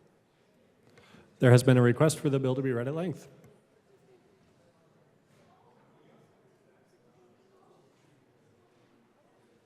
First Regular Session 74th General Assembly State of Colorado re-engrossed. This version includes all amendments adopted in the House of Introduction LLSNO. 23 to 5.01 Alana Rosen X 2606 Senate Bill 23-031. Senate Committees House Committees Health and Human Services Appropriations. A bill for an act. 101 concerning improving older Coloradans' access to trained. 102 geriatric specialist healthcare providers, and, in 103 connection therewith, making an appropriation. Bill summary. Note, this summary applies to this bill as introduced and does not reflect any amendments that may be subsequently adopted. If this bill passes third reading in the House of Introduction, a bill summary that applies to the re-engrossed version of this bill will be available at http://leg.colorado.gov. The bill creates the Colorado Multidisciplinary Healthcare Provider Access Training Program to improve the healthcare of medically complex, costly, compromised, and vulnerable older Coloradans. The University of Colorado Anschutz Medical Campus shall develop, implement, and administer the program. The program may be Senate third reading unamended April 14, 2023. Senate amended second reading April 13, 2023. Senate sponsorship Danielson and Cutter, Buckner, Exum, Fields, Ginal, Gonzalez, Hansen, Jaquez Lewis, Coker, Marchman, Priola, Sullivan, Winter F., Zenzinger. House sponsorship, none. Shading denotes House amendment. Double underlining denotes Senate amendment. Capital letters or bold and italic numbers indicate new material to be added to existing law. Dashes through the words or numbers indicate deletions from existing law. Offered to Colorado institutions of higher education with clinical health professions graduate degree programs. The program coordinates and expands geriatric training opportunities for clinical health professions graduate students enrolled in participating Colorado institutions of higher education, participating institutions across Colorado studying to become advanced practice providers, dentists, nurses, occupational therapists, pharmacists, physicians, including medical doctors and doctors of osteopathy, physical therapists, psychologists, social workers, and speech-language therapists. Students who successfully complete the program are awarded certificates and issued letters authorizing those students to become trainers for the program in clinics across the state. The bill creates the Colorado Multidisciplinary Healthcare Provider Access Training Program Advisory Committee to ensure that the training for the program is consistent and collaborative across the fields of study. The committee is required to appoint a program chair, set the program standards for training and delivery of multidisciplinary medical care to medically complex, costly, compromised, and vulnerable older Coloradans, establish requirements for the program, identify and invite institutions of higher education that offer appropriate clinical health professions graduate degree programs to become participating institutions. Collaborate with participating institutions of higher education across Colorado to enhance recruitment of students to enter a field specific to geriatrics and select students with an interest in geriatric care to participate in the program. Assist with updating the program's curricula. Analyze data collected by the program. Build a multidisciplinary network of trained geriatric clinicians to collaborate and provide opportunities for clinicians to work together to better understand the roles of each healthcare discipline in urban, rural, and underserved communities when caring for older Coloradans. Improve placement of students in experiential clinical training opportunities, prioritizing rural and underserved communities. Coordinate with graduates of the program to become geriatric trainers for future students, and increase the number of clinical training sites across Colorado, specifically in rural and underserved communities. -2, 031. 1. Be it enacted by the General Assembly of the State of Colorado, 2 Section 1. In Colorado Revised Statutes, add Part 11 to Article 321 of Title 23 as follows. For Part 11.5 Colorado Multidisciplinary 6 Healthcare Provider Access 7 Training Program 823-21-1101. Legislative Declaration. 1. The General Anine Assembly finds and declares that, 10a, over the past decade, Colorado has had the 11th fastest growing rate of residents over 65 years 12 of age in the United States, growing at roughly 51.13%. 14b. Currently, 21% of the population in 15 Colorado is over 65 years of age. 16c. By 2030, Colorado will have more residents over 65 years of age than residents under 18 years of 18 age. 19d. There are only 96 physicians trained in 20 geriatrics across the state, and 289 physicians trained in geriatrics are needed by 2050 to serve 22% of Coloradans over 65 years of age. 23e, only 23% of dental schools across 24 the United States offer clinical training specific to dental care. 25 for older adults. 26f, there is a severe shortage in the United States of 27 geriatric trained clinicians across all healthcare disciplines. -3, 031. 1g, the number of older Coloradans places high resource 2 demands on the state's healthcare system. 3h, during a healthcare study conducted between 1993-4 and 1997, older patients who were admitted to the hospital were 5 placed either in an acute care for elders unit or a usual care 6 control unit. On average, the length of stay for older patients 7 treated by a geriatric-trained interdisciplinary team, including 8 geriatricians, advanced practice nurses, social workers, 9 pharmacists, and physical therapists, was significantly shorter. 10 at just over 6 days per patient for those receiving care in the 11 acute care for elders unit versus just over 7 days per 12 patient for those in the usual care control unit. The difference 13 in care produced lower total inpatient costs. From $9,477 per patient for those 15 patients in the acute care for elders unit versus $16,451 per patient for those patients in 17 the usual care control unit. The difference in care for those 18 patients in the acute care for elders unit maintained patients' 19 functional abilities and did not increase hospital readmission 20 rates. 21I. The study described in subsection 1H of this section 22 resulted in 58 fewer days of hospitalization for every 100 patients admitted to the acute care for elders unit 24 versus the usual care control unit. Over the course of the 25 study, this resulted in savings of $97,426 for every 100 patients admitted to the 27 acute care for elders unit versus the usual care control unit. Dash 4031.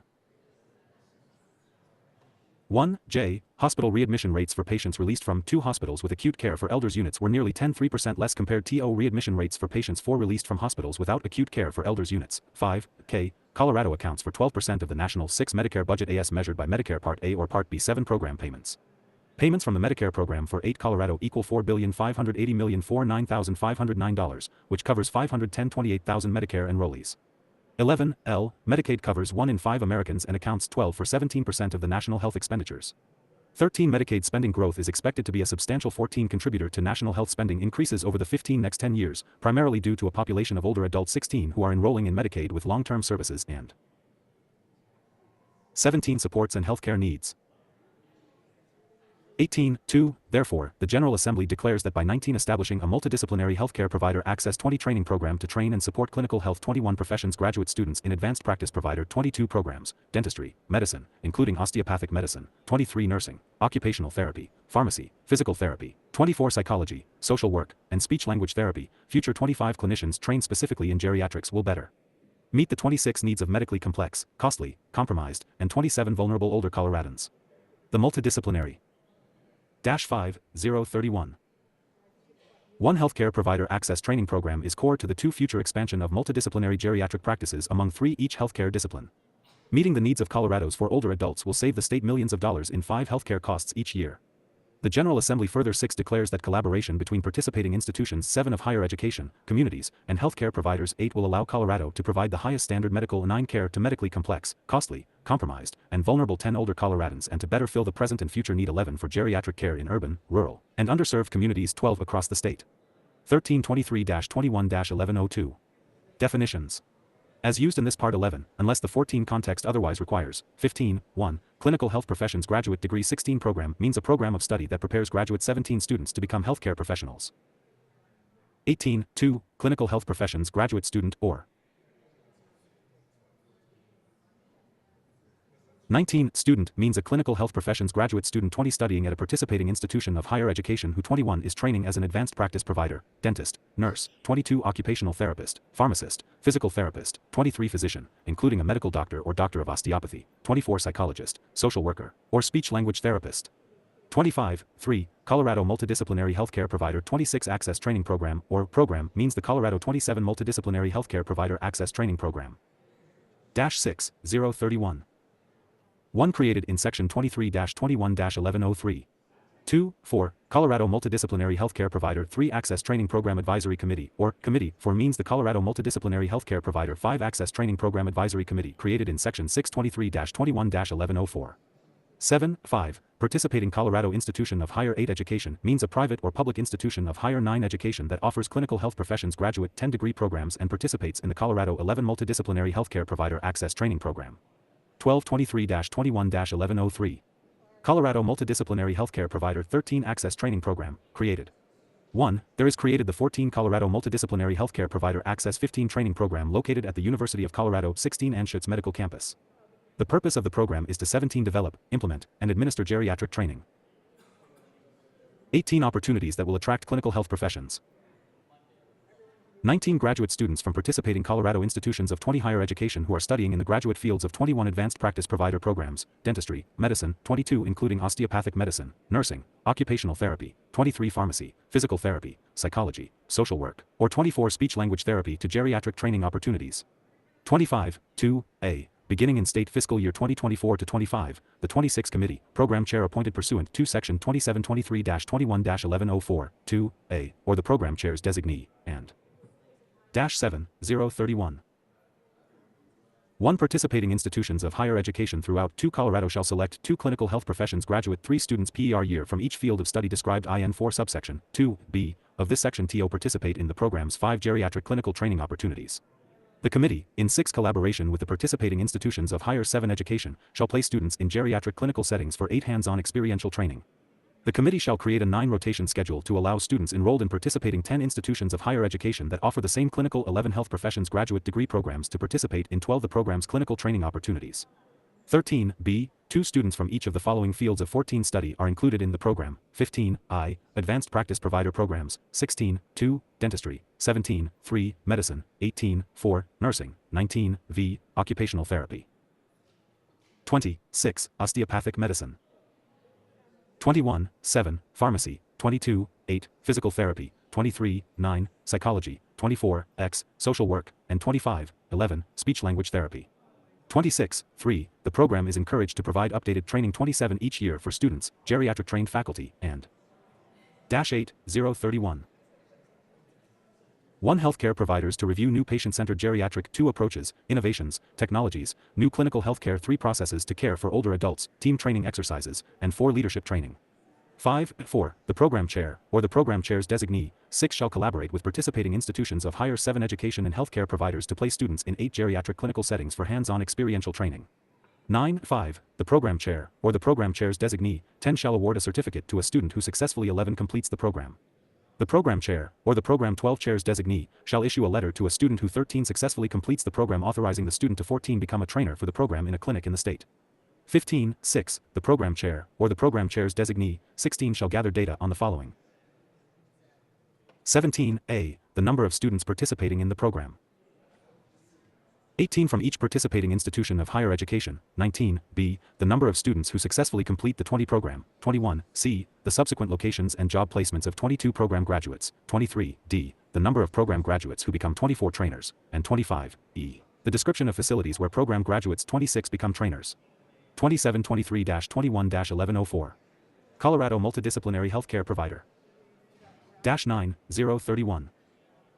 1 Access Training Program Advisory Committee, created, training. 2.1a, there is created the Colorado Multidisciplinary 3 Healthcare Access Training Program Advisory Committee TO4 ensure that training for the program is consistent and 5 collaborative across university departments, participating 6 institutions of higher education, and healthcare communities.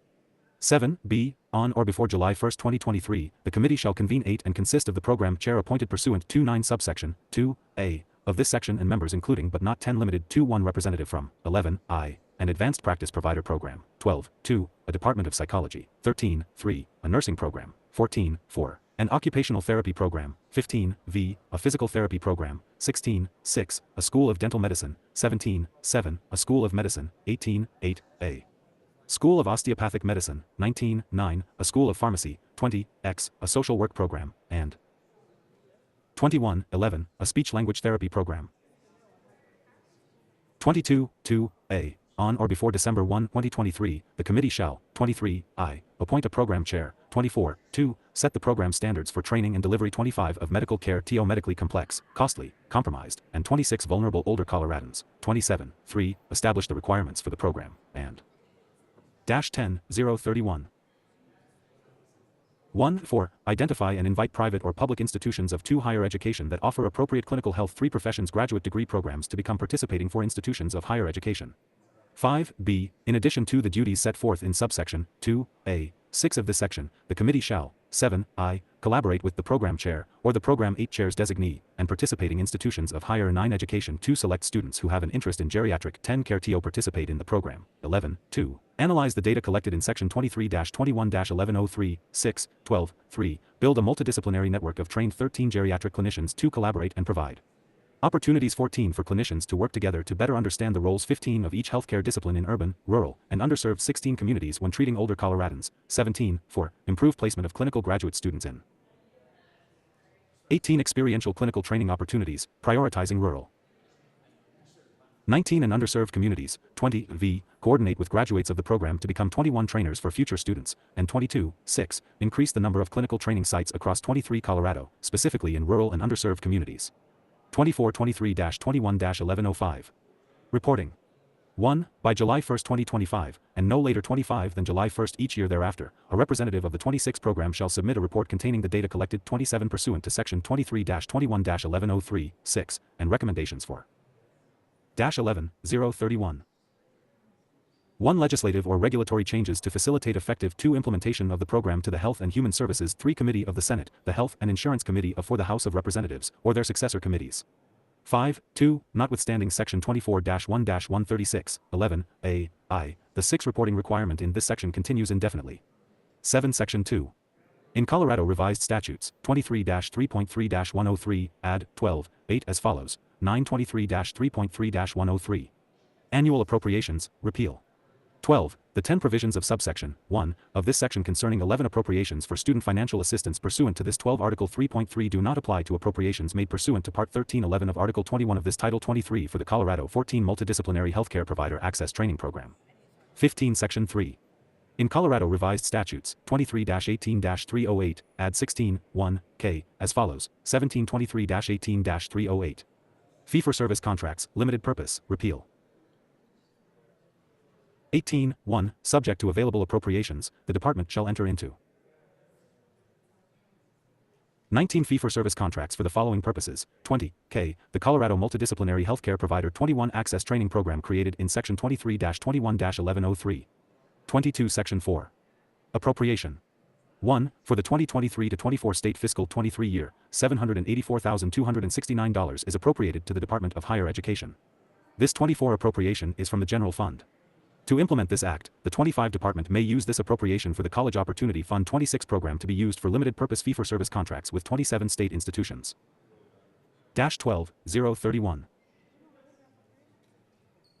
1, 2, for the 2023-24 state fiscal year, $784,269 is appropriated to the Department of Higher Education. This appropriation is from 3 reappropriated funds received from the limited purpose fee-for-service for contracts with state institutions under subsection 1 of this section. To 5 implement this act, the department may use this appropriation for the 6 regents of the University of Colorado. 7. Section 5. Safety Clause. The General Assembly hereby finds, 8 determines, and declares that this act is necessary for the immediate 9 preservation of the public peace, health, or safety. 13-031. Further discussion on Senate Bill 31. Seeing none, the question before us is the adoption of Senate Bill 31. All those in favor say aye. Aye. Opposed, no. The bill is adopted. Mr. Schiebel, please read the title to Senate Bill 191. Senate Bill 191 by Senator Cutter, also Representatives Joseph and Kipp, concerning a study regarding diversion of organic materials from landfills. Representative Kipp. Thank you, Mr. Chair. I move SB 23-191. To the bill. Representative Joseph. Thank you, Mr. Chair. I'll be really quick. The bill requires the Colorado Department of Public Health and Environment to commission a study on organic waste diversion, and I ask for an aye vote. Thank you.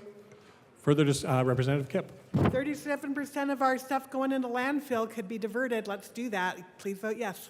Further discussion, Representative Puglisi. Excuse me, Assistant Minority Leader Puglisi. Thank you, Mr. Chair. I guess my question is, as a county commissioner, we had a large landfill, and I worked with counties throughout the state on their landfills. I'm curious why you think this isn't happening and we need a bill, because we already do this. Thank you. Representative Kipp. 37% of materials that are going into landfills now, and landfills could be diverted, and they are filling up. We have gaps. We need to fix them. Thank you. Further discussion, Representative Bottoms. That doesn't change the fact that this is already a rule and we're already doing it, so a study doesn't change that. We're already actually doing this. Further discussion, Representative DeGraff. I am for composting, so I just don't think we need to do a study. We already know 37% of it goes. If you've lived in Europe, you're familiar with this. Plastics and recyclables go in one, trash goes in another, and then organics go in a different bag altogether, and that gets used in a great way. It gets, and then there's another bill that's coming about packaging. I think that will help this. So I'm not opposed to composting. I think we already know the answer to that. That landfill can be a landfill can be at a premium. When I was an environmental manager, it helped out the construction companies a lot because I allowed them access to our recycling stream and then get rid of their cardboard that way, which saved a lot of room in their dumpster. So this, restaurants and stuff being able to divert food and that sort of thing to, can work out really well. But at the local level, we already have tons of studies on this. It's being done extensively in Europe. So I'm for the I'm for this. I think the climate reasons are kind of silly, but because methane on the spectral absorption, if you've looked at that, I think I'm probably the only one, is pretty negligible. So I'm for the recycling. I just think even though it's a very low price point on here, that we have plenty of data to speak to this, that local municipalities can make a determination on how to achieve it. Representative Taggart. Thank you, Mr. Chair. I, like my colleagues, we're already doing this. And if we have to do a study all the way through this entire bill, it talks about getting information from out of state. When do we at least compliment local government that are already doing this? Shouldn't we start by, if we want to do a study and create a best practice, talk to our own people that are doing this? This whole bill talks about out of state. And again, bill sponsors aren't listening, so I don't know why we're doing this. Representative Joseph. Thank you, Mr. Chair. And I want Rep. Taggart to know, even when I disagree with him, we hear him as well. 13 counties have commercial, only 13 counties have commercial composting facilities with permit to accept food scrap and yard debris from composting. So this bill is extremely important, and I ask for an aye vote. Thank you so much. Further discussion on Senate Bill 191. Assistant Minority Leader Puglisi. Thank you, Mr. Chair. No, I appreciate that, but then maybe instead of giving the money to CDPHE to do a study, we give the money to local governments so that they can start composting facilities in the counties that don't have them. That would be a better use of the money and help facilitate what the bill sponsors would like to do. Thank you. Representative Winter. Thank you, Mr. Chair. I'd have to agree from my colleague, with my colleague from El Paso County. We do not have a lot of these facilities in rural Colorado, and if you are going to spend the money, I think the money would be better served starting up those facilities in these communities. Thank you. Further discussion on Senate Bill 191. Seeing none, the question before us is the adoption of Senate Bill 191. All those in favor say aye. Aye. Opposed, no? The bill is adopted. Mr. Schiebel, please read the title. Senate Bill 253. Senate Bill 253 by Senator Cutter, also Representatives Froelich and McCormick, concerning standards for products represented as compostable in the state and in connection therewith making appropriation. Representative McCormick. Thank you, Mr. Chair. We don't have any. Just the bill. Okay, we're to the bill. Wasn't that fun and fast? I move Senate Bill 253. To the bill. Thank you, Mr. Chair. So this bill was referred to just a few minutes ago, is a bill that will set a standard for Colorado for composting labeling. We are having a big problem with misleading and confusing labeling practices in what we can throw into those composting bins, and consequently our large commercial composting facilities that do exist in our state have had to tell municipalities and others that have been sending product to them to stop, to tell their citizens to stop putting anything except food waste and yard waste in composting bins. They are getting a lot of plastic contamination. This bill will make sure that anything that is truly compostable has to be certified as such by a credible third party, which is outlined in the bill, and to be clearly labeled in such a way that a consumer can easily tell that this indeed can go into the compost bin. And that also is outlined exactly what is needed in the bill. And I wanted to point out the other day when I was getting coffee that the coffee cups that we use here off the floor have exactly what the bill is asking all producers to do. So take a look at those coffee cups next time you go get a cup of coffee, and they are meeting all the requirements for what we want all producers to do. And I urge an aye vote on this bill. Further discussion. Representative Froelich. Just very briefly, This is a bill to stop consumer confusion, that we all are getting confused as we get bleary into the evening. But because we are trying to create a circular economy. So we're trying to encourage compost. There are compost companies that are in the marketplace that are collecting our compost and then using it to sell. And once they get these contaminated products, which consumers are thinking are compostable but aren't, it shuts down their operations. There actually defeats the purpose of compost, which is to enrich soil, not to spread plastic. And so this is a solution that was heavily worked on with both industry and our environmental friends and our restaurant association, and everyone came to the table, and this is a collaborative effort, and we ask for an aye vote. Representative DeGraff. Thank you, Mr. Chair. And this is the bill I referred to a few minutes ago.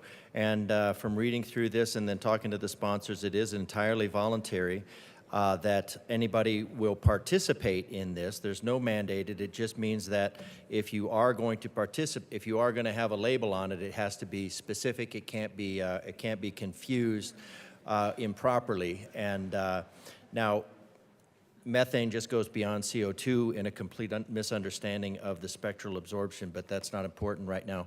But I think this is a good bill to put, but still getting compost back into uses like into farmland just puts nutrients back in, and I've done this with my yard. My worms love it, so I highly recommend it. And making it more viable, I think, helps restaurants a lot and probably saves them some money, I think.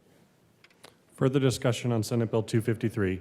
Seeing none, the question before us is the adoption of Senate Bill 253. All those in favor say aye. Aye. Opposed, no. The bill is adopted. Mr. Schiebel, please read the title to Senate Bill 254. Senate Bill 254 by Senators Fields and Gonzalez, also Representatives Epps and Weissman, concerning entry into a dwelling by a peace officer.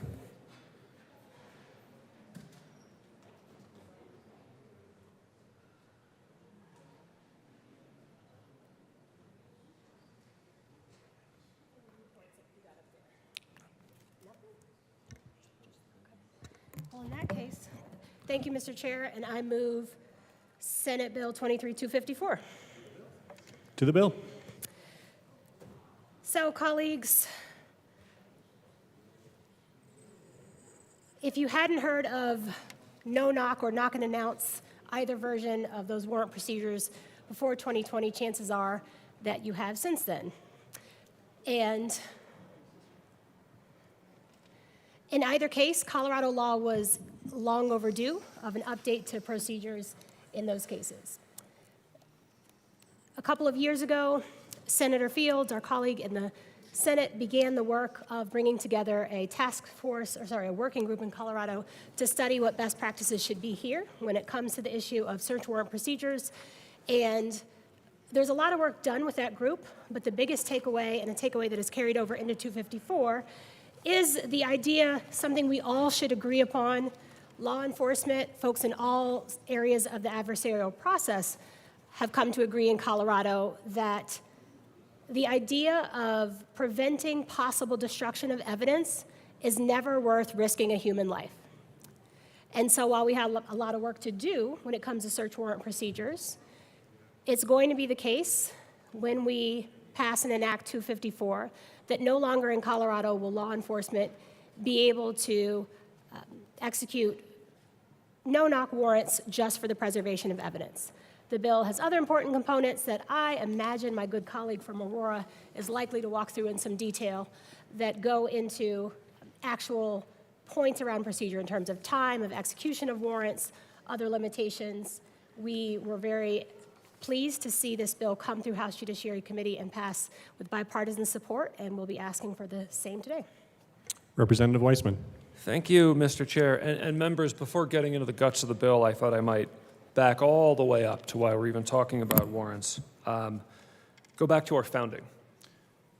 There were certain key principles that didn't make it into the Constitution, but were so fundamental that they were on the table for the Bill of Rights. And the question of search of one's property, particularly one's dwelling, is right there at the top of the list. There was this phenomenon that the British would use in our colonial times called a general warrant. It was kind of a free-floating invitation to turn everything inside out. Our Fourth Amendment and all the case law that have grown up around that are specifically in repudiation of the idea of a general warrant. That's why we have language that warrants are to be issued with particularity, describing places to be searched, things to be seized. All of the parts of the Constitution that one might encounter in law school or in practice, if you were to sort of rank the amount of case gloss on each provision, the Fourth Amendment would be pretty near the top. You know, and I think within that thick amount of gloss, you would particularly find a lot of emphasis on entries into, searches into the home, you know, the castle, as it is sometimes said, with very good reason. That was a source of problems in the founding era. Sometimes it can be a source of legal and practical challenges today. Put legalities aside, I think all of us feel that our home is sort of a different and unique place from all other places in our lives. That's why there's been specific attention in case law, in statutory law, in practice to entries into the home. I say all of that because that's really the foundation that we're trying to build on here. Obviously, we have statutes for when a warrant is to be issued. Constitutionally, there is a requirement for a proper warrant to be issued by a judicial officer.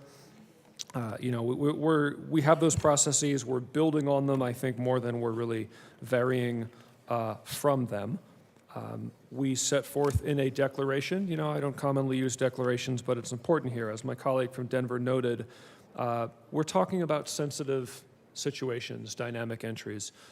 There can be a risk to life of those inside. There can be a risk to life of officers.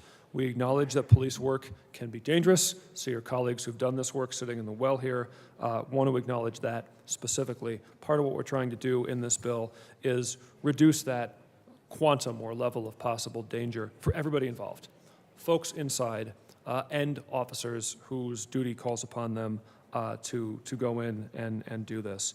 So again, we did have this work group that came out of legislation in 2021 that my senator, our colleague Senator Fields, has been particularly involved in. I'm not going to try to draw too much of a line between those discussions and where we are today. I will note that that study group had pretty broad representation. The DAs were there, the sheriffs were there, the chiefs were there, police officers were there, also the public defender, defense attorneys, you know, a pretty good spectrum of folks all over the criminal justice continuum, and Senator Fields has really leaned into that work for multiple years. So with all of that, we seek to set forth just some heightened requirements for when there is going to be an entry into a dwelling in some of these key sensitive circumstances. We know here that we've done work to promote the use of body-worn cameras out there to create evidence that can either indicate a problem or frankly can exculpate an officer. So we want to make sure that we call that out. We have the knock and announce requirement, again, because with just a little bit of time and space and notice about what's going on, that can actually de-escalate as opposed to other forms of entry. We make sure to set forth what we're doing here, both for warrant entries. As we know, there are limited exceptions to the warrant requirement. We want to make sure that we set forth comparable requirements where there's a warrantless entry happening. Because if a law enforcement officer is availing of one of those exceptions, frankly, the situation's probably pretty tense. We want to be careful there. So we're making sure to cover both warrant and warrantless entries. Key point, this is not a total bar on these circumstances. That is not what we have negotiated to. We do seek to impose prudent limits for the sake of safety of everybody involved. This was bipartisan in the Senate, as my colleague noted. Happy to say we had bipartisan support in the Judiciary Committee last week. We look forward to the discussion. Thank you. Further discussion. Representative Evans. Thank you, Mr. Chair. And I want to thank the sponsors of this bill. I actually agree with an awful lot of what one of the sponsors just finished saying. When I became a law enforcement officer, right, growing up in a nice conservative household, the amendments that you hear a lot about are First Amendment, Second Amendment, Ninth and 10th Amendment. And when I became a police officer, one of the questions they asked me during the interview process was, as a police officer, what amendment do you think you're going to spend the most time getting to know?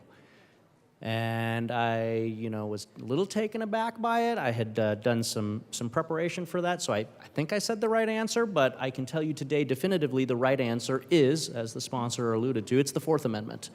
There is a tremendous amount of case law around the Fourth Amendment, and there's a tremendous amount of learning and instruction that has to go into the application of that case law when law enforcement is learning, hey, how do I actually take this theory and apply it in real practice? So this whole bill and a lot of the dialogue around the Fourth Amendment is something that I've spent a significant amount of my professional career learning, just because it is such a critical component of law enforcement. It actually provided me the opportunity to make a joke in Judiciary Committee about Fourth Amendment law. And again, this is something that's critically important. So why am I standing down here at the well? Well, a couple of reasons. Number one, I see both sides of this issue. You all have heard me talk about the fact that I'm a firearms instructor, teach people about the responsible use of firearms to defend themselves. So when we read in the bill here, on page 3, it talks about a no-knock entry into a dwelling can increase danger and confusion because occupants may not recognize law enforcement as making entry and may mistake the entry as entry by an unlawful intruder. Yes, that's a valid concern. I get that question from both sides. As the law enforcement officer who's executed search warrants, but also as the firearms instructor who's trying to explain to concerned citizens who want to be responsible, hey, what do I do when I hear something go bump in the night and I'm waking up out of a dead sleep? I need to be able to know what happens in these situations. And I completely agree with the concern there because, yes, this can be a dangerous, volatile situation. And so that kind of leads me to the second reason that I'm standing down here at the well. Because as we've discussed a couple of times before, there's a difference between law and policy. Policy goes more to that realm of local control, the understanding that there's well over 200 municipalities in Colorado. Most of them employ their own law enforcement agency. You got 64 counties. All of them have their own sheriff's department. And then you have some other law enforcement entities thrown in there. So law enforcement is not something that is generic. When I have these conversations with folks, I explain to them there is no such thing as the police. In Weld County, where I'm from, I think we have around 30 different law enforcement agencies, and each one of them has their own separate duly elected chain of command, typically terminating with a mayor, a sheriff, a county commissioner's office. So the way that relates to this bill is establishing policy. And policy is statewide. Policy should be something that can then be implemented statewide. If I was reading this bill and this bill was policy, if this bill was the policy of whatever agency, whatever police department, whatever sheriff's office, I would have no problems with this. As I read this bill, honestly, everything in this bill pretty much complies with how I did business in law enforcement. The bill talks about when these entries are made. The knock and announce has to be at a volume loud enough for the officer to reasonably believe the occupant inside can hear, and you have to allow a reasonable amount of time before entering, given the size of the dwelling place, for an occupant to hear it and respond. We had a whole paragraph about that was required in our reports when we did this. We actually had to send somebody far, far away from wherever the scene was, and if they couldn't hear us make those announcements, then they would radio back and say, hey, I'm 8 houses away. I can't hear the announcements. They're not loud enough. You got to make them louder. A lot of what this bill talks about is already being done in practice. And that's why I'm down here today. Because you see, late last year, there was a survey conducted of law enforcement that said, hey, what is your biggest concern doing this job? What is the biggest thing that weighs on your mind that is going to play a role in determining whether you stay in this career or whether you move on. And the number one issue that law enforcement cited was legislation like this. The number one issue that law enforcement cited said, we are concerned about the rhetoric about law enforcement that comes from elected officials. Because what that rhetoric communicates is that law enforcement doesn't know how to do their job. Elected officials know how to do their job better. When the bill talks about the safety to law enforcement officers, absolutely. There's a lot of case law around the fact that officers cannot and should not create their own jeopardy. You can't put yourself knowingly in a dangerous situation and then say, oh, hey, I was in a dangerous situation. I had to shoot my way out of that situation. Case law already handles that. Case law says you cannot create your own jeopardy. You cannot create your own exigency. Law enforcement is reacted to that. They're training to that. That is something that law enforcement already will be held accountable for if they create their own jeopardy, if they put themselves knowingly into a situation where they have to shoot their way out of it. So when I read this bill, what I read is something that would make good policy if it was implemented at the policy level. Make an analogy here to local control. If this was something that was duly adopted by individual agencies, by local controlled agencies that said, hey, this is right for us, this is right for our agency, this is how we want to do business, this is how we are going to deliver policing services in our community, I'd have no problem with it. 95% of this is how I did business. My concern comes from the fact that this is another law telling law enforcement, hey, elected officials have decided they know how to do law enforcement's job better than law enforcement knows how to do law enforcement's job. So another law is going to be passed, and what that does is that breeds tension between law enforcement and elected officials. And that ultimately, like I said, the survey came out last year, that ultimately is the number one issue that is driving the retention, the recruiting, and the morale issues that are happening here in Colorado. So I just wanted to make sure that that was reflected on the record. If this bill was a policy, if this bill was something that said in a collaborative manner, law enforcement agencies shall have a policy on no-knock warrants and the executions of warrants that fall within certain parameters, I would be able to support something like that. Because that is a collaborative partnership with law enforcement to ensure that warrants and no-knock warrants are executed according to the guidelines of the elected officials. Something like that would build trust, and it would build collaboration between law enforcement and elected folks. But what I see here is not that collaborative approach. What I see here is yet another directive that says, law enforcement, even though it's your life on the line, we're gonna have to tell you about it.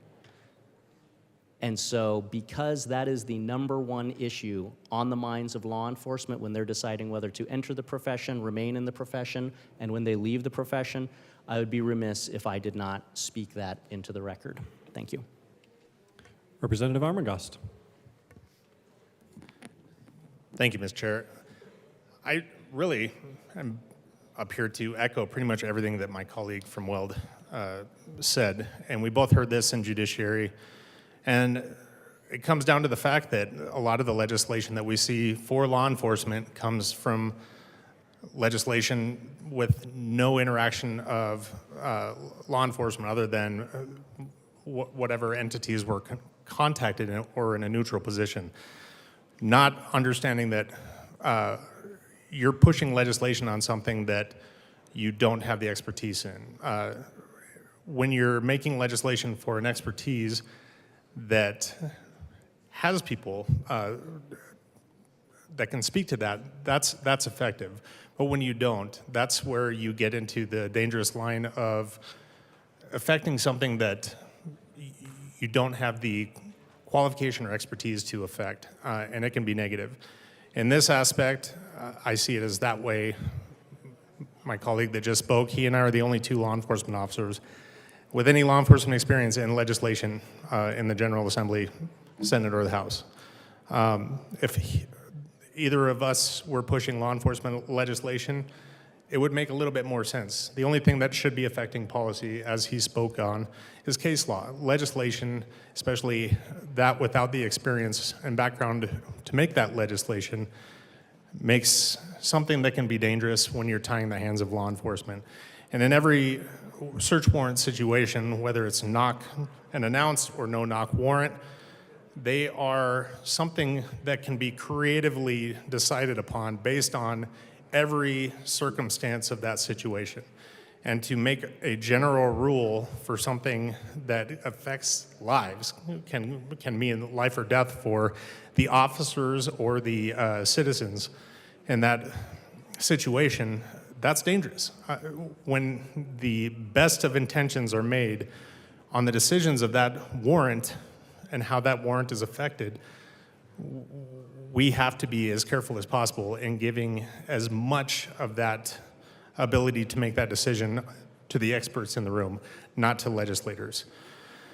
Having the law enforcement officers that are putting in those warrants to get them approved by their local judicial district is leaving that to the experts of the room, not telling them how to make their decisions and how to do their job. So in doing that, we are tying the hands and forcing them into a situation that could cause more unintended risk to the officers initiating that warrant or the citizens that are being served with that warrant. Having that, we don't need to have any more situations that can lead to national news based on us forcing hands of how these warrants are initiated, how these warrants are conducted. So as legislators, I think we need to be very careful on how we're making policies for things that we don't have in our wheelhouse, because we effectively are making decisions that can be the life or death of those officers and those citizens involved. Having a background in that, I can speak to that. I don't speak to things that I don't have a background in. I don't try to legislate in laws and things I don't have a background in. I don't tell people how they need to do this or that based on what I think or my agenda on something. So I think it's very, very thin and slippery slope, thin line and slippery slope to be walking on when we're trying to legislate something that is so critical for the experts in the room and the experts, the boots on the ground, and making those decisions based on their observations and based on their assessment of what is actually happening in that situation. So I am a no vote on this. I think this is something that needs to be readdressed with the experts in the room, how they can best see this happening, whether it's a shall or a will kind of a situation, and not putting those requirements on something that we don't have the expertise to make those decisions. So I'm no vote, and I encourage the same. Thank you. Representative Luck. Thank you, Mr. Chair. So I too heard this bill in committee, and there's a phrase, a clause in two sections of this bill that I asked about in committee, and I still have questions, mainly because I can interpret it in a variety of different ways. And so I'm just hoping that the bill sponsors can give clarity as to what was intended by the clause on page 5, lines 8 and 9, provided that the imminent danger is not created by law enforcement itself.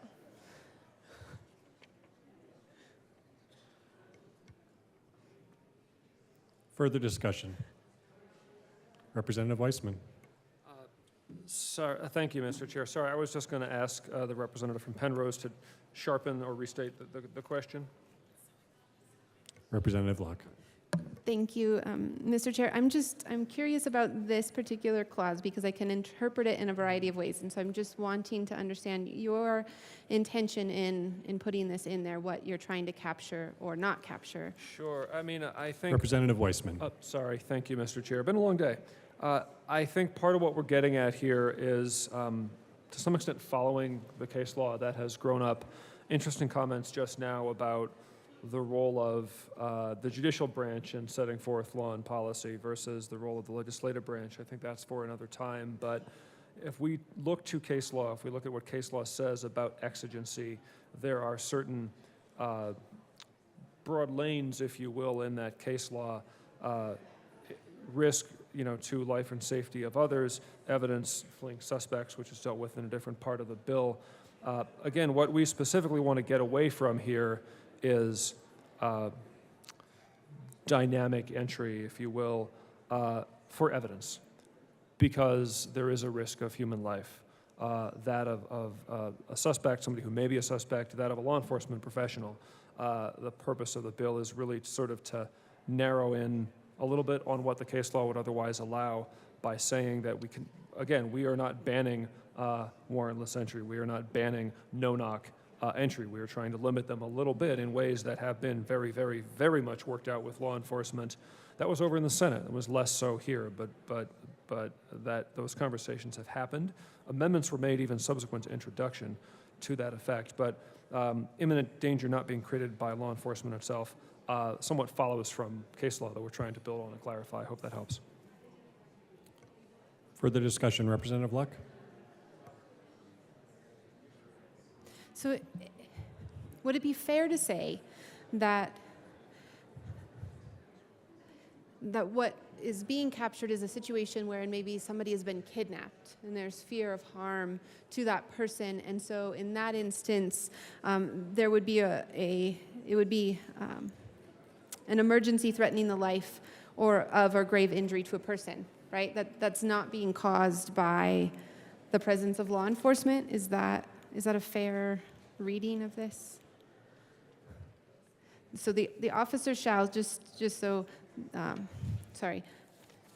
except that this doesn't apply if the circumstances known to the officer at the time provide an objectively reasonable basis to believe that a no-knock entry or not waiting a reasonable amount of time is necessary because of an emergency threatening the life of or grave injury to a person. So let's just say that there is a hostage situation, you hear a shot, and so then you haven't yet gotten a warrant, and so you break down the door because you are believing that harm is being done or additional harm will be caused and that there is an emergency for life, and that is sufficient and okay just so long as your presence didn't bring that about. So again, I'm thinking, what happens if there are, is that a fair reading of this in a hypothetical situation? Representative Weissman. Thank you. So, And I'm sorry, Representative members, it's getting loud. Please take your conversations to the side, especially those that are now senators.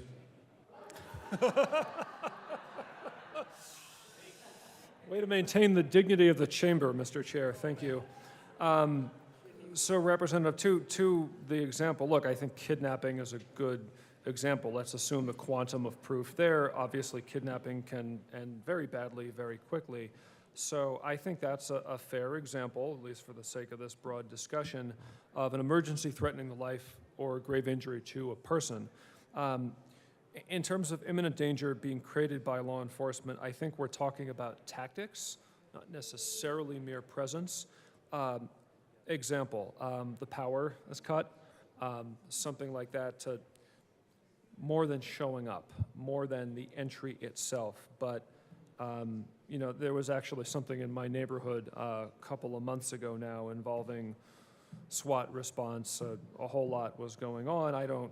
This was when we were here in committee. I don't know all of the tactics that were used, but I think what this is getting at, what the case law is getting at, is that you could have certain tactics selected by responsive law enforcement that actually could be escalatory in nature. And here, and we're in the part of, so we've laid out the general rules and we have exceptions to the rules. And again, case law allows exceptions and we're not closing the door on all those exceptions here. We just want to close a door within a door that we're opening by being clear again and following case law that that objectively reasonable basis, et cetera, that really has to sort of inhere in the safety situation, whether it's kidnapping or whatever, rather than response tactics. I hope that helps. Representative Luck. Thank you, Mr. Chair, and thank you for that answer. So I think in terms of hypothetical and story, so would it be fair to say that if law enforcement, knowing that someone in the house, that the person that there's one person in the house and that's the person that they are interested in, and for whatever reason I'm thinking of a constituent I have who is on oxygen and needs constant power for his oxygen to work. So if, let's say, this person has that kind of situation where they're on oxygen and need it to be tied into the power system, if they cut the power, they can't then use that basis of this person is about to suffocate because because they don't have access to oxygen as the reason by which they can now enter the house because they caused that threat to their life. Is that some semblance of a quick hypothetical based off of what you're saying? Okay, seems like that has some degree of consensus. Thank you, appreciate it. Further discussion, Representative Holtorf.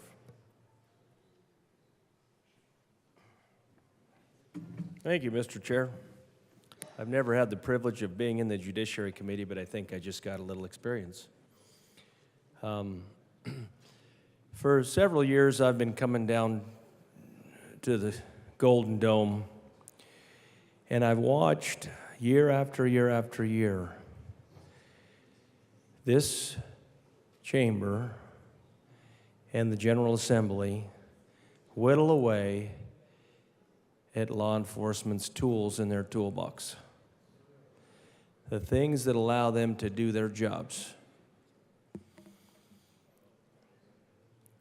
I've got a brother in law enforcement. He can't retire fast enough,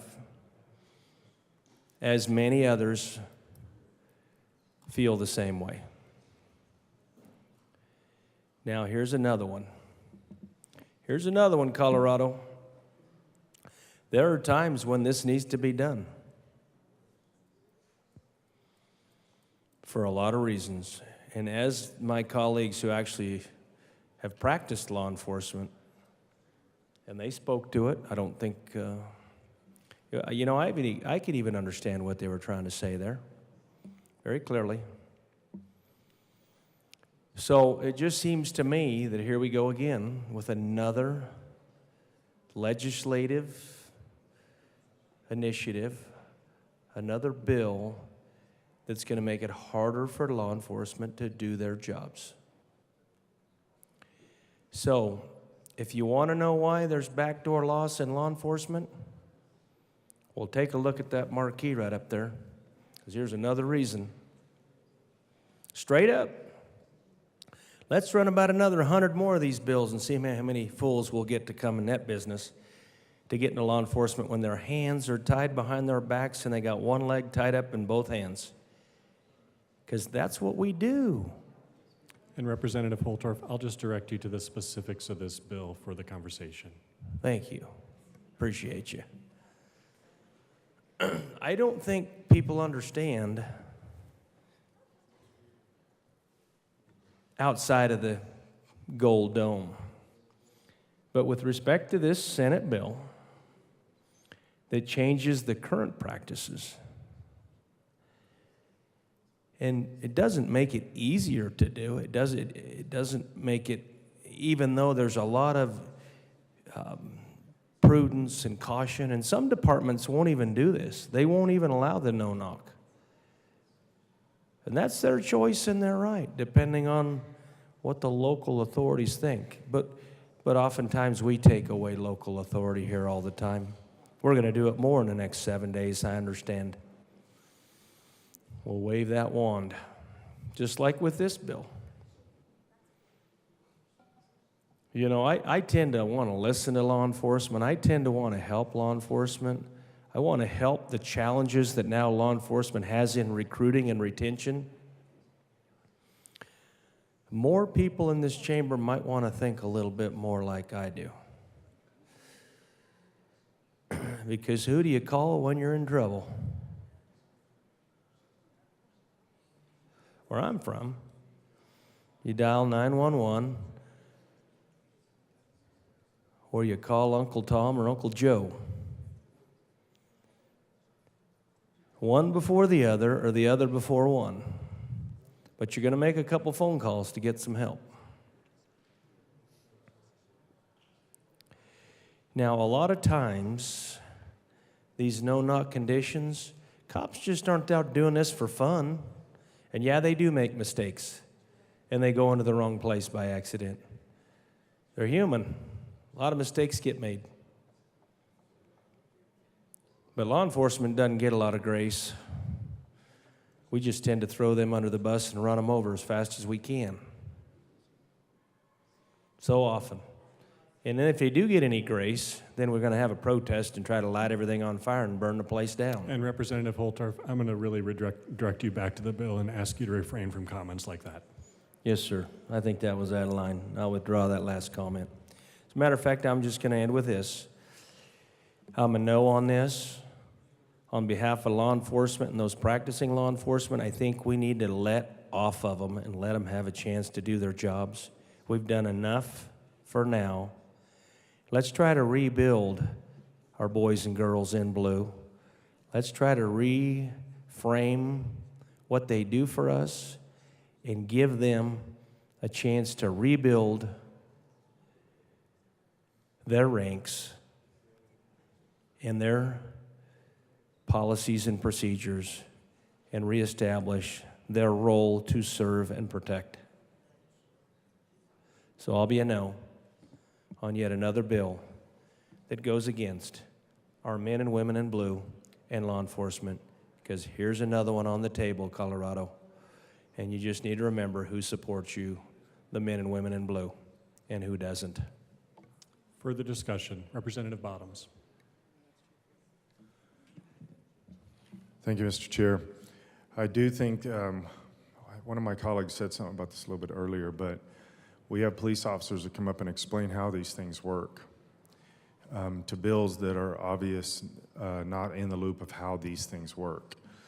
And so my suggestion would be just to listen to the people that know, that have been in the settings that we're talking about and know what they're talking about. It's called the expertise. And so I would strongly suggest to listen to them. And I also request to read this bill at length. There's been a request for the bill to be read at length.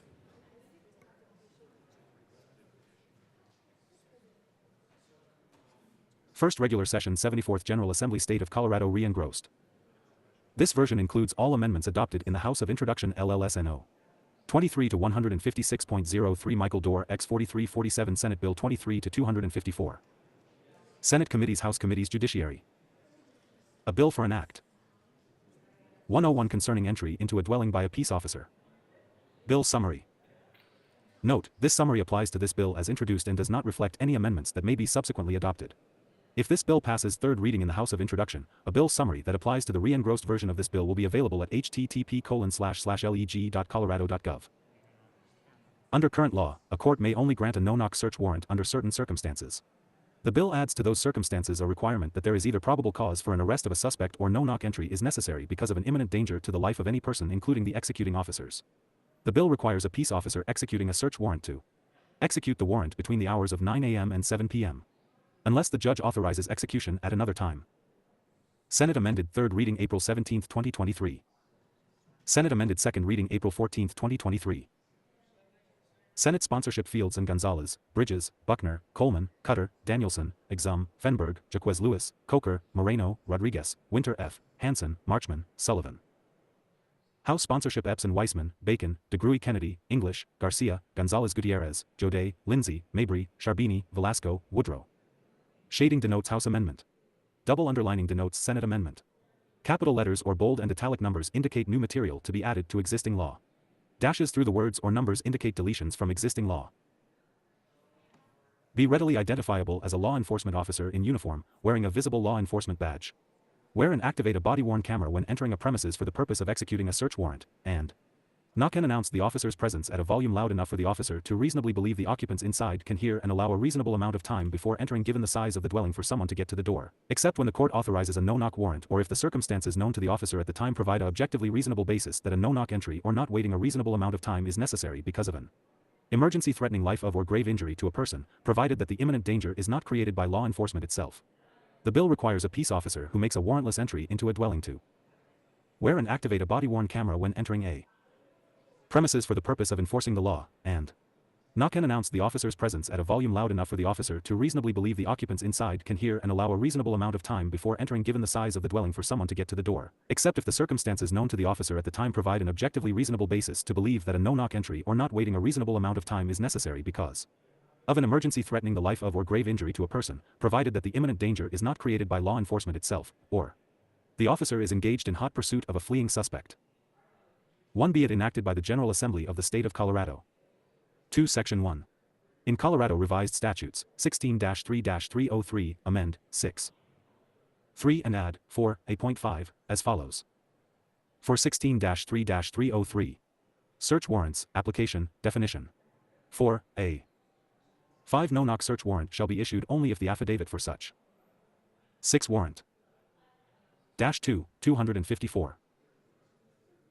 1. A.5 establishes that a no-knock entry is necessary 2 because of a credible threat to the life of any person, including 3. The peace officers executing the warrant. 4. 6. For the purposes of this section, unless the context otherwise 5 requires, no-knock search warrant means a search warrant served by 6 entry without prior identification that does not require compliance 7 with section 16-3-305, 7, D. 8. Section 2. In Colorado Revised Statutes, 16-3-305, amend, 1, 9 and add, 1.5, and 7, as follows, 1016-3-305. Search warrants, direction, execution and return 11, legislative declaration. 1. Except as otherwise provided in this 12th section, a search warrant shall be directed to any officer authorized by law 13 to execute it in the county wherein the property is located. The General 14 Assembly finds and declares that, 15a, when law enforcement enters a dwelling, the safety 16 and preservation of life of all occupants and law enforcement 17 officers is paramount. 18b, a no-knock entry into a dwelling can increase danger 19 and confusion because occupants may not recognize law 20 enforcement is making entry and may mistake the entry as entry 21 by an unlawful intruder. 22c, no-knock entries into dwellings have, in several 23 instances across the country, included negative outcomes and 24 the loss of life. 25d, making no-knock entries to prevent the destruction 26 of evidence, especially in drug cases, does not justify the risk to 27 human life. Dash 3, 254. 1e, no-knock entries should be made only when doing so 2 is necessary to protect human life and not when doing so would 3 increase the risk to human life, and 4f, the standard for warrantless no-knock entries should 5 be substantially the same as the standard for no-knock 6 warrants. 7, 1.5, except as otherwise provided in this section, a search 8 warrant shall be directed to any officer authorized by law to 9 executed in the county wherein the property is located. 10, 7, when a peace officer, having a warrant for the search 11 of a dwelling, executes the search warrant, the officer shall, 12a, execute the warrant between the hours of 7 a.m. and 13:07 p.m. unless the judge, for good cause, expressly authorizes 14 execution at another time. 15b, be readily identifiable as a law enforcement officer 16 in uniform or wearing a visible law enforcement badge and 17 clearly identify themselves as a law enforcement officer. 18c, wear and activate a body-worn camera as required by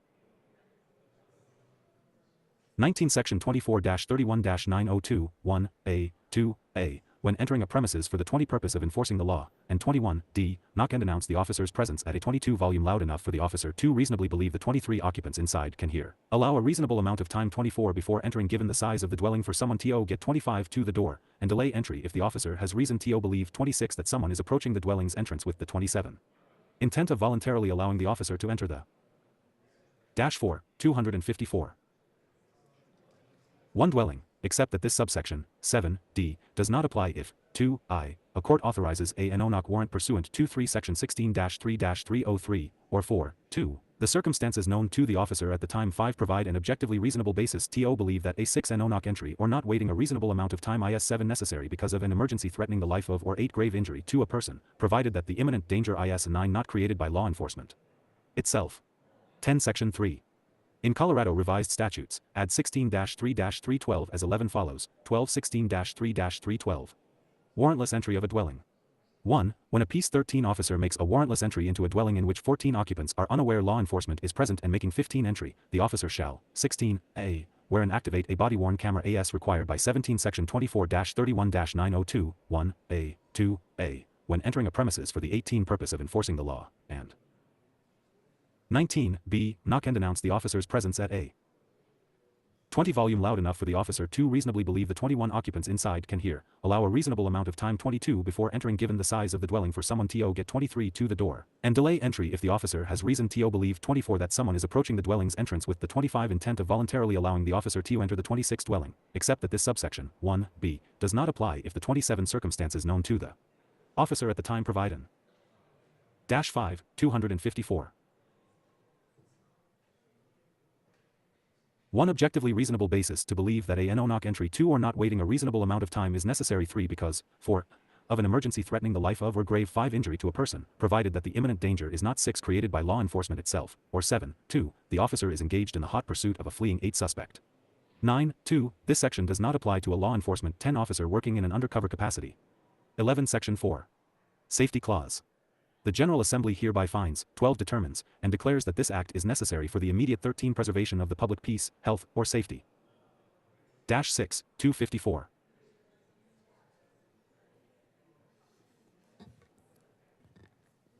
Seeing no further discussion, the question before us is the adoption of Senate Bill 254. All those in favor say aye. Aye.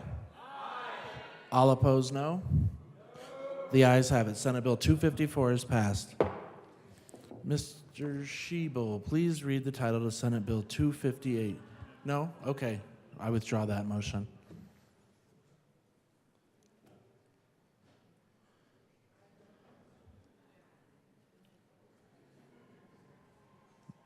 Madam Majority Leader. Thank you, Mr. Chair. I move the committee rise and report. You've heard the motion, and with an enthusiastic yes, we will rise and report.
The House will come back to order. Mr. Schiebel, please read the report of the Committee of the Whole. Madam Speaker, your committee of the Whole begs the report is under consideration the following touch bills being the second reading thereof and making the following recommendations thereon. House Bill 1198 is amended 1253 is amended passed on second reading, ordered and engrossed and placed on the calendar for third reading and final passage. Senate Bills 31, 191, 198, 200 is amended 253, 254, 274, 283 passed on second reading, ordered, revised, and placed on the calendar for third reading and final passage. House Bill 1282 and Senate Bill 205 laid over until May 2nd, 2023. Representative Valdez. Members, you've heard the motion. There are amendments at the desk. Mr. Schiebel, please read the DeGraff amendment to Senate Bill 198 to the Committee of the Whole report. Representative DeGraff moved to amend the report of the Committee of the Whole to reverse the action taken by the committee in not adopting the following DeGraff amendment L11 to Senate Bill 198. Show that said amendment passed, that Senate Bill 188 is amended passed. Representative DeGraff.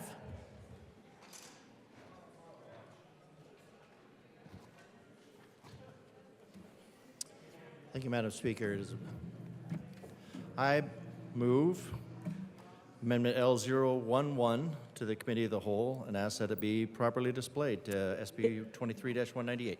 It is properly displayed. Please proceed. Thank you, ma'am. Okay. Ladies and gentlemen, I think this is a very important amendment. I think this is a very important amendment because, well, I feel that the basis for this program, which is spoken in vagaries for climate goals that are conflated with carbon goals. Carbon goals has a number, but nobody will tell me what the carbon goals will actually achieve in terms of climate. That's because mathematically they will achieve absolutely nothing. That doesn't stop us from voluntarily spending millions and hundreds of millions of dollars. Representative DeGraff, specifically to this amendment. Thank you, ma'am. Thank you. So now this one is only 1.28 million in the second year, 1.3 million the first year, so wafer thin. But we have the opportunity as the state of Colorado to actually lead, and we can use the power of our dollars to actually improve the lives and conditions of people around the world.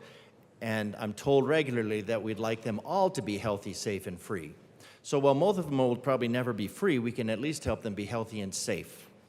And that is why a cradle-to-grave pollution survey of all energy sources that include material sourcing, manufacture, transportation, and final disposition indexed to actual anticipated megawatt production. And I'll tell you why that's important. Because in a lot of countries, material sources is done in ways that absolutely destroys and devastates the economy. And if we say, as Colorado, and lead the nation, and we lead United States, one of the biggest consumers, and say to these nations that unless you do these things in a sustainable manner, we are not going to buy your product. Well, then their product becomes quickly worth zero, and that would also help push industry back to this country, where it can be done sustainably. Manufacture. We've talked about earlier that we are pushing our manufacturing to China, a country that uses not only slave labor, but dirty coal. And according to the Paris Coal Accords, they will create... Representative DeGraff, to the specific amendment.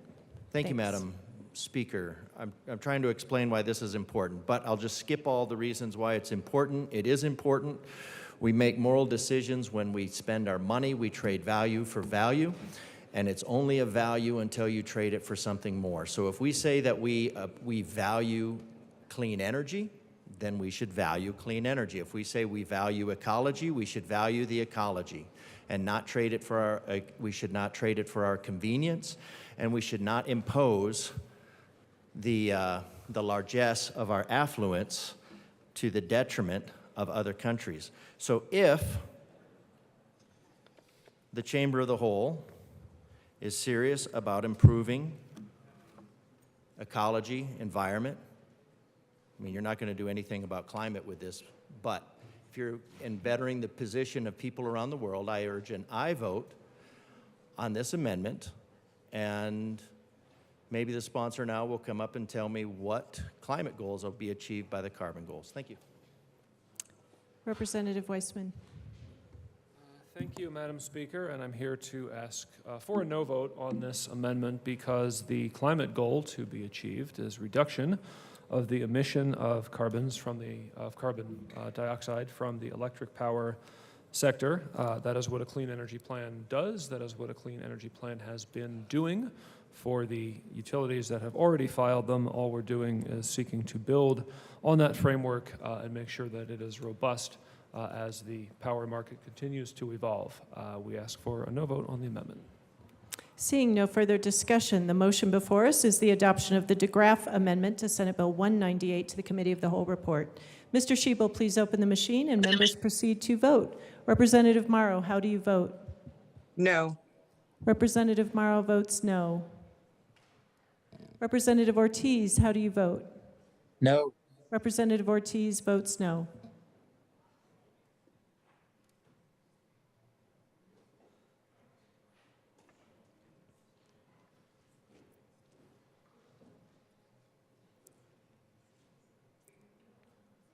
Representative Winter.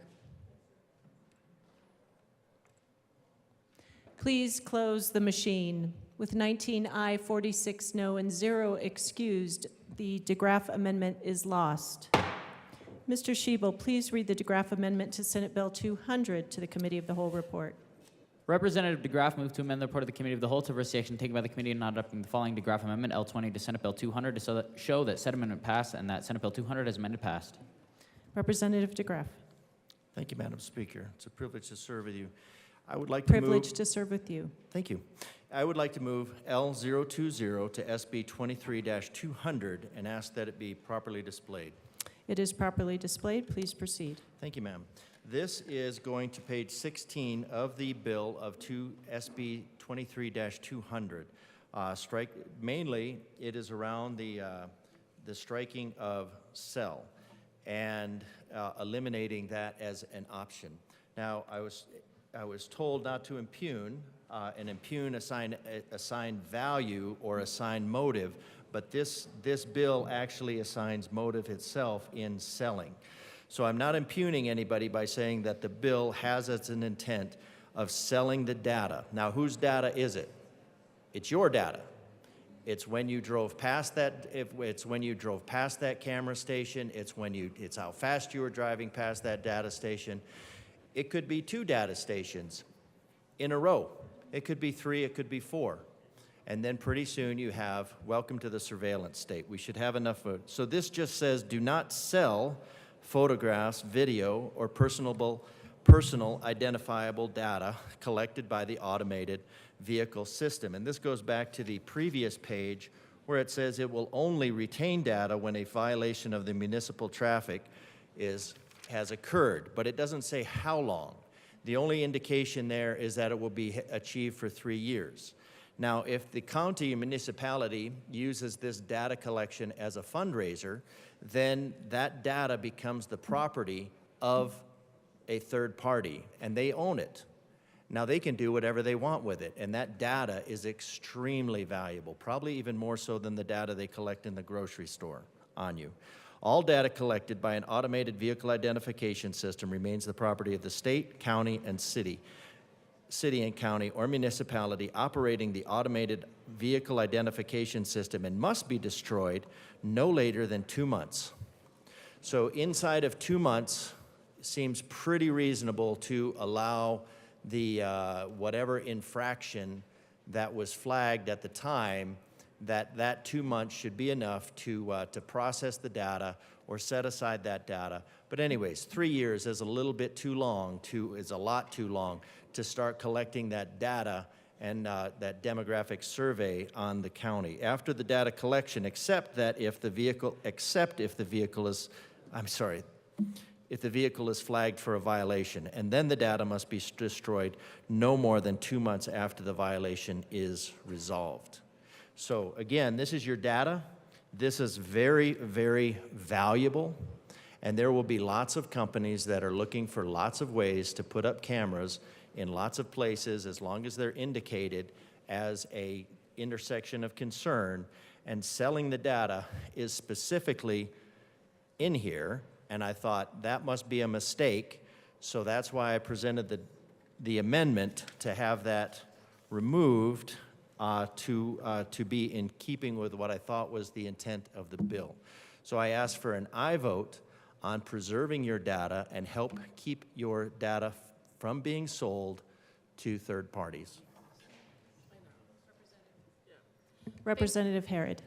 Thank you, Madam Speaker. Members, the existing statute already has the data protection provisions. I ask for a no vote on this amendment. Seeing no further discussion, the question before us is the adoption of the DeGraff Amendment to Senate Bill 200 to the Committee of the Whole report. Mr. Shebel, please open the machine and members proceed to vote. Representative Ortiz, how do you vote? No. Representative Ortiz votes no. Representative Morrow, how do you vote? No. Representative Morrow votes no.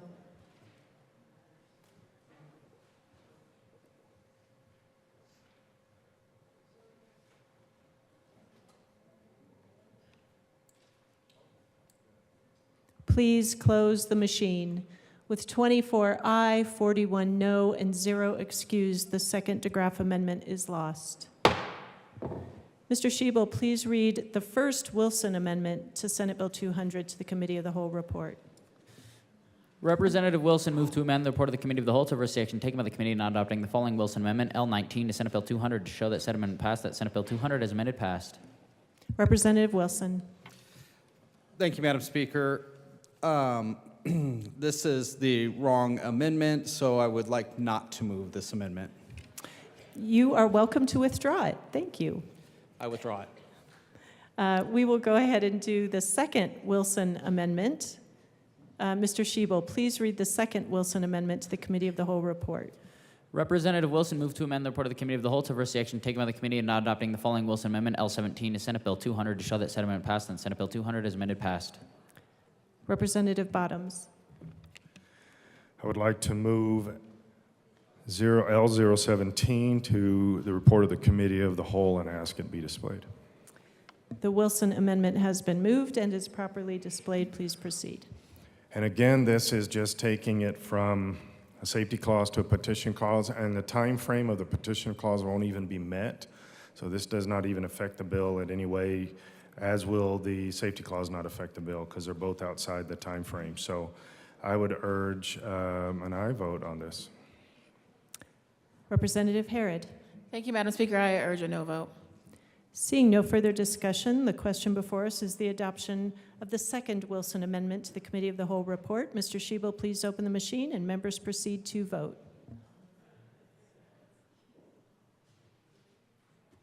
Representative Ortiz, how do you vote? No. Representative Ortiz votes no. Representative Morrow, how do you vote?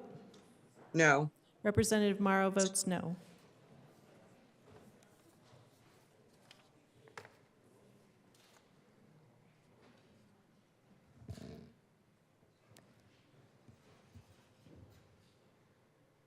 Please close the machine. With 19 aye, 46 no, and 0 excused, the second Wilson Amendment is lost.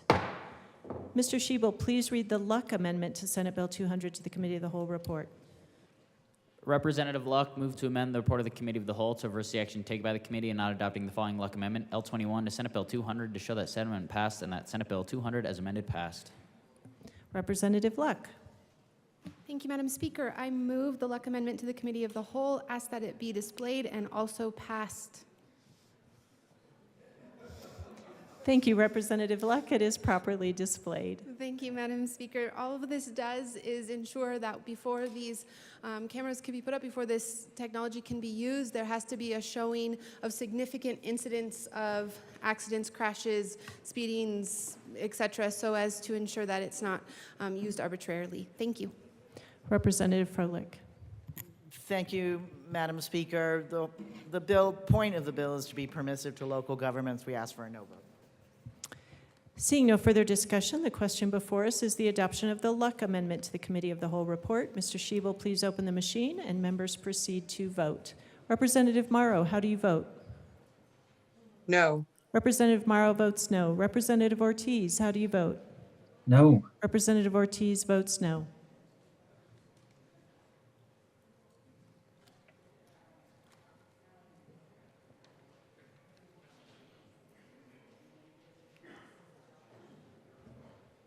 Representative Story. Please close the machine. With 23 aye, 42 no, and 0 excused, the Luck Amendment is lost. There are no more amendments at the desk. The question before us is the adoption of the Committee of the Whole report. Mr. Schiebel, please open the machine and members proceed to vote. Representative Morrow, how do you vote? Yes. Representative Morrow votes yes. Representative Ortiz, how do you vote? Yes. Representative Ortiz votes yes.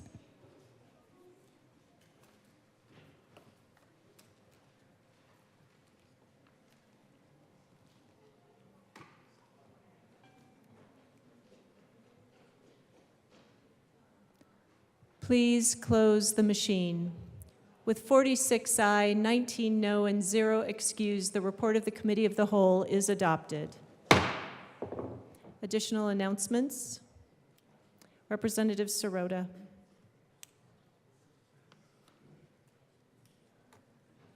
Thank you, Madam Speaker. House Appropriations will meet at 8 a.m. tomorrow morning in the Old State Library to hear House Bill 1020, House Bill 1273, House Bill 1309, Senate Bill 14, Senate Bill 22, Senate Bill 257, Senate Bill 285, Senate Bill 296, and any other bills referred from their committee of reference or assigned to House Appropriations.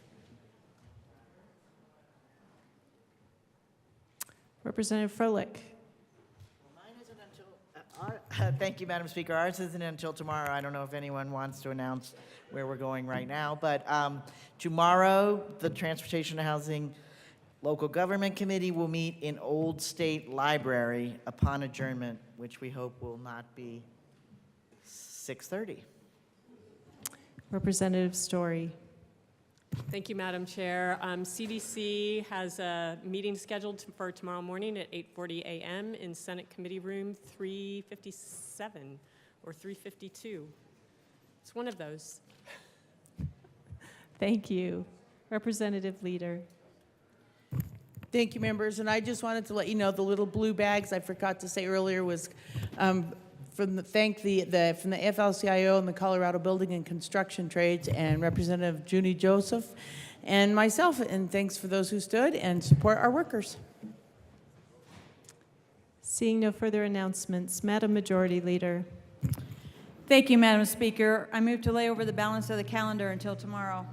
The balance of the calendar will be laid over until tomorrow. Madam Majority Leader. Thank you, Madam Speaker. I move that the House stand in recess until later today.